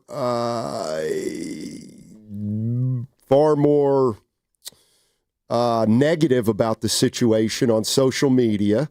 I think people were turned off by, the Instagram stuff. And the fact that he did make some comments public during the course of the negotiation. So I think people feel a certain way about Ayuk and the way he handled it. They don't think he handled it great. They think he handled it somewhat immaturely. Now, you're right. Juwan Jennings is essentially doing the same thing, but I think Jennings' reputation helps him. And what I mean by that is I think anybody who's a 49er fan who's watched Jennings play for the last 3 or 4 years, they know how tough he is. I think they know how respected he is in the locker room. And I just think he's somebody who's shown himself to be more about, let's say, action than words. And so I think also with Ayuk, there was a perception among some that he was asking for too much money. Let's just say $30 million. Mm-hmm. Like, that's too much for him. Well, we don't know what Jennings is asking for, but I think we do acknowledge, at least right now, he should make more than $7.5 million because he's their number one receiver right now. And I just think he's taken a page out of everybody's playbook with his own little spin on it. I think it's because he hasn't been as publicly demanding as Brandon Ayuk was. I also think money has to do with it. The professionalism has to do with it. And I think you're right that how people feel about the player is also a big component. Brandon Ayuk he's a really good player, but in his own words, he's the fourth option in a run-first offense. He tweeted that out right before they got into this, summer dance, essentially. Juwan Jennings, that's not his MO. He doesn't, I can't recall him being braggadocious about himself. I don't get the feeling that he's a look-at-me kind of guy. He's kind of a red ass, honestly. I mean, he blocks incredibly. He's not afraid to throw down with other teams. He's not afraid to stick up for his teammates. And he's pretty quiet. And I think that's the biggest difference for me between him, Ayuk, and then even to bring it into the Kuminga thing is that the way that BA and Kuminga's negotiations have played out has been so public, and they've been, in their own way, both very vocal about what they want, and it's not in the best interest of the team. Juwan Jennings and his reported demands of basically just a raise. He wants some guaranteed money and a raise because he doesn't have a ton left, and he thinks he outperformed his contract last year. But his demands are not outside of the interest of the team. Ayuk and Kuminga's, I think for a lot of people, feel like they want something for them. They don't want what's best for the 49ers or the Warriors. They want what's best for Ayuk and for Kuminga. Yeah, I think Jennings, I think Jennings is just doing what he thinks. Like, are you saying Jennings is being less selfish than those guys were? I think that's how people read it. There you go. If people thought he was being selfish, we would be talking about what's going on with him a lot more than we have. Right. I also, I don't know whether it must have been the circumstance, but we knew a lot more of the details with Brandon Ayuk. More of those details came out about the numbers and the trade and a first-round pick or a second-round pick. We even had some teams being named, the Pittsburgh Steelers. I also think, and I don't know where it fits into the context of the whole thing, but there's another aspect to it. Who are the guys over the last few years who have been paid? Ayuk, Trent Williams, McCaffrey, Warner, Kittle, Bosa. Like, those are Purdy. Those are the stars. Like, Jennings probably isn't thought of like those 7 guys, right? And so I think one of the things that might be going on with Jennings is, and I get it, there's not the acrimony there for Ayuk, but I think some 49er fans have the right to say, well, wait a minute, Juwan, you're not a number 1 receiver. You're a number 3 receiver who happens to be a number 1 receiver. And with all due respect, you're good, but you're not Ayuk, Williams, McCaffrey, Warner, Bosa, those guys. And maybe inside the building, that makes it less of a priority for the Niners front office. Yeah, I mean, I'm just kind of curious because I think that what Juwan Jennings is trying to do is he's trying to get more money, which is what Brandon Ayuk was trying to do last summer. But people feel so much different about Juwan than they do about B.A. And I'm not trying to say that I think Jennings is a bad guy. I just find it really fascinating that Shanahan comes out last week and says, yeah, well, you got to ask Juwan. Well, Juwan's not been made available because Juwan's hurt and he's got a calf thing. But everyone kind of wink knows it's tied to the contract extension that he wants. And he's doing it in a much more private manner than B.A., who did it in front of the world and basically demanded something. And to me, I'm curious what people think about how these athletes go about getting their bread. A lot of them deserve it. Some feel like they deserve more than others. And where do you fall on it? 888-957-9570. Jesse is in Vallejo. Wants to get in on the conversation. Jesse, good afternoon. What's going on? What's going on? Hey, what's up, man? Hey, Jesse. Hey. Good to hear you guys. No, I think that Steinmetz hit on this last year where Ayuk's his production, like his targets, he was not a number 1 receiver. Like he didn't get that many targets. He didn't have that many things. And then he's holding out for $30 million a year. Juwan Jennings showed up the next year and he produced. So I think that there is a definite connection between Ayuk and Kuminga. Kuminga can score you points, but you don't win games, right? Like he was in the playoffs and he scored 20 points a game or whatever, and then they lost all 4 games. He's not a winning player. Ayuk is not a winning player.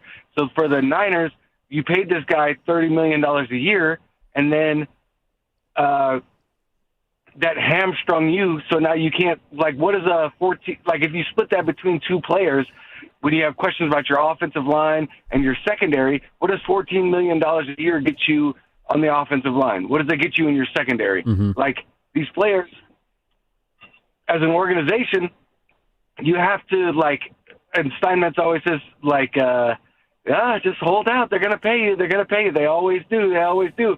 No, like, Brandon Ayuk was on his last year of his deal. You can show up or not for $14 million on the last year of your deal or not. Right. That's the same thing with Kuminga now. You got $8 million or whatever, whatever it is in his last year of his rookie deal. Show up or not. Like, at a certain point, like, as an organization, you got to figure it out, and it's okay. Like, if Brandon Ayuk wants to sit out for his 5th year or whatever it was, then sit out. We'll move on. Because now, look at a year later, look at where you are now. Yeah, you know what? Our wide receiver room is still empty, and for the Warriors, what does Kuminga give you? Like, he's fine. Like, he can score, but, like, he's not that good. He doesn't do all the winning. He doesn't make winning plays all the time. I got you, rebound. Jesse. He doesn't defend. All right, thank you, guys. Yes, sir. Good stuff. Thanks, Jess. I hesitate to make a statement now about Ayuk and Kuminga that they're not winning players. I mean, Jonathan Kuminga's still 22. He could become a winning player. Well, Ayuk's proven that he's more of a winning player. True. Their team went to the Super Bowl. Yeah, He's their number one receiver. That's why I'm kind of fighting back on both those. Here's another part of it that I think if you're a real Niner fan, because let's face it, if you're a casual fan, you're not that invested in Jennings and Ayuk, but the hardcores are. Okay, so I think if you're a big time Niner fan, and I say, what do you think of Juwan Jennings before all this happened? Well, tell me about Juwan Jennings. Well, he's tough. I mean, there's no doubt he's tough. And I feel like he is very respected in the locker room.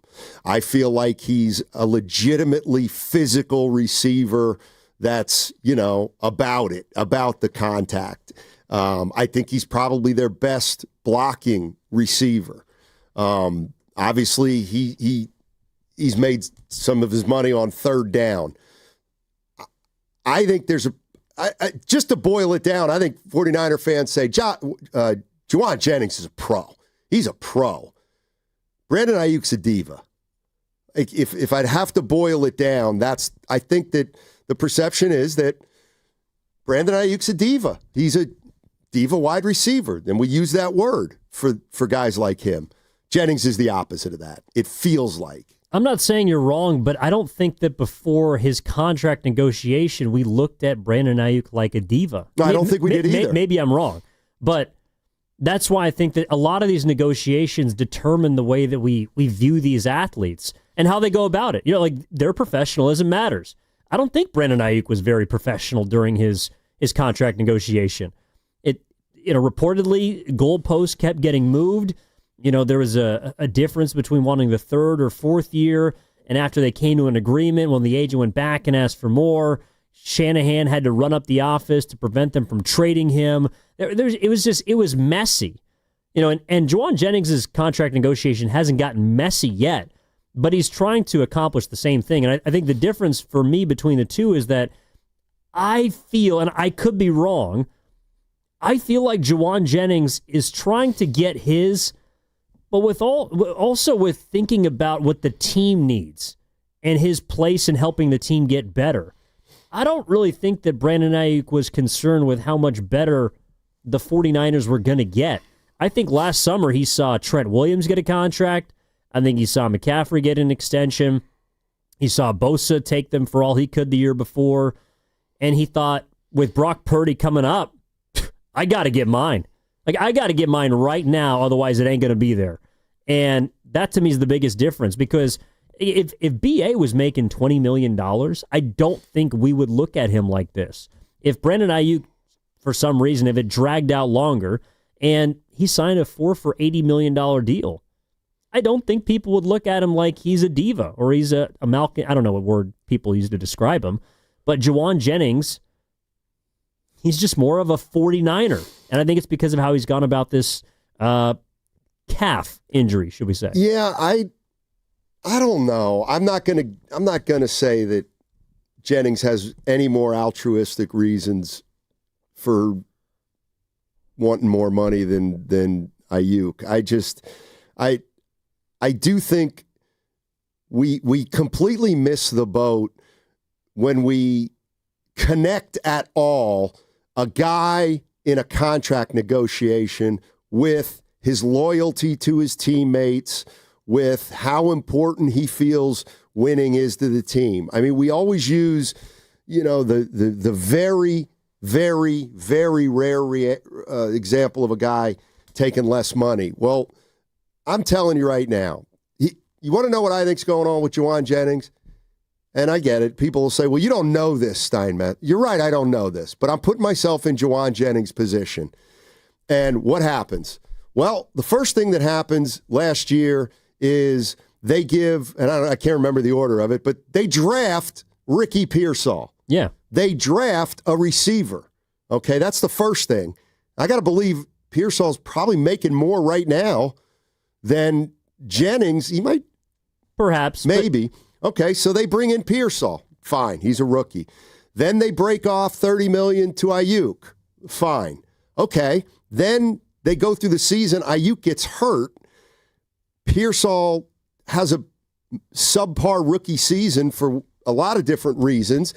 And I just think Juwan Jennings is like, wait a minute.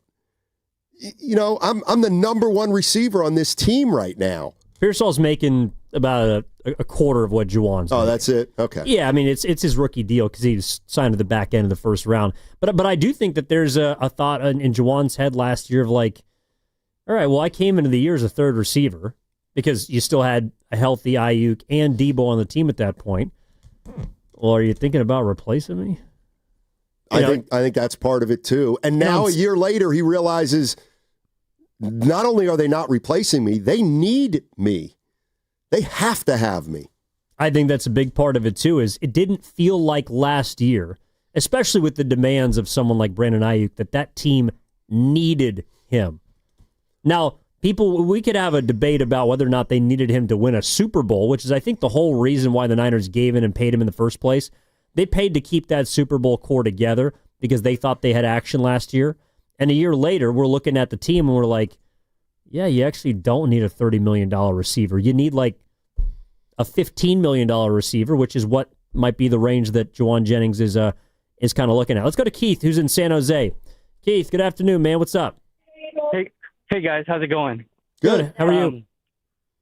Not too bad. I mean, I'm just from a fan's perspective, I'm just saying, get your bread. I don't judge these players. I mean, they look bad sometimes based on the system. I mean, the owners, the teams have all the leverage, and if these players have a little bit of leverage and they use it, that's good for them. I mean, especially with football, their careers are limited anyway. So as much as they can get, they need to get it. And I know the optics with like Jonathan Kuminga, maybe he's not a good fit, but he's young too. He needs to, kind of get that contract. And if the Warriors don't value him, maybe someone will. But he has to try to maximize his value as far as it lining his pocketbooks as best he can, because professional athletes' careers are limited, and the pro teams, the ownership, the league, they have all the leverage.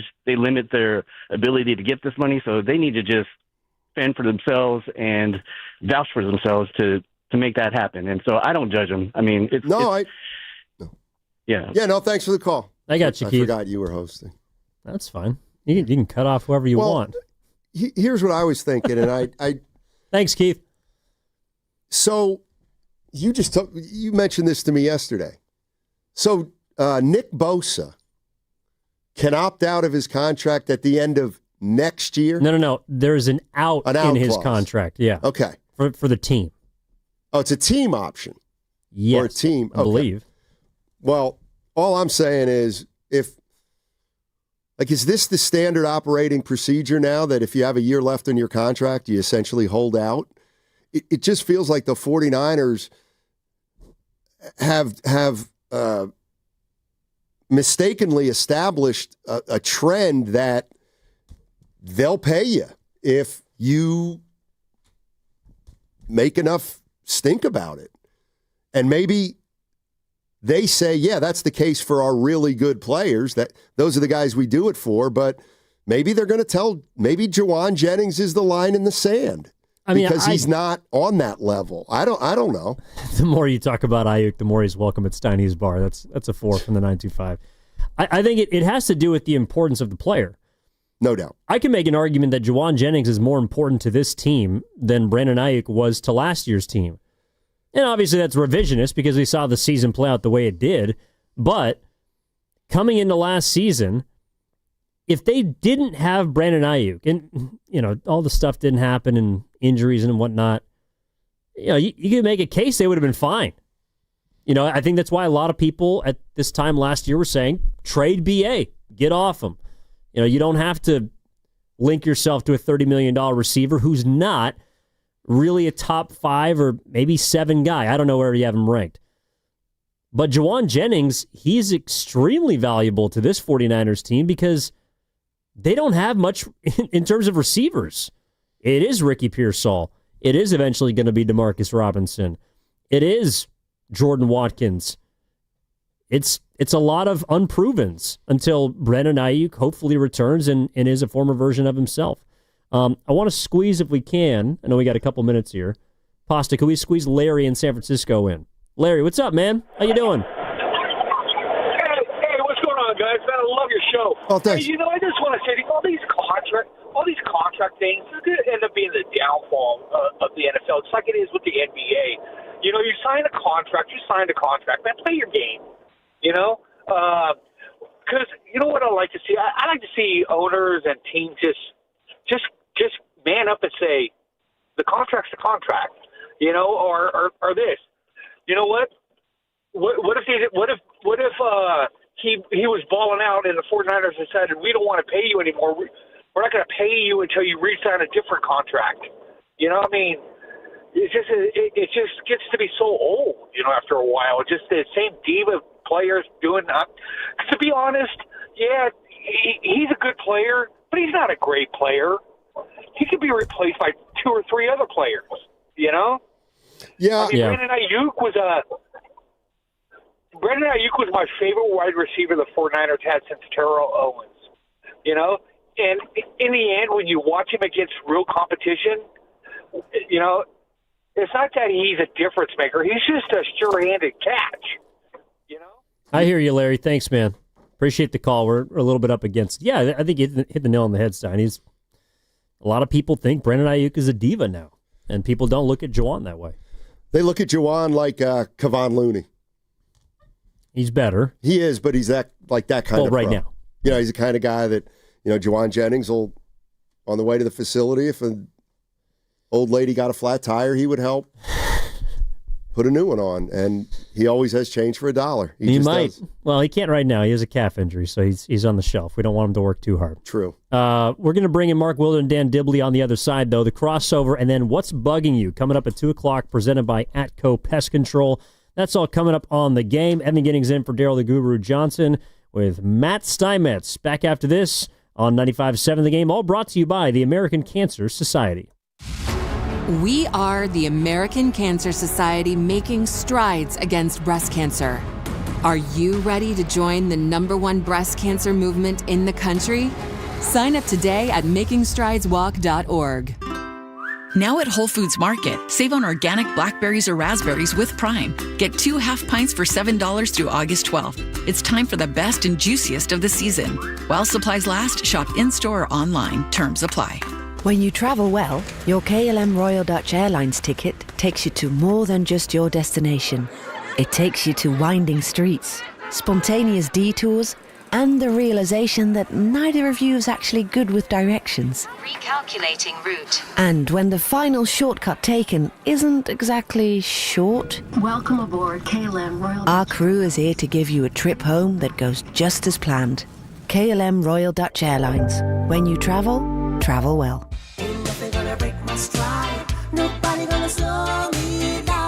Don't let pneumococcal pneumonia break your stride. If you're 50 or older, you're at increased risk. So be proactive with Capvaxive pneumococcal 21-valent conjugate vaccine to help protect against invasive pneumococcal disease and pneumonia caused by certain types of pneumococcal bacteria. Capvaxive helps protect against the strains of bacteria that cause about 30% more IPD cases than any other pneumococcal conjugate vaccine in adults over 50, according to national-level CDC stats. Regional variations may exist. Don't get Capvaxive if you're allergic to the vaccine or its ingredients. Tell your doctor if you have a weakened immune system. Common side effects include injection site reactions, feeling tired, headache, muscle aches, and fever. Capvaxive does not protect against all strains. For more information, call 1-800-927-8888 or visit capvaxive.com. Ask your doctor or pharmacist about Capvaxive. Need help paying for your Merck vaccine? Visit merckhelps.com. Sponsored by Merck. When selecting a financial institution, how do you know you're making the right choice? As Bay Area bank customers find themselves at a crossroads, maybe it's good to consider if you want your bank to be community-oriented or corporate-minded. Fremont Bank has grown by providing stable, consistent service to the region, its families, and its businesses for 60 years, all without a single merger. And we intend for more of the same for the next 60. Fremont Bank. Here for you, here for good.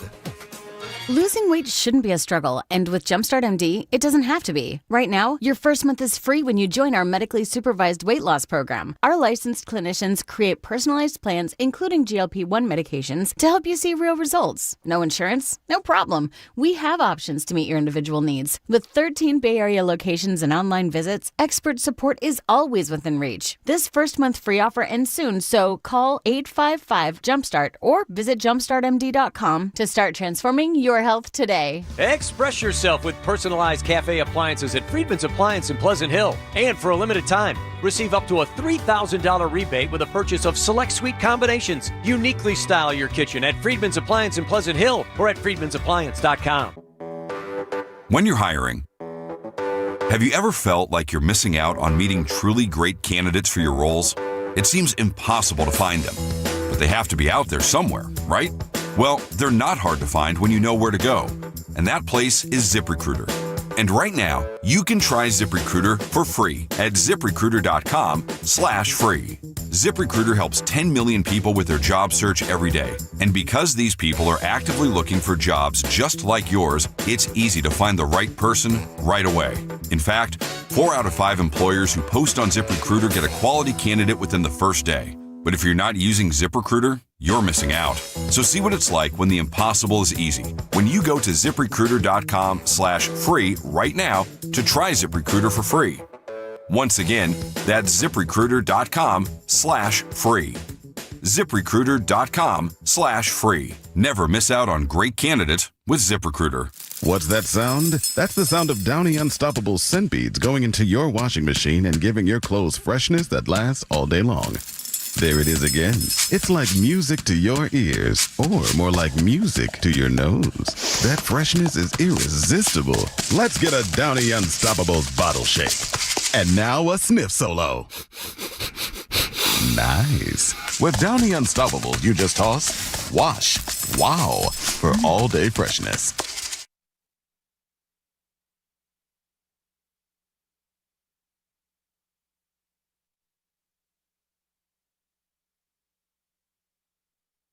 What did I do wrong? Now, back to Steiny and Guru on 95.7 The Game.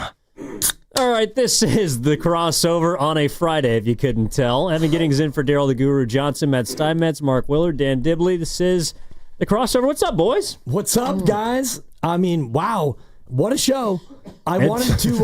We've done a couple laps. I wanted to turn away, and all I could do is text you and Steiny with ideas and thoughts, and man, I wish I didn't love your hate so much, Matt, and I can't call you Steiny anymore because we have a new Steiny in town. A better one. Steiny 2.0, but your idea for a bar about just inviting pure haters in, and I'm sorry, Mark, you and I can never go there and have a drink, apparently. That was my question. Nope. Am I allowed? No. Why not? Ask the YouTube chat. I'm super hated. Come on. No. It's not about you being hated. You root for Bay Area teams. The minute you like a Bay Area team, you're out. Oh, yeah, no, I don't want to go there. No, it's not. It has nothing. No, I mean, there's no malice. Rafi Devers hits one to left center, and Ramos scores, and you clap. Yeah. You're shown the door. Yeah, night. No doubt. Yeah, you're out. Yeah. Now, I am debating whether to have a small hometown section. Oh. But they would have to be ripe for ridicule and, They're right by the dunk tank. You could put them in that back room. Exactly. That's like saved for parties and graduations and such. Exactly. Okay. And like we were saying, like Barkley would be obviously an investor. Oh, yeah. Nick Wright. Sure. Perhaps bartends, AJ Przinsky is definitely part of it. And, one of the booths is named Lasorda. And Scott Cousins will greet you at the door. Oh my God. Well, I actually like the way that you backed away from the injury part of it, because you went to Montana and what happened to him. You never mentioned the Steve Young concussion, and thankfully. Right. And then you went to Scott Cousins, and I was like, oh my God, Steiny. And you actually caught yourself, and you're like, you know what? No malice, no injury. And I think you're right to do that. Like Michael Crabtree, sure, you can come on in because, he's upset about not getting the ball, and, maybe it's Harbaugh gets in as well, but I do think you needed to back away from the injury part of it, and I'm glad you did. Yeah. Well, What would the then you logo? reneged. What would the logo of the place be? Is it like Max Muncy's face, or like what? Yeah, what's the logo? What represents this more than anything else? Wilmer Flores check swing.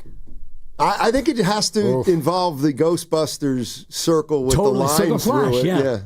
Yeah. Is it like, not bad. Is it like Troy Gloss connecting with a ball to left center field? Late in the eighth. Yeah, I mean that's the thing. On a non-game night, for example, we would have a loop of highlights like Kyrie Irving's 3-point shot and LeBron James blocking Iguodala's layup. Oh yeah. And there's a VIP, Kyle Williams fumbles. No doubt, a VIP event where the first 100 guests get to hand the ball to Russ Ortiz. I was going to say, Game 6. Just Russ Ortiz walking off the mound. Right. What's his? We're gonna, obviously. You hate this. I hate this. Obviously, now. on Armando great Benitez idea. appreciation night, we no would doubt. have. I used to have a shirt. I was going to invest in this idea, but I'm out. I had an Armando Benitez jersey that had his number on the front, and on the back it said, "I did my job," which was his famous quote after he gave up like 74 runs in a third of an inning. You just made me think of something. Does anybody have any like shirts or jerseys that you just bought or were gifted at the wrong time from the wrong player? Somebody bought me. You remember when the Warriors had those jerseys with the cable car on the front, like like the city, and they played in those for a little. Somebody bought me one, and at the time they were like, "I got you the greatest gift," and they bought me one of those jerseys. And what name do you think was on the back of it? James Wiseman. No, this is going much further back. Then it's got to be Larry Hughes. Okay, you're getting closer. Like this is a Steiny-related question. It was not Larry Hughes. Eric Dampier. Sprewell. Van Exel. Oh, that's a good one. Nick Van Exel. And it's Nick just Van like, Exel. right, you have that jersey, and then 8 months later, you're like, what do I do with this? Right. See, what am I going to do with this? Now, what's weird is that those are exactly the kind of jersey I might wear. love. Yeah. I like the more obscure, the better. Nick Van Exel. I mean, I once bought an Olympiacos shirt with Bertans on the back. Oh, that's right. You did have Davis Bertans. Davis Bertans. That is so great. That's the best part about some games, though. When you're walking around and you see the ridiculous jerseys, like every once in a while at Chase Center, you'll see a Smiley Geach jersey just trotting around the halls. I love that. By the way, at my sports bar, at your bar called the Loyal Opposition, that or we we had want a to couple 10, great. yeah. You could, for example, you could on a given night have dinner with Aubrey Huff. Yeah. Yeah, and I texted you about that. That sounds great. Oh, you did? Yeah. That's great. Oh, no, check your does text. he have his enough own for me, Doug. Yeah, does he have his own booth in the back? With some new vodka. Yeah. Or we can just say that's part of it. No. Oh, No. what? He's saying too low. He's too low. He's a bad human being. Easy. So yeah. It's one thing to be like, okay, Kyle Williams, you are bad human being. No, he's a Kyle goat. Williams. And that's I sent you. Neither one of you checked your phone, and I felt bad about it. I should have gone to the Boxer and Gerson injury attorney's text line to get it read. But I thought the name of the bar would be just Goats. The original Goat was not the greatest of all time. You were a goat. So the original Goat was actually a goat. And that's where I think that Kyle Williams actually fits. And you guys mentioned it. You put his jersey on the wall. Yeah, it's definitely hanging up. Right. No doubt. Or next to a picture of Steve Wilkes. And I also sent you a text about like having A's playoff games on a loop where, wild card games against Detroit where Verlander would come in and just shove for 7. And, the A's, shout out Bob Melvin, who, you look at his playoff record, there's a lot of 0-1s in there. Because they could not get by Detroit in the wild card old format. Yeah, nor 2018, nor 2019. Sure. Or even 2014. Yeah, wild card games and lots of losses. I do think that having the reruns, because every once in a while on NFL Network, they'll play old Super Bowls. And it's like 2023 is on, and I'm sitting in there with Carter, and Carter goes, turn that crap off. Not at the loyal opposition. In fact, you're going to let it run. Yeah. So, yesterday, I'm gonna do this. Is my Mark Willard. I was listening to you guys yesterday, and you guys were agreeing on something that, and it was just terminology. It was just a word choice about the statistics and the Purdy 2 interceptions and how important that is. And okay, and what did we say? Dibley, and you used the word, those are meaningless. And I thought, the joint practice stats. Meaningless. Like, I don't know if they're meaningless. They might not be worth a lot. But, for example. I think it's a fair word. Okay. But here's what I would say. Forget the statistics themselves. Okay. We're talking more broad sense of the performances. Yeah, I do think there's clearly something there with the offensive line. Right? Maybe. Everybody said, yeah. And do you notice what you do here, though? Tell me. Do you know, how often have you mentioned in the last 24 hours that he threw 3 touchdowns? I didn't. Was it that many? Ever. Yes, it was that many. And I think that's what the loyal opposition to you is doing on a daily basis. I drink that. Let me. You think that the way that practice started is the only thing that happened yesterday. So it sounds. No, in fact, Mark, I don't know if it's a Dibley deep dive, but just FYI, yesterday Shasky was at practice. We had him on at 1. He talked about the things that happened. And today, I went to David Lombardi's YouTube. Yeah. And I went to Kruger's YouTube. Mayoko's YouTube. Mm-hmm. And dare I say, I don't think any of them mentioned Purdy 3 touchdown passes. Well, it happened. Now, I didn't go through all of Lombardi's, so I'm sure he probably did at some point. But it was mostly about... It's all like one of them was on what was called a red zone drill. So, like, you're already... To take it up with the insiders. Yeah, no, again. Okay. But I think now we get back to what Dibs was saying yesterday. I mean, like, what was the scenario in each play? Kyle Shanahan said after practice yesterday, I put Brock in some difficult situations. In other words, some of these plays might have been built to see, well, how do you react to basically me putting you in a little bit of a hole to start the play? So, and I don't know these things. I don't know exactly. I wasn't there. I wasn't there. Well, see, to me, that portends poorly because it looks like Shanahan may have a year where he puts Purdy in bad spots. Maybe. Why would you? Because he just did in their first game. Well, no, because it's not their first game. It was a joint practice. Practice. Wait, so are the touchdowns also meaningless? Yes, it's all meaningless. Yes. And the point I made yesterday, from a statistical standpoint, was, yes. and I'm sure you heard this. Maybe you had tuned it out by then, but I invoked the memory of Marco Bellinelli in the Summer League when he went for 37 in the Summer League opener in Vegas, and it was like, oh my God, the Warriors, what have you done? You've found the future. And he averaged that year 2.6 points a game. So Bellinelli's 37 in Vegas was as meaningless as Brock Purdy in a joint practice. I mean, that was my point. What Bellinelli showed that particular game was that he was going to be in the NBA for 10 years. Like he was going to... Actually 13. Yeah. Some guys don't... Brock Purdy. But I think it was the contested catch that Pearsall had for a touchdown. I think it was on the Niners' social media. That's a good ball. Yeah. And for someone like Pearsall, who we don't know a ton about, but are hoping is going to reveal himself to be a major component of this team, that is valuable to me. I don't think that's completely meaningless. Like it's against an NFL defensive back. I don't know which one for the Broncos, but I take something from that. So I'm going to agree with you. But there's the quirk to the two questions that you're asking. I think you just phrased that in terms of the function of what actually took place on the field. So in other words, what if I said, yeah, you can take something from that pass, whether it ends up in the end zone or not. Maybe it only ends up at the 20. But what you're saying is some players went out there and you saw them do good things. I don't think that is meaningless. The same way I don't think if they go out and do bad things, it's meaningless. But the question from Steiny was first thrown out as, or not even a question, your observation from our conversation yesterday was about stats.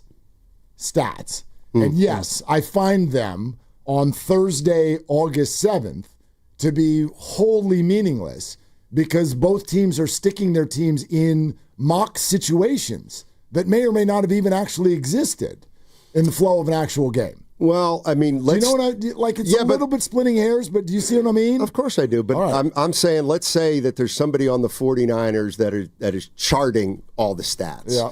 And they find out that, I don't know, McCaffrey ran the ball 5 times and would have gotten 12 yards.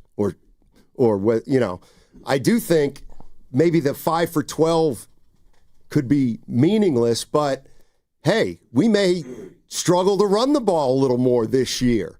I think that's fair. Like, how about this? You know what I'm going to be looking for? How they come out to start games. Because what I heard everybody say was that the Denver Broncos were chirping and they were wound up and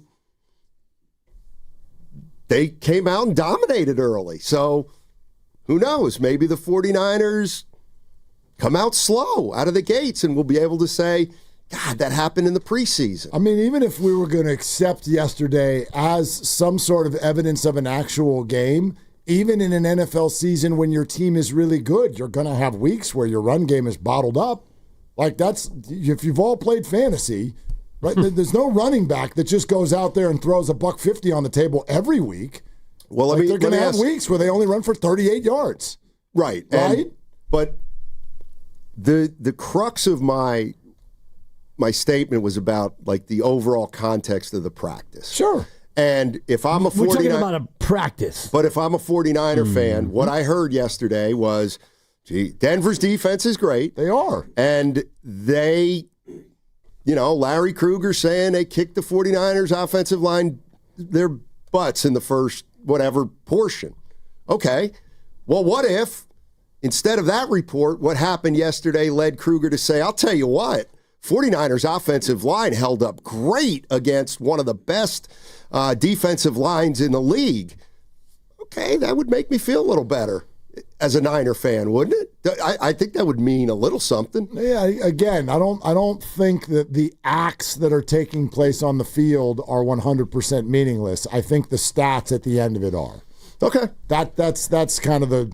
Well, what if I said... What was Logan Webb's Cactus League ERA? What if I would say... Do you have that in front of you? No, but what if I would say that... What if I would say that, you know, the 49ers kept track of it, and boy, they allowed 7 pressures by that defensive front of the Broncos. Man, who cares? Okay, but guess what? In another world, they only allowed 1 against that really good D. Wouldn't that be an indication that the offensive line's a little... you know, better than it was if they gave up 7 pressures? Not to me. I mean, really? You're talking about August 7th, and, you know, the season doesn't start for a month, so you're allowed to be a little bit rusty or be a little bit bad now because these games don't matter. And, you know, you might be trying things different than what you normally would in the regular season. I wouldn't say that it's 100% meaningless, but I'd put it at about 92% meaningless. Okay. And you do joint practice to try and see where you are, but it doesn't mean that I'm going to change my opinion of the Niners and suddenly now they're going to go 7-10 because oh boy, Denver really gave them the business in the opening period. So you came down 8%. So what if it's nonsense. What if I bought everything you're asking, and basically you then won't. But then let's say we just it all means everything, and we're allowed to emotionally attach ourselves. I didn't say no, that. but like, let's go there. This all it matters. Okay, and it helps shape how we're feeling about the team. Yeah, isn't it halfway through the second quarter of one game? What do you mean? That's essentially where we're at. This was a day, and it wasn't even a full game. Okay. So even if I took this, let's say that was week 1. It was week 1, and the Niners had a crappy first quarter. And then they started to battle back a little bit in the second quarter. Now it's closing in on halftime. All right, let's all open up microphones and give our opinions on how the team is. Okay. That's nothing. Like, we haven't... why would you form an opinion? Well, if it's nothing, like they wouldn't do it, No, right? I mean, it's a not. way to measure yourself against another team. Right. But time for the legal. You're talking about this tiny little window of time. Just waiting. Right. It's just information. Let's go live to Evan Giddings. All right. All right, you're listening to 95.7 The Game, KGMZ FM and HD1 San Francisco, an Odyssey Sports Station, and the home of the Golden State Warriors and Valkyries, always live on the free Odyssey app. Coming to you live from the Laughing Monk Studios, Laughing Monk Righteously Brewed in San Francisco. Hey, they don't need soil, they don't need water, but dry wood termites will eat your home from floor to ceiling.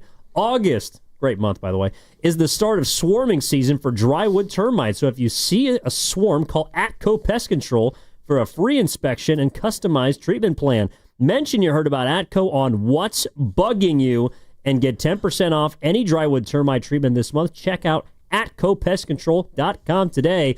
Well, I think practice stats might be bugging some people. What do you guys got? I'll start. Okay. Ooh. Oh, boy. Burning desire. Oh, that's all right. Now, I don't know. Floor's yours. Willard's bugging me. Oh, yeah. In a big way. That's why I'm here. Now, I don't know if he's bugging me because he's great at what he does. Don't look at me, look at him. I'm pretending I'm giving a speech. I'll make eye contact all around at some point. Boy, not with me yet. What are you saying? So, yesterday, we get done with the show. It's an hour and 20 minutes to go from Laughing Monk to my house. Good Lord. I get into the car. I turn the radio on, and I start listening to you guys. And I'll be a son of a gun if about 2 minutes into the drive, I start hearing about a piece of sound that is going to captivate the hell out of me. Oh, boy. Because George Kittle's got a comment on the schedule. And I actually thought, you know what? I want to hear this. Because their schedule is a joke. And I got up to Fremont and Union City. I got to San Leandro. Finally broke into Oakland about an hour and 20 minutes later. Pulled into my driveway. And I'm sitting in the car waiting for this sound. Mm-hmm. You gotta pay off the tees a little quicker. That's all. We did. It took an hour and 20. Were you still listening? I did leave. I didn't stay in the. For a fact. So you don't even know. You didn't even know when we played it. No, you played it after I got 5:06. Yeah, was it 5:06? No, it wasn't. It was about 3. It was like 3:25. It was. Well, I'll tell you. I'll tell you what exactly it wasn't. what we did. I'll tell you when it wasn't. Do you want to come behind the curtain? Hold on. I'll let you know exactly what happened. Seriously, I don't know. No, it was not that part. It was not before 3:22. It was not before 3:22. It was like 3:25. First mentioned. Yeah. Was probably just before. It was like 2:23. No, it was later than that. It was about 2:45. Yeah, it was. It wasn't 2 minutes in. Bugging me. I didn't even know about the sound until an hour into the show. But anyway, listen. So you're right on both fronts. A, brilliant teasing. B, awful execution on my part. But here's what happened. We found out about it, and then we're like, we're going to do this. And then, so the 3 o'clock segment is a little bit of a short one. Yeah, and I was just about to ride that sucker. Oh, boy. And Grandy's like, it's too late. We're too late into the segment, which is my fault. But let's hold it for next segment. And then, I don't know if you know this, Steiny, I get going sometimes. And I don't stop talking. Yeah. And so then Dibs and I are chatting about stuff. No, and then I know. It just keeps getting pushed. Trying to think what it was. I would feel better about this if you stayed in your driveway until we played it. I was going to say I did. You should have said that. But I didn't. I'd have felt great. I said, you know what? Risotto will get it tomorrow. I'll wear that one. I intentionally did the same thing today. I teased it for like 2 seconds just to make you wait. I'll wear that one. We should have played it earlier. We should have played it. But thank you for listening. Sure, absolutely. I always listen. Yeah, I want in, and what's bugging me is nannies. Nannies. And today, it's a good take, by the way. My daughter is out of school till Tuesday, so I'm doing the daddy thing. And so we go to the park, and she's trying to play in the sand. And there's these other 2 young boys, about 2 or 3, and they got sand toys, and she is trying to engage with them. Like, can I borrow your shovel? Can I use the rake? And the nannies are just chatting to each other, completely oblivious to their children who are incapable of engaging in this back and forth. And so I'm looking at them, and they're like catching up like they're old friends from college. And I'm looking at them going, ladies, you're on the clock. Like, can you pretend like you give a crap about your kids? These poor kids, their parents are obviously working, or, I mean, maybe the mom or the dad is at the club. Who knows what's going on? But these poor kids are looking for some guidance, and my daughter is very engaged and trying to do the right thing. And I'm looking at these nannies going, dude, you're making whatever bucks an hour. Act like you give a crap. Hey, nannies, get off your phone, stop your conversation, and be a part of your kid's life. That's what's bugging me. Got to be better. For me, it's Becky Hammon. And I love this. It's an amazing transition. It's not about her coaching acumen. It's not about the fact that she is a leader of an incredible basketball team. It's how she dresses her soldiers. And by her soldiers, I mean her coaching staff. There are things that you cannot wear as coaches, as head coaches. And I have a list. Managers who wear stirrups. Done. Don Mattingly used to do this, and I hated him for it when he managed the Marlins. It's not so much about the backwards cap that bugs me, but visors are done, and the reason is they're an inferior hat. You could have something with a top, flat brim. Tom Landry wore a fedora. There's so many better hats that you could wear besides visors. You didn't like Spurrier? No, didn't like it. All right. Becky Hammon. I didn't mind the bedazzled jacket. I think the suit's kind of nice. You cannot wear a hoodie under a suit jacket. And not only does she do it, but her entire coaching staff does it. They're coordinated with hoodies under their suits. And it's one of the worst looks I've ever seen for a coaching staff. And I think Becky Hammon is great. The Las Vegas Aces are champions. And they should not dress their coaching staff like they're junior varsity, high school backups. I don't like it. They look like backup dancers, and I'm expecting them to perform with Katy Perry the next time she's on tour. Maybe they will. Fashion police. I don't like it. Okay. I love it. Hoodies and blazers. Yeah, Becky Hammon's bugging me. Yeah, okay. Amazon delivery person. Oh, boy. Listen, this happened last night. And I have the email to prove it. Because you know how you get the little picture right when you get the delivery? Yep. Listen, I have a dog and I have children in the house. Have you guys ever had this before? I got a delivery this morning at 4:28. 4:28 in the morning. To the a.m.? 4:28 a.m. Amazon driver, and I've got steps down to the house. And they probably were busy 8 minutes earlier at 4:20? Probably, for sure. Thank you. Like wood steps down to the house, which are loud. And if you approach the door at 4:28, the dog is going to go absolutely bananas. Right. And then, of course, what goes through my head is, oh, my stupid 18-year-old is out and about still at 4:30 in the morning. Wow. Damn him. And then I go in there, turn the bathroom lights on, and find out he's just sleeping. He didn't do anything wrong. Damn. Dog's going crazy. Now I'm in the bathroom. I'm like cruising around, stubbing toes. What the hell are you doing delivering to a home and approaching a front door at 4:30 in the morning? I thought a guru. Remember that whole discussion you guys had for a whole day about the hood being on inside? Pods, yeah. And if your hood's on inside, it means we got action. Well, that's how I feel about if you approach my door at 4:30. You're a burglar.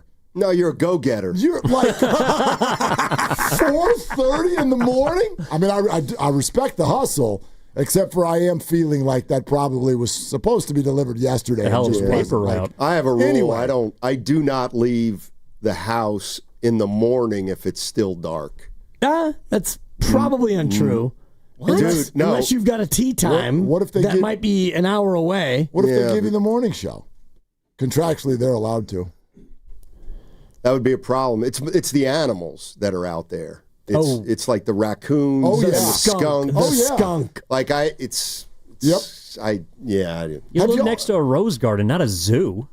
Yeah, I know. There's a lot of critters. I'm in a critter neighborhood too. Yeah, Have y'all ever had this though? Have you ever had a delivery at that hour? I never heard of this. Not 428. Maybe not that early, but not the well. Not that kind of delivery. I do have one. When an airline loses your luggage and then brings it to you. I remember I had one of those brought to me in the middle. Well, of the night.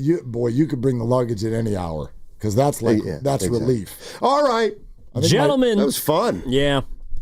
Well, you got to do it. I'm out. You should go turn the show on. Wait till you hear what I'm going to do to you today. All right. That and more coming up on Willard Dibs, going after Steiny on 95.7 The Game. Willard's bugging me. Are they the smartest show in the Bay Area? You guys are an intellectual feast for the smart sports fan in the Bay Area. Wow. You're pretty much the smartest guys on the radio. I agree. Good Lord, how big is your ego? Are they the funniest show in the Bay Area? Give it a laugh. Come on. You're a funny guy. Come on. Give me a laugh. You are funny, dude. Hit that S again. Are they the coolest show in the Bay Area? And no white boys. They're cool. That's what people are saying. You guys are phenomenal. This is one of the most perfect ways that I could end my day, getting the chance to talk to Mr. Mark and Dan, you know? We'll let you be the judge. Oh. All I know is it's a couple of Bay Area boys talking sports. I know nothing. Thanks. It's Willard and Dibs on 95.7 The Game. Let's go. Get him. Today. Let's go. Got him. Get him. Don't we always? I mean, that's kind of the whole point. You know what I mean? It's fun. Of course Super it's fun. Always in here. Of course it's fun. I always think funny, like every stop in my radio career, there's been some relationship at the station where people out and about will be like, do y'all actually hate each other? Right. This guy is such a D. And I'm like, there is that. Whoever's asking, I'm always like, do you have friends? Do you have friends? And if you have any friends, how do you treat them? You know what I mean by this?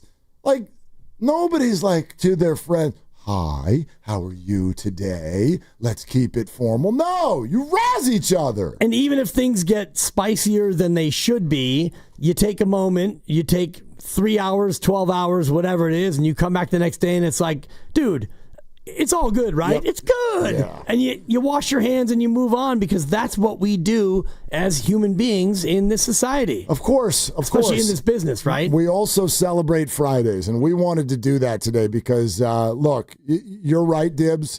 Tomorrow's not a real game. I don't know how, quote-unquote, fired up you are for the 49ers and Broncos tomorrow. At the same time, it is a football game. There will be a score. There are helmets. There's going to be referees. The whole deal. Oh, yeah. And therefore, this is the unofficial/official start of the 2025 NFL season. And that means a lot of things to a lot of people. I don't want to speak for you.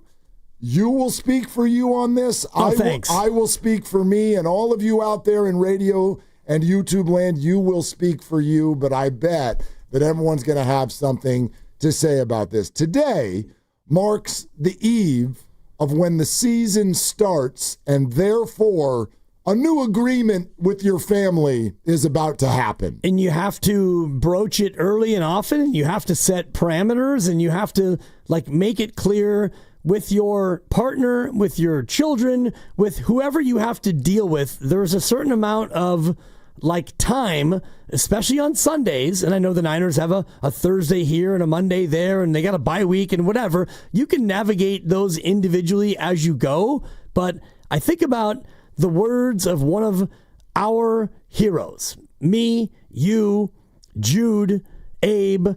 His name is Scott Hansen.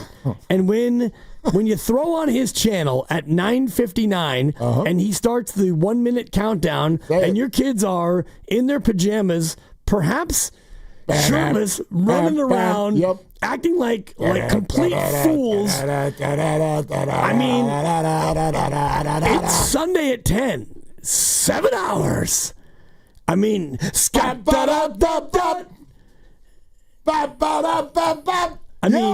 yeah. So I have an almost 3-year-old, and we were looking at soccer in the fall to sign her up for you're a little toddler, you run and kick and ha ha ha.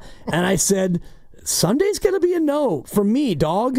And she said, dog. I said, I'm sorry, it's the show. I said, can we sign her up on Saturday? Because I can miss the big noon Saturday, Michigan taking on Wisconsin, I can go ahead and record that. Yep. But Sunday, we're not doing soccer on Sunday. You're not. Well, I mean, you're in a different spot. Well, right. But no, that's what I'm getting at. And you just said you have to have this conversation with your family. And I'm thinking to myself, well, it's not a rule. You don't have to. But I think Willard and Dibs suggests that you do. Because if you don't, that's what leads to the fighting and the resentment. And by the way, you're talking about Sundays.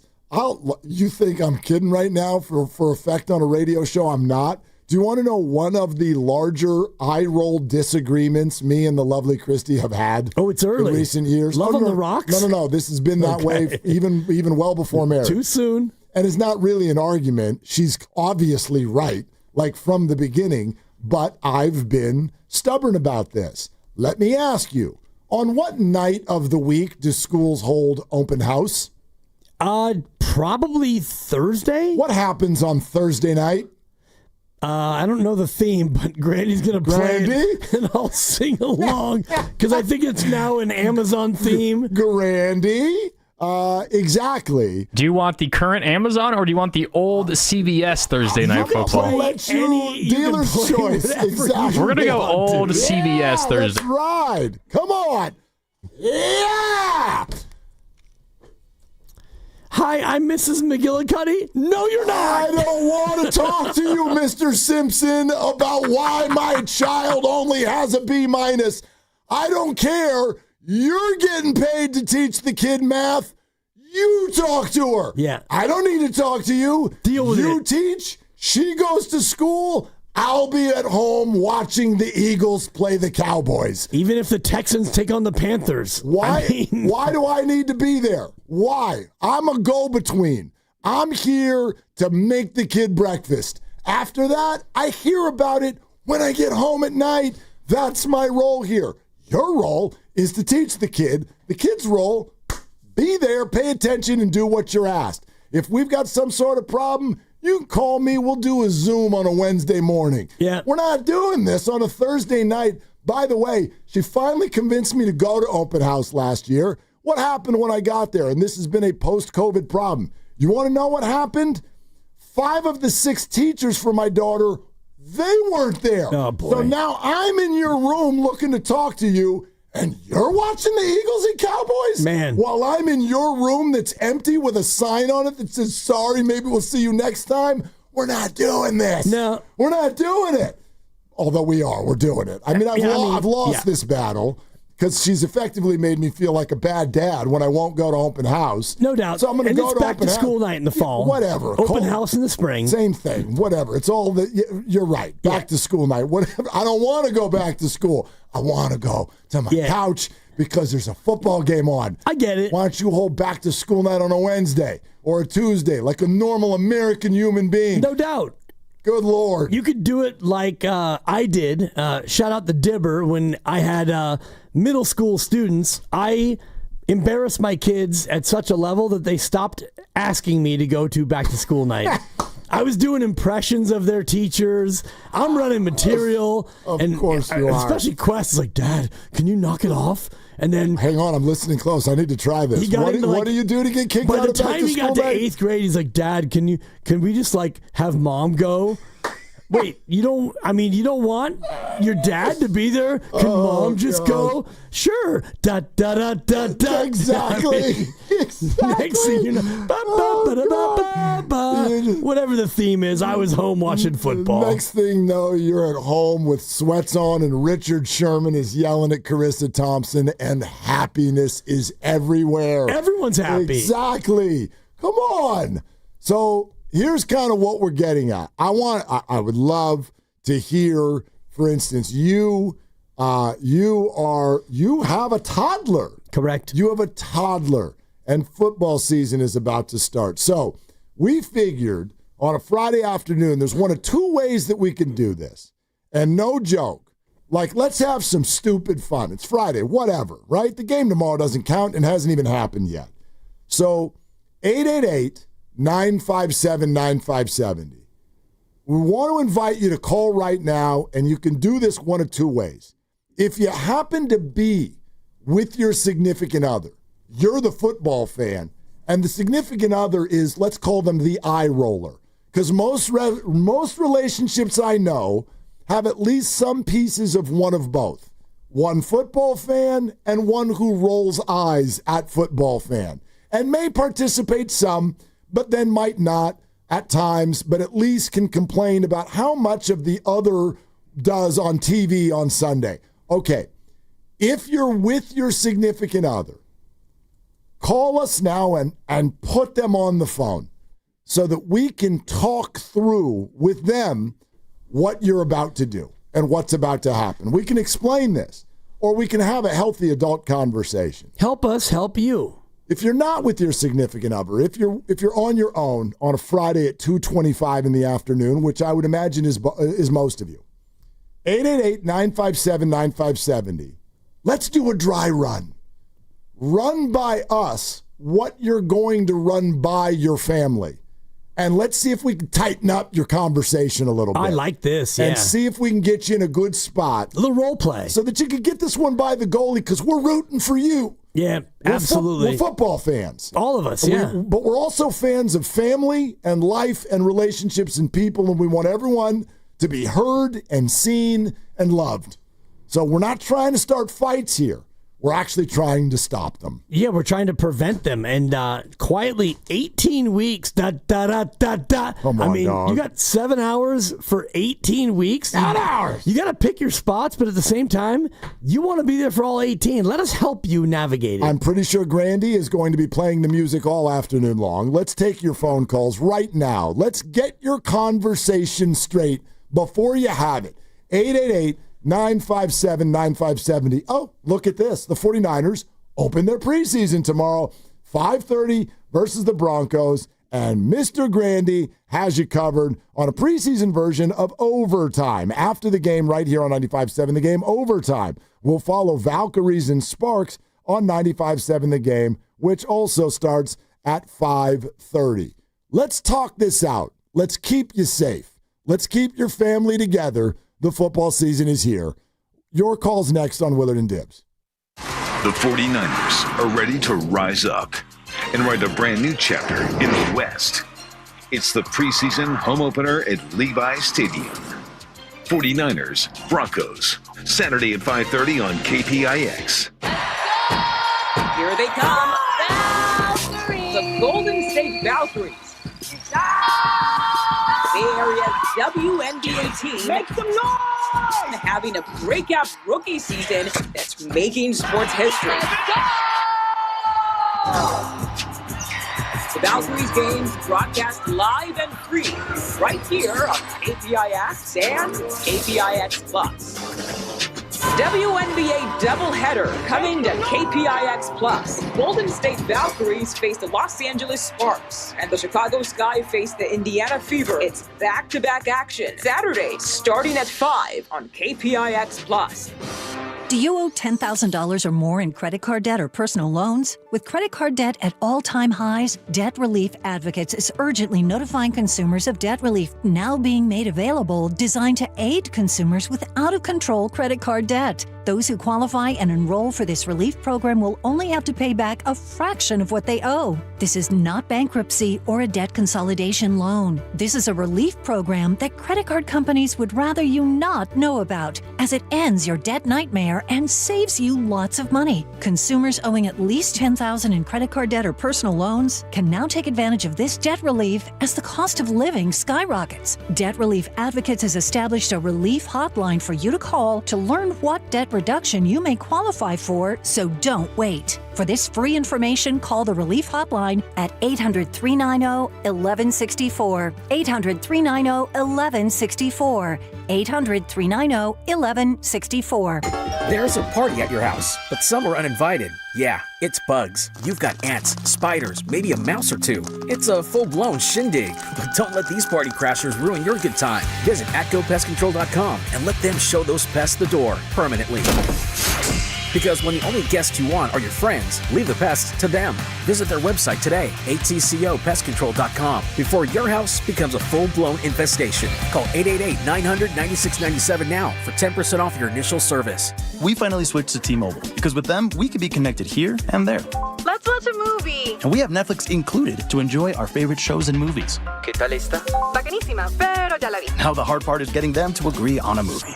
Switch today and get the new Samsung Galaxy Z Flip 7 that is so much more than a flip phone, all on the best network in the U.S. Visit a store, T-Mobile.com, or call 1-800-T-Mobile. 1-800-T-Mobile.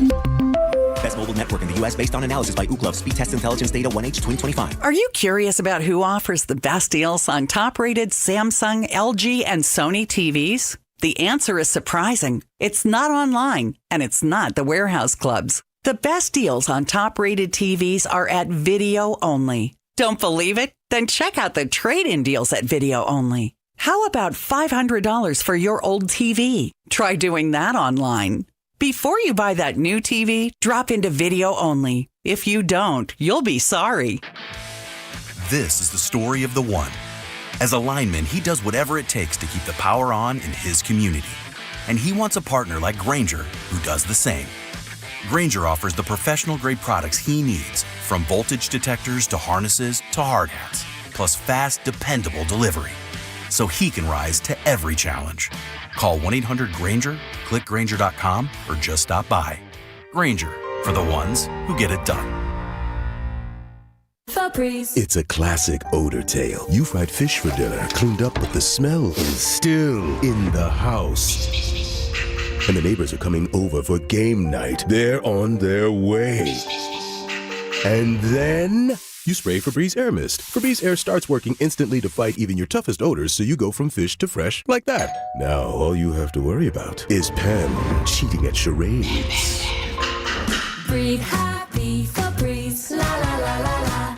Hi, Zoe Saldana. Welcome to T-Mobile. Here's your new iPhone 16 on us. Thanks. And here's my old phone to trade in. You don't need a trade-in. When you switch to T-Mobile, we'll give you a new iPhone 16. Plus, we'll help you pay off your old phone up to $800, and you still get to keep it. There's always a trade-in. Not right now at T-Mobile. I feel like I have to give you something in return for karma. That's okay. I don't really have much in my purse. Oh, let's see. Juice box. I'm a mom. I'm good. Seriously. Let me check. Oh, hot sauce. Take it. Really, I'm fine. Oh, I have raisins, a balloon. Wait one sec. I've got cupcakes in the car. Switch to T-Mobile. Get a new iPhone 16 with Apple Intelligence on us. No trade-in needed. We'll even pay off your phone up to $800. With 24 monthly bill credits, new line, $100 per month on Experience Beyond. Finance agreement $829.99 and qualifying ported. For well-qualified plus tax and $10 connection charge. Pay off via virtual prepaid card. Allow 15 days. Credits end and balance due if you pay off early or cancel. See T-Mobile.com. Hey. Don't miss the new season of Hard Knocks. Training camp with the Buffalo Bills. New episodes Tuesday at 9 p.m. exclusively on HBO Max. And for your chance to win a $25 NFL Shop gift card, visit the contest page at 957thegame.com. Now, back to Willard and Dibs on 95.7 The Game.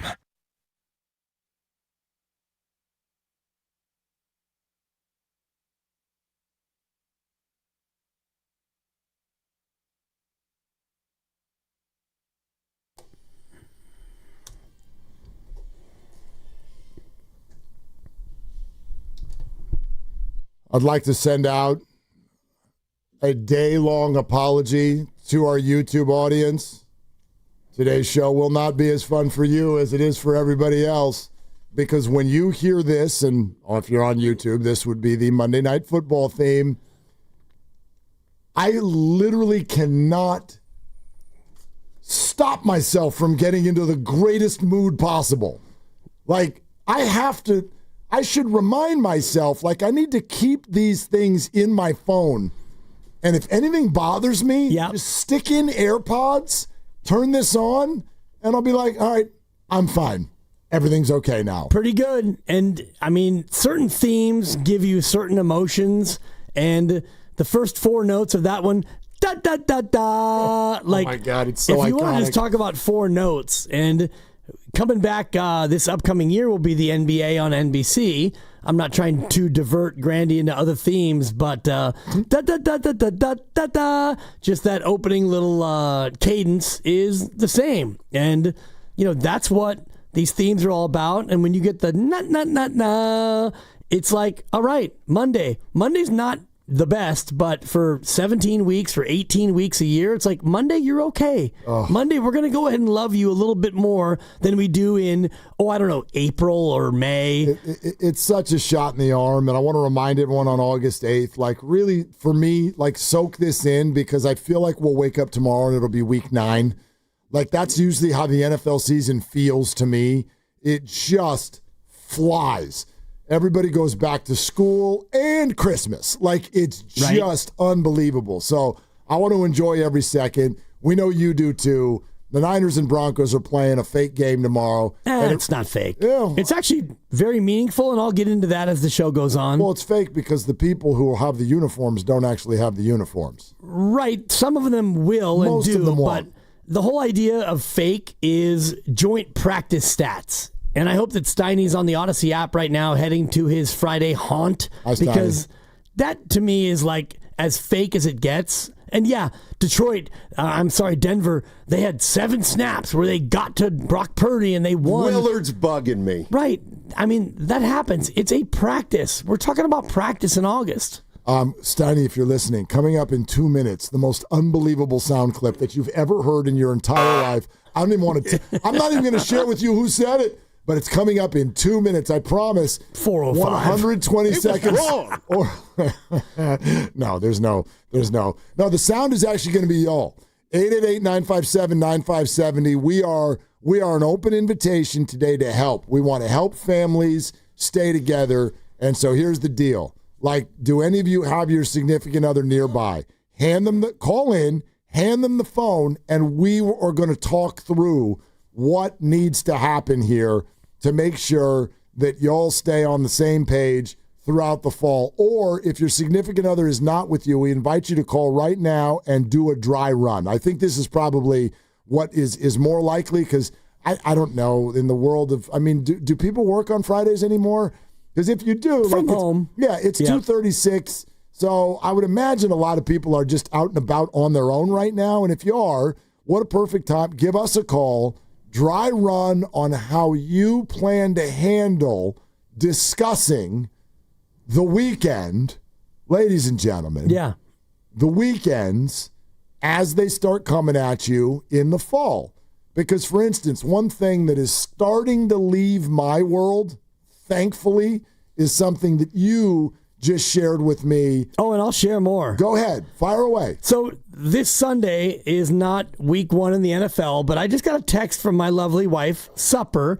That's what she calls dinner. And I got a text talking about this Sunday. It's a kid-sized concert. And for those of you who don't know, I have a daughter who's almost 3. And Andy Z, known for his engaging interactive shows, he blends music, storytelling, movement, and there's dinosaurs, and there's dancing with imaginary creatures. Andy Z brings a smile to every face. Don't miss it. This Sunday, August 10th, okay? This Sunday. I give that's credit. August 10th. I'm good. If it was September, whatever. 7th. October, whatever. We're not doing Andy Z. So I need help as far as a navigation sensation, because I love my daughter. I love my wife. I love dinosaurs. And I will probably love Andy Z. But that's going to be a no from me, Z. Yeah, I want to meet people halfway here, because, look, if you got a kid that's got a birthday in the fall, what are you supposed to do? You're not going to have a birthday party on a Wednesday. How do you say no to this man? Easily, actually. Exactly. But anyway, you're not going to have a birthday party on a Wednesday, and I don't want to act like everybody is only NFL fans. Yes, we live in the Bay Area. This is a pro sports area. However, I'm sure we've all got a lot of friends who are like, I went to Michigan and I live out here, and man, Saturdays are all it's about. You're going to upset somebody. But I do suggest, again, let's meet one another halfway. When you're planning your weekend event in the middle of the day on a fall weekend, just think about it. Think about who your roster of invitees is. Think about what time of day it is. I don't know. If you want to be crazy, like, look at the schedule. Look at the schedule. Yep. Like, are there a bunch of 49er fans? Are they playing the Seahawks or are they playing the Jags that day? Or whatever. I'm not saying that it needs to be in Sharpie ink. You're not allowed to have a party on a Sunday. But, dude, my youngest is now 11, and so we're coming out of that whole, like, I need to be there. If there's a party, I can now drop him off, and I can go home and still have the day. But that 0 through 7 years old thing, dude, where people are rocking 1 o'clock parties at the park on a Sunday afternoon in October, good Lord. Just so you know, like, I'll make the right decision. I'll be there, but I'm not going to be happy about it. Your guess, and they will fool you. They will act like they're happy to be there. They're not. No. They're not. Exactly. Not the sports fans. Right, and we have a friend of my daughter's who is from New York, and he is a super duper sports fan. So if he happened to have a party for his son at that time, there would be a TV on. So that at least would be, an olive branch of, hey, I know we're doing this birthday and it's 1 to 3 and it's right in the peak of the afternoon window, but we're going to have the game on. It's like, okay, I'll go for that. And it's not ideal because I prefer to yock in on these games, but at least the game would be on. But some of these other ones are like, meet me at the park, bounce house, 10 to 12. It's like, we're not doing 10 to 12 unless you have the Octobox. Are you coming with the Octobox? That's the other thing. You could put it up. You could put the TV out there. But I will also then feel bad for you. I'll never forget this. This isn't even NFL. I went to a wedding. This is 1,000 years ago. A wedding of a friend, and he was like a San Diego area CHP officer. San Diego. Mm-hmm. Big-time sports fan. Now, when you plan a wedding, you're probably rocking that date close to a year in advance. Yeah, you have to. How the hell would you know what the hell is going to be going on that particular weekend? And if you're in San Diego, you're like, well, hon, I can tell you 1 month that's definitely safe. October. Very, very safe. October represents when the Padres don't play any more baseball. Yep. And great weather down there, too. This particular October, the Padres went to the World Series. Oh, boy. And this wedding happened right smack dab in the middle of Game 3. Oh, God. I mean smack dab in the middle of it. And I felt terrible because this wedding was teeming with dudes who could not stop leaving the wedding. Yeah. Because I got to go to the bathroom, honey. They're second and third. The TV out in the foray of whatever banquet hall that we were in, and that was the most popular room in the whole wedding, and I felt terrible because the dance floor was just women, and sorry to paint with a broad brush, this is what I saw. Yep. The dance floor was women, and the foray was men. And the men were like, screw it. Right. Like, it's Game 3. Padres and Yankees, Tony Gwynn's up. No, honey, I don't care that the electric slide just came on. Tony Gwynn's up. Yeah. It's Game 3. Come get me when they do the chicken dance. And then maybe I'll walk away from this. This is a constant battle.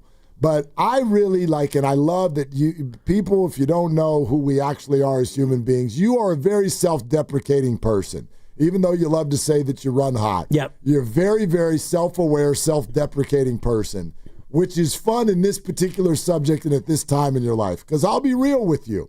Like, I've been with you as your radio partner through this whole process of we're going to get married again. Yep. I'm going to maybe, put the thing down and flip it and reverse it. Yeah. We're going to have a kid. I'm in my 50s. And I'm telling you, one of the thoughts that went through the back of my head is, dog, you made it. You have arrived at leave me alone, I'm watching the game hood. Right. You're here. Unless you give it away. And you went and gave it away. Give it away, give it away, give it away. And so I'm fascinated to watch you navigate all of this. What are you, 56? 57 in a week. A week from today. Oh, shoot, is your birthday coming that soon? Yeah, I shouldn't have mentioned it because I don't want anything from anybody. I want to be left the hell alone. No, you don't. You celebrate your half birthday. Yeah, and I got nothing from any of you. Of course, because it's your half birthday. It's your half birthday. Yeah. Not from you. Yeah. It's your. Has anyone ever given you a gift for your half birthday? Oh, of course. My brother Mike, who also celebrates his half birthday. Y'all are crazy. I mean, we like to celebrate life. And so, yes, self-deprecating, and you're not the only one who's looked at me and said, dog, you could be playing 80 rounds of golf a year. You could have every Sunday to yourself. You could have been single and ready to mingle, and you went for the full re-up. And yeah, here we are 3 years into it. I got a 3-year-old daughter who I would not trade for all the money in the world. She's incredible. Of however, course not. And I'll just say that, and my however probably came too quickly. Do you enjoy being a dad? I love it. I do. However, when I look at the Niners schedule and I see I do, but 5 10 a.m. games, because like the 1 o'clock game is perfect. She still naps. So she goes down at 12:30, 12:45. Is she still going to nap 6 months from now? Probably 4 months from now, yeah.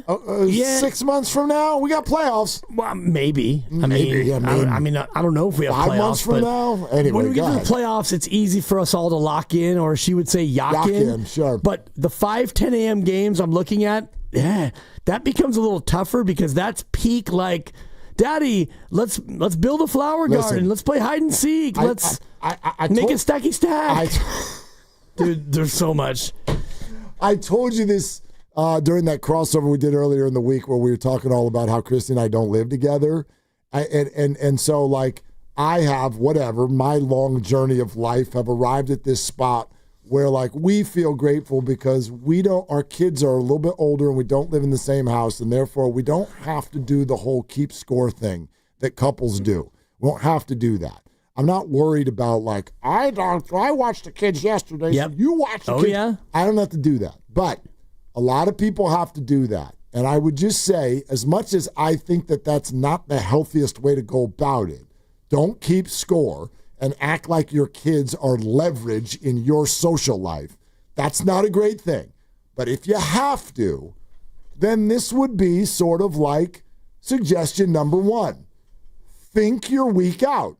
If others are not going to think of the NFL schedule, you think of the NFL schedule. And if there is a 10 a.m. game that particular week, and you know that might pose a problem, well, then I might behave accordingly Monday through Saturday. And I might really kick butt. Like I might do some candlelight dinners. Dude. I might do a couple extra trips to the park with your favorite nannies who don't pay attention. I might do some extra stuff. And then also, pretty quick before Sunday arrives, explain. Like, don't do it and in the hopes that the significant other is going to be like, you know what, you were amazing this week. How about if you just sit in front of the TV all day? No, like, speak to it. Tell you what, hon, I'm going to go above and beyond, and I want you to go get your nails done or whatever, and I don't want this to get sexist. This can go the other direction, too. I know couples like this.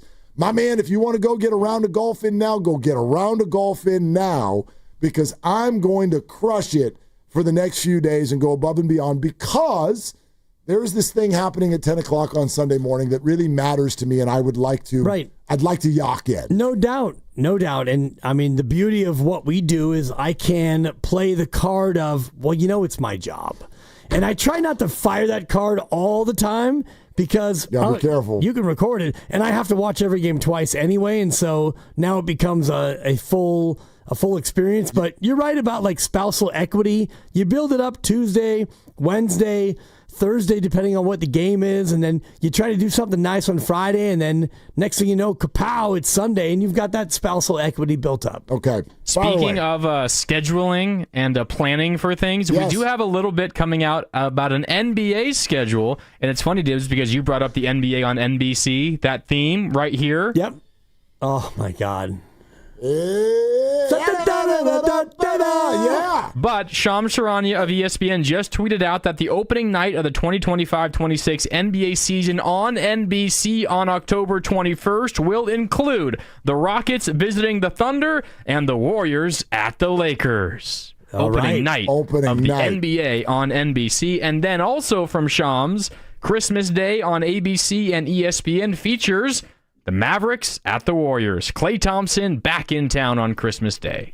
Cooper Flag. Claimus days. Yeah. Okay, so the Warriors are at the Lakers as part of 2 games to celebrate the opening of the NBA season on October 21st. Which is a Tuesday. Thank you, Adam Silver. Well played. Why? What does that matter? There's no Sunday night, Thursday night, Saturday football, Sunday football. They knew. They're not doing that for you. They're doing that for them. Well, they're also doing it for us because they want you to watch. And I will, of course. This is one of my favorite white flags in sports is what the NBA does when they're going up against the NFL. They're just like, no, thanks. I don't want that smoke. They don't want that smoke. They don't, and yet the NFL doubled down like, oh, you're going to go ahead and yield? We're taking Christmas. Yeah, I know. And the NBA is just like, fine. Okay. Like, you want our lunch money too? The full NBA Christmas slate is Cavs at Knicks, Spurs at Thunder, Rockets at Lakers, Mavericks at Warriors, and Timberwolves at Nuggets. Okay. So is that the official order, or that's just the games? That's the way Shams presented it. Okay. I don't know for sure if that's the order. That's probably the order. Well, I'm sure that East Coast game is always, that's usually at 9 o'clock for us. 9 or 10 a.m., sure, which is usually like, dude, we're not even done with the gifts yet. Like, chill. But then again, it opens up, and then bang, it's there all day long into the evening. But you're right, it's also now completely interrupted by the fact that Netflix will be firing some NFL games at us on the exact same day. But yeah, that probably is chronological order. The Warriors hosting the Mavs. And what I gathered from this, because 5 games on Christmas, 2 games on the opener, 7 games total, think about how many teams are appearing on both days. 3 of the 4 teams on opening night are also on Christmas Day. Gives you a little window into who the NBA thinks are its most popular teams. One of them, the champs, Oklahoma City Thunder. Another one, the Houston Rockets. Very good young team. Kevin Durant just added. Here we go there. And the other one, the Golden State Warriors. No matter what anybody wants to say about days gone by, they absolutely remain one of the flagship franchises of the NBA at this hour, even at age 37, 38 for your boy. The Lakers are actually on both, too. They're on the Lakers opening in there night too? and on Christmas as well. well. Okay, all 4. Oh, yeah. Right. I missed that. All 4 of them. Which obviously, Lakers. I mean, like, without nothing even needs to be said there. Yeah, and you've got Cowboys at Commanders, and you've got Lions at Vikings as your Christmas Thursday double dip. What's the timing of those? I'm seeing 10 o'clock for the opener. Our time? Yep. Dallas at Washington, 10 o'clock, and then you've got 1:30 Detroit at Minnesota. Which means Dallas and Detroit play on Thanksgiving and Christmas. Oh, by the way, you're forgetting there's a 3rd NFL game. There is? Yes, Christmas night, not on Netflix, but on Prime Video. You will have the Denver Broncos visiting the Kansas City Chiefs. There you go. 5:15. So the NFL's like, no, we'll take the entire day also. Right. Kansas City in a must-win there to stay alive in the playoff chase. Which they won't. It's going to be a very, very unfortunate. That's when they will be dropping out. Denver will clinch the division on Christmas night. I love it. Yock it in. Cuckoosh. It's awesome. That was good breaking news, Grandy. Ooh, I'm already. And the full schedule likely, I think, next week. Traditionally, it comes out the second week of August where they release the entire schedule, I think, for all teams, all 82 games for all the teams. But, the Warriors getting those 2 marquee spots, that's awesome. Okay, so once again, if that flew right by you, on opening night, October 21st, the Warriors are the nightcap. They will be in L.A. to take on Luka and the Lakers. LeBron as well, obviously, at least we think. All kinds of questions still at this hour in terms of who's going to actually be on these rosters. But Warriors at Lakers, October 21st, their opener and the NBA opener. And then the Christmas Day schedule, as usual, includes the Warriors, and they will host Klay Thompson and the Dallas Mavericks as Game 4 of the 5 that will be played that day and that evening. Yeah, that one always hits me really, really personally to my heart because I used to go every Christmas with my ex-wife and her mom and the kids, and the great people with the Warriors would give me, 6, 7, 8 tickets, whatever. This is pre-championship. Yeah. Back in the the late 2010s. And then the other one was when my mom was in the last probably 18 to 24 hours of her life. We went up to the hospital in Santa Rosa and we met with the hospice nurse. And it was when the Warriors were playing the Cavs, LeBron, and they were into overtime. And I'm trying to talk to this hospice nurse, and my sister and I are in there with my ex-wife, and the game is on in the waiting room, and they're late in the fourth quarter, and there's a reviewable play, and the hospice lady's looking at me, and I look over at my sister, and she's watching the TV, and then hospice would turn to my sister, and I'd go up and I'd look at the TV, and then she's going back and forth, and then I looked over at my ex-wife, and she's just shaking her head like, you derelicts, you're more interested on this controversial, we're going to review it. We're going to overtime. And, this poor lady's like, yeah, your mom and her quality of life is going to be this. And, we're going to move her here and it's going to be this and it's going to be that. And you're like, hold that thought. Hold that thought. Seriously. I mean, was that a foul or not? Can you hold on here, Gloria? Thank you. And so it's one of those moments that I will never forget. And, sadly, my mom, she actually... sadly, but also gladly, she passed the next day because she was in a world of hurt and she didn't need to be transported anywhere else. But the Christmas, we were there on Christmas. There on Christmas. And the Christmas game was on and we were yacked in. You were. And you will be again this year. Sorry, Mom. Mavs at Warriors. No, she was like, they're fine. I'm out. She was out, She was like Kevin Durant. She's like, that's why I'm out. Totally. But anyway, we're brought to you by Fremont Bank. Here for you, here for good. Okay. Let's reopen it up to you. 888-957-9570. If anybody wants to do a dry run on the conversation that they're going to have with their family this fall about the fact that they'll never see them at all until January, fire away. We'll take your calls right now, 888-957-9570. But also, Kyle Shanahan had a conversation over the last few weeks. He was on the TK pod. This is when I was away. It kind of came back up earlier today on 95.7 The Game, and I think Dibs and I have a little bit of a different take in terms of what it all means. You're going to want to hear this if you haven't already. We'll do that next. It's Willard and Dibs. Change is always happening. It's part of life. And when it comes to music, change is all around us. Songs are rewritten. Classics are remixed. Bands and artists come and go. Even our taste in music changes. Here at Xfinity, we know there's still good in keeping some things the same. That's why we want to do our part with a 5-year price guarantee on our internet. It means no matter what changes, you get 5 years of the most reliable Wi-Fi with our best equipment included for a price that stays exactly the same. Surprised? Life is full of them. One internet price, 5 years, guaranteed. Learn more at xfinity.com/deals. Restrictions apply. New residential customers only. Taxes and fees extra and subject to change. Most reliable Wi-Fi based on Open Signal Awards USA. Fixed Broadband Experience Report, August 2024.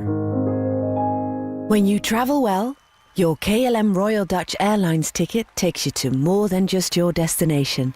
It takes you to front row views, voices lost in the music, and new shared memories. And when the last song fades, welcome aboard KLM Royal Dutch. The KLM Royal Dutch Airlines crew is here to ensure your journey home hits all the right notes. Fasten seatbelt signs. KLM Royal Dutch Airlines. When you travel, travel well. Now at Whole Foods Market, get 20% off air-chilled boneless, skinless chicken breast with Prime through August 12th. As always, there are no antibiotics ever. Use your grill to its fullest before summer ends. While supplies last, shop in-store or online. Terms apply. When you own your own business, you own every decision. Catch the red eye or take the 6 a.m. Make a new hire or promote internally. Celebrate a win with a toast at the gate or unwind at the lounge. Big props to this team. Some decisions are a win-win. Like earning 8 times points on Chase Travel. Introducing Chase Sapphire Reserve for Business. With $2,500 in annual value, it's the business card that gives back all you put in. Visit chase.com/reserve business to learn more. Cards issued by JPMorgan Chase Bank and a member of FDIC, subject to credit approval. Terms apply. Visit Friedman's Appliance in Pleasant Hill and receive up to 2 free eligible Monogram appliances or generous credits towards the appliances of your choice. Explore the full line of Monogram appliances beautifully displayed in live working vignettes at Friedman's Appliance in Pleasant Hill or at friedmansappliance.com. Summer is here, and it's time to plan your style staycation with Bob's Discount Furniture, where you can find everyday low prices on the hottest styles. The comfiest Consumer Reports recommended mattresses, fast, friendly delivery, and flexible financing to fit your budget. Go to mybobs.com for details. So stock up and score everyday low prices, delivered on time all summer long at your nearest store or at mybobs.com. Oh, my Bob! Bob's Discount Furniture.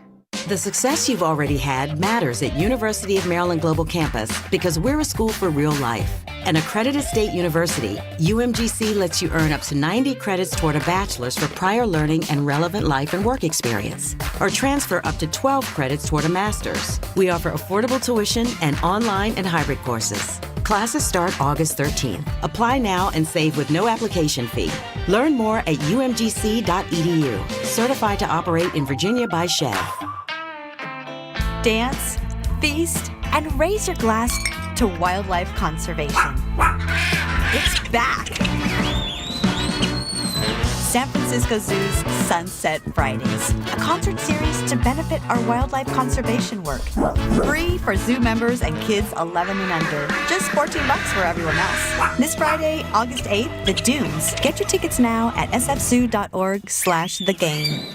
Rock on, Red Panda. Oh, hey. Hey, thanks for meeting me here. It's just, you're my only lawyer friend, and I need your professional opinion. Do you see that brand new Hyundai Tucson out there? That's all I paid for it. Let me get back to you on that. Deal's so right, it almost feels wrong at the Hyundai Getaway Sales Event. Get 0% APR for 60 months, plus 0 payments for 90 days on all Hyundai Palisade, Santa Fe, and Santa Fe hybrid models. And check out our other great deals at your Hyundai dealer today. Offer ends September 2nd. Call 562-314-4603 for details. Some things can steal your sunshine. Ugh, I just got my hair done. Sorry, the cooler's broken. Anyone see my flip-flops? Anyone? But COVID-19 can steal a lot more. I just took a COVID test. Ugh.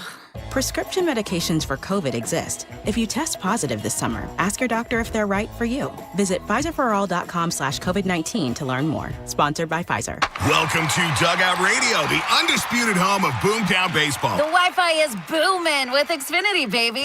Our next caller is Stacy, how do you stay locked in on every pitch and play? We stream it all live on Xfinity Internet with low lag, 99.99% network reliability, and speeds faster than a base runner beating the throw to home plate. I stream on my TV, tablets, even my smart fridge. Smart fridge? With all those games, we gotta refuel. Stream live baseball with Wi-Fi built for the biggest moments. Xfinity. Restrictions apply. Actual speeds vary, not guaranteed.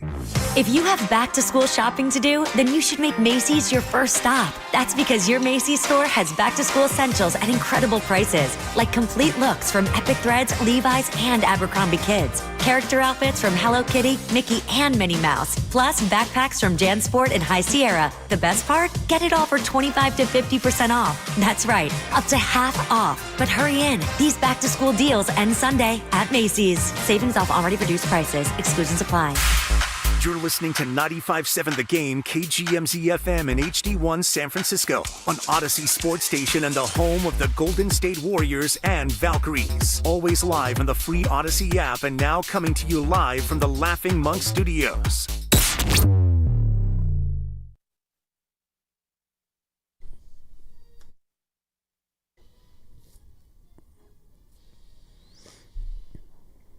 Now, back to Willard and Dibs on 95.7 The Game. Which one is this? Is this Thursday? This is the NFL on CBS. NFL on CBS. We don't hear a lot of it because this is generally the AFC teams. Yeah. Can you imagine having this music on your living room television set as you get ready to walk out the door to the kids' 4-year-old birthday party? Right. Or imagine this. Or like Mr. Z is going to do a sing-along at the local park, and, you know, my 3-year-old just can't wait to get there so we can sing about dinosaurs. Yep. And if you're happy and you know it, clap your hands. No, I won't clap my hands because I want to be home with, like all the fellas in CBS. I don't know. Andrew Catalan. Is everybody like, wow. I actually like him. He's really good. He chose like the 4th team. He's underrated, Andrew, I like Catalan. I mean, I call him Baby Nance because he can do golf, he can do football, he can do a lot. Andrew Catalan. Yeah. But if I have to choose between singing Dino songs with my 3-year-old who I love and Andrew Catalan, well, damn it, don't make me choose. Yeah. Because I'm going to have to choose Andrew Catalan. I know what you're going to choose. I just wonder if everybody else at the event knows that, like, this is completely against your will. Like, you're going to get guilt-tripped into doing these things. And then we get made out to be, oh, you don't, like, prioritize, love your kids. No, that's not the case at all. Like, we're mature enough to make the right decision. We're just wishing out loud that this didn't feel like such a completely over-squeezed orange. It's like somebody reaching into your heart and just squeezing it. It's like, please, like, there's a better, we can serve both masters here. Yeah. Like, just think about it a little bit. That's all. Just think about it a little bit. 365 days in a year, 18 Sundays of the NFL. So that's 347 days where I can choose my daughter over Nance and Romo. Can I not choose Tony Romo and Jim Nance? I don't want to choose. I mean, I don't want to choose. I don't either. Like, this is actually, we started a Sunday tradition last fall. You can't do it every Sunday because sometimes it'll rain or just be really, really cold. And hopefully my family's not listening because they think that this is completely just me being a great dad. Oh. And that's probably 92% of it, but there's also a little bit of juice in there. We started a tradition where I'm like, let's take the dog, let's take Penny to Chrissy Field on Sunday mornings, and we're going to throw the ball around with her, and then we'll probably do like a Starbucks or some sort of a breakfast/coffee to go on the way back. And they're just like, wow, this is great. Let's take the dog out, and Dad's getting us a drink. And they don't realize that it's like Dad's just trying to check all the boxes before 10. Right. That's it. I'm just trying to get everybody fed, seen, run, sweat, get your wiggles out, and then 9:45 is here. Night-night. Totally. Don't ask me for anything else today. Don't even look at me. Any of you. And it's look, I have a cheat code because everybody in the house is with me. They want to do the exact same thing. I've got everybody playing fantasy football. We got a family league. My sons, my daughter, everybody is as into this as they could possibly be. Lovely Christy loves it. She doesn't want to watch Red Zone for 7 hours. She wants to do it for about 2. But everybody gets it. Everybody's into it. Let's have a good time, and it's okay. But yeah, I'm sorry if you have to be a little strategic. A little bit. Not all the way, not conniving, but strategic. Strategic, yeah. I mean, ultimately on any weekend day, you've got 3 kids. She's got 2. You guys have 5 together. There are a lot of things that have to be accommodated and things that, you have to do. And in my household, a lot of it is, the grocery shopping. Yeah. My lovely wife, we got a meal plan. We got a grocery shop. We got to do Sunday laundry. And then you got a 3-year-old that you have to, definitely accommodate for. Yeah. So it just, comes down to how you're going to allocate it and, how you're going to get all those things. Like you're saying, get the wiggles out and get everything checked off by the time you get to 10 o'clock. Because don't make me choose between my daughter and the Octobox. Because I love them both. The Red Zone is like a child to me. There's got to be, like, what percentage of the audience, when you say the Octobox, they don't even know what you mean? I would say a very small percentage doesn't know. Probably, but explain it. Because if you watch the Red Zone, especially in that morning window, when they've got 8 games going, and Scott Hansen will lay out the whole, it's week 1 in the NFL, dun, dun, dun, dun, dun, and he does such a great job of laying out all the games, and we get ready for kickoffs, and he'll do the 7 hours, and then he'll say, and we've got the Octobox, and he'll show all 8 games in those tiny boxes, and you're like, ooh, Titans and Ravens, I had no idea. Ooh, Dolphins and Browns? Sure. I got a Brown on my team. There are moments where I need medication to get through the Octobox. You know what that is, right? It's a medication sensation. Where That's you're just right. like, dude, that is a little too exciting. Let's calm down. I don't want to faint. And occasionally there's like 9 games. And I don't think that he says it's the Nano Box or you should. The Deca Box if there's 10 games. But Deca Box. when we get to the Octobox, I'm like, oh my God. Pretty good. Like, inject this in my veins for the next 3 hours. Let's go to Tony in Santa Clara. Hi, Tony. Thank you for calling. What's up? Kind of on the same lines with, kind of getting what you want for putting what you get out there. Recently, I got the games, streamed. So I've been bringing a TV out into the living room. Yep. So I don't have to go back and forth. You can just keep that stuff going and then, watch whatever. My wife, kind of noticed. She said, why are you doing that? It's kind of annoying.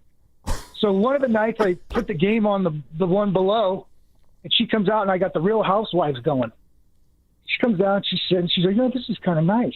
We can sit here. You can watch your game. I can watch my stuff. So now I got this thing rolling. I got games going all weekend, the whole time.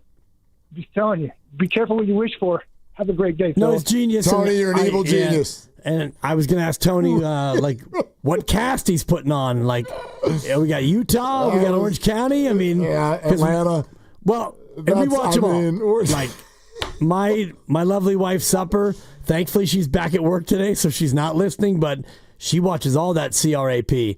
And so, she's got it on, and I've got my screen, I got my phone. And so you know what? I want everybody to get fed. Yes. Yeah, everybody get fed. Just because, that's what we like. You get what you like. That's what I sort of try to lean into, which, the world will tell you it's just wildly unhealthy. And I'm like, yeah, maybe it is a little bit. But you know how many of these there are every year? We get 365 days. And I know there's Monday night, Thursday night, but we're talking about Sundays, okay? There's 18 of these. And actually the 18th one barely counts because fantasy's over. There are 17 or 18 of these every year. If there's unhealthy food and not enough movement that day, I'm all right with it. I'm okay with it. We get 347 other days where we can go, get fresh air. Fine. And pay attention to what other people are saying to us. Week one. That's what I'll do. We do have the Octobox. Right. I'm looking at the schedule right now. We've got 8 games in the 10 o'clock window. And I'm looking at the matchups. And honestly, none of them are that sexy, but fantasy up and down the board. Of course. The That's the actual beauty of it. games themselves, you don't look at any of these matchups and go, ooh, that's a must-watch. The closest one would be Tampa at Atlanta, but week one, fantasy, Octobox, 10 a.m., can we hurry up and get there? Week one, they're all good. That's the way I feel, because there's, surprises. It's the hardest Survivor week of the year. Panthers at Jaguars, let's go. Brian Thomas. Against, who's that rookie Panther receiver everybody buzzing about? What's his name? Rookie receiver for the Panthers. Tet McMillan? Yeah. Tet McMillan. Brian Thomas. Let's dive in. Raiders at Patriots. Let's go, Gino. Tuck game rematch. Come on. Drake May. I like it. Cardinals at Saints. These are not great, these games, but fantasy. Yep. It makes it all worthwhile. No question. How about this on the Boxer and Gerson Work Injury Attorneys text line? This might be the text of the day so far. 510. I really hate to get religious, but this is why I stopped going to church. Oh, boy. Yeah. Because they keep putting it on Sunday. God will understand. Maybe. What if you went to church and they had an Octobox of church? The Baptists on the top left. Dot, dot, dot, dot, dot. You got the Methodists on the far right. This is an SNL skit. You got the Seventh-day Adventists. That's a skit. That's a skit right there. Dot, dot, dot, dot, dot. Can you imagine? We've got Jesus as the Savior, top left. Jim is really praying hard today. What's going on, Jim? You had a tough week? No. I'm down by 5 in my fantasy league, and I need Brian Thomas to catch 2 more. Leviticus against Deuteronomy. Dot, dot, dot, dot, dot.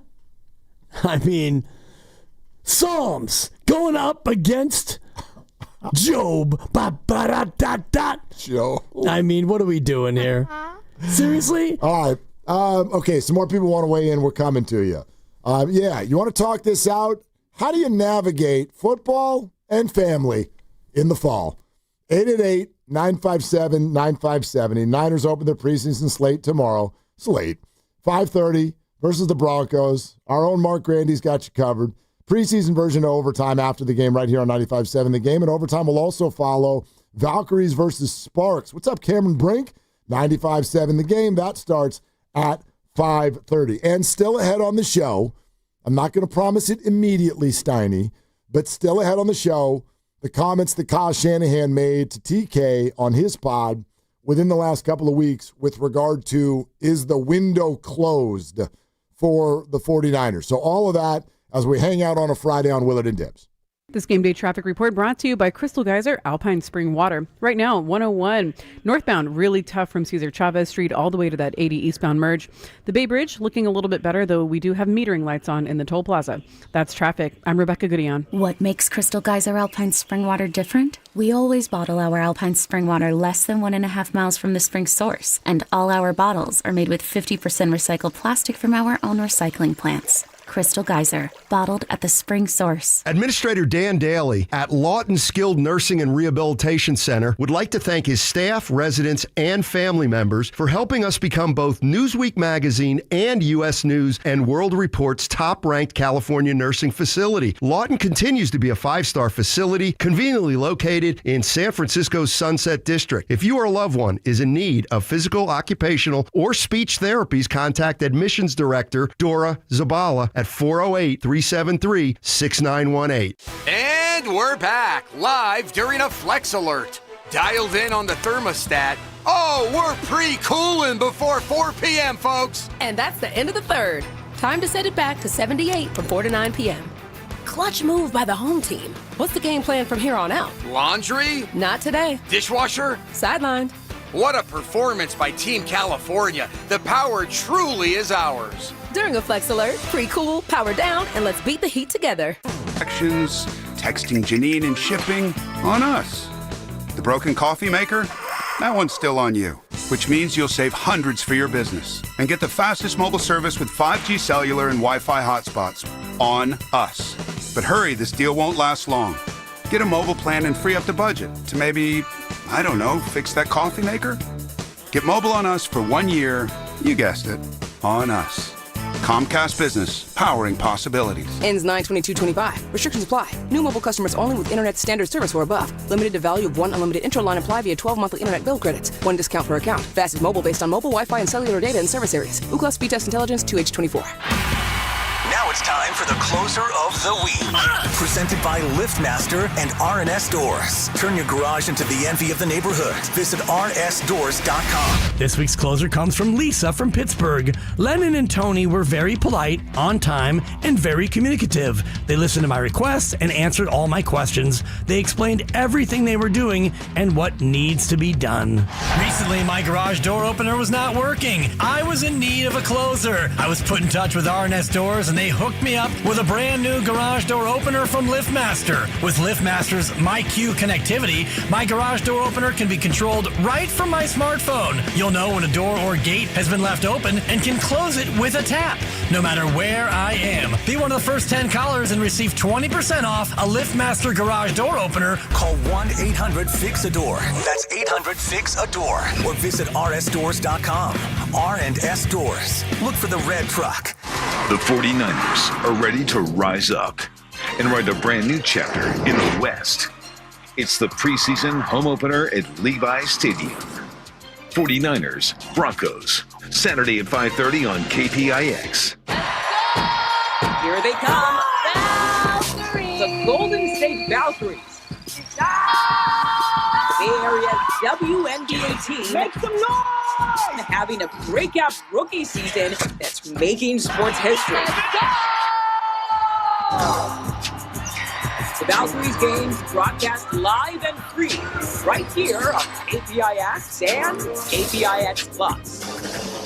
WNBA doubleheader coming to KPIX Plus. Golden State Valkyries face the Los Angeles Sparks, and the Chicago Sky face the Indiana Fever. It's back-to-back action. Saturday, starting at 5 on KPIX Plus. Back to school is on the brain. That means new notebooks, pencils, new everything. And while the kids are getting ready to get book smart, it's time for you to save smart with Straight Talk Wireless. Switch now and get a free Moto G 2025 with 5G when you activate select plans. Now that's a smart call. Get Straight Talk covered by Verizon's 5G network. Available at straighttalk.com and Walmart. Offer valid through 10/19/25. Taxes and fees apply. Purchase of Gold Unlimited plan or higher required for offer. Must activate the plan in-store at Walmart. Cannot be combined with other offers. Oh, could this vintage store be any cuter? Right? And the best part? They accept Discover. Accept Discover? In a little place like this? I don't think so, Jennifer. Oh, yeah, huh? Discover's accepted where I like to shop. Come on, baby, get with the times. Right, so we shouldn't get the parachute pants? These are making a comeback. I think. Discover is accepted at 99% of places that take credit cards nationwide. Based on the February 2025 Nielsen report. It's a classic odor tale. You fried fish for dinner, cleaned up, but the smell is still in the house. And the neighbors are coming over for game night. They're on their way. And then you spray Febreze Air Mist. Febreze Air starts working instantly to fight even your toughest odors, so you go from fish to fresh like that. Now all you have to worry about is Pam cheating at charades. Breathe happy, Febreze, la la la la la.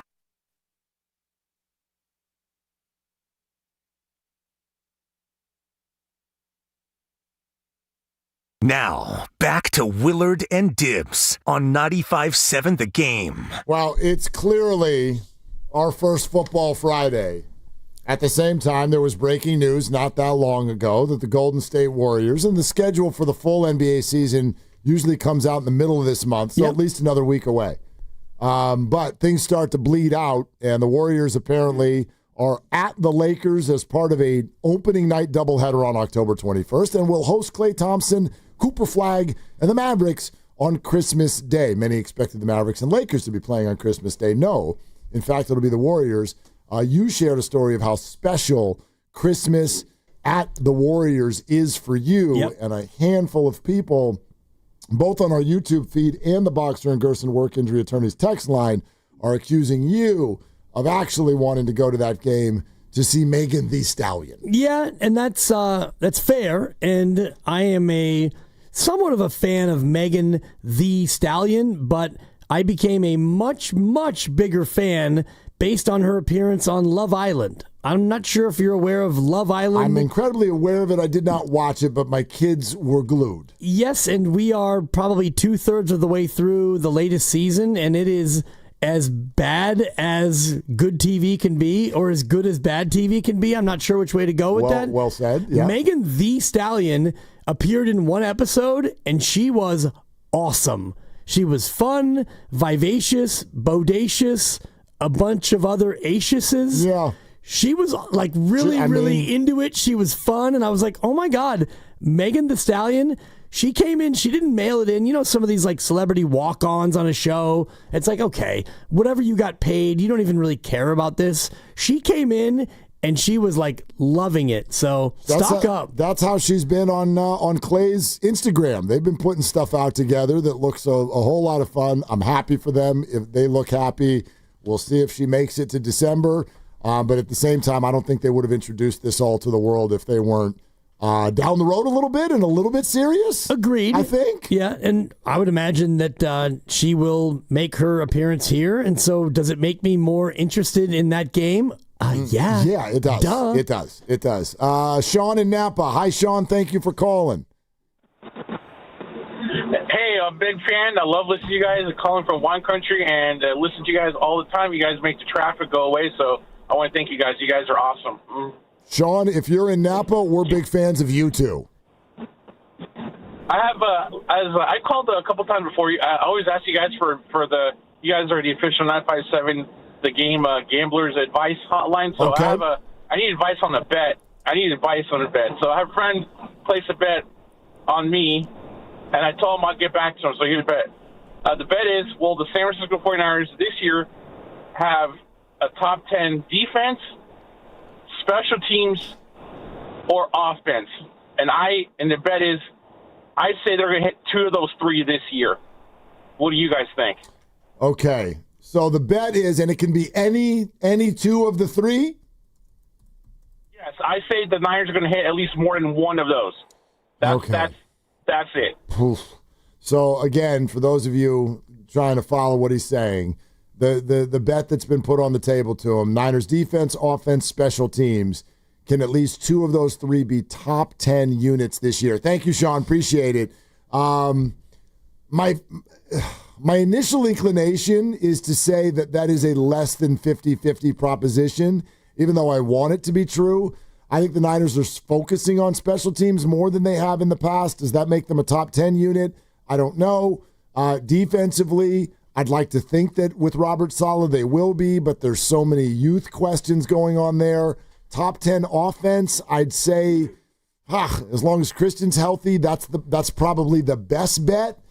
That's a tough one. I would lean, again, if you're just asking me to set odds, I sort of lean in the direction of that being a slight underdog, but very possible.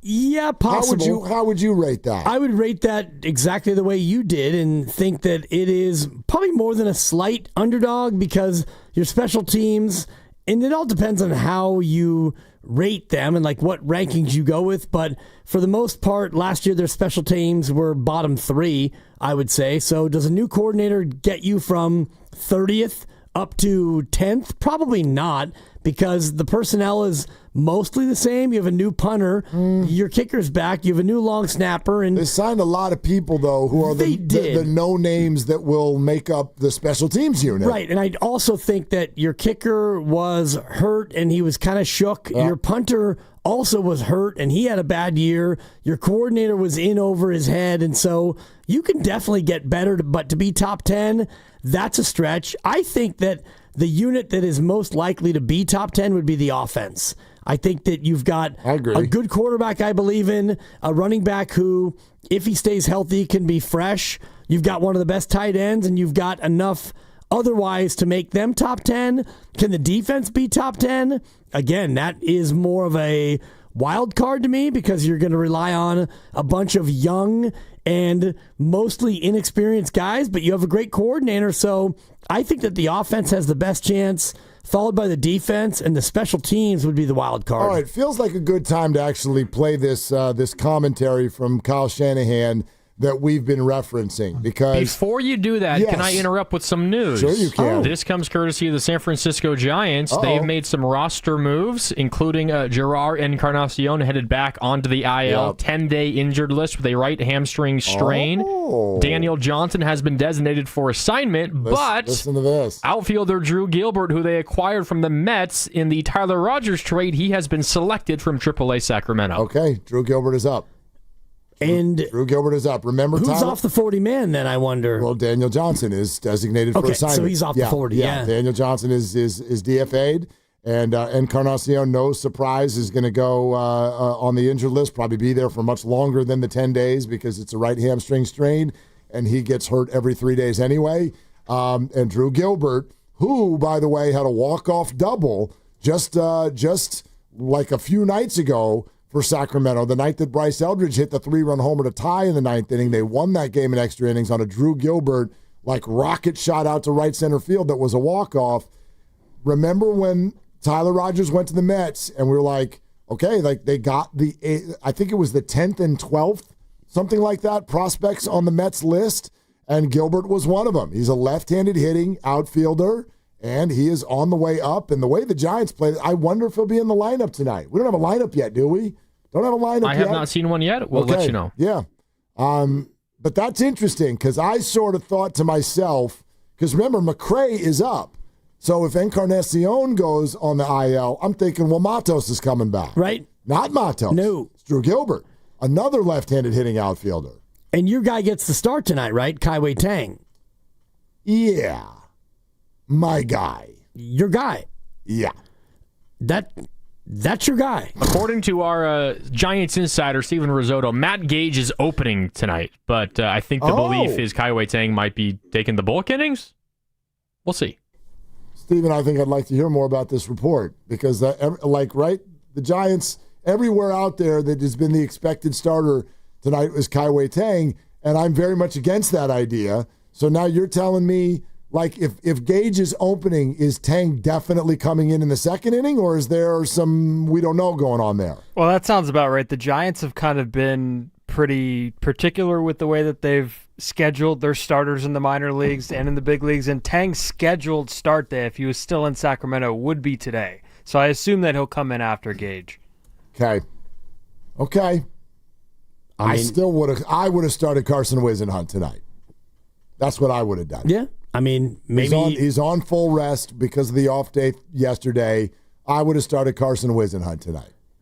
And maybe Tang has a chance to go out and face the bottom of the lineup if he comes out there in the second inning. I don't know. Look, I'll just say this again: the Giants are back to one game over 500. It's not like they're right in this thing, but they're not fully out of it either. I think the current MLB playoff odds, I looked it up after their win on Wednesday. I think they sit at about 10%, somewhere in that range. So that's not great. It's also not nothing.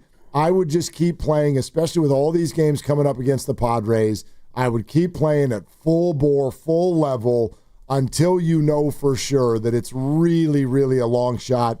And then you can start going fully into the whole, like, let's see what we got type mode. I'm just not there yet, and therefore I would not start Kai-Wei Tang and his 13.5 ERA. I wouldn't do that. No. I mean, why would you if you're really trying to chase games and trying to chase wins? And so you go with Gage in the first, and maybe Kai-Wei Tang comes in and he's a little bit more relaxed. I don't know, but I think for Kai-Wei Tang, he's on a little bit of a short leash for not only this year, but his career. And perhaps he actually profiles better as a reliever. We talked to somebody earlier in the week about that very notion, and maybe he's not a guy who you want to rely on as a starter. So tonight he can come in there and maybe make a bigger impact coming out of the pen. Yeah, again, Kai-Wei Tang has had very, very limited major league experience. I think if he's to go tonight on any level, this will be maybe just his 6th major league appearance. But in pretty much all of the previous 5, the ball gets hit really hard and a bunch of runs come in and score. So I'm not like, obviously they like him on some level. I'm not thinking that the Giants are going to completely move away from him, but it is fascinating to kind of like, okay, if he's not doing it at the big league level, what is it that the Giants are so excited about? And so you kind of start to look at, well, what did this look like in the minors? And so far this year, his ERA in Sacramento was 3.67. But if you go to last year, you want to know what his ERA was in Sacramento? And this is in 23 appearances. His ERA was 8.6. Man. Somebody's got to explain to me what it is what's going on here. Can someone just be like, here's what we see? Because like you went from the trade deadline to go get the guy who's been giving up buckets of runs at every level since we've had him in the organization, which is going on 6 years now. He's been in the organization. And at no level ever since he was at Augusta at age 20, which is tiny A. He was dealing. He was. ZRA was 2.48, Dibs. That was back in 2019, though. Since he's come up to high A or better, the dude has never posted an ERA below 4.3. Yeah. Ever in his life at any level. Someone with the Giants, I would love to hear that. What is it? Like, I'm open. What do you see? What do you see? There's got to be something going on. Some sort of special pitch or something that they think might develop into something. But I am at a loss as to why this player is in the big leagues at this hour. I don't get it. Well, he had a 3.67 this year in Sacramento. Right, so that's where, That's the one exception to starting a deal. Right. I mean, And even at that, he only started 4 games out of 25. So for me, if you look at that, where he had that much success, then he's probably not a starter. So why did you come up here and have him start a game? Maybe just to see what he could do? So I don't know. He comes up now and he won't start tonight. And I do think that he's on a little bit of a short leash as far as time to show what you actually can be at this level, or you go to someone else. And I thought about Blade Tidwell and, Drew Gilbert, his college teammate, got the recall first, but Blade Tidwell is a guy who you can probably look at and say, you might be a better starter than Kai-Wei Tang here in the near future. Sacramento this year, 86 strikeouts in 54 innings. 86. That's phenomenal. It's phenomenal. It's phenomenal. And by the way, and only 21 walks. 21 walks. That's in 54 innings. That's okay. It's not terrible. Yeah, it's not awful. It's not great. So maybe that's some sort of a window into what they see. But again, it like his minor league, like maybe this is a better way to look at it. His minor league career ERA. This goes back to 2018. His minor league career ERA is 4.63. So that's pretty high. I don't know, man. Aren't you supposed to kind of like kick the minors' butt before you get to the majors? Yeah, and you look at the strikeouts, 761 in 613 innings. That is, better than one per inning, which is really good. That's a lot. Yeah, and that's a lot. That's why I think about Kai-Wei Tang as maybe being miscast right now as a starter. He might be one of those 1 or 2 inning guys who he can come in and just deal and get in and get out. Yeah, I mean, he's started 117 games in the minors. Started 117 games. Again, my issue is not with the exploration of Kai-Wei Tang. It's this moment. You went 4-2 on your road trip. Are you actually intrigued by this or not? And if you're not, just fine. Bring them all up. Everybody who's named Blade, Kai-Wei, like whatever. Bring them all up if that's how you feel. If that's how you feel, I don't know why Justin Verlander is still on your baseball team. Why is he here? Why, right? If that's how you feel, then fine. But there is no evidence right now that Kai-Wei Tang is going to go get a bunch of outs tonight. And I don't know. This kind of feels like about a 2-week stretch of put up or shut up. Oh, no doubt. Like completely. No doubt. Is that, what is it, 7 games against the Padres in the last 2 weeks? Yep. Come on. And that's what I said going into that road trip where you had 16 games and 7 were against the Padres and the other 9 were against, Pittsburgh and Washington and teams that you probably had a good chance to beat. And so you've gone out and you won the first 2 series, but now you've got Washington. If you take 2 of 3 and then you've got the Padres again, you're only 5 games out right now of the wild card. And I say only 5 can be a lot when you've got, 47 games left, but you're only 5 out. It's not ridiculous. Right. And you're just behind Cincinnati, and then you've got the Mets who are in a bit of a free fall on their own. So the whole thing is just not out of the question. Boxer and Gerson work injury attorneys text line 650. Play the Shanahan sound already. Now, look, I'm not taking the blame for this one. My finger was moving toward the board, and Grandy came in hot with this Giants news. We got roster moves, maneuvering, and Drew Gilbert's a major leaguer. Drew Gilbert. Yeah. Left-handed. Yeah. He's got some moxie, too. Well, Risotto, he's got an attitude, doesn't he?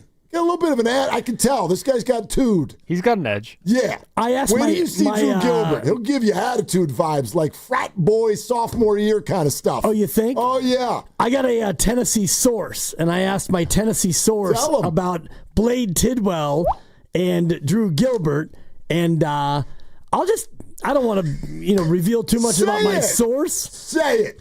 Blade Tidwell got higher marks in the off-field interpersonal way than Drew Gilbert did. That's all I'm going to say. That's one way to say it. Blade Tidwell, great guy, stand-up, stud, the kind of guy you'd want to introduce your daughter to. Drew Gilbert, sophomore year, frat boy, had a few too many. I'm just talking about energy. I've never met the guy. I've looked at him on the internet. That's his energy. He's had one too many at the bar. That's what he looks like to me. Do you hear me refuting your assessment of that report? Do you hear Kyle Shanahan? Wait. Oh, see, here we go. Hold on a minute, Grandy. Not my fault. Okay, I'm going to give you a decision. All right.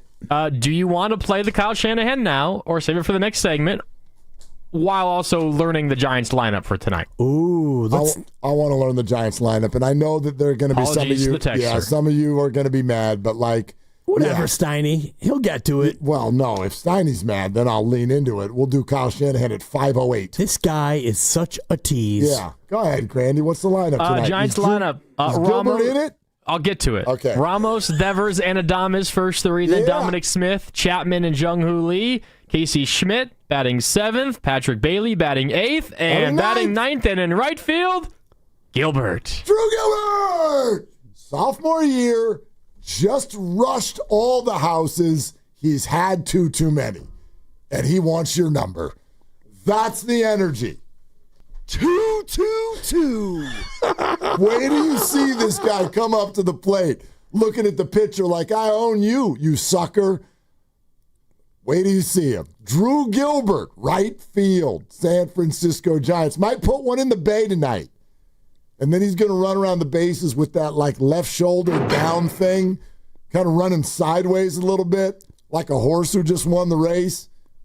Dude, the bat flip. That's his energy. The bat flip is incredible. Amazing. He'll flip it on you now. The bat flip. Drew Gilbert. I would imagine that playing beer pong at Tennessee and Knoxville, and he makes one from distance. There's a celebration dance that's been choreographed. There's like you take a lap around the whole university. No doubt. With very little clothing on. Wow. I mean, and possibly some face paint. That I cannot confirm. Possibly some face paint. So, anyway, all right. Drew Gilbert starting in right field tonight. No Grant McCray. Encarnacion injured list. Matos stays in the minors. It's interesting, and according to our own Steven Risotto, you can take the internet's news about Kai-Wei Tang starting and you could throw it in the bay. Might come in the second. I mean, it is official, by the way. Matt Gage is listed as the starter. Okay. But who knows what's going on after that. There it is. Kai-Wei Tang has been pulled. I didn't report that or anything. I think it was said last night or something. Well, everywhere I looked all week long, Kai-Wei Tang was the scheduled starter. So I'll grant you that maybe I missed the boat, but I mean, you can go to ESPN.com right now and it'll tell you that Kai-Wei Tang is starting tonight. Now, they don't know what the hell they're doing. Sure. But that's what they said. MLB says otherwise. Well, yeah, because they're actual MLB. ESPN's over here trying to ruin Scott Hansen's career. What do they know? They're too locked in on the Little League World Series where we've got 5 regions qualifying their champions today, Mark. Utah's in trouble, Dibs. Yeah. Top of the 6th, they're down 6-0. I think that although they got a couple on with nobody out, they got no shot. I mean, don't sleep on Utah. All right. Now, Grandy, will you promise not to interrupt when we get back? I can't promise that we don't get news during the break. All right. I mean, maybe Kuminga happens finally. Okay. For God's sakes. I mean, now you're talking crazy in there. Possibly. Now I'm distracted. I don't even, just the thought of it. I talked to somebody in Sacramento today, a good friend of ours, who tried to clue me in on what Kings fans think of the Kuminga. I love rumor. it. But no, that's not coming up next. Kyle Shanahan. That person you talk to may or may not actually share a birthday with me. Facts. I better send him a gift. Possibly. One of us. All right. We're brought to you by Fremont Bank, here for you, here for good. And I promise, even though he won't, that we'll just turn Grandy's mic off if Shams tweets about something. But coming up next, Kyle Shanahan was on the TK pod recently and was sort of asked, is the window closed? And what do you think about that talk? And we found his answer to be very interesting and possibly different than how others on the station earlier today saw it. So that's coming up next, allegedly, on Willard and Dibs. Step up to the plate and save lives with Stanford Blood Center. Donate blood during August and score a free limited edition Stanford Blood Center in San Francisco Giants co-branded jersey, and only available for a short time. This exclusive jersey is our way of saying thank you for being a hero. Every blood donation can help save up to 3 lives, making a real difference in your community. Supplies are limited, so don't wait. Visit StanfordBloodCenter.org to schedule your donation. Step back in time and honor the greatest generation at Spirit of 45 Living History Day and Swing Dance on August 16th at History Park in San Jose. This year we celebrate the 80th anniversary of the Allied defeat of the Axis powers with authentic 1940s fashion, music, dance, and historic exhibits, along with heartfelt tributes to our World War II heroes. Don't miss this unforgettable tribute to America's finest hour. Living History Day admission starts at $5. Visit historysanjose.org for tickets and information. $5,000. That's the average amount of money people in the U.S. are now spending on gas in a year. $5,000. That's crazy. If you drive, you have to download Upside, the free app that gives you cash back every time you get gas. That's right. You can earn real cash back with Upside just by buying the gas you're already buying. You can literally start earning cash back today. I use Upside every time I fill up, and I've already made around $300. You're putting gas in your car anyway. Why not get real cash back? If you like free money, download Upside. I'm saving the cash I earn from using Upside to help pay for a vacation later this year. Download the free Upside app now to earn cash back every time you buy gas. Use promo code CODE to get an extra 35 cents per gallon on your first tank. You can cash out anytime right to your bank, PayPal, or a gift card for Amazon and other brands. Just download the free Upside app and use promo code CODE for a 35 cents per gallon bonus on your first tank. That's code CODE for a 35 cents per gallon bonus. At Star One, we make saving simple because everything we do is in your best interest. That's why we provide super simple products with the best rates possible, like our savings account, which we have increased to pay an outstanding return at 3.35% annual percentage yield. That's way above the market average. Apply today at star1.org. Star One Credit Union. In your best interest. Federally insured by NCUA. Rate current as of August 1st, 2025 and is subject to change. $50 minimum deposit to open account and earn APY. Americans pay about $5 billion to control termites and repair their damage every year. Many people underestimate exactly how much damage they do. Call Pacific Coast Termite today at 800-PACIFIC for a free home inspection. Certain restrictions apply. No tenting, though. No double bagging your food. No pet sitting. Mention KCBS and get 10% off termite treatments and a 2-year guarantee on their work. Call 800-PACIFIC. 800-PACIFIC or go to PacificCoastTermite.com. Citizens, since we each upgraded to Xfinity in our homes, the Wi-Fi has been booming. It's fair to say our town has officially become a boomtown. Mayor, will I be able to drop into multiplayer gaming battles with low lag? The lag won't be an issue, but your questionable skills may be. And what if I have hundreds of devices on the Wi-Fi? Purely hypothetical. Seems like a lot, but sure, hundreds of devices all booming together with the Xfinity Gateway.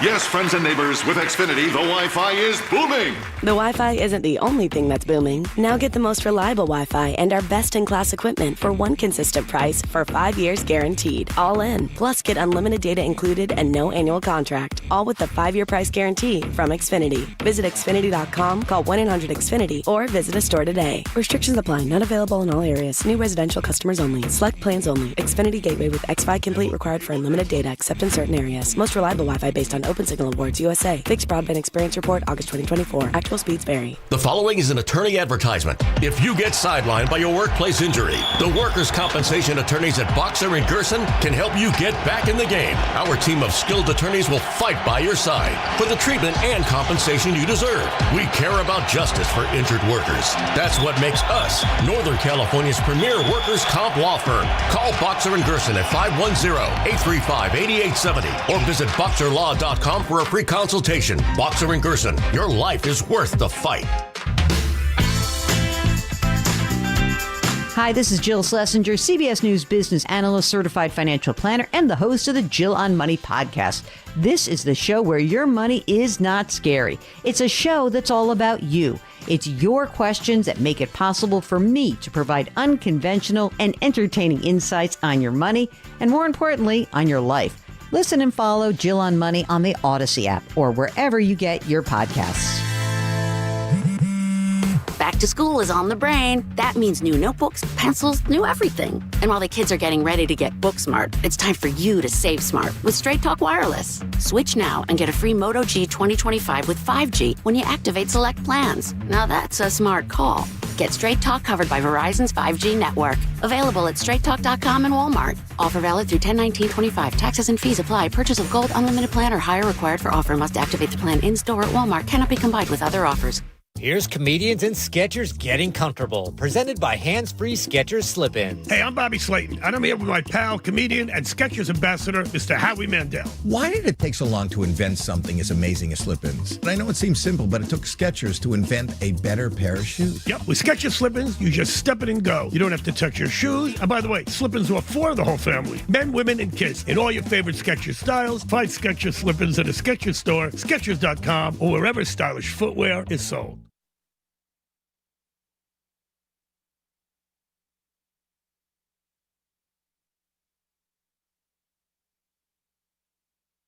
You're funny. That's great. Now, back to Willard and Dibs on 95.7 The Game. I miss Peter King on this show. We should get Peter King on this show. I don't really... Oh, you're so nice. Yeah, I honestly don't give a rip if he's going around to camps every week or not. I would like to talk football with Peter King. And I'll promise you right now that Peter King appears on this show this fall. Awesome. Yeah. He was great. Like, not every week. Was that last year we had him on? Or was that the year before? 2 years ago. Yeah, we had him on last year, but the weekly was the year before. Okay. And it was somewhere about week 7 that he got a cough, and it never went away. And then That's great. And then he retired. Take all that other stuff and do something with it. That was 2 years ago? Man. Dude, I know. That really is an incredible story. Yeah. Dude, it's tough. It flies. It flies. Yep. Oh. You ever think about that with your NFL season? You know, when you're like, there's only 18 of these weeks a year. You ever think about, like, how old are you when you become a fan? Like, where you actually are aware of what the hell's going on and you care. Right. What are you? If you're super into it, you're 7 or 8. Sure. If not, maybe you're 13, something like that. And then I don't know what it feels like when you turn 75 or 80. Like, my dad's about to turn 83. He still really cares, but maybe you do, maybe you don't. You evolve out of it. But, like, whatever. If you're super lucky, you get like 65 of these. Are you kidding me? That you care about. You get like, I remember football from age 7. So, like, I'm about to do this for the, whatever that is, 43rd, 44th time. Sure. I don't know. Pretty special. And it didn't always used to be this way, too, with all the fantasy and whatnot. All right. Kyle Shanahan on the TK pod. Is the window over? I feel like there are 3 or 4 different legs to this. Grandy, don't speak. Okay? Thank you. There are 3 or 4 different legs to this. Listen very closely to his answer. This is back on July 22nd on the TK show. We came in and we took over the worst defense in the league. That was ranked 32nd. And we took over the second worst offense in the league. That was ranked 31st. After 1 year, there was 1 guy left on our offense, and it was Joe Staley. We replaced all 10 guys in 17 and 18. On defense, we had Armstead, Buckner, and Jimmy Ward, and we replaced the other 8. And we did it in 2 years. You got to get lucky with that. You got to work really hard and do good at it. But that's what we had to do there to build it up, and we got to have a chance to win a Super Bowl in 19. And it wasn't luck. Those guys were real, and we were able to sustain that because it was real, and we had made good decisions. So we were able to pay those guys and keep them within the rules of the league. And that's why we've had a good run here the last 6 years. And when everyone says, oh, that window's over, it's a different window because of the things I've been saying. But how can you say it's over when there's still really good players there that have been a part of it? Guys like Trent, guys like Christian, guys like Brock. I can go through our defense, but we know Fred and we know Bosa, and I do think we have new guys who are establishing themselves. I hope Demo can keep jumping. I hope Lenore can become more. Mustafa showed that he can be a player last year. I think he'll find from this and eventually come back. Can Ricky keep building? All these things go into play. Pooney, how good he did as a rookie. What are the rookies going to do this year? But that's what we hit so well in 7-18, which allowed us to stay this long and us make smart decisions. We weren't always just selling the farm. We had the guys here, and you had to build them the right way. And that's our goal, to do that again. What I like is I don't think you have to go through necessarily a 17 and 18 year to do that, because we didn't just completely get rid of everything and do what I see other sports do sometimes. We still have some good players who can help us be competitive, and let's see how much these young guys come so we can put ourselves in a chance to win a championship, which is all our goal is. Okay, so this is my favorite kind of thing. This is my favorite kind of exercise to do with what you and I do for a living, because this isn't to criticize anybody. This is part of being a human being. When you listen to someone talk, as a human being, there are choices being made in terms of what you hear.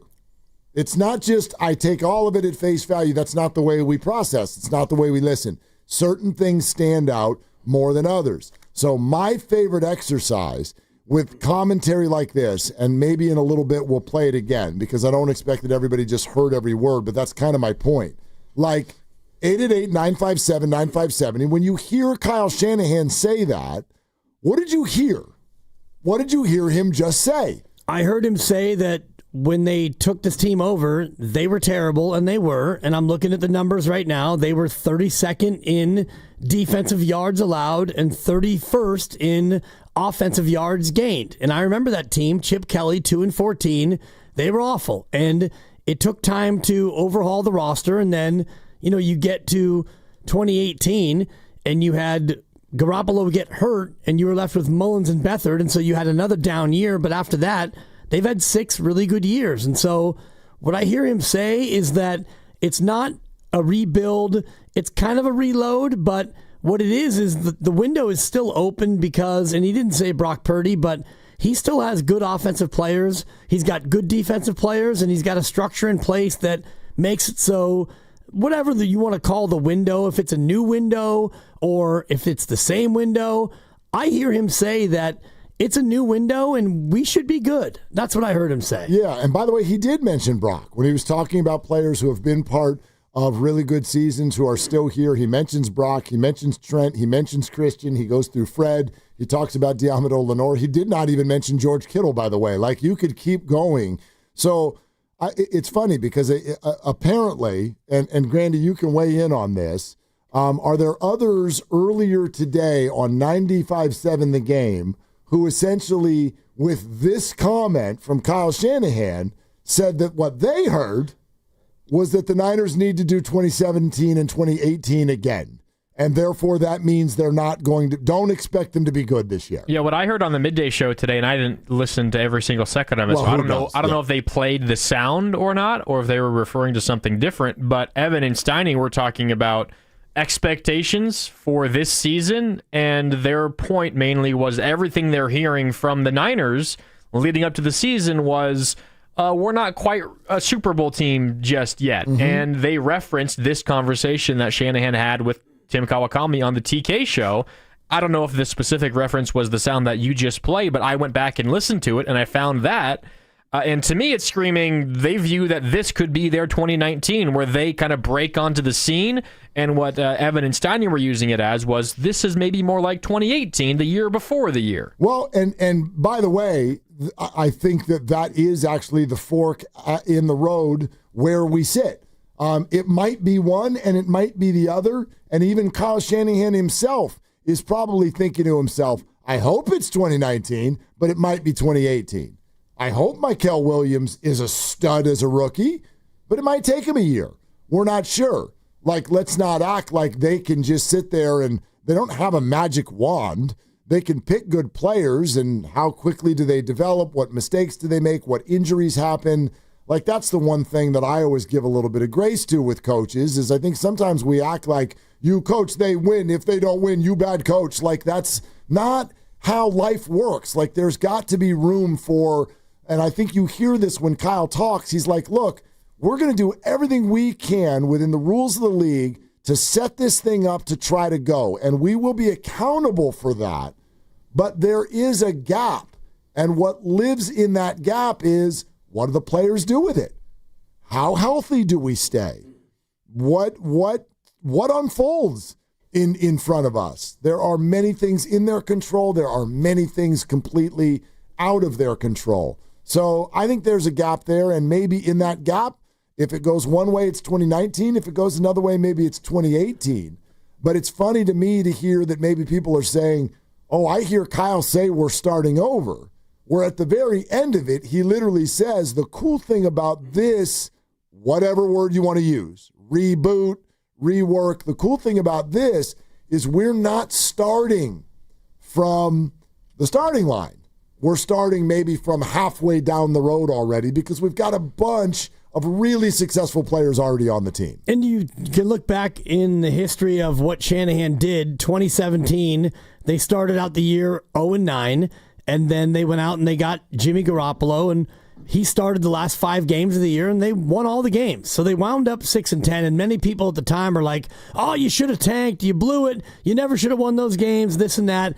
The next year they come out and they start out 1-2, and in that third game, Jimmy Garoppolo tears his ACL, and you're left with Mullins and Beathard. They're your quarterbacks, and season over. So you can talk about how it started, and 2018, I do think that if Jimmy Garoppolo would have stayed healthy, 2018 would have resembled 2019 more than it did 2017. Maybe. I don't think that they would have been not as good, I think. Correct. But I think that Jimmy Garoppolo, he was fitting with Shanahan, and he was looking good early, and they were looking good. You were liking it early. I was liking it early. And then instead of going out of bounds, he planted his foot and tried to cut back inside the red zone, and the knee gave out, and you had Mullins and Beathard. So there you go. And the team was not equipped at that point to sustain or withstand that, rather. And so that went the way it went. But after that, 2019, Garoppolo back, you go all the way to the Super Bowl. And since then, they've been mostly really good. Blessing in disguise, though, by the way. And we've talked about this a number of times. 2018 happens, and you're like, ooh, that could have been better. And then my response is, right, that led to Nick Bosa. Yeah. That's why you got Nick Bosa. And I don't know that we've brought this up enough. I know that the 49ers didn't have the number 2 pick in the draft, but what pick was it? Was it 13? Was it 11? What pick did the Niners have this year? Michael Williams. I think it was 13. I thought it was 11. I'll double check. Whatever. Yeah, I don't know why those two numbers are popping in my head, but it was somewhere in that neighborhood. That's a pretty good pick. And so you'll look at last year, and I will agree with you, that was a disaster. That was a mess that came from a number of different directions. It was 11. Number 11. Okay. So now what happens the following year? And this is where I like your 2019 comp. From this perspective, the Niners ended up with a draft pick that they probably, based on the talent they have on the roster, they probably don't deserve that. They were not, in my opinion, they are not the 11th worst team in the National Football League this year. But they get the 11th pick, and then what else do they get? They get a 4th-place schedule out of this. And so in 2019, and I remember this because I was made fun of because it was when I got to come back home and work for the San Francisco media, my lifelong dream. And I sat there at KNBR, and they sat there and said, okay, we're going to get predictions from all the hosts. What do you think the Niners are going to do this year? What's their record? And this was before the 17th game, so it was 16 games. And I did a video, and I said I think the Niners can go 10-6 this year. And I got laughed at. Boy, Dibs, it was the birth of Homer Willard. Oh, boy. You idiot. 10 wins? Are you crazy? They had the number 2 pick in the draft. Garoppolo coming off of injury. This isn't good. 10 wins? The most popular answer was 6-10. Do you have to be a homer? Well, they went 13-3 and came within 7 minutes of a ring. 7 minutes. 7 minutes of a ring. Very frustrating to look back on that, but if you do look at where we all thought they were going to go at the beginning of the year, my gosh, they overachieved. They outdid what everyone expected. And so could this resemble 2019 from that perspective? A talented team just got a better draft pick than it deserved and a 4th-place schedule. It's the same thing the Niners had that year, and they turned it into gold. Could happen. Absolutely could happen. And it could happen. And the way it happened that year is really interesting to me as we look at this upcoming year because, and I did the deep dive on the 49ers and them running the football, and that was the year where they were second in the NFL in total yards rushing, and they did it with Mostert, Breida, and Coleman. Mostert had 772, Breida had 623, Coleman had 544. And then Mostert had another 772 just against the Packers in the NFC title game. And it was one of those like committee years where you didn't have McCaffrey, obviously, and you had 3 guys who were mostly unknown, and Coleman was a guy who was held over from his time in Atlanta. But the point that I was looking at earlier today as I did this deep dive is they were able to run the football. They were second in the league in total yards rushing, and that, for me, is the Shanahan blueprint. It took the pressure off Jimmy Garoppolo. It takes the pressure off the defense, which the defense was very good that year. If the defense is great and you can run the football, well, the Niners are going to be unstoppable. And they wound up, they were 8th in the league in points against. They were 2nd in points scored. They averaged 30 a game. And they got a better quarterback now. They do. They got a better quarterback. They have a better running back now as well. Yep. And they have the same coordinator they had then. That was a Robert Saleh special. Exactly. Yeah. You're listening to 95.7 The Game, KGMZ FM and HD1 San Francisco, an Odyssey Sports Station, and the home of the Golden State Warriors and Valkyries, always live on the free Odyssey app. Coming to you live from the Laughing Monk Studios. And no, Jonathan Kuminga has not been traded yet. Thank you, Grandy. Okay. You're welcome. All right. So here's something else I hear. I want to play it again and invite everybody. Listen real quick. It's just about, it's like a minute and a half of Kyle Shanahan when asked about the window being closed. And there's all kinds of stuff in here. And I heard also something completely different that doesn't really have anything to do directly with 2017 and 2018, but more the arc of the entire Shanahan era and maybe something that is a little bit of a misrepresentation that's out there. Yes, a misrepresentation sensation. Listen again, and then I want to throw this in.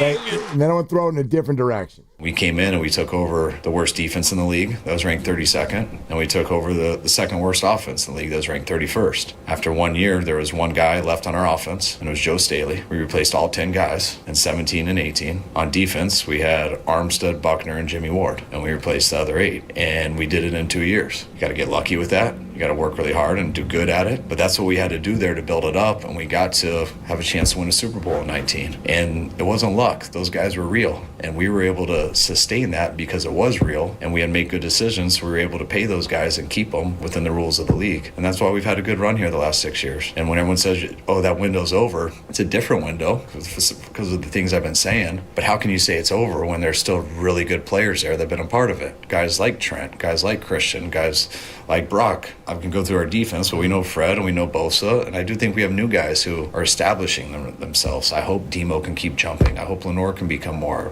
Mustafa showed that he can be a player last year. I think he'll fine from this and eventually come back. Can Ricky keep building? All these things go into play. Pooney, how good he did as a rookie. What are the rookies going to do this year? But that's what we hit so well in 7-18, which allowed us to stay this long and us make smart decisions. We weren't always just selling the farm. We had the guys here, and you had to build them the right way. And that's our goal to do that again. What I like is I don't think you have to go through necessarily a 17 and 18 year to do that, because we didn't just completely get rid of everything and do what I see other sports do sometimes. We still have some good players who can help us be competitive, and let's see how much these young guys come so we can put ourselves in a chance to win a championship, which is all our goal is. So another thing that I hear, Kyle, this is we sort of just discussed what he clearly stated. Now let me throw out what I think he's also implying. You want to know what Kyle is implying here? Hey, y'all, we're actually pretty good at drafting. So put your pipe down. Everybody has misses. Everybody has bad drafts. But not everybody is able to establish homegrown cores that become potentially, some of them, future Hall of Famers. Not everybody's able to do that. And I know that not every player that he just named, namely Trent Williams, is a drafted player, but just about everybody else that he just named, from Warner to Bosa to Lenore to Brock Purdy, yes, he mentioned McCaffrey also. We throw in George Kittle. Like, look, again, nobody's perfect. The draft is not a perfect science. You're going to have all kinds of stuff that happens in a draft that's very unfortunate. There's no team in the NFL that doesn't have that list that we all bring up of like, boy, you screwed that up. And certainly some of them have been high profile, like the Trey Lance maneuver that the Niners pulled and then were lucky to wiggle out of because of what they found in the 7th round. But I do hear at least an implication from Kyle that's like, you know what? Yeah, we came here in 17 and 18, and almost everybody who started here was awful, and we replaced a lot of them, mostly through the draft. Yeah, and we kind of did actually a pretty great job. Well, the jury's still out on how great they did because you can look How at... so? They went to 2 Super Bowls with largely built on some of the players he's talking about. Some of the players that he's talking about, but also some of the players that they actually didn't draft, including Jimmy Garoppolo was not drafted, your quarterback, and you can run through some of the other players that they didn't draft, and we can nitpick here and there over Kyle Juszczyk, who wasn't drafted, whatever. He's the fullback. It's not even the greater point, but I look at just who they've drafted, and it's easier for him to say that now, coming off of last year's draft, which was an absolute smash hit. And this year you drafted 11 guys, and of the 11 you drafted, you're going to count on 4 or 5 of them probably fairly prominently, maybe even more than that. So if you are good at drafting, and he didn't say that, it's what you're drawing from his comments, and I don't think that you're wrong, but if they are good at drafting, then D. Winters, for example, a guy you drafted 3 years ago, now you need him. Let's see if he's good. And Michael Williams and C.J. West and Renardo Green, and he mentioned Malik Mustafa when he comes back, and Ricky Pearsall and Isaac Garendo. Can he be healthy enough to be your backup? And Dominic Pooney, and we can go all the way through the last 2 or 3 drafts. These guys are all now needed to be dudes. Right. Like I look at, and I know that it's very, very difficult to cross sports. Because, for instance, in basketball, you're lucky if you even have 2 picks a year. And in baseball, sometimes you can have good picks, and we don't know for years and years and years if they're actually good. But I think I could make a pretty substantial case that if we wanted to match up the 49ers, Warriors, and Giants and ask over the last decade who's done the best job of drafting, it's got to be the Niners, don't you think? Don't you think? I mean, it's an unfair barometer. And I mentioned that it's not a perfect comp because the whole situation is so different. But here's how I look at it: every team is hopeful that on some level the draft will lead to something that resembles a homegrown core, and the Warriors did that once upon a time. Sure, and maybe that once upon a time has even prevented them in many ways from being able to do it again because it's late picks, and even the ones when you get early picks, they don't play enough because they're blocked by the greatness that's in front of them.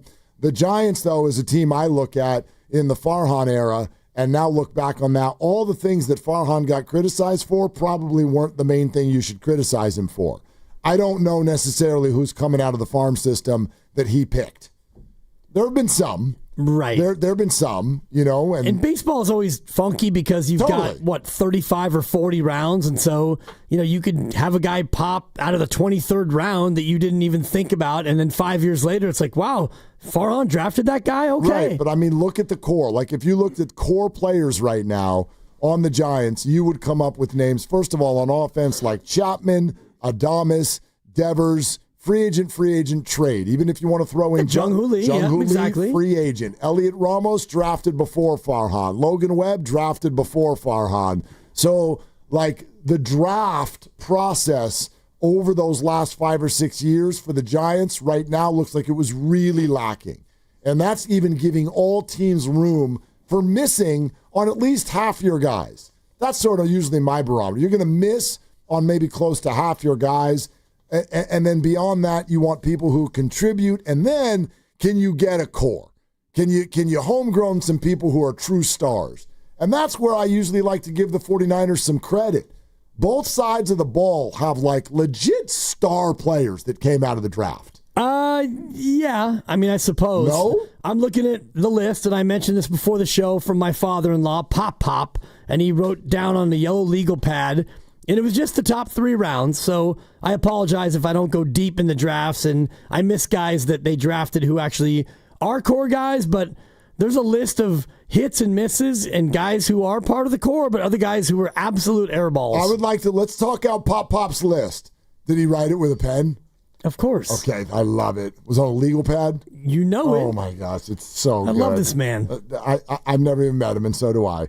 The Niners open their preseason slate. Tomorrow, 5:30, Broncos. Mark Grandy's going to have you covered after the game. Preseason version of Overtime right here on 95.7 The Game. It also follows Valkyries and Sparks right here on 95.7 The Game, which also starts at 5:30. 888-957-9570 is the number. This is Willard and Dibs. This game day traffic report brought to you by Crystal Geyser Alpine Spring Water. Right now, if you're heading into San Francisco, 280 northbound is your best route. Westbound Bay Bridge, super heavy from the Toll Plaza 101 northbound, also tough from Cesar Chavez Street. That's traffic. I'm Rebecca Goodyon. What makes Crystal Geyser Alpine Spring Water different? We always bottle our Alpine Spring Water less than 1.5 miles from the spring source, and all our bottles are made with 50% recycled plastic from our own recycling plants. Crystal Geyser, bottled at the spring source. Express yourself with personalized cafe appliances at Friedman's Appliance in Pleasant Hill. And for a limited time, receive up to a $3,000 rebate with a purchase of select suite combinations. Uniquely style your kitchen at Friedman's Appliance in Pleasant Hill or at friedmansappliance.com. The world's best amateur golfers are coming to San Francisco's iconic Olympic Club August 11th through 17th for the 125th U.S. Amateur Championship. 312 players will compete on the legendary Lake and Ocean courses, where the winner will join past U.S. amateur champs like Tiger Woods, Phil Mickelson, Jack Nicklaus, and Arnold Palmer. Walk the fairways and see the future stars of golf up close. Get your tickets now at usga.org. That's usga.org and click tickets. Well, we did it, y'all. We finally got the McDonald's snack wrap back on the menu. We broke the internet with our pleas, and now this iconic snack has returned for just $2.99. No, you're not imagining this. I'll repeat, the snack wrap is back at McDonald's for $2.99. Enjoy the taste of victory while you sink your teeth in the crispy chicken wrapped in a soft tortilla, because you deserve it. We fought. McDonald's listened. Now, it's our move. Ba-da-ba-ba-ba. Prices and participation may vary. Cannot be combined with any other offer or combo meal. We finally switched to T-Mobile, because with them, we can be connected here and there. Let's watch a movie. And we have Netflix included to enjoy our favorite shows and movies. ¿Qué tal esta? Bacanísima, pero ya la vi. Now the hard part is getting them to agree on a movie. Switch today and get the new Samsung Galaxy Z Flip 7 that is so much more than a flip phone, all on the best network in the U.S. Visit a store, T-Mobile.com, or call 1-800-T-Mobile. 1-800-T-Mobile. Best mobile network in the U.S. based on analysis by Ookla Speed Test Intelligence Data 1H 2025. And we're back, live during a Flex Alert. Dialed in on the thermostat. Oh, we're pre-cooling before 4 p.m., folks. And that's the end of the third. Time to set it back to 78 from 4 to 9 p.m. Clutch move by the home team. What's the game plan from here on out? Laundry? Not today. Dishwasher? Sidelined. What a performance by Team California. The power truly is ours. During a Flex Alert, pre-cool, power down, and let's beat the heat together. Shopping for a new car is fun. Shopping for financing, not fun. Luckily, First NorCal Credit Union can help. With rates as low as 4.75% APR, you can save big by skipping the dealer financing and applying their rebates to your down payment. Visit firstnorcalcu.org to apply. Must qualify for membership. Rates subject to change without notice. Loan subject to credit approval. 4.75 annual percent rate based on 36-month term and 780 FICO score. And $29.86 per $1,000 borrowed. The 49ers are ready to rise up and write a brand new chapter in the West. It's the preseason home opener at Levi Stadium. 49ers, Broncos, Saturday at 5:30 on KPIX. Here they come. Valkyries! The Golden State Valkyries. Bay Area WNBA team. Make some noise! Having a breakout rookie season that's making sports history. The Valkyries games broadcast live and free right here on KPIX and KPIX Plus. WNBA doubleheader coming to KPIX Plus. Golden State Valkyries face the Los Angeles Sparks, and the Chicago Sky face the Indiana Fever. It's back-to-back action Saturday, starting at 5 on KPIX Plus. Sponsored by Cars for Kids, the easy way to donate your car. Donate today, and your car can be picked up tomorrow. Call 877-CARS-FOR-KIDS today, or donate online at carsforkids.com. Remember, that's cars with a K. You ever try fixing your car and realize you're missing that one part? Yeah, been there. That's why eBay's my go-to. They've got millions of parts, guaranteed to fit. I'm talking brake pads for when yours have seen one too many miles of stop and go. Oil filters, because you don't mess around with your engine care. Even got this cold air intake on my watch list. I might just go for it. To keep the ride cool and your DIY streak hot. Find all the parts you need at prices you'll love. Guaranteed to fit every time. eBay. Things people love. Eligible items only. Exclusions apply. Some things can steal your sunshine. I just got my hair done. Sorry, the cooler's broken. Anyone see my flip-flops? Anyone? But COVID-19 can steal a lot more. I just took a COVID test. Ugh. Prescription medications for COVID exist. If you test positive this summer, ask your doctor if they're right for you. Visit PfizerForAll.com/COVID-19 to learn more. Sponsored by Pfizer. In San Francisco, high of 72 today with mostly sunny skies. Weather brought to you by Staples. Have you heard? The Staples Easy button is back with even more easy. Press it for custom prints, shipping services, even passport photos. Staples. That was easy.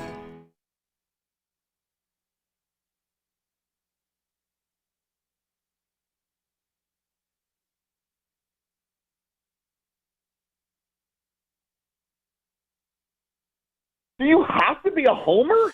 Mark, you out here sounding like a hater, my brother. Now, back to Willard Dibs on 95.7 The Game. Can you be both? Homer and hater? Yeah. You're allowed to be both? I guess. You're not much of a hater. You're much more of a homer than a hater. Mark, you out here sounding like you a hater? Yeah. Filmo Mike. Was that a Kaminga conversation? It's probably a Kaminga conversation. I have no idea. Yeah, it was probably a Kaminga conversation. Mark, you out here sounding like a hater, my brother. Travel safe to Atlanta. Filmo Mike. Yep. 888-957-9570 is the number. I want to hear Pop's list. Okay. And, listen, this is it's not a surprising conversation at all.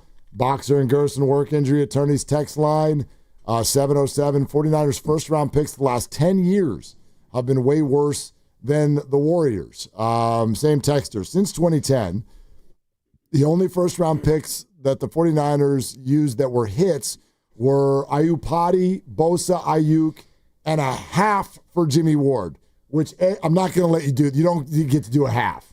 Was he a good player or not? Was Jimmy Ward a good player? Yeah, and honestly, Alden Smith, I guess that's more than 10 years ago. Maybe more than 10 years ago. But, yeah. So, this is, and you're allowed to do this. I think that's a very fair point to make. But then let me respond with sort of how I look at it. If you want to do, well, here are their first-round picks. And then some of you will be like, Shanahan and his stupid third-round running backs. If you want to spotlight certain picks, certain years, certain rounds, certain positions, yeah, you can make your point all day long. Like the running backs that have been drafted by Kyle Shanahan with the Niners, that is largely a whoopsie-daisy, and it's not a short list. Oh, I got the list. I know. So you can make that point. I guess here's what I'm trying to say. If you just umbrella the whole thing and you say the goal of a regime and a handful of drafts is to create a homegrown core, that's the job. And for that, I say, job well done. Yes, there have been all kinds of mistakes in the draft. Good Lord, they traded the whole world for Trey Lance. Oh, that's on the list. Right. There's been tons of huge mistakes. But if the job is we are trying to use the draft to create a homegrown core, I don't know how you can argue that they haven't. They have. Well, they have, and then they've also parted ways with some of those players in their homegrown core. Well, sure, that's the NFL. It is, but I don't know how much credit you give them when they part ways with those people in the homegrown core. My father-in-law, who is a great listener and a good sports mind and a very successful man, he wrote down from 2017, their first draft, and he just did the top 3 rounds of hit or miss. And which, again, that's kind of what I'm getting at. I want to hear it. But during the break, I went down through all those drafts, and I annotated on his sheet guys who were taken outside the 3rd round that are hits. Yeah. Now, I didn't highlight the misses because if you're a 6th rounder and you're a miss, well, it's not really that big of a miss. It's really not. Yeah. So 2017, 1st round, Solomon Thomas, Reuben Foster. Miss. 2nd round, they didn't have a pick. 3rd round, Akello Weatherspoon and C.J. Beathard. Weatherspoon, he played. I don't know what to do with that one. Pop had him down as misses. Okay. And he's a tougher grader than probably you or I will be. Well, I would also argue that a 3rd round quarterback is kind of like a 5th round linebacker. You're not drafting him to be your starter. Right, but you used third-round capital on a guy who turned out to not be good. Also in that draft, they took a guy named Gregory Kittle. No, George Kittle. Oh, George Kittle. 5th round. 5th round. So that's a Hall of Famer. That is an absolute slam dunk, certified hit. And I'm not going to mention, Trent Taylor also in the 5th round, Joe Williams in the 4th, because as I mentioned, for me, outside the 3rd round, I'm only worried about the hits and not the misses. Fair. So I won't even mention Joe Williams, who happened to be a running back that they drafted in the 4th round.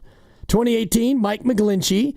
He had him down as a miss. I think that just because you didn't sign him to a second contract doesn't mean that's not a hit. So that would mean that Dre Greenlaw is a miss. Oh, we'll get to Dre Greenlaw. Yeah, which I know that was outside of the top 3 rounds. But, again, I think there are players, I already... Actually, he had him down as a hit. I was going to say. I'm reading his markings because you told wrong. me that he had Aaron Banks as a hit, and Aaron didn't. Aaron left. Right. For a big contract. Dante Pettis, 2nd rounder. That's a miss. Fred Warner, 3rd round. I think that's a hit. Hall of Famer. Tarvarius Moore, 3rd rounder. Yeah, miss. Right. 2019, Bosa's a hit. Debo's a hit. Jalen Hurd in the 3rd. That's a miss. And he actually put Wisnowski down as a hit. And I don't hate that. He punted for a while for them, but you used a 3rd round pick on a punter. Remember when he took off and ran? Oh, yeah. But there was a flag? That was awesome. That had to be the funniest play of the last few years. 2019, anyway, Greenlaw in the 5th. Yep. So, that's an absolute smash hit. 2020, Kinlaw in the 1st round is a miss. Ayuk, 1st round is a hit. No 2nd, no 3rd. But you got Jennings and McKivitz in the... Jennings was 7th, McKivitz was the 5th. Okay. And even Charlie Warner in the 6th, I'll give you that in the 6th. Because made the team and he played. Right, and he played for a while. 2021, you had Trey Lance. You had... That's a miss. Aaron Banks, which is down as a hit. I got to have it as a hit. Trey Sermon in the 3rd round is a miss. That's a miss. But you got Lenore and Hufanga in that same draft. Yeah, later. listen, again, that's why maybe we've found the rub here. I can't argue that their 1st rounds or even their first 3 rounds have been all sparkly. But then when you start talking about what this regime has done in the 5th, 6th, and 7th, it's literally meteoric. It's absolutely insane. Good. I disagree. Think you're overselling it, bro. You found a franchise quarterback in the 7th. Oh, I haven't even gotten to that pick yet. That alone for most NFL franchises is literally the most gold that you can strike. To have a franchise quarterback having gone on 2 playoff runs while making $800,000, there is no more goldy gold in the NFL than that. Well, then imagine if you wouldn't have messed up all these top 3 picks. Understood. You probably would have multiple Super Bowls. I'm not arguing that. Again, you can absolutely make your point about the 1st or even add in the 2nd and the 3rd. But if you're going to sit here and go Greenlaw and Kittle and Jawan Jennings and Hufanga and Brock Purdy. Hufanga's gone. He's gone. But again, if the idea of a hit is this player gets to their next free agency and somebody wants to pay them a lot, Aaron Banks, McGlinchey, if those go as hits, then Hufanga goes as a hit. I'm willing to give it to you, without a doubt. And so if I look at it as the umbrella view is, I want you to go find a homegrown core. They've done it. Perfect in the draft? Not even close. No, and you could have a better homegrown core if you would have had a 1st round pick in 22 or 23, which you didn't. You could have. 2022, you took Drake Jackson in the 2nd. That's a miss. Ty Davis Price and Danny Gray in the 3rd. Miss. What are we doing here, guys? Yep. Are we asleep on Thursday and Friday of the draft? Do we not pay attention till Saturday? It's not been ideal, but it's kind of like what you saw at joint practice yesterday. The drafts are a bad start, and then you rallied back and you saved that thing. You got Purdy in the 7th round in 2022, and outside of that, Nick Zakel in the 6th. Which is I don't know. He's still on the team. Exactly. Spencer Burford in the 4th. Yeah, how do you measure? If those guys, to me, 4, 5, 6, 7, if you just make the team and sustain for multiple years, it's kind of a hit. Don't you think? Kind of. Maybe not for 4th round, but 5, 6, 7 for sure. If you make the team and sustain, that's at least hit-ish. Well, it's not a miss. Unless you're 2023 and it's Ronnie Bell in the 7th.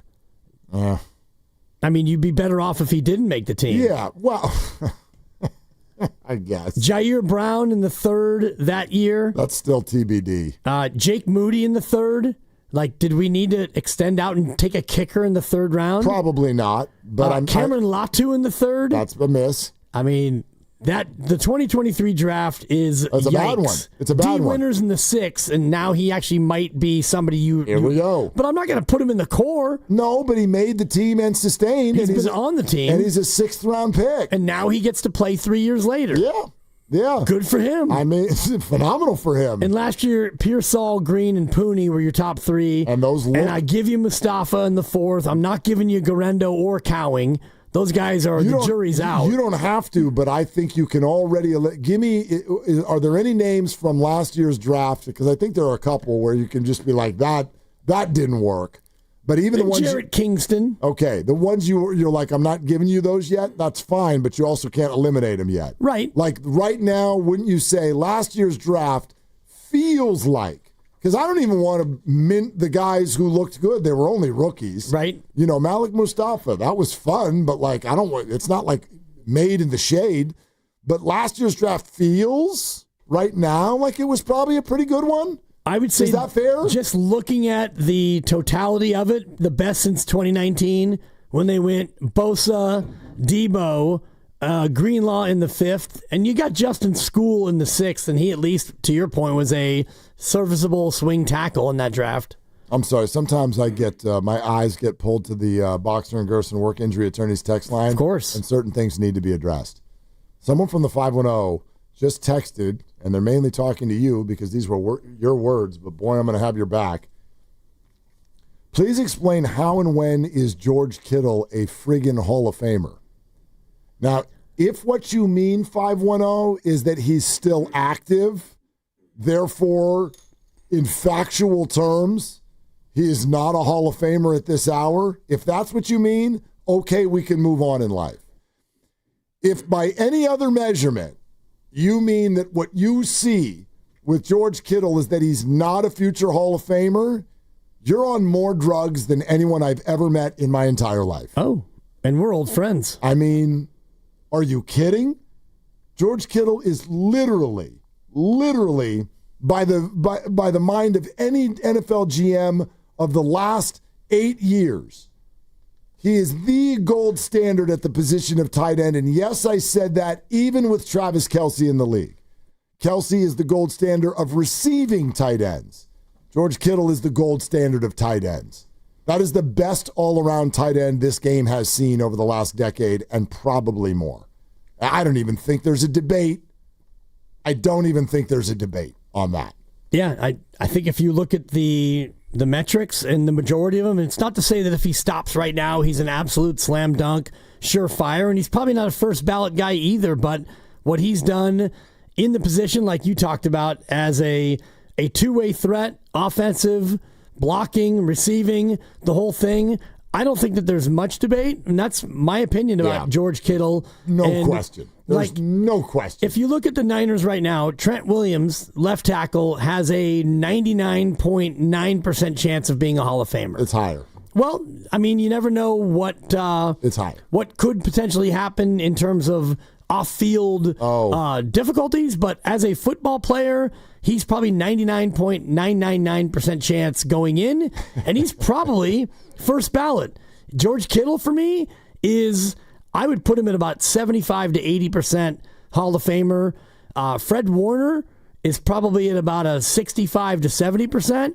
And Christian McCaffrey's right in that same category. He might even be higher. I think right now, I understand why you're doing it, but I think that you are, by rule, being conservative on these. On all four of them. Yeah. Well, I mean, Trent no question. Trent's going in. Trent's in and George is in.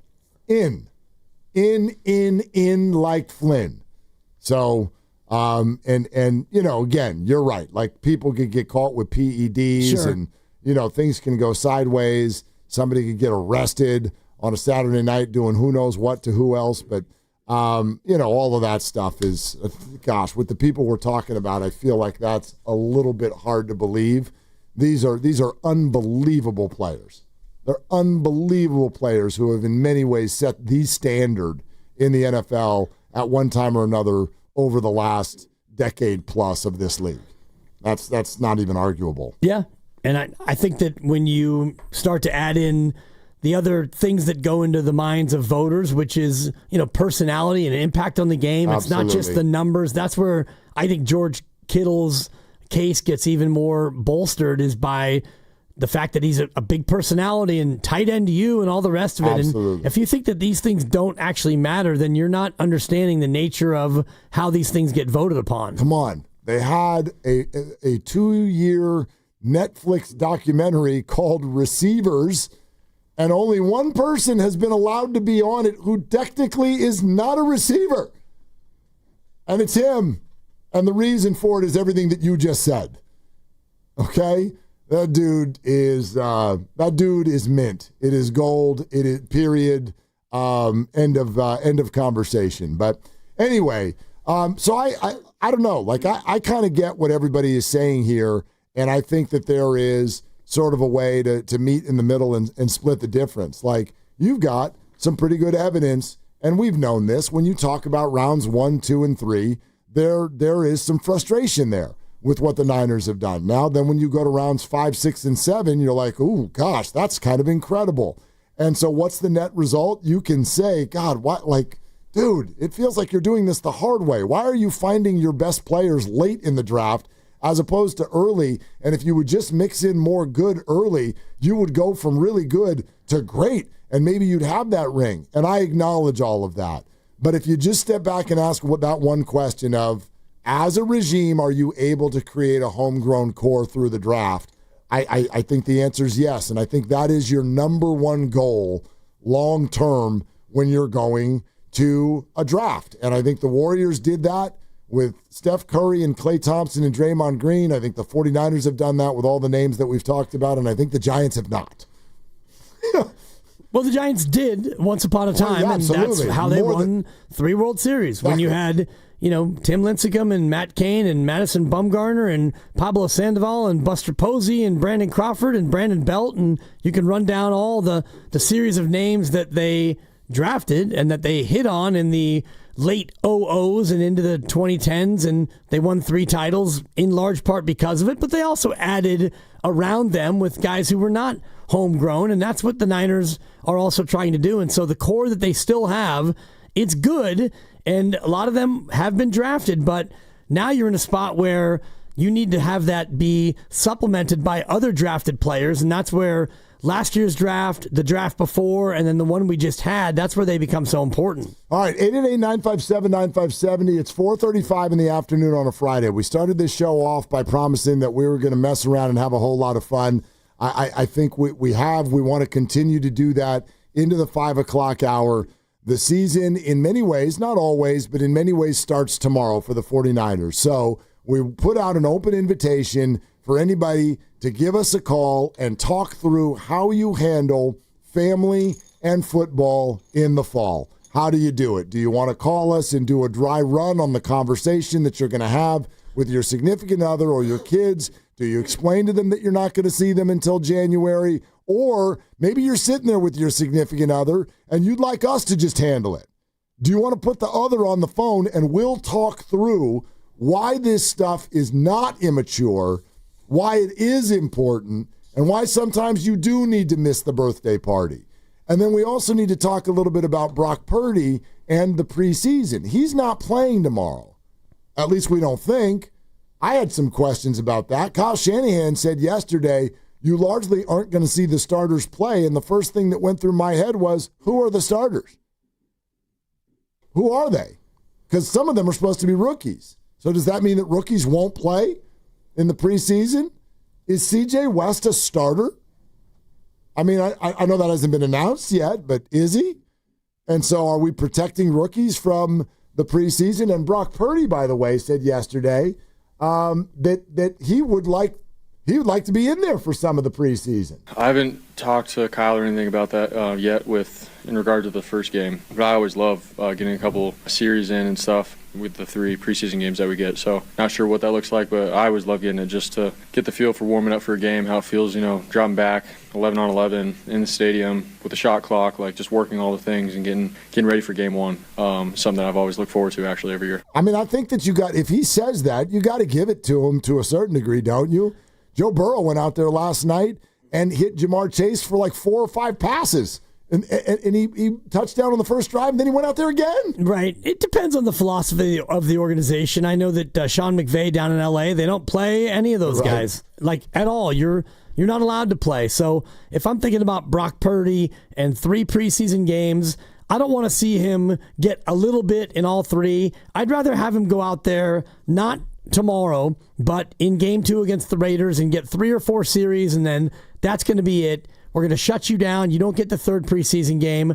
I don't want to risk him going out there and warming up and getting ready for, 4 plays one week and then 20 plays the next and then 8 the 3rd week. Just go out there one time, shake off the cobwebs, do what you need to do to feel like you're going to be ready, and then we'll see you in September. Yeah, I'm with you, and I think that that's what they will do. And I wonder, it's funny, we were talking about this earlier too, and it probably has to trigger Niner fans and probably has to trigger the Niners, quite frankly. But Warren Sharp, who you referenced yesterday, he put out some content with regard to the 49ers and injuries and basically went through the years of where the 49ers have ranked in terms of injuries and missed games and then what their result was. And basically outside of the year of, and we can go through the specific numbers, but outside of the year of 2019, when the 2023, I should say, when the Niners lost the Super Bowl,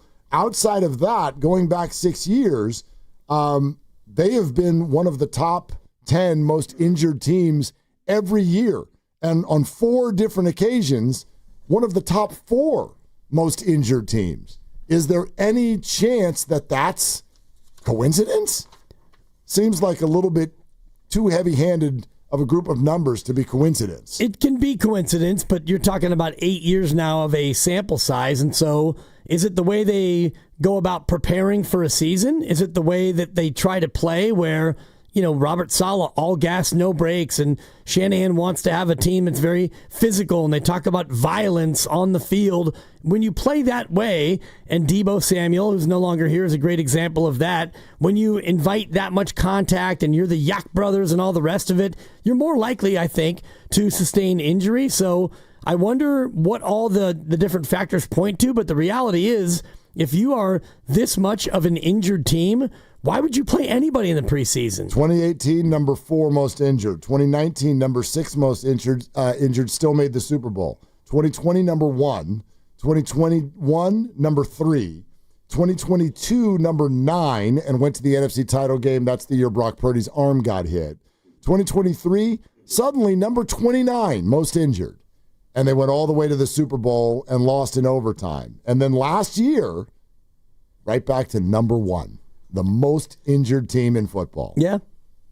So it's like, can you look at last year, therefore, and then say that's bad luck? Number 1. Or can you expect this year that, they're probably going to be in the top 10 again? Depends on what you look at, and I do know that last year they were the 3rd oldest team in football by average age across their roster, so I think that might be where some of the correlation lies, and I don't know where those other teams ranked age-wise, but I went back and looked at last year, and they were the 3rd oldest team. This year's team is not as old. You got a bunch more young guys replacing some of the older guys who are no longer here, so this will be an interesting year to watch that trend. We're brought to you by Fremont Bank, here for you, here for good. 2 things coming up next. Number 1, we would like to take your phone calls right now.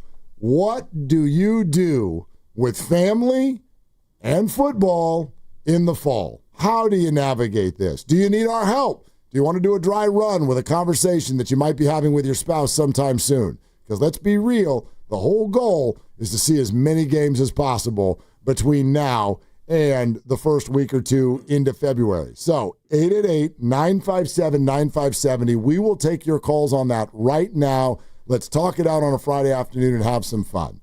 And then the other thing that's coming up next, I just received a text message, Grandy, from your roommate.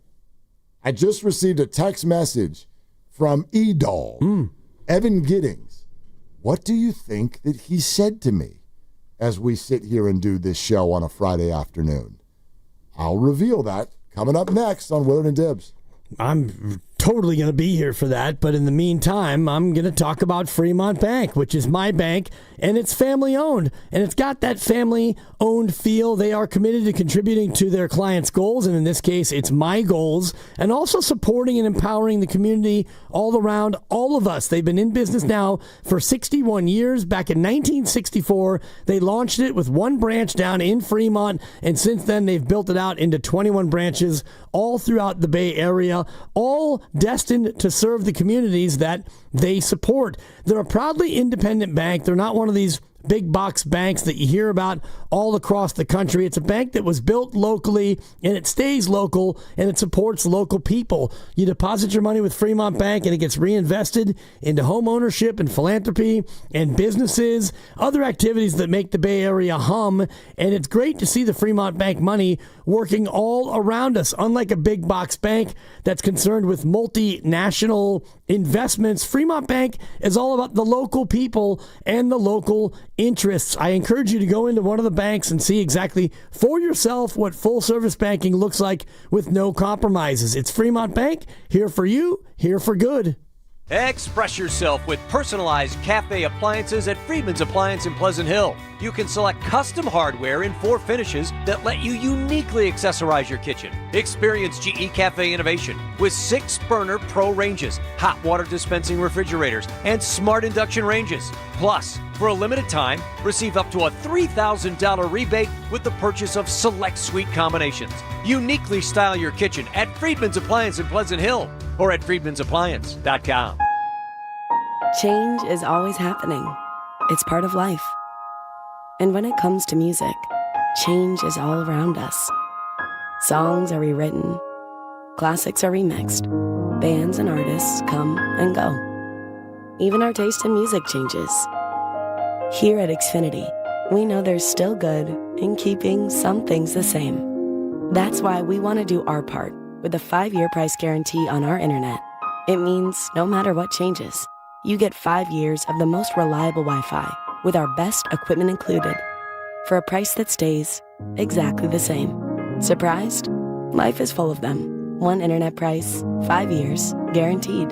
Learn more at xfinity.com/deals. Restrictions apply. New residential customers only. Taxes and fees extra and subject to change. Most reliable Wi-Fi based on Open Signal Awards USA. Fixed Broadband Experience Report, August 2024. Lawton Skilled Nursing and Rehabilitation Center is a 5-star facility located in the Sunset District of San Francisco and in close proximity to our preferred partner, UCSF Medical Center. At Lawton, you're in good hands with world-class nurses led by a well-known and UCSF-affiliated medical director in Dr. Darby Clayson. Contact Administrator Dan Daly at 415-566-1200. That's 415-566-1200 for any additional information. This is Chris Dolan. And I'm Vanessa Deniston, senior attorney from the Dolan Law Firm. Chris, what's with all these out-of-town personal injury firms coming into the Bay Area with these catchy jingles and funny names? Unlike the Dolan Law Firm, most of these firms are from out of state or in L.A. The Dolan Law Firm is headquartered right here in San Francisco, going on 30 years. We live here, we work here, we win here. The Dolan Law Firm, we're the best lawyers we hope you'll never need. DolanLawFirm.com. The back-to-school deals at Kohl's are so good, it'll feel like spoiling yourself. With 20% off the stuff your kids will actually wear, like jeans, tees, sneakers, and more. You can do it all without overdoing your budget. See? Sometimes parents get spoiled too. Head to Kohl's or Kohls.com to start the year off right for less.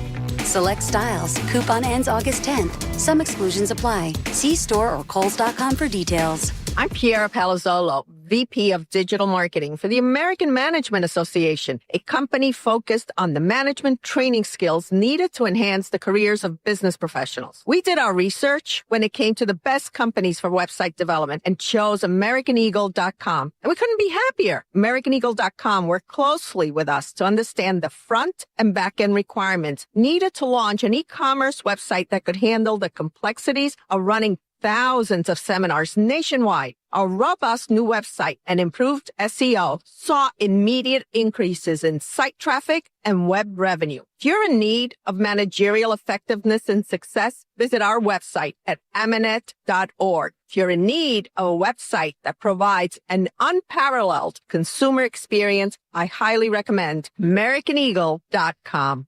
Transform your business today. Dial 877-WebNow1 for a free digital consultation with AmericanEagle.com. This is the story of the one. As a safety manager at a manufacturing plant, he does everything he can to keep his coworkers safe. From finding ways to reduce risks to keeping safety supplies in stock. And for that, he relies on Grainger. Grainger offers a broad range of quality products and next-day delivery, so he can always play it safe. Call 1-800-GRAINGER, click Grainger.com, or just stop by. Grainger, for the ones who get it done.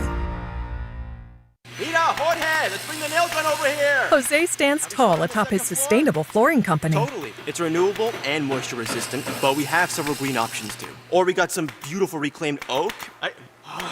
But floored by his success, he needs to hire more installers. I need Indeed. Indeed you do. When you sponsor a job on Indeed, it's easier for talented candidates to find it, which makes it easier for you to hire them. Visit Indeed.com/credit and get $75 towards your first sponsored job. Terms and conditions apply.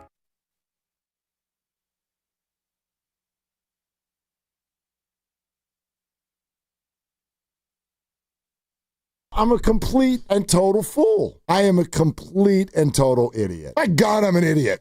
Now, back to Willard and Dibs on 95.7 The Game. I want to say hello to Pierce on the YouTube chat who would like me to acknowledge Rob Gronkowski. And I wonder if Pierce knows that George Kittle is about 83 catches away from Rob Gronkowski. If blessed with health, he will probably pass that next year.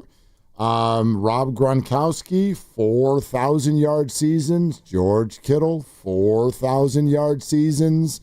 What are you getting at, Mark? I'm getting at George Kittle pretty much is Rob Gronkowski.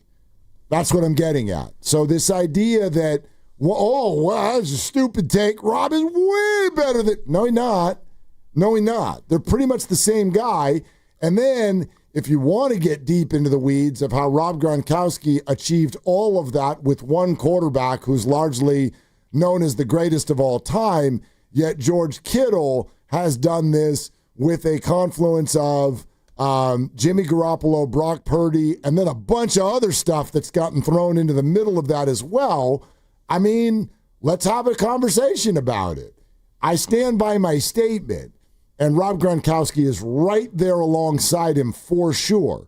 But over the last decade of football, there are very few names that you can get into at the tight end position who are gold standard people. And George Kittle is clearly one of them.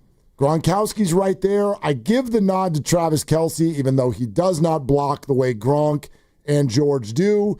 And then if you want to go further back and get into names like Tony Gonzalez and Antonio Gates. And Gates, same thing, not the blocker that some of these other guys are. We can do that. But that's who George Kittle is. George Kittle belongs absolutely right next to these people in that conversation. It's just a different sort of comp because you look at Gronk and he's got 92 touchdowns. Kittle's got 45. Mm-hmm. So they're completely different players. They played in different offenses, and Gronk played alongside one of the best quarterbacks of all time. And, you know, I'm not going to put Mahomes ahead of Brady yet, but if you want to talk about the pacing that Mahomes is on through his first 7 years, he is ahead of pace on Tom Brady across all metrics, other than rings, and they each have 3. Brady had 3 at this point. Mahomes has 3, and the other stats actually favor Mahomes, but that's not for this discussion. This discussion's about Kittle versus Gronk. And so if you're talking about George Kittle as a football player, he puts the T in TE. He's as much of a tackle as he is a tight end. I love that. And the way he plays like a third tackle. The run game metrics are absolutely off the charts with him on the field versus not. It's bananas. And so when he plays tight end, the T in TE is as much about him being a third offensive tackle as it is about him being an end as a receiver. And Gronk was a good blocker, but he's not as good as George Kittle. They're both really good, but yeah, I would take George on that. And if you look at Travis Kelce and him as a receiver, and even Zach Ertz, shout out Monte Vista High School out there in the East Bay. Zach Ertz, 53 touchdowns, but he's nowhere near as good a blocker as George Kittle. Right. And I think Zach Ertz has a say for the Hall of Fame. Probably not a great one. He might be a shade outside looking in, but Zach Ertz had a phenomenal career. Yeah, and still going, by the way. Oh, yeah, still playing with Jaden Daniels now in Washington. We're going to go to the phones in a second. I promised you what Evan Giddings texted us. And Grandy came in during the break. He's like, what's Evan doing texting? He's at Outside Lands. Well, that's actually exactly what he's texting me about. It had nothing to do with the show. I thought you'd find this amusing. Evan just sent me a text. I'm pretty sure I just saw your kid, not the 11-year-old, out here at Outside Lands. He's being responsible. Well done. And my thought is, it's early. It's early. We're liking it early. And how does he know? Just the fact that he's 6'7" and he looks a lot like you? That's what I said. I said, that's my guy. Is he like 6'5"? That's him. And he responded, yeah, he's up in the canopy. And I don't even know what that is. What does that mean, he's up in the canopy? What are we doing out there? I have no idea. Canopies up there? You got lounges? Like, what are we? I don't know. But anyway, I'm just excited that he got in because last night he accidentally. You ever get those festival wristbands? Oh yeah, right. And then if you loop them too close, like too small, you can't get your hand in there. Oh boy! And he was just playing around with it. Come on, which don't do that. But we were just sitting there talking at night, and all of a sudden he's like, and he's like, like, I mean, he basically cinched the whole thing closed. And all over when you get those in the mail, it says everywhere. We will not replace damaged wristbands. You're out of luck if you this, that, or the other. We're like YouTubing how to like loosen these things back up. Someone's got like a little straw trick where they stick a straw in there. And he texted me this morning. He's like, the straw thing doesn't work. I mean, but I'm like, just go talk to him. He's like trying to think of the story that he can come up with. I go, just go talk to him. You're not the first person to do this. You spent $1 bajillion on this wristband. I'm sure you're going to find a way in. So if he's in the canopy, I feel good. I think he made it in. He's in. Yeah. Unless some other fuzzy-headed 6'5" kid also went to Outside Lands this year, which is probable. Unless he had to pony up for another wristband, $250 or whatever it is. Well, I mean, that's for today. Yeah, exactly. He has the 3-day? He has the 3-day wristband that he closed. I mean, 3-day wristband. What are we doing here? Like, seriously. You're doing what 18-year-olds do. Yeah. Yeah. Get him a fidget spinner.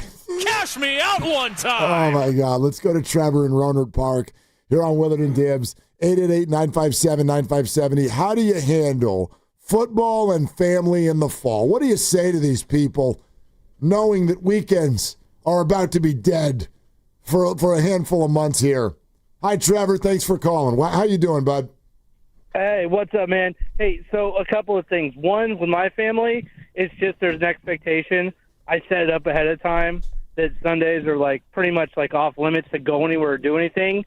And then the other thing you do is, like, for me, I got my backyard set up where I have my TV out there, everything. So I just do a barbecue thing. I kind of keep the kids happy and fed.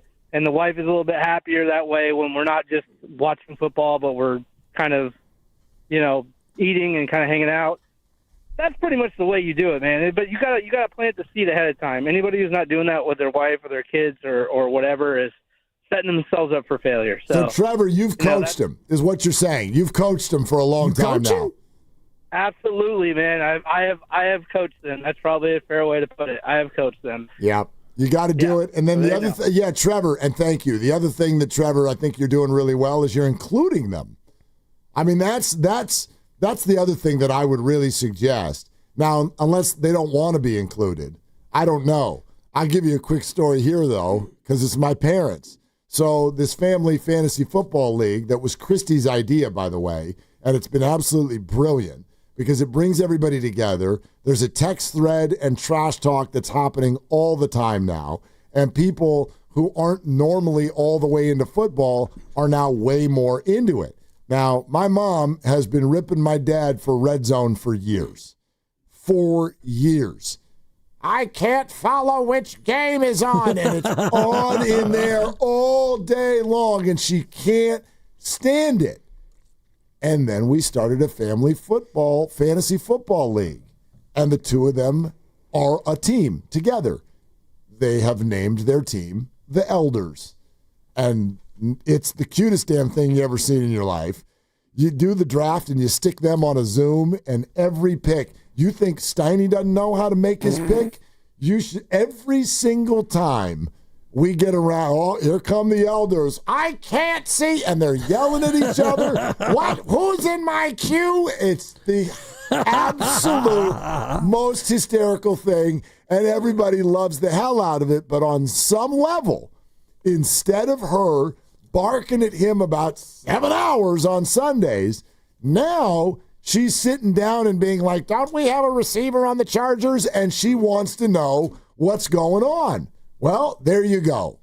If you got someone in your family who doesn't like all the football on TV, find a way to include them and see if you could do it that way. Yeah, get them in. I don't know if my lovely wife, Supper, is that interested in fantasy football. And then I've got a daughter who will be 3 by the time week 1 comes, and I don't think that she is quite ready. So I'm a little bit hamstrung on the Willard inclusion theory, the WIT, which I love, and it worked for me with my first go-round with my other kids. Both my sons were, into fantasy football, and so, yeah, that was a win as far as that came, but now I'm in a little bit of a different spot. You could try. Yeah, maybe, I'll tell you this. My sister used to do the same thing. She's barking at her kid like she's a big Niner fan. But this red zone crap where things are bouncing who's this yelling guy? And then we're bouncing all over the place. And every time I think I know what's going on in a game, I blink and then some other game is on. I don't like it. But you know what she is? She's a competitive sucker, my sister. So you put her in a fantasy league, and the next thing you know, 7 hours. Fish hook is in the mouth, and it is on. And they're watching everything. Try it. Yeah. Try it. Is Supper competitive? Yeah. Okay. She's competitive. Okay. And just teach her. Teach her how to do it. Oh, I'm sure she would know full well how to do it. But I don't mean watch. I mean teach her how to fantasy. Of course, yeah. Teach her how to fantasy. Yeah. No doubt. Yeah. I'll see if I can run that up the flagpole. You're not going to try. I mean, I'll throw it out there. But, a lot going on with I get with the toddler. I get it. I get her in there, too. Sure. I don't yike it. She might do better than you, Dibs. Yeah, probably. She might. I mean, they all would. They all do. I was telling the story about my older son, Quest, who's 24. When he was probably 13, completely oblivious. His favorite baseball player as a kid was LeBron James. And that gives you an idea of his bandwidth for sports. He enters fantasy leagues, and he wins every time. Because he's just really smart. He's smart. And he knows about, the analytics of when you should take a running back and when you should do this and when you should do that. Kid's brilliant. You're listening to 95.7 The Game, KGMZ FM and HD1 San Francisco and Odyssey Sports Station, and the home of the Golden State Warriors and Valkyries, always live on the free Odyssey app, coming to you live from the Laughing Monk Studios. I tell you what you should start getting ready for, because I will do this year. There's always some drafts where you got to do them from your home and just online. We can't all get together all the time, right? And if you start working Mila early, if you're liking it early, one of these years, you can let her sit down with you, get her favorite food, make some dino nuggets or something like that. Yeah. And sit down with her and let her help you make the picks. She doesn't need to have a league, but let her help you make the picks. You have 2 people you might be between. You know what I mean? We're sitting here with pick 3. Mila, what do you like? You like the name Saquon Barkley or you like the name Jahmyr Gibbs? What do you think? And then she'll have some ownership in this. Right. Yeah. With the 3rd pick in the 95.7 The Game Fantasy Football Draft, Mila selects Should probably take Shedeur Sanders. Or the guy, the Lions tight end, Yaporta. Sam Yaporta. Because L's are wise. Yeah. I'll tell you this. If I offered her Gibbs or Barkley, I don't yike Barkley. What about Gibbs, honey? Take Gibbs. We're running out of time. I don't yike Jameer Gibbs. Who do you yike, honey? Do you yike any of these guys? Oh, just only draft people whose names start with L. That's right. You could do that. That's a good question. Yeah. That's a good question. Should be like, I want Yamar Jackson. Totally. Yeah, do that. Yeah, it'd be a little early to take Yamar, honey, in the first round, but I mean, Guru's I like him gonna coming do it. back around. Should take all Detroit Lions for sure. Exactly. Wow. Exactly. So anyway, Shut up. Yeah, he can't hear us. He's out of town. 888-957-9570. Willard Dibs, can you lay out for a second? Wouldn't be a good idea right now. Yep. Not right now. But anyway, 888-957-9570. How do you handle family and football in the fall is what we're talking out here on a Friday. It's a lot of Fs. Yes, and I'm also thinking about how you handle the first round of the fantasy draft because we're going to have 12 teams, I believe, right, again. And so yeah, we always do, right? I think we had 14 a couple years ago. That's too many. Yeah, 12 is a good number. 10's too few. Too many. I like a 12. Yeah, but when you do 14, by the time you're done with 2 rounds, you're like, I don't like these people anymore. I don't want them on my team. Exactly. Anyway, go ahead. I'm just thinking about Christian McCaffrey as a fantasy target coming up into this year because it's different here because we're all, most of us anyway, 49er fans in this league. I think Spadoni's a Raider fan and, Ken is probably whatever, a Jets fan. I don't even know what. Ken is whatever hat. Oh, no, he's a Dolphins fan. He's a Dolphins fan. He's a Dolphins fan. Don't ask me to explain it. No, when he gets back, because he's overseas watching Oasis right now, which, by the way, don't have a jealous bone in my body. Except for a little bit of that. He's in England watching Oasis? Or? Did he go to England or Scotland or wherever the hell Oasis is going next? I think Scotland. Yeah, he turned it into a 2-week trip. Look at him. By the way, can we have a completely separate conversation for just 2 minutes? Sure, and here comes another jealous bone in your body. Do we have the richest producers in radio? Who are these people? Well, some of them. I know not all of you, but we not got me. Granny 6 days a week over here. I felt a certain. First of all, the first thought that went through my head: I'm honeymooning in Jamaica at a place called Sandals, and I'm getting DMs from part-time producers. Oh, we were just there 3 months ago. What?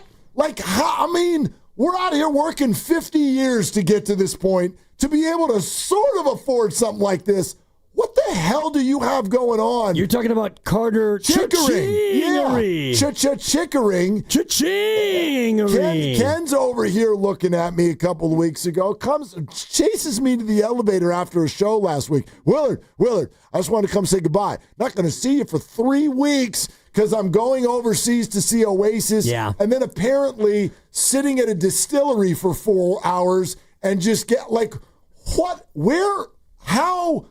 That's not what it's supposed to look like. That's not what I did. It's not the way it felt for me.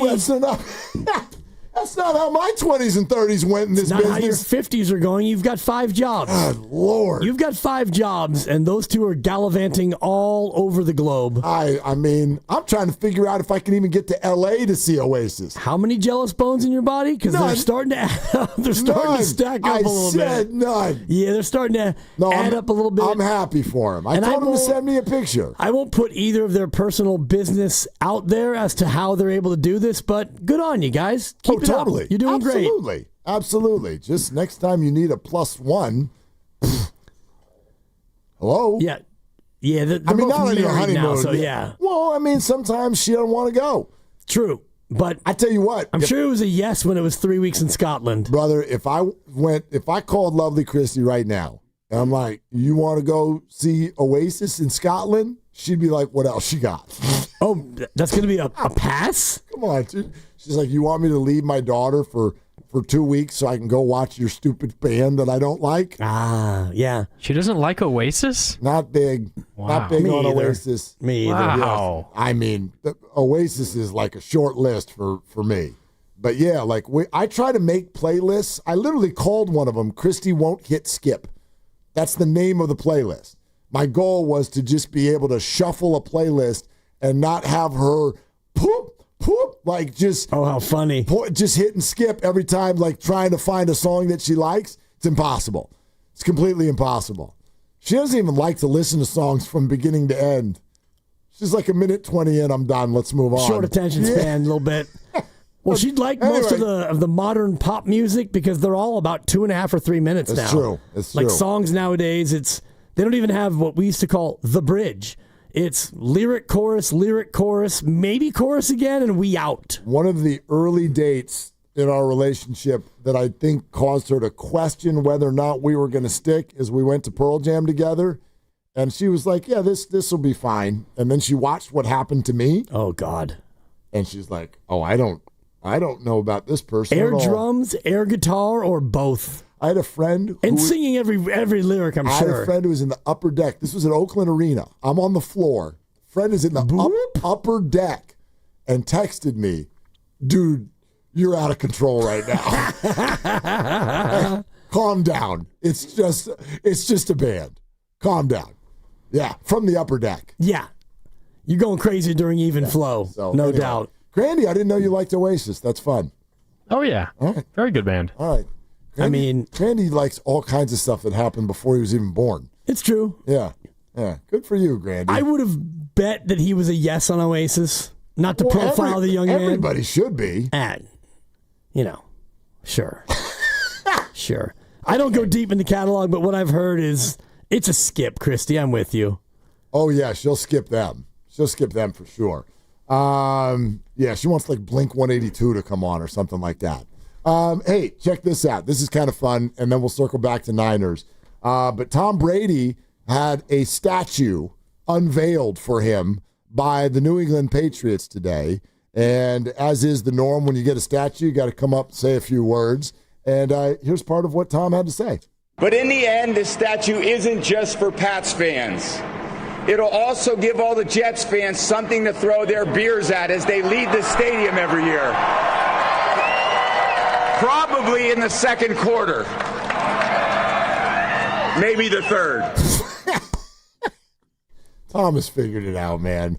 Yeah, the crowd didn't love it, though. They didn't? I mean, I didn't hear... I mean, that's part of just where are your microphones placed? You didn't think that they liked this? Listen. But in the end, this statue isn't just for Pats fans.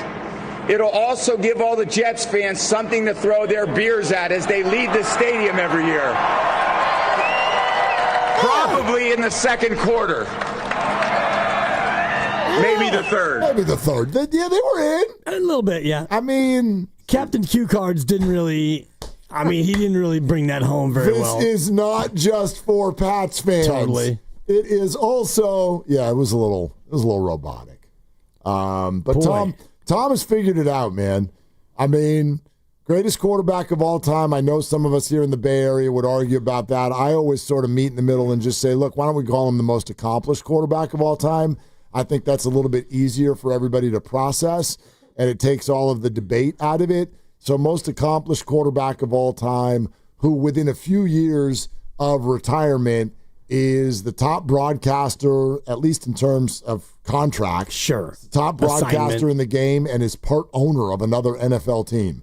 And now already has a statue unveiled in Boston. Not mad at him. And he's won, 7 Super Bowls? 6 in New England and 1 in Tampa. And, incredible. The career stands for itself. And even, having a parting of the ways with Gisele Bündchen, he still came out looking good. And honestly, when you look at him, he looks phenomenal. He is, every bit as handsome and well put together as he was throughout his career. Interesting about his comment about the Jets. The Patriots have won 16 of the last 18 against the Jets in that head-to-head series. So even when the Patriots, like this past year, they weren't very good, they still split with the Jets because the Jets find a way to be even worse. Well, the Jets are unbelievable. Although I find them a little bit interesting this year. Maybe not in terms of actually winning games in the AFC East. But since we've had a lot of kind of flair on the fantasy football front today, Justin Fields, the last time he was a starting quarterback in the NFL, he may not win you a real game, but he might win you a fantasy game. He might. Yep. That's kind of a little bit of an interesting late round flyer for your backup or something like that. Especially because they I mean, probably will be trailing in a good number of games. You figure Buffalo's going to be better than them. Miami's going to be tough on the Jets. I've got a soft spot for the Jets because my old neighbor is now on their staff. He went from Detroit with Aaron Glenn to the Jets, and I'm really happy for him to trade in living in Detroit to living just across the river in New Jersey, right there hard by Manhattan and New York. So I'm kind of pulling for the Jets this year because of my guy Cam, but the Jets, Mark, are one of 12 teams to not have made the Super Bowl since the year 2000. There are 12 teams who have not been able to make even a Super Bowl appearance in the last 25 years. Yeah, it's incredible. Absolutely incredible. All right, I want to circle back to something we were talking about a half hour ago because I feel like we didn't quite exhaust the conversation because it is kind of curious. I think that you and I have had this conversation before, and I've always sort of pushed back whenever people go, hey, the Niners get hurt a lot because of their physical style. And I've always asked for a definition of that. What does that even mean in football, your physical style? And I get it when people will say it, a lot of broadcasters, analysts, they'll hit you in the mouth. I'm like, right, it's football. I don't really watch anybody out there where their approach is, let's just tap dance around everybody. Everybody is crushing everybody on every play. So how can injuries be the result of one team just sort of wanting to put their head in there, maybe even a little bit more than another team? But like we're arriving at a point, because those conversations were happening between you and I 2 years ago. Yeah. And then the year after we had the conversation, the Niners were the 29th most injured team in the NFL. They had a great lucky year in terms of injury. They went 12-5, went to the Super Bowl and lost. And I sort of was like, okay, see, they can do it. They can do it without getting hurt all the time. And then last year happened. Number one. And in the Kyle Shanahan era, this is essentially how it's gone. 4th most injuries in 2018, 6th most in 2019, number 1 in 2020, number 3 in 2021, number 9 in 2022. 5 straight years of being top 10, and in 3 of those, top 4. And then you have this great thing in 2023 where you're 29th in injuries. And then you come right back the next year and you're number 1.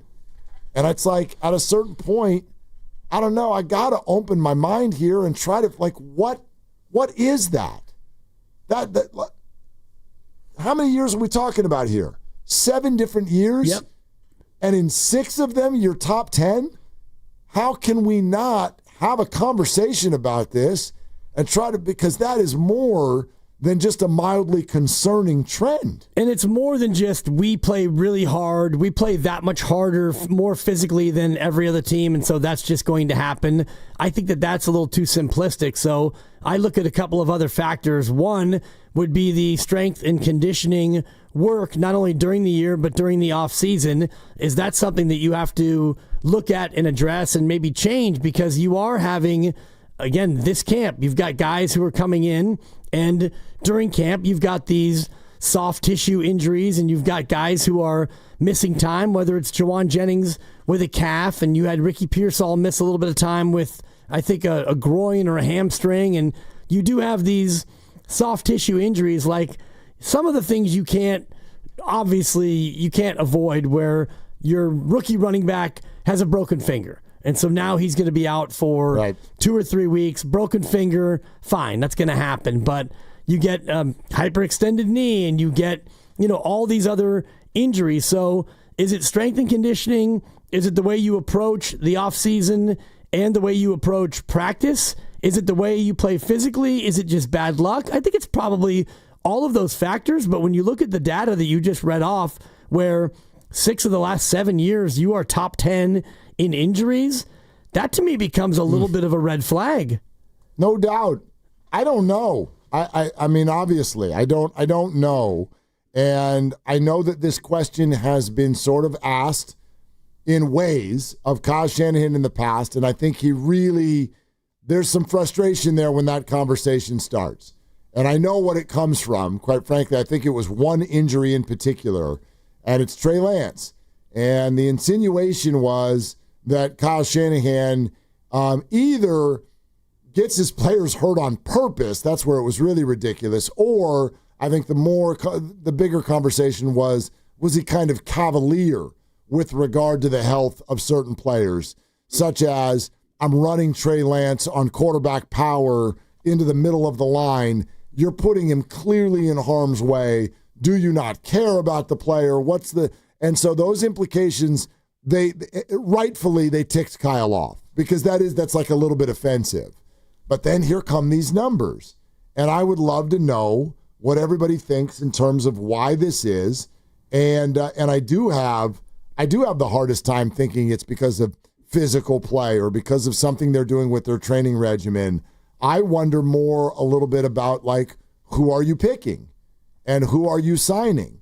And are you often grabbing people who you know have quite a bit of an injury history and therefore you think you're getting them at a discount because other people are scared to touch him, and you bring in and you go, hey, we're getting a flyer for cheap, and then those players are getting hurt a lot. Like, I'll give you one name as an example, and he was with the team a couple different times during this era, but Jason Verrett, the defensive back who had just a horrific run of major injuries through a young career. And I remember when they got him, someone with the Niners told me, they're like, a $1 million flyer for a player that talented? Why not? Why not? And then he did get hurt. And then he came back, and he had a really, really good year with the Niners. And then he was there again, and he got hurt again. And that all goes on these stats that we talk about. And it's like, I don't know, to a degree, you could have predicted that. No, like, he always gets hurt. So I wonder sometimes if it's not even just what brings them to the personnel that you know, to whom they gravitate. I think that's part of it. And, you know, they famously, and I don't know if this was in the beginning of the Shanahan era, but they seem to always draft guys with a history of ACL injuries. And, you know, whether it's Contavious Street or other guys coming off an ACL, and so you have them go out there and maybe they have a recurrence of the injury. The other one I think about, and I did the deep dive today on the Niners and their rushing attack. One thing I discovered is they've only had 1 year where they had a 1,000-yard back, and that was 2023. Christian McCaffrey, 1,459 yards. The next year, he was hurt coming into camp, and he got hurt again during the season. The other one that was close is Eli Mitchell. As a rookie in 2021, he ran for 963 yards in 11 games. And in that season, he got hurt 3 times. And as a rookie, and I went through all the rookies that Shanahan's had, he'd never used any rookie that much, and he did that year because he didn't really have anything else. Debo was second on the team in rushing. Then you had Wilson, and then you had Trey Sermon, another rookie who you gave him the ball a few times, and you're like, nah, let's not do that Let's anymore. go ahead and knock that off. But Eli Mitchell plays, and he got hurt. I think it was the shoulder first, and he comes back, and then he hurts his rib, and he's out for 3 weeks. Then he comes back, and he gets a concussion. And I'm not saying that Shanahan, quote, ran him into the ground, but you had a rookie play 11 games, and he got hurt 3 different times. And so those are the things where I think about McCaffrey 2 years ago. Did that season cause him to be hurt the year after that? I don't know if that's fair to draw that straight line, but one thing is sure, he went all the way into February. He gained almost 1,500 yards just rushing. He led the league in touches and in yards from scrimmage. And then he had bilateral Achilles tendonitis, and you held him out, and he came back, and he hurt his knee. Can I ask you a question? Sure, Mark, we're friends. What the hell y'all want Kyle to do? With his players. That's all I hear. And I know right now, this is just a flavor of the month, but right now it's about McCaffrey. But you can sub in any name you want. We've done this with Debo to the point where we thought there were actual contractual negotiations happening with regard to the number of touches. I mean, you're bringing up Eli Mitchell, 20 carries a game, which I actually think if you're a bell cow back is a completely appropriate number. No. I mean, run that out over a full season, and you're talking about somewhere in the neighborhood of 320 carries or so. Well, the problem is you didn't make it through a full season because... Understood, but you're a running back in the NFL, which is very, very traditional that you are going to get hurt at some point. Right. As a rookie, though, and not necessarily what I would call a bell cow at 5'10 and 200 pounds. We're not talking about, Derrick Henry here. Well, bell cow can be anyone. It doesn't matter what their size is. It matters if are you a 3-down back? And do we rely on you and give you the ball a lot? I get what you're saying. He's not a big, huge, sturdy guy. And so maybe that's part of the conversation. But sometimes I wonder, and this doesn't even need to be Kyle, this conversation will come up in Philadelphia if Saquon Barkley gets hurt week 3. There's no question it's going to come up. You know what I mean? It came out yesterday. You're fading Saquon. Evan Giddings fading Saquon. You all think he's going to get hurt because he led the league in touches last year. And you might be right. And it's kind of it's an interesting sort of bet to place because you might be right, and it might have nothing to do with what happened last year because it's football, and anybody can get hurt at any time. But I guess I really do think it's very easy for fans to sit here and go, we need to, take our foot off the gas here. We need to less here, less there, save him, preserve him, ready for the playoffs, all of these things. Is that really what you want? You really want, let's say it's going well, Christian looks healthy, the Niners are winning football games, but there's some close games, he's your best player. That's really what we're going to ask Kyle to do, is to get him off of the field in the hopes that means something for down the road. All I'm getting at is I think that's a more challenging request than we make it sound like. You've got to play your guys. I mean, we did this to Steve Kerr with Curry, no? Well, yeah, and you had to get into a Game 7 where you didn't have that luxury. And you had to get through February, March, and April where you needed to win games, and so you didn't have that luxury. And so people who think that led to him having the injury that he had and missing the Minnesota series, I can't say that you're wrong because he had to play a lot more basketball than you would have liked when they won the championship in 2022. He had a month where he was injured, and he got to chill. And he joined Steiny Guru and said, I kind of like where I'm at. And you were like, oh, if he's talking, he's playing. And you were right. He played well, and they won the whole damn thing. So it just depends on the player, the age, and the situation. And I was looking through year over year and some of the times where, Shanahan actually did take McCaffrey off the field late in games. And usually it's not until they have a 4-score lead in the fourth quarter. I know. So, I'm sort of preparing myself for that because even in yesterday's joint practice where he didn't put up great numbers and the Niner offensive line kind of got overwhelmed at the beginning, Matt Barrows wrote about it and still called Christian bouncy. He said, look, bouncy out there. Everybody reports right now that Christian looks hot. He looks fast. He looks like his old self, all of those things. And if that's the truth, if he comes out and starts playing like 2023 again, and you're coming off of a 6-11 season, I don't know. Maybe this is an unpopular opinion. Yeah, I want the Niners to lean on him. I want the Niners to play him a ton. I don't want him to be irresponsible. I'm not saying that if there's 4 minutes left and you're up 28-7, I'm trotting him out there again. But yes, when the game is in the balance in the second quarter and the third quarter, yeah. Yes. What if the game's not in the balance in, say, the fourth quarter? That's where I'll meet you. And I'm looking here against Jacksonville 2 years ago where they're up 34-3. They get the ball back with 12 minutes left. It's Mitchell, Purdy to Ronnie Bell. I mean, he caught it. Mitchell. Timeout. 5:59 to go. 4th and 5. You go for it. McCaffrey goes for 19 yards. I mean, we're up 34-3. First down. Do you really need? No, you don't. At Jacksonville's 29, could you not have just, kicked a 46-yard field goal? And even if you miss it, you're up by 31 with 6 minutes left. And then McCaffrey goes 2 more times. He rushes the ball. Those are the moments where, as a Niner fan, you're thinking, Kyle, what are you doing here, kid? Because anything can happen on any play. No, that's fair. And that, to me, is what we talk about with recklessness. I think that's totally fair. But I think that the conversation that we often have is much more about, how can we do this throughout the game? How can we mix this person in and that person in? And look, last year, Jordan Mason kind of wet everybody's whistle a little bit because he came in and he looked really good. But who this year? Who do you want to see in there?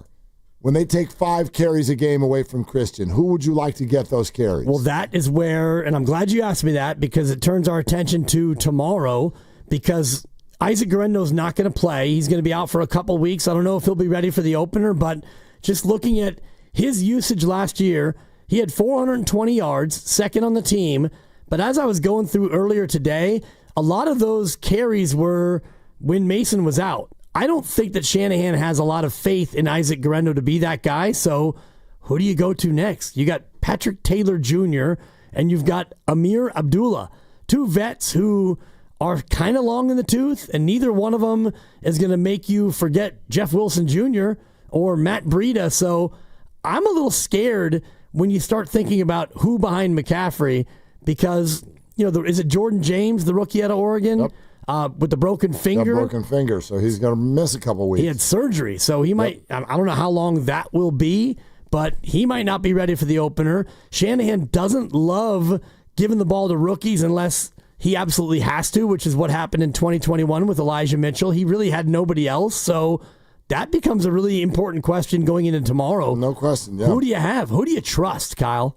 And it reminds me a little bit of Steve Kerr and the whole, he hates the young people. But when you get into a high leverage spot, Steve Kerr, he doesn't go to TJD. He doesn't go to Kuminga. And all roads lead to Kuminga. And I get that. I totally get that. I mean, that's come on. In professional sports, who's winning championships? Who's leading people to titles when you're 21 and 22 years old? That doesn't happen. So I get it. Do they lean too far in that direction sometimes? Sure, I guess so. I believe that. But at the same time, you could look at this one of two ways. Your life in the NFL is so short, it's so physical that people get scared of injury. What if I looked at it the other way? Dude, you're only going to be here for a few years. Let's ride. What are we saving you for? You're 29. We're saving you for what? Yeah. Another contract? Probably not. They just reworked him once. I think I could sit here, if we want to go that way, and make a pretty compelling case that the 49ers should do everything they can, not when the game is in hand in the fourth quarter, but get everything you can out of Christian this year. What are you saving him for? January and February. That's fine. Yes, but that's always part of the deal. But this idea that you need to elongate the whole thing, I just don't know if it exists. Well, it doesn't for running backs. And what did we see last year from McCaffrey? He couldn't play for the first 2 months because of Achilles tendonitis, and then he's ready to go, and he looked pretty good. Maybe he wasn't as good as you thought. Yeah. Well, you get to the Buffalo game, and it's okay, this looks like the McCaffrey that we've been waiting for, and then he takes a wrong step and his knee explodes, and that's it. Season over. So, to your point, what are you saving him for? Other than the playoffs, you're not really saving him for much of anything. And the other piece of it is what I was just kind of laying out right there is I don't know who you have behind him because you don't have Mason. Elijah Mitchell now is a Chief. Guerendo just continues to not be healthy. And then Patrick Taylor Jr., he's a nice third or fourth back. And Amir Abdullah, I guess he might make the team. One of those two will. The other one won't. You got a pretty thin room there for Bobby Turner. You do. At the same time, the last name Shanahan is just synonymous with whoever we put back there is going to put up numbers. It's kind of been their whole career. Mostly. It's been Mike Shanahan's career. It's been Kyle Shanahan's career. I mean, you even mentioned they make the Super Bowl in 2019. Nobody goes over 730 yards. But, who are these guys? Mostert, Breida, and Coleman. What? You know what I mean? And they got unbelievable performances at times out of those guys. Yep. Look at what happens with Jordan Mason last year. Go back into the archives of Mike Shanahan and find names like Mike Anderson and Olandis Gary and just whoever the hell they would find behind Terrell Davis or Clinton Portis or whatever.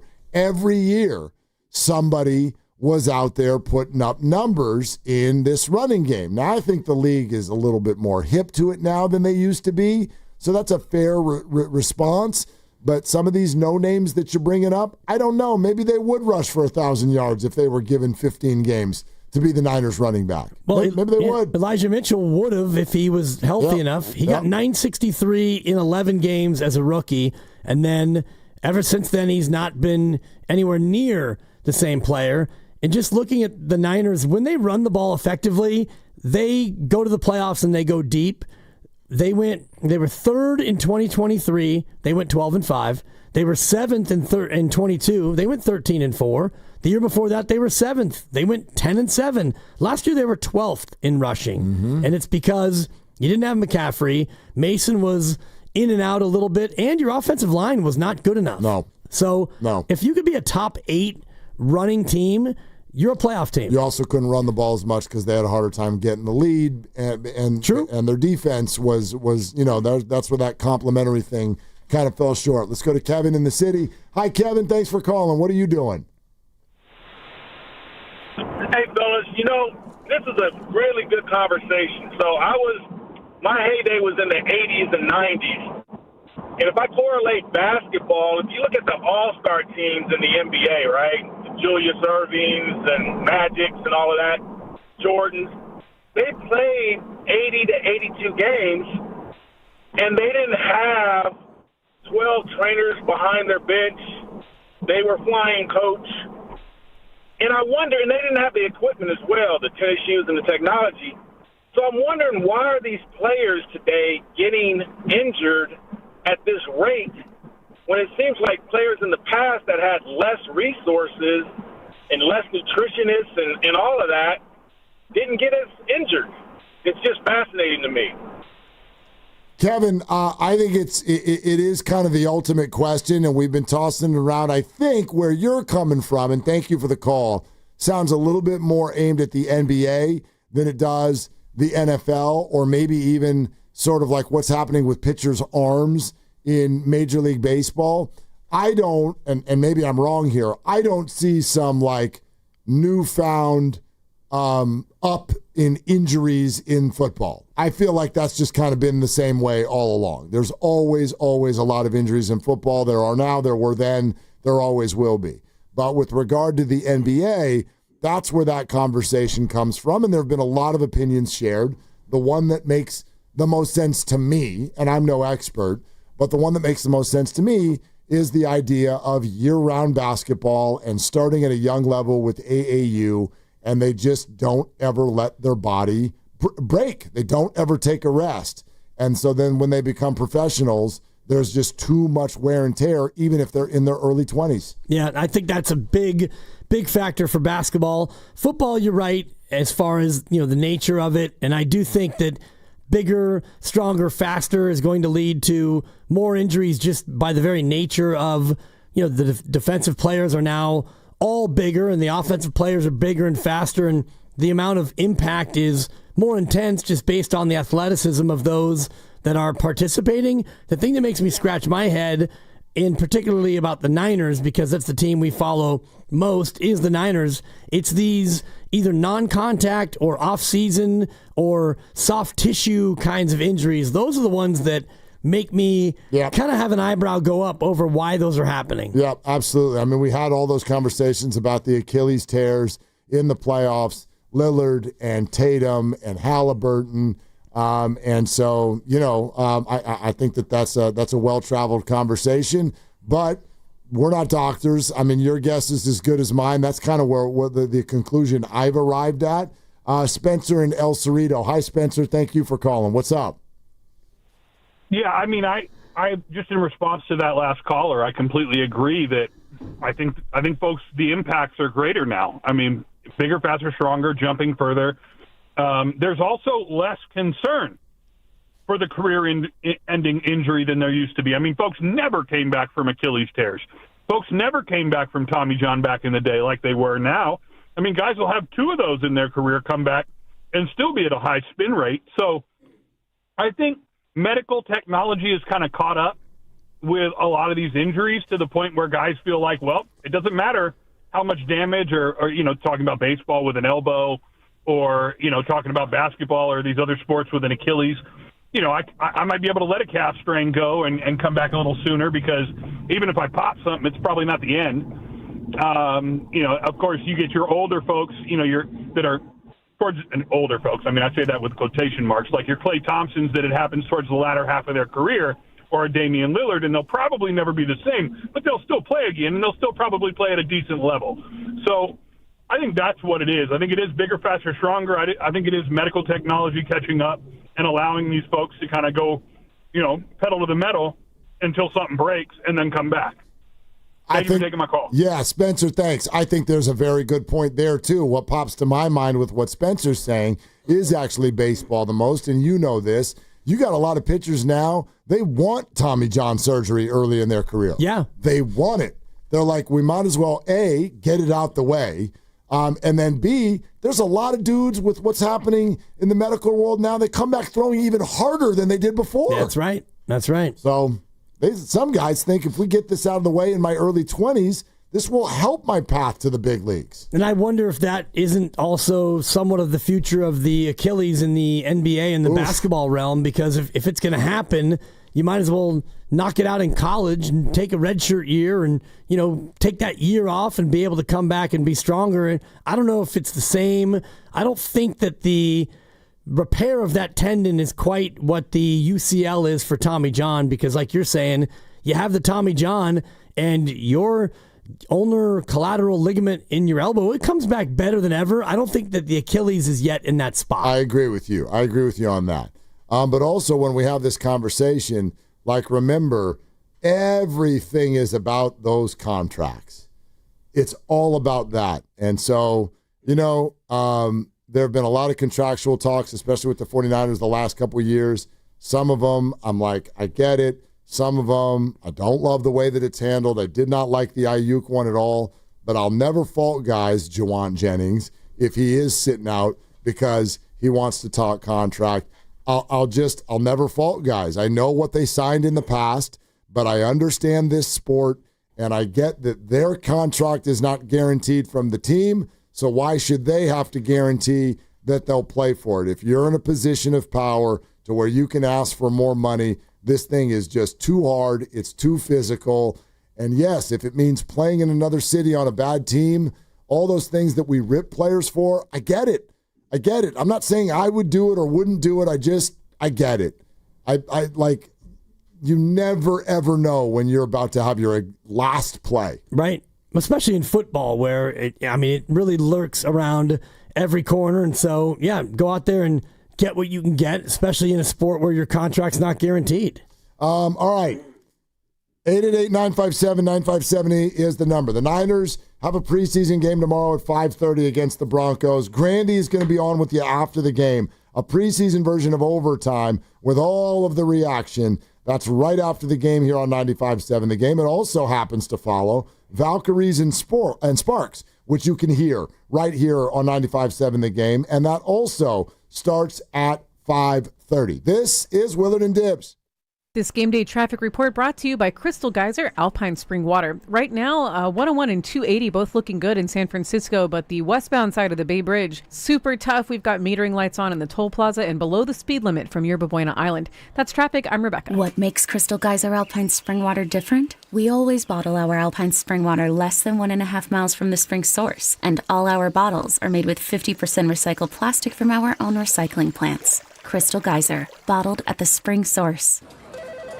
Comcast Business High Five Hotline. What's the state of your excitement? I signed my business up for the 5-year price lock guarantee, and I can't stop high-fiving people. High five! Okay, deep breath.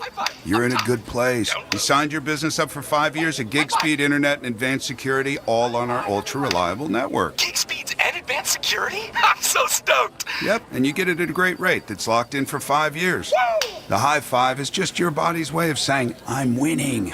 So this is natural. High-fiving everyone you see in a state of business savings enthusiasm? Totally natural. Sweet! Thank you! High five, everybody! High five! The Comcast Business 5-year price lock guarantee is back, but only for a limited time, so sign your business up today. High five! Comcast Business, powering possibilities. Ends 9/21/25 for new customers with qualifying bundle. Current customers may be eligible depending on services and area. Guaranteed rate applies to monthly service charge, excluding taxes and fees. Other restrictions apply.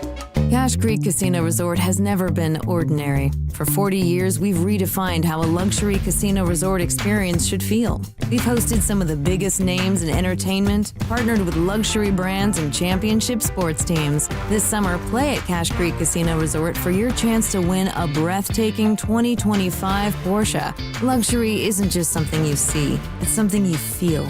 Win the drive of a lifetime. Cash in at Cache Creek Casino Resort. For over 70 years, Golden State Lumber and Showroom has developed strong partnerships with top brands like Trex. Leading the way in performance-engineered decking and railing, Trex offers products that won't rot, splinter, or fade. Their sun-comfortable, heat-mitigating technology keeps decks cool underfoot, and Trex marine-grade decking withstands saltwater, sun, and sand. Explore their latest Transcend colors, Hatteras, and Salt Flat, featuring a 50-year limited residential warranty. For a link to Trex, visit GoldenStateLumber.com. Golden State, when you succeed, we succeed. Want to interact with the hosts but can't call? Text the Boxer and Gerson Work Injury Attorneys text line at 888-957-9570. Boxer and Gerson, Northern California's premier workers' compensation law firm, helping injured workers get their lives back for over 40 years. Well, we did it, y'all. We finally got the McDonald's snack wrap back on the menu. We broke the internet with our pleas, and now this iconic snack has returned for just $2.99. No, you're not imagining this. I'll repeat, the snack wrap is back at McDonald's for $2.99. Enjoy the taste of victory while you sink your teeth in a crispy chicken wrapped in a soft tortilla, because you deserve it. We fought. McDonald's listened. Now, it's our move. Ba-da-ba-ba-ba. Prices and participation may vary. Cannot be combined with any other offer or combo meal. 1-877 Cars for Kids. KARS Cars for Kids. 1-877 Cars for Kids. Donate your car today. 1-877 Cars for Kids. Donate your car today. Ready to get rid of that old car? Donate it to Cars for Kids. Call 1-877-CARS-FOR-KIDS to reach a friendly live agent. Donation's super easy, and your car can be picked up as soon as tomorrow. Call us now, 1-877-CARS-FOR-KIDS. That's Cars with a K to donate your car today. 1-877 Cars for Kids. KARS Cars for Kids. 1-877 Cars for Kids. Donate your car today. Did you know you can donate real estate too? Go to carsforkids.org. That's carsforkids.org. If you have back-to-school shopping to do, then you should make Macy's your first stop. That's because your Macy's store has back-to-school essentials at incredible prices, like complete looks from Epic Threads, Levi's, and Abercrombie Kids. Character outfits from Hello Kitty, Mickey, and Minnie Mouse. Plus, backpacks from JanSport and High Sierra. The best part? Get it all for 25 to 50% off. That's right, up to half off. But hurry in. These back-to-school deals end Sunday at Macy's. Savings off already reduced prices. Exclusions apply. Here's comedian Howie Mandel for hands-free Cozy Fit Skechers slip-ins. Hey everybody, I'm holding a new Cozy Fit Skechers slip-in sneaker, and first of all, I barely know I'm holding it. It's that light. You see, Cozy Fit is a cool new sneaker where the upper is made of a soft quilted material. It's kind of like a little puffer jacket for your feet, except it looks like a super stylish sneaker. Introducing new Cozy Fit Skechers slip-ins, the latest comfort creation from Skechers, featuring Skechers' new Contour Foam, a soft, cushy footbed that shapes your foot when you walk, softening every step. Best of all, they have slip-in technology so I can just step in and go with no bending down and no touching my shoes. Once I start walking, this is like Contour Foam is hugging my foot, and normally I don't like hugs, but when it's my Cozy Fit's doing it, I'm all in. Hug away, shoes. Hug away! You can find Cozy Fit Skechers slip-ins at a Skechers store, Skechers.com, or wherever stylish footwear happens to be sold. Nice spot, Howie. Give me a hug. Give me a hug, baby. Oh, I'm being hugged. This is the story of the one. As a lineman, he does whatever it takes to keep the power on in his community. And he wants a partner like Grainger who does the same. Grainger offers the professional-grade products he needs, from voltage detectors to harnesses to hard hats, plus fast, dependable delivery, so he can rise to every challenge. Call 1-800-GRAINGER, click Grainger.com, or just stop by. Grainger, for the ones who get it done.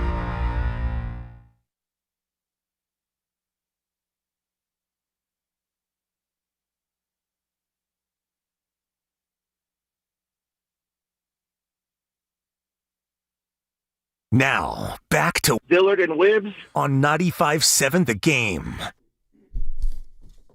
You know what this is, right? I think I just know how I'm feeling. How are you feeling? Like really sad and melancholy. Where were you while we were getting high, dude? Probably right there with you. I know this song. You do? I do. Yeah.